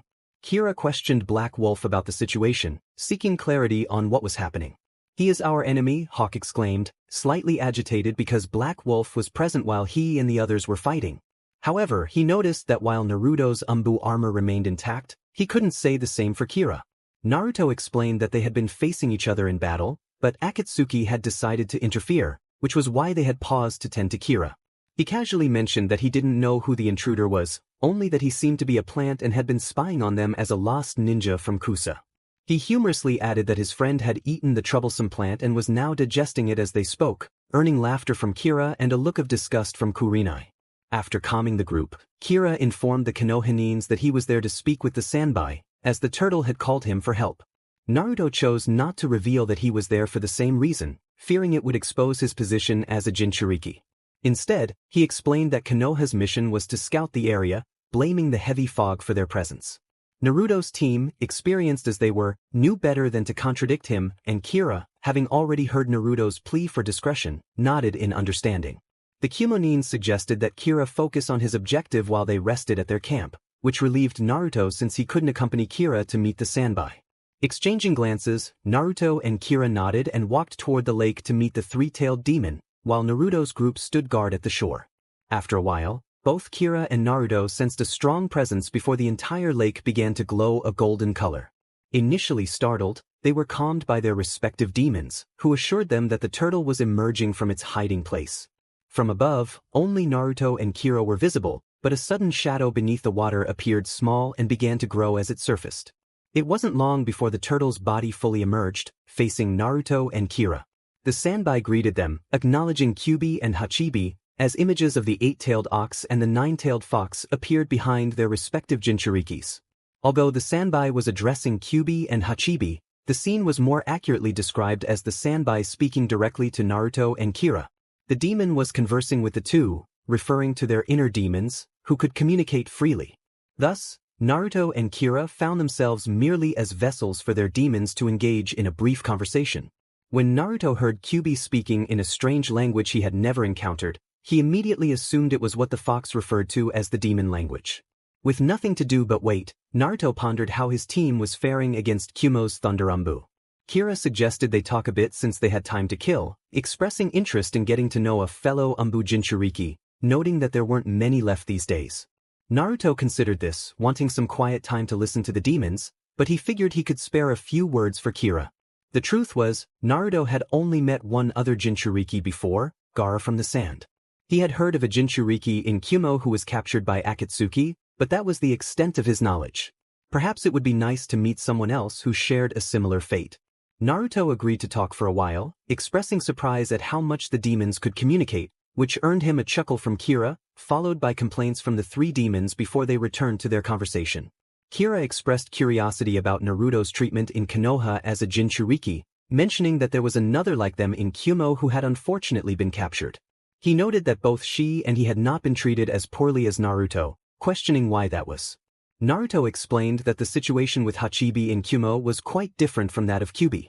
17 years ago, the fox had nearly destroyed the entire village, resulting in many deaths among both civilians and shinobi. Consequently, the families who mourned their losses developed a deep-seated hatred for the fox. He mused that if the fourth Hokage had killed the beast instead of sealing it within him, he might have had a normal life, or at least the ordinary life of an orphan. He shared that he had never known his parents, who had died shortly after his birth. As a result of these events, he was treated as a scapegoat for the village's subconscious anger and rage. He then asked Kira about the other Jinchuriki in Kumo. Kira spoke of Yujito Ni, who was considered the best kunoichi to ever join Kumo's ranks. Her demon, Nibi, was a servant demon, providing energy whenever Yujito needed it. The Yondaime Reikage trained them to handle life and death situations, sending them on classified missions regularly. Like Naruto, she was an orphan, but the Reikage acted as her mentor and caretaker. Unfortunately, she faced two Akatsuki members and was captured for reasons unknown. Kira's tone turned somber as he recounted her fate, indicating he was close to her. Naruto noted the bond they shared, prompting Kira to acknowledge that they had been promised to each other since birth for marriage. Though it was a forced arrangement, they had grown to love each other over time. Kira reflected on the last words she had spoken to him before her departure. Kira recalled the events of that day. The sun was setting in Kumo, and both Kira and Ni were seated atop the Thunder Kage monument, located on the highest mountain, reminiscent of Konoha. Yujito rested her head on Kira's shoulder, eyes closed and a smile on her face.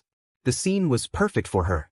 They were scheduled to marry in a week, and although their union had been arranged before they became shinobis, both eagerly anticipated the day. Suddenly, a chunin arrived, summoning Kira for a meeting with the Reikage regarding a mission to the capital of Lightning Country. Kira nodded sadly and gently woke his soon-to-be wife to share the news. After dropping her off at home, she called out to him, expressing her hopes. She wished for his safe return, believing that once he was back from his mission, they could live happily together, and her heart would finally feel the warmth of true love. Kira smiled and promised to return to her, unaware that it would be the last time he would see his beloved. After returning from his mission, Kira received devastating news from the Yondaime Reikage. Yujito had been captured by Akatsuki. It took his brother, the Godaime Reikage, along with a few members of his Anbu team, to prevent her from unleashing the Hachibi and causing destruction. Yet none of that mattered to Kira. His beloved Yujito was gone, and he would never see her again. He gazed into the lake, seeing her reflections smiling back at him. Naruto empathized with Kira. Even though the woman of his dreams was alive, he felt a sense of loss when he saw Kurenai with Asuma. He couldn't bear to think about what he would do if he lost Kurenai. He expressed his condolences to Kira, sharing his own fears about losing someone he cared for deeply. Kira appreciated Naruto's understanding, feeling a sense of solace in knowing that the Kyubi Jinchuriki had found happiness in his life. However, the truth remained that he missed his wife, and nothing could change that. Kira advised Naruto to protect his loved one at all costs, sharing his own pain of losing Yujito and the helplessness he felt in not being able to prevent it. Naruto nodded, understanding the weight of such a burden. Kira shifted the conversation, complimenting Naruto on his impressive fighting skills and inquiring about his remarkable speed. Naruto explained that his large chakra reserves allowed him to channel energy through his legs for propulsion, and he mentioned the weights he had to train with. Curious, he asked Kira about his unique fighting style, having never seen anyone wield 8 swords simultaneously. Kira, feeling comfortable, shared the story of his kenjutsu style, developed with the help of his inner demon, the 8 Tails. He revealed that it took him nearly 4 years to perfect the style, and to this day, no one had managed to defeat him in battle. Kira reminisced about a time he faced one of the legendary swordsmen of the mist, Kisame.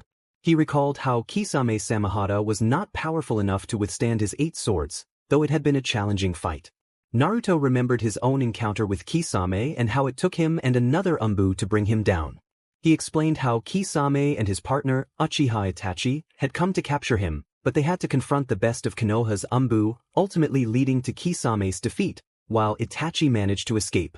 As their conversation continued, Kyubi interjected, stating that Sanbai had information regarding the technique behind the demon extraction seal. It required 9 sources of power to extract a demon simultaneously. However, Sanbai had not mentioned that even if some members were dead, the procedure could still continue.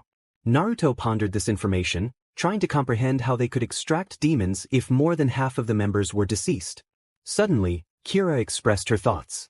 She mentioned that while she couldn't say she had met everyone to identify a pattern, the plant-like being known as Zetsu wore a ring with a kanji engraving.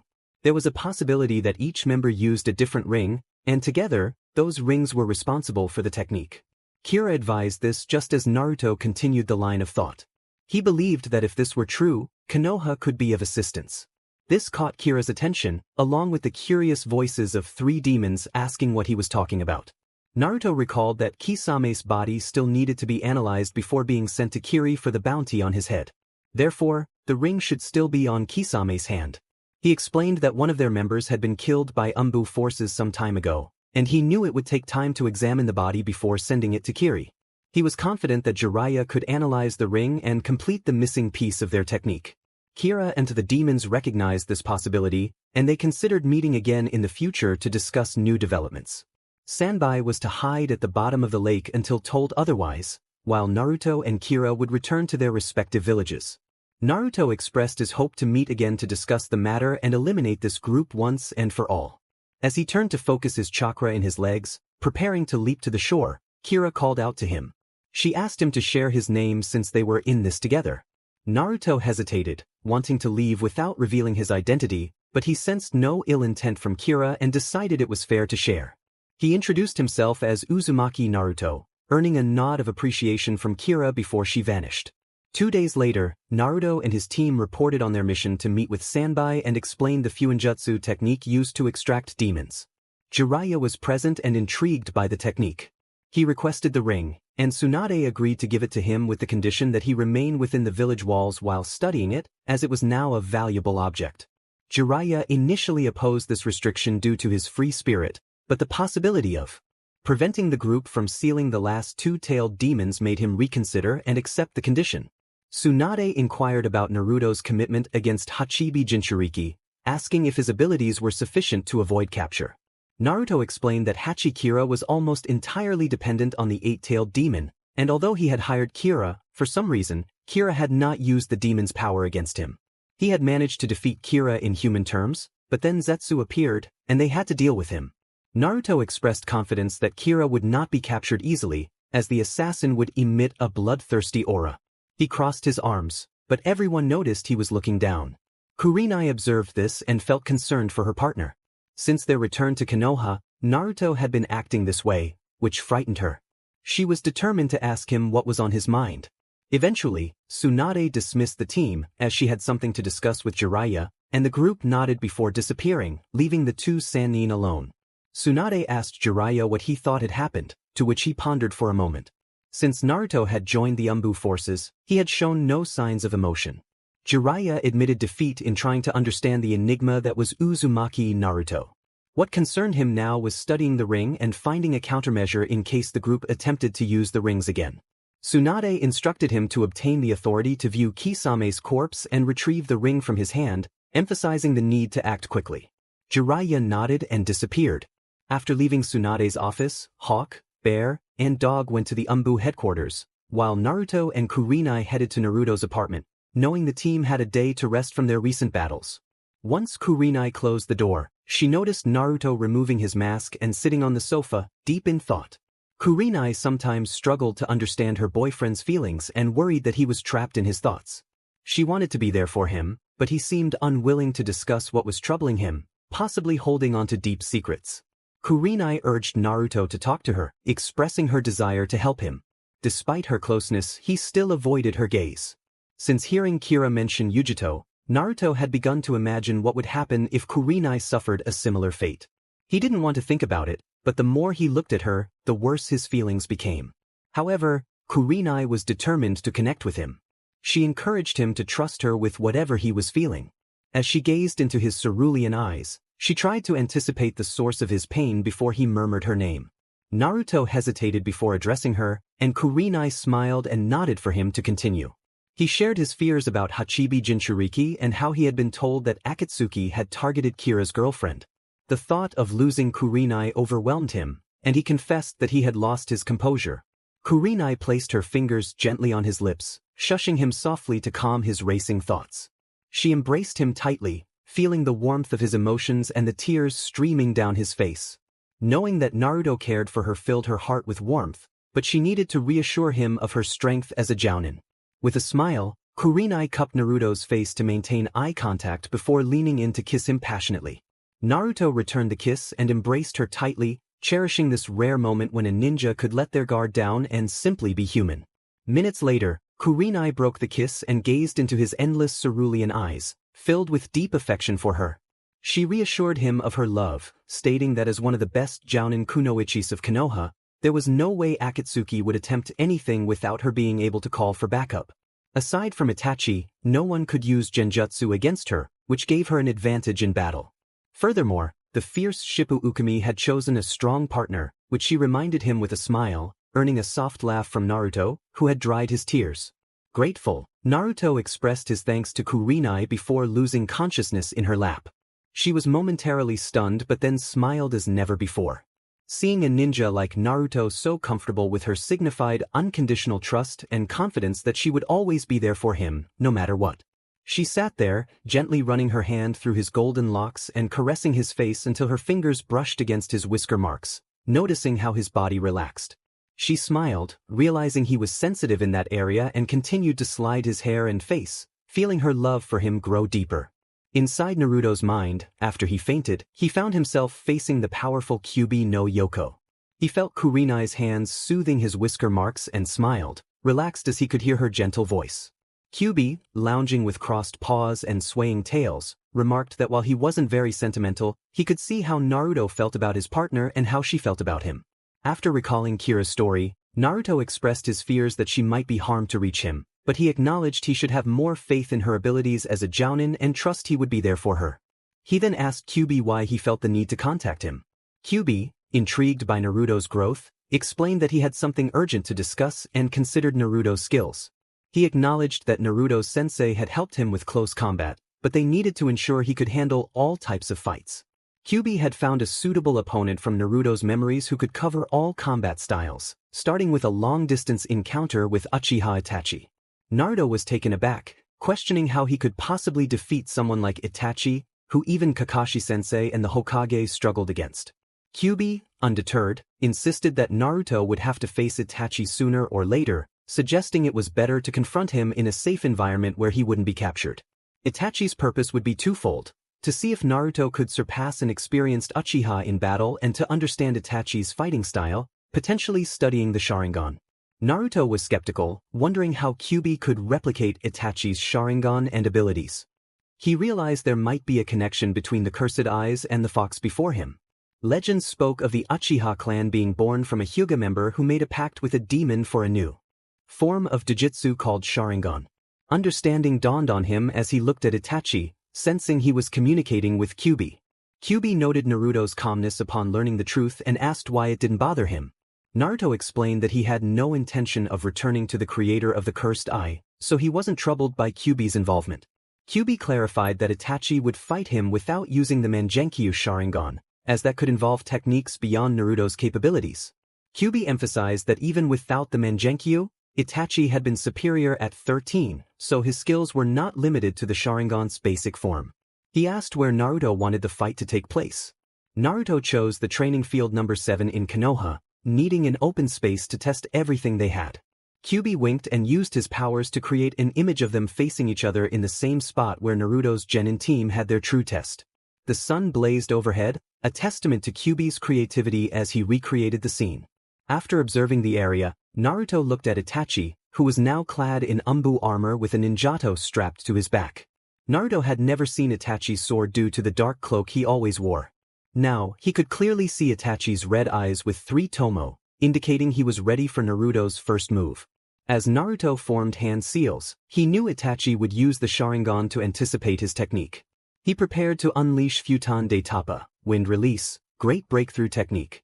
Instantaneously, a massive gust of wind surged toward Itachi, who calmly performed the necessary hand signs for the fire release, great fireball technique, and exhaled a huge fireball.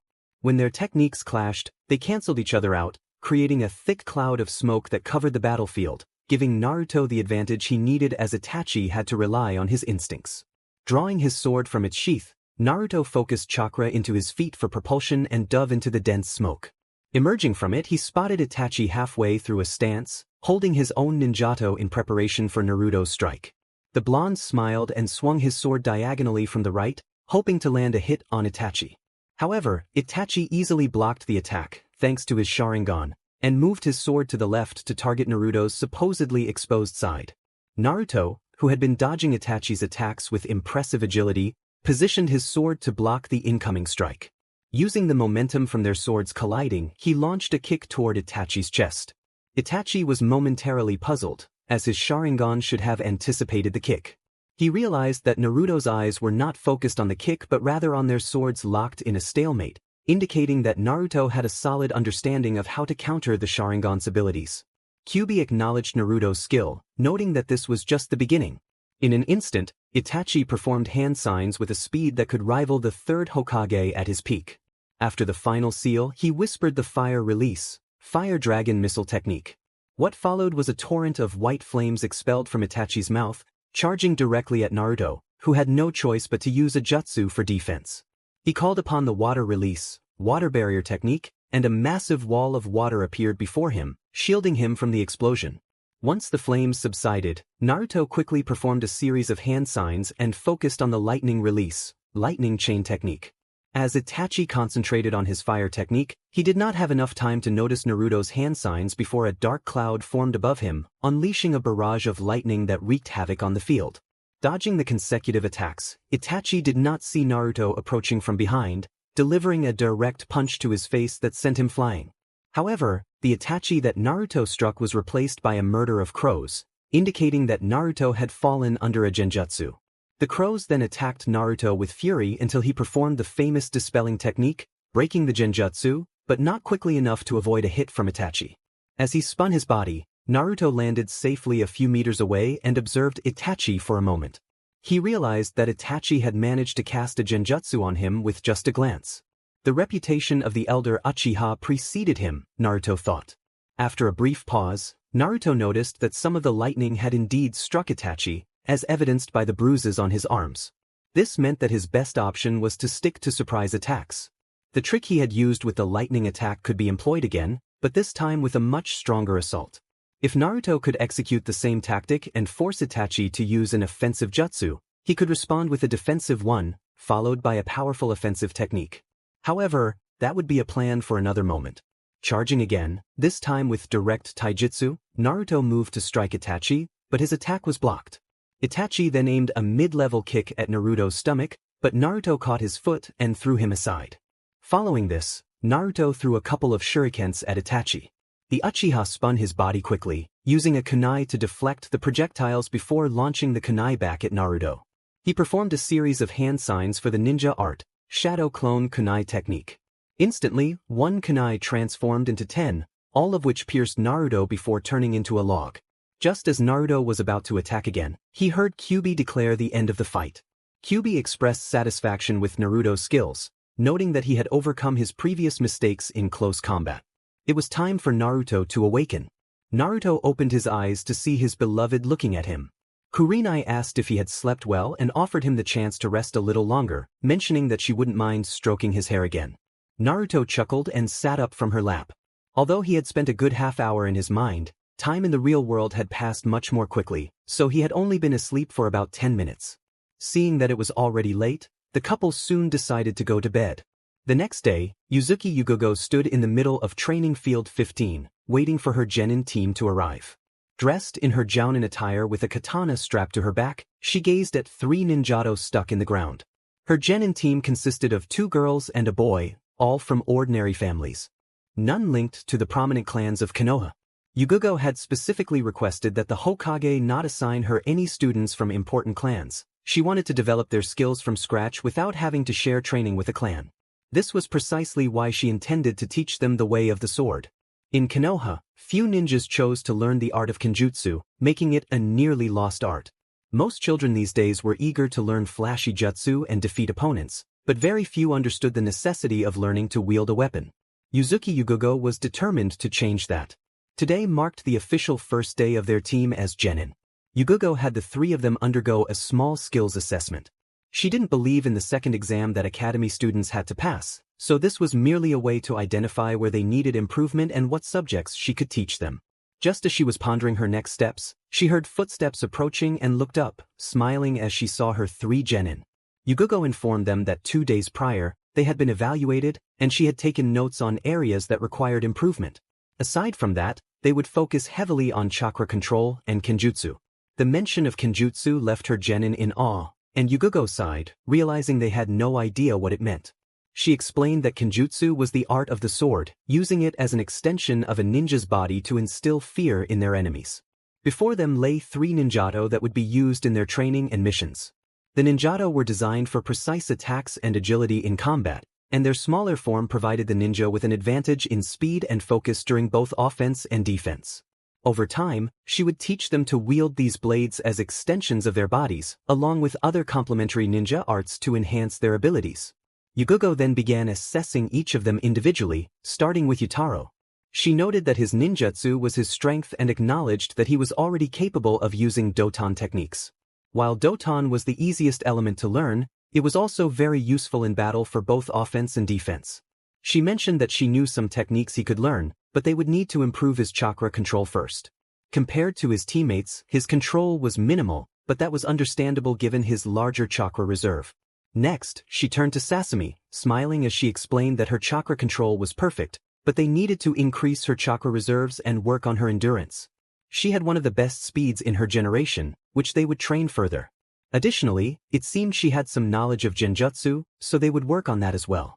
Finally, she addressed Miseo, whose skills were primarily in taijutsu, making kenjutsu a secondary close combat art for her.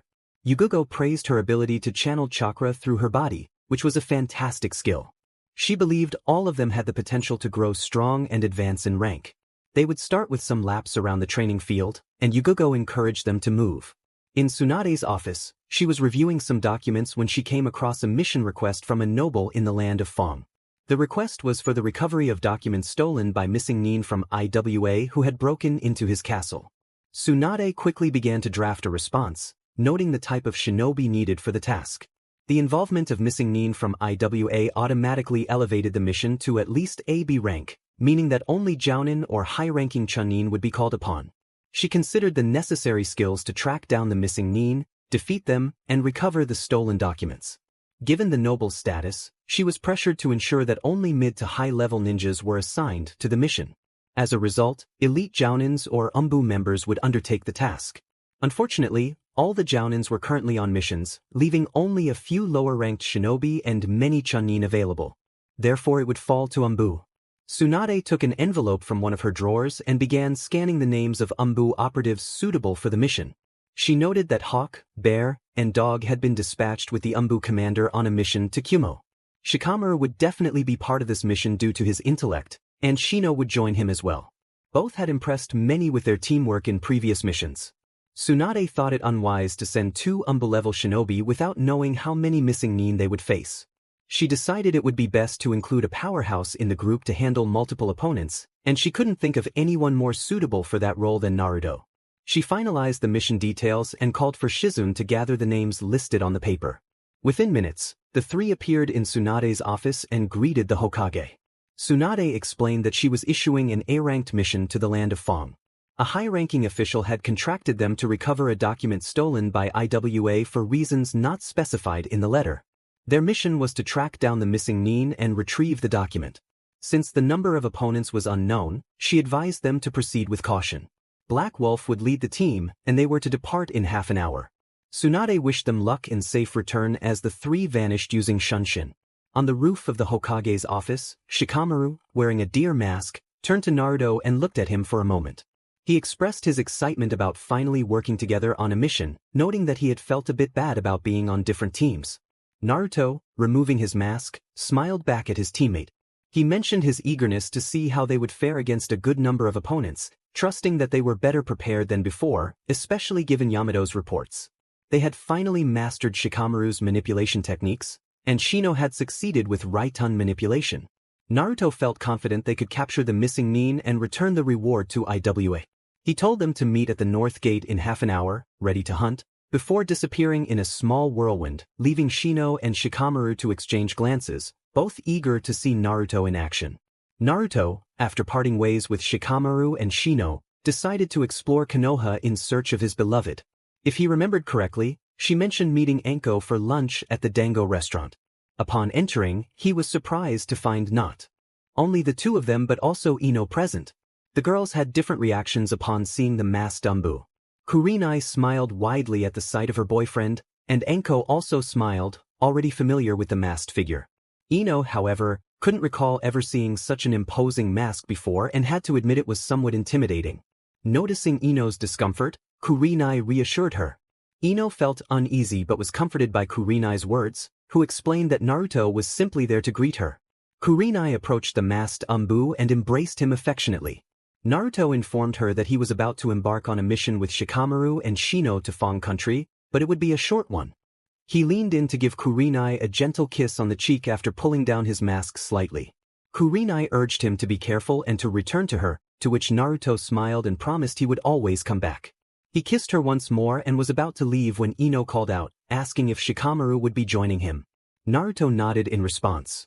Ino then expressed her concern for Shikamaru, worried about his well-being during difficult missions. Kurenai interrupted, encouraging Ino to trust in Shikamaru's abilities. She reassured her that he had improved significantly in battle and that he would be fine, especially with Shino by his side. Naruto mentioned that he needed to leave soon to meet them in 10 minutes, earning a wink from Kurenai, who whispered words of good luck in his ear before he vanished. At the entrance, Shikamaru and Shino were already waiting for their Anbu captain. Shikamaru reflected on the irony of the situation. 5 years ago, he never imagined Naruto would become a mission leader, but the blonde had changed so much, he was like a completely different person. Just as he was about to ponder further, Naruto arrived and quickly shared his strategy for the client's house. Within moments, the group was traveling through the trees toward Fong Country. As they journeyed, Sanbai greeted Kyubi and Hachibi, but the scene was more accurately described as Sanbai facing Naruto and Kira. The demons spoke to both, referring to their inner demons as they could communicate freely. With nothing to do but wait, Naruto wondered how his team was faring against the Thunder Anbu from Kumo. Kira, curious and eager to pass the time, suggested they talk since there was nothing else to do. He expressed interest in learning about another Anbu Jinchuriki, noting that there weren't many left these days. Naruto considered this, wanting some peace while listening to the demons, but decided to engage in conversation. He had only met one other Jinchuriki before, Gar from the Sand, and had heard of another in Kumo who had been captured by Akatsuki. It would be nice to meet someone else who shared his experience. Naruto agreed to talk, admitting he was surprised by how much the demons could communicate. Kira chuckled at this, and the three demons chimed in with their own complaints before returning to the conversation. Kira expressed his curiosity about Naruto's treatment in Konoha as a Jinchuriki, explaining that in Kumo, another Jinchuriki had been captured but was not treated as poorly as Naruto. Naruto reflected on his past, explaining that the Kyubi had been responsible for much destruction years ago, leading to a deep-seated hatred from the villagers. If they had known the fourth Hokage had sealed the beast within him instead of killing it, he might have had a more normal life. He shared that he never knew his parents, who died shortly after his birth, and as a result, he became a scapegoat for the village's anger. Kira then spoke about Yujito Ni, another Jinchuriki from Kumo, who was considered an exceptional kunoichi. Her demon, Nibi, provided her with power, and she was trained rigorously for dangerous missions. Kira revealed that she was also an orphan, cared for by the Reikage, but tragically, she was captured by Akatsuki. Naruto sensed Kira's sadness as he spoke about her fate. Naruto noted the bond Kira seemed to have had with Yujito, prompting Kira to share that they were promised to each other from birth, and although it was a forced arrangement, they had grown to love each other over time. Kira reminisced about the last words she spoke to him before her capture, leaving a lingering sense of loss in the air. Kira recalled the mission as he sat atop the Thunder Kage monument, the sun setting over Kumo. He and Ni were perched on the highest mountain, reminiscent of Konoha. Yujito rested her head on Kira's shoulder, eyes closed and a serene smile gracing her face. The moment felt perfect, especially with their wedding just a week away. Although their union had been arranged before they became shinobis, both eagerly anticipated the day. Suddenly, a chunin arrived, summoning Kira for a meeting with the Raikage regarding a mission to the capital of Lightning Country. With a heavy heart, Kira gently woke his fiancée to share the news. As he dropped her off at home, she called out to him, expressing her hopes. She wished for his safe return, envisioning a life filled with happiness and the warmth of love.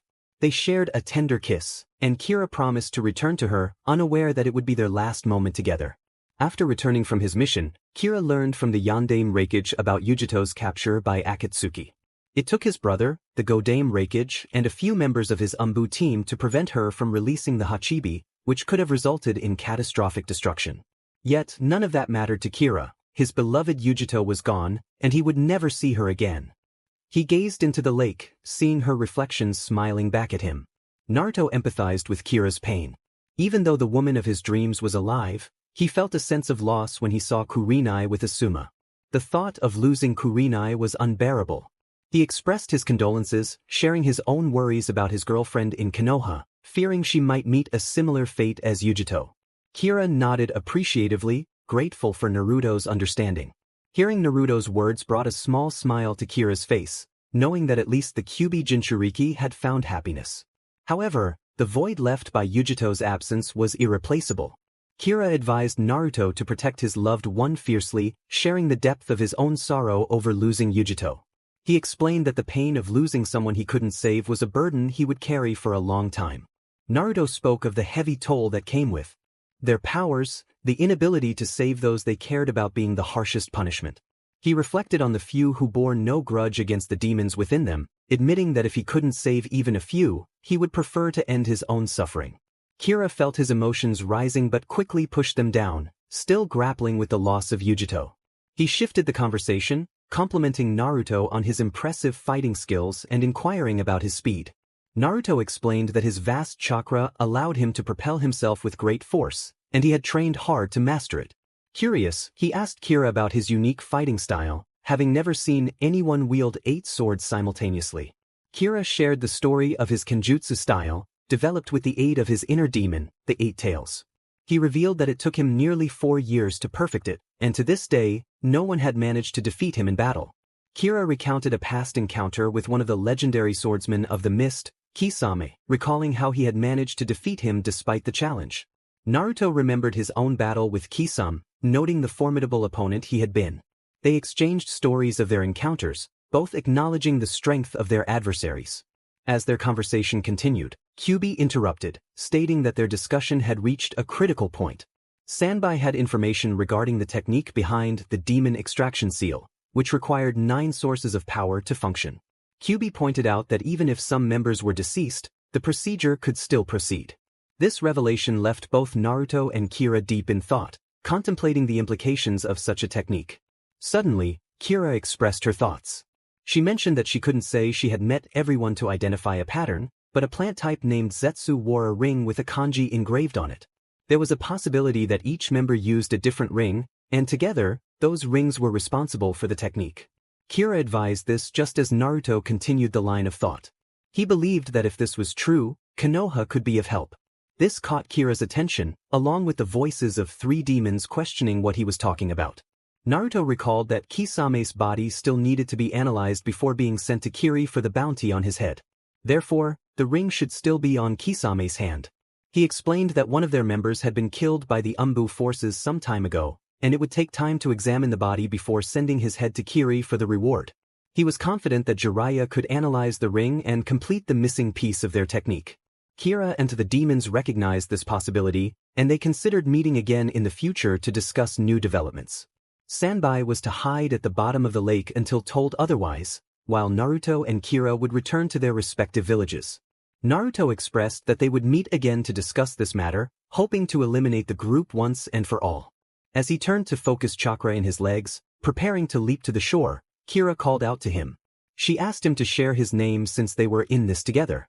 Naruto hesitated, wanting to leave without revealing his identity, but sensing no ill intent from Kira, he decided it was fair to comply. He introduced himself as Uzumaki Naruto, earning a nod of appreciation from Kira before she vanished. 2 days later, Naruto and his team reported back on their mission to meet with Sanbai, explaining the Fuinjutsu technique used to extract the demons. Jiraiya was also present and intrigued by the technique. The pervert requested the ring, and Tsunade agreed to give it to him with a condition. He had to remain within the village walls while studying the ring, as it was now a valuable object. Being the free spirit he was, Jiraiya initially opposed the idea, but the possibility of preventing the group from sealing the last two-tailed demons made him reconsider and accept the restriction. Tsunade questioned Naruto about his commitment against Hachibi Jinchuriki, asking if his skills were sufficient to avoid capture. Naruto explained that Hachikira was almost entirely dependent on the eight-tailed demon, and although he had hired Kira, he hadn't used the demon's power against him. In human terms, Naruto managed to defeat him, but then Zetsu appeared, and they had to deal with him. Naruto was confident that Kira would not be captured easily, as the assassin would emit a bloodlust that he could sense. Kurenai noticed Naruto's demeanor and grew concerned for him. Since their return to Konoha, he had been acting this way, which frightened her. She was determined to ask him what was on his mind. Eventually, Tsunade dismissed the team, needing to discuss something with Jiraiya, so the group nodded and disappeared, leaving the two Sannin alone. Tsunade inquired about what might have happened, and Jiraiya admitted he had stopped trying to understand the enigma that was Uzumaki Naruto. What worried him now was studying the ring and finding a countermeasure in case the group attempted to use the rings again. Tsunade instructed Jiraiya that the seal would grant him authority to see Kisame's corpse and extract the ring from his hand. They needed to find something quickly, and Jiraiya nodded before disappearing. After leaving Tsunade's office, Hawk, Bear, and Dog headed to the Anbu headquarters, while Naruto and Kurenai went to Naruto's apartment, as the team had a day to rest after their recent battles. Once Kurenai closed the door, she saw Naruto removing his mask and sitting on the sofa, staring down lost in thought. Kurenai sometimes struggled to understand her boyfriend's feelings and worried that he was trapped in a cycle of despair. She wanted to be there for him, but he seemed unwilling to talk about what was troubling him, possibly holding on to deep secrets. Kurenai urged Naruto to speak to her, expressing her desire to help him. Despite her efforts, he still wouldn't look at her. Since hearing Kira mention Yujito, Naruto had begun to imagine what would happen if Kurenai suffered the same fate. He didn't want to think about it, but the more he looked at her, the worse his feelings became. Nevertheless, Kurenai was determined to connect with her boyfriend. She reassured him that he could trust her with whatever he was feeling. Naruto finally spoke her name, and Kurenai smiled, encouraging him to continue. He revealed that Hachibi Jinchuriki had told him that Akatsuki had targeted his girlfriend, and he found himself overwhelmed with thoughts of losing her. The idea filled him with dread, and he felt he would lose all reason if that happened. Kurenai placed her fingers gently over his mouth, whispering for him to calm down before embracing him tightly, feeling tears fall from his face.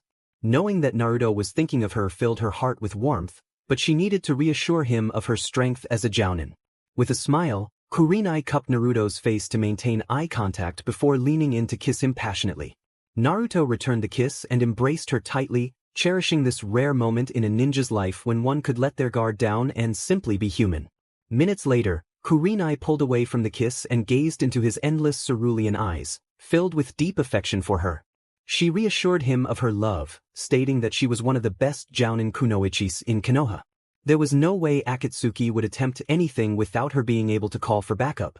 Aside from Itachi, no one could use genjutsu against her, which gave her an advantage in battle. Moreover, the fierce Shippu Ukami had chosen a partner who could not be considered weak, which brought a smile to Naruto's face as he wiped away his remaining tears. Kurenai felt a surge of warmth as Naruto expressed his gratitude for everything she had done. Just then he fell unconscious in her lap. She was momentarily taken aback but then smiled like never before. Seeing a ninja like Naruto so comfortable with her signified unconditional trust and faith that she would always be there for him, no matter what happened. She sat there, running her fingers through his golden locks while gently caressing his face. As her fingers brushed against the whisker marks on his cheeks, she noticed his body relaxing.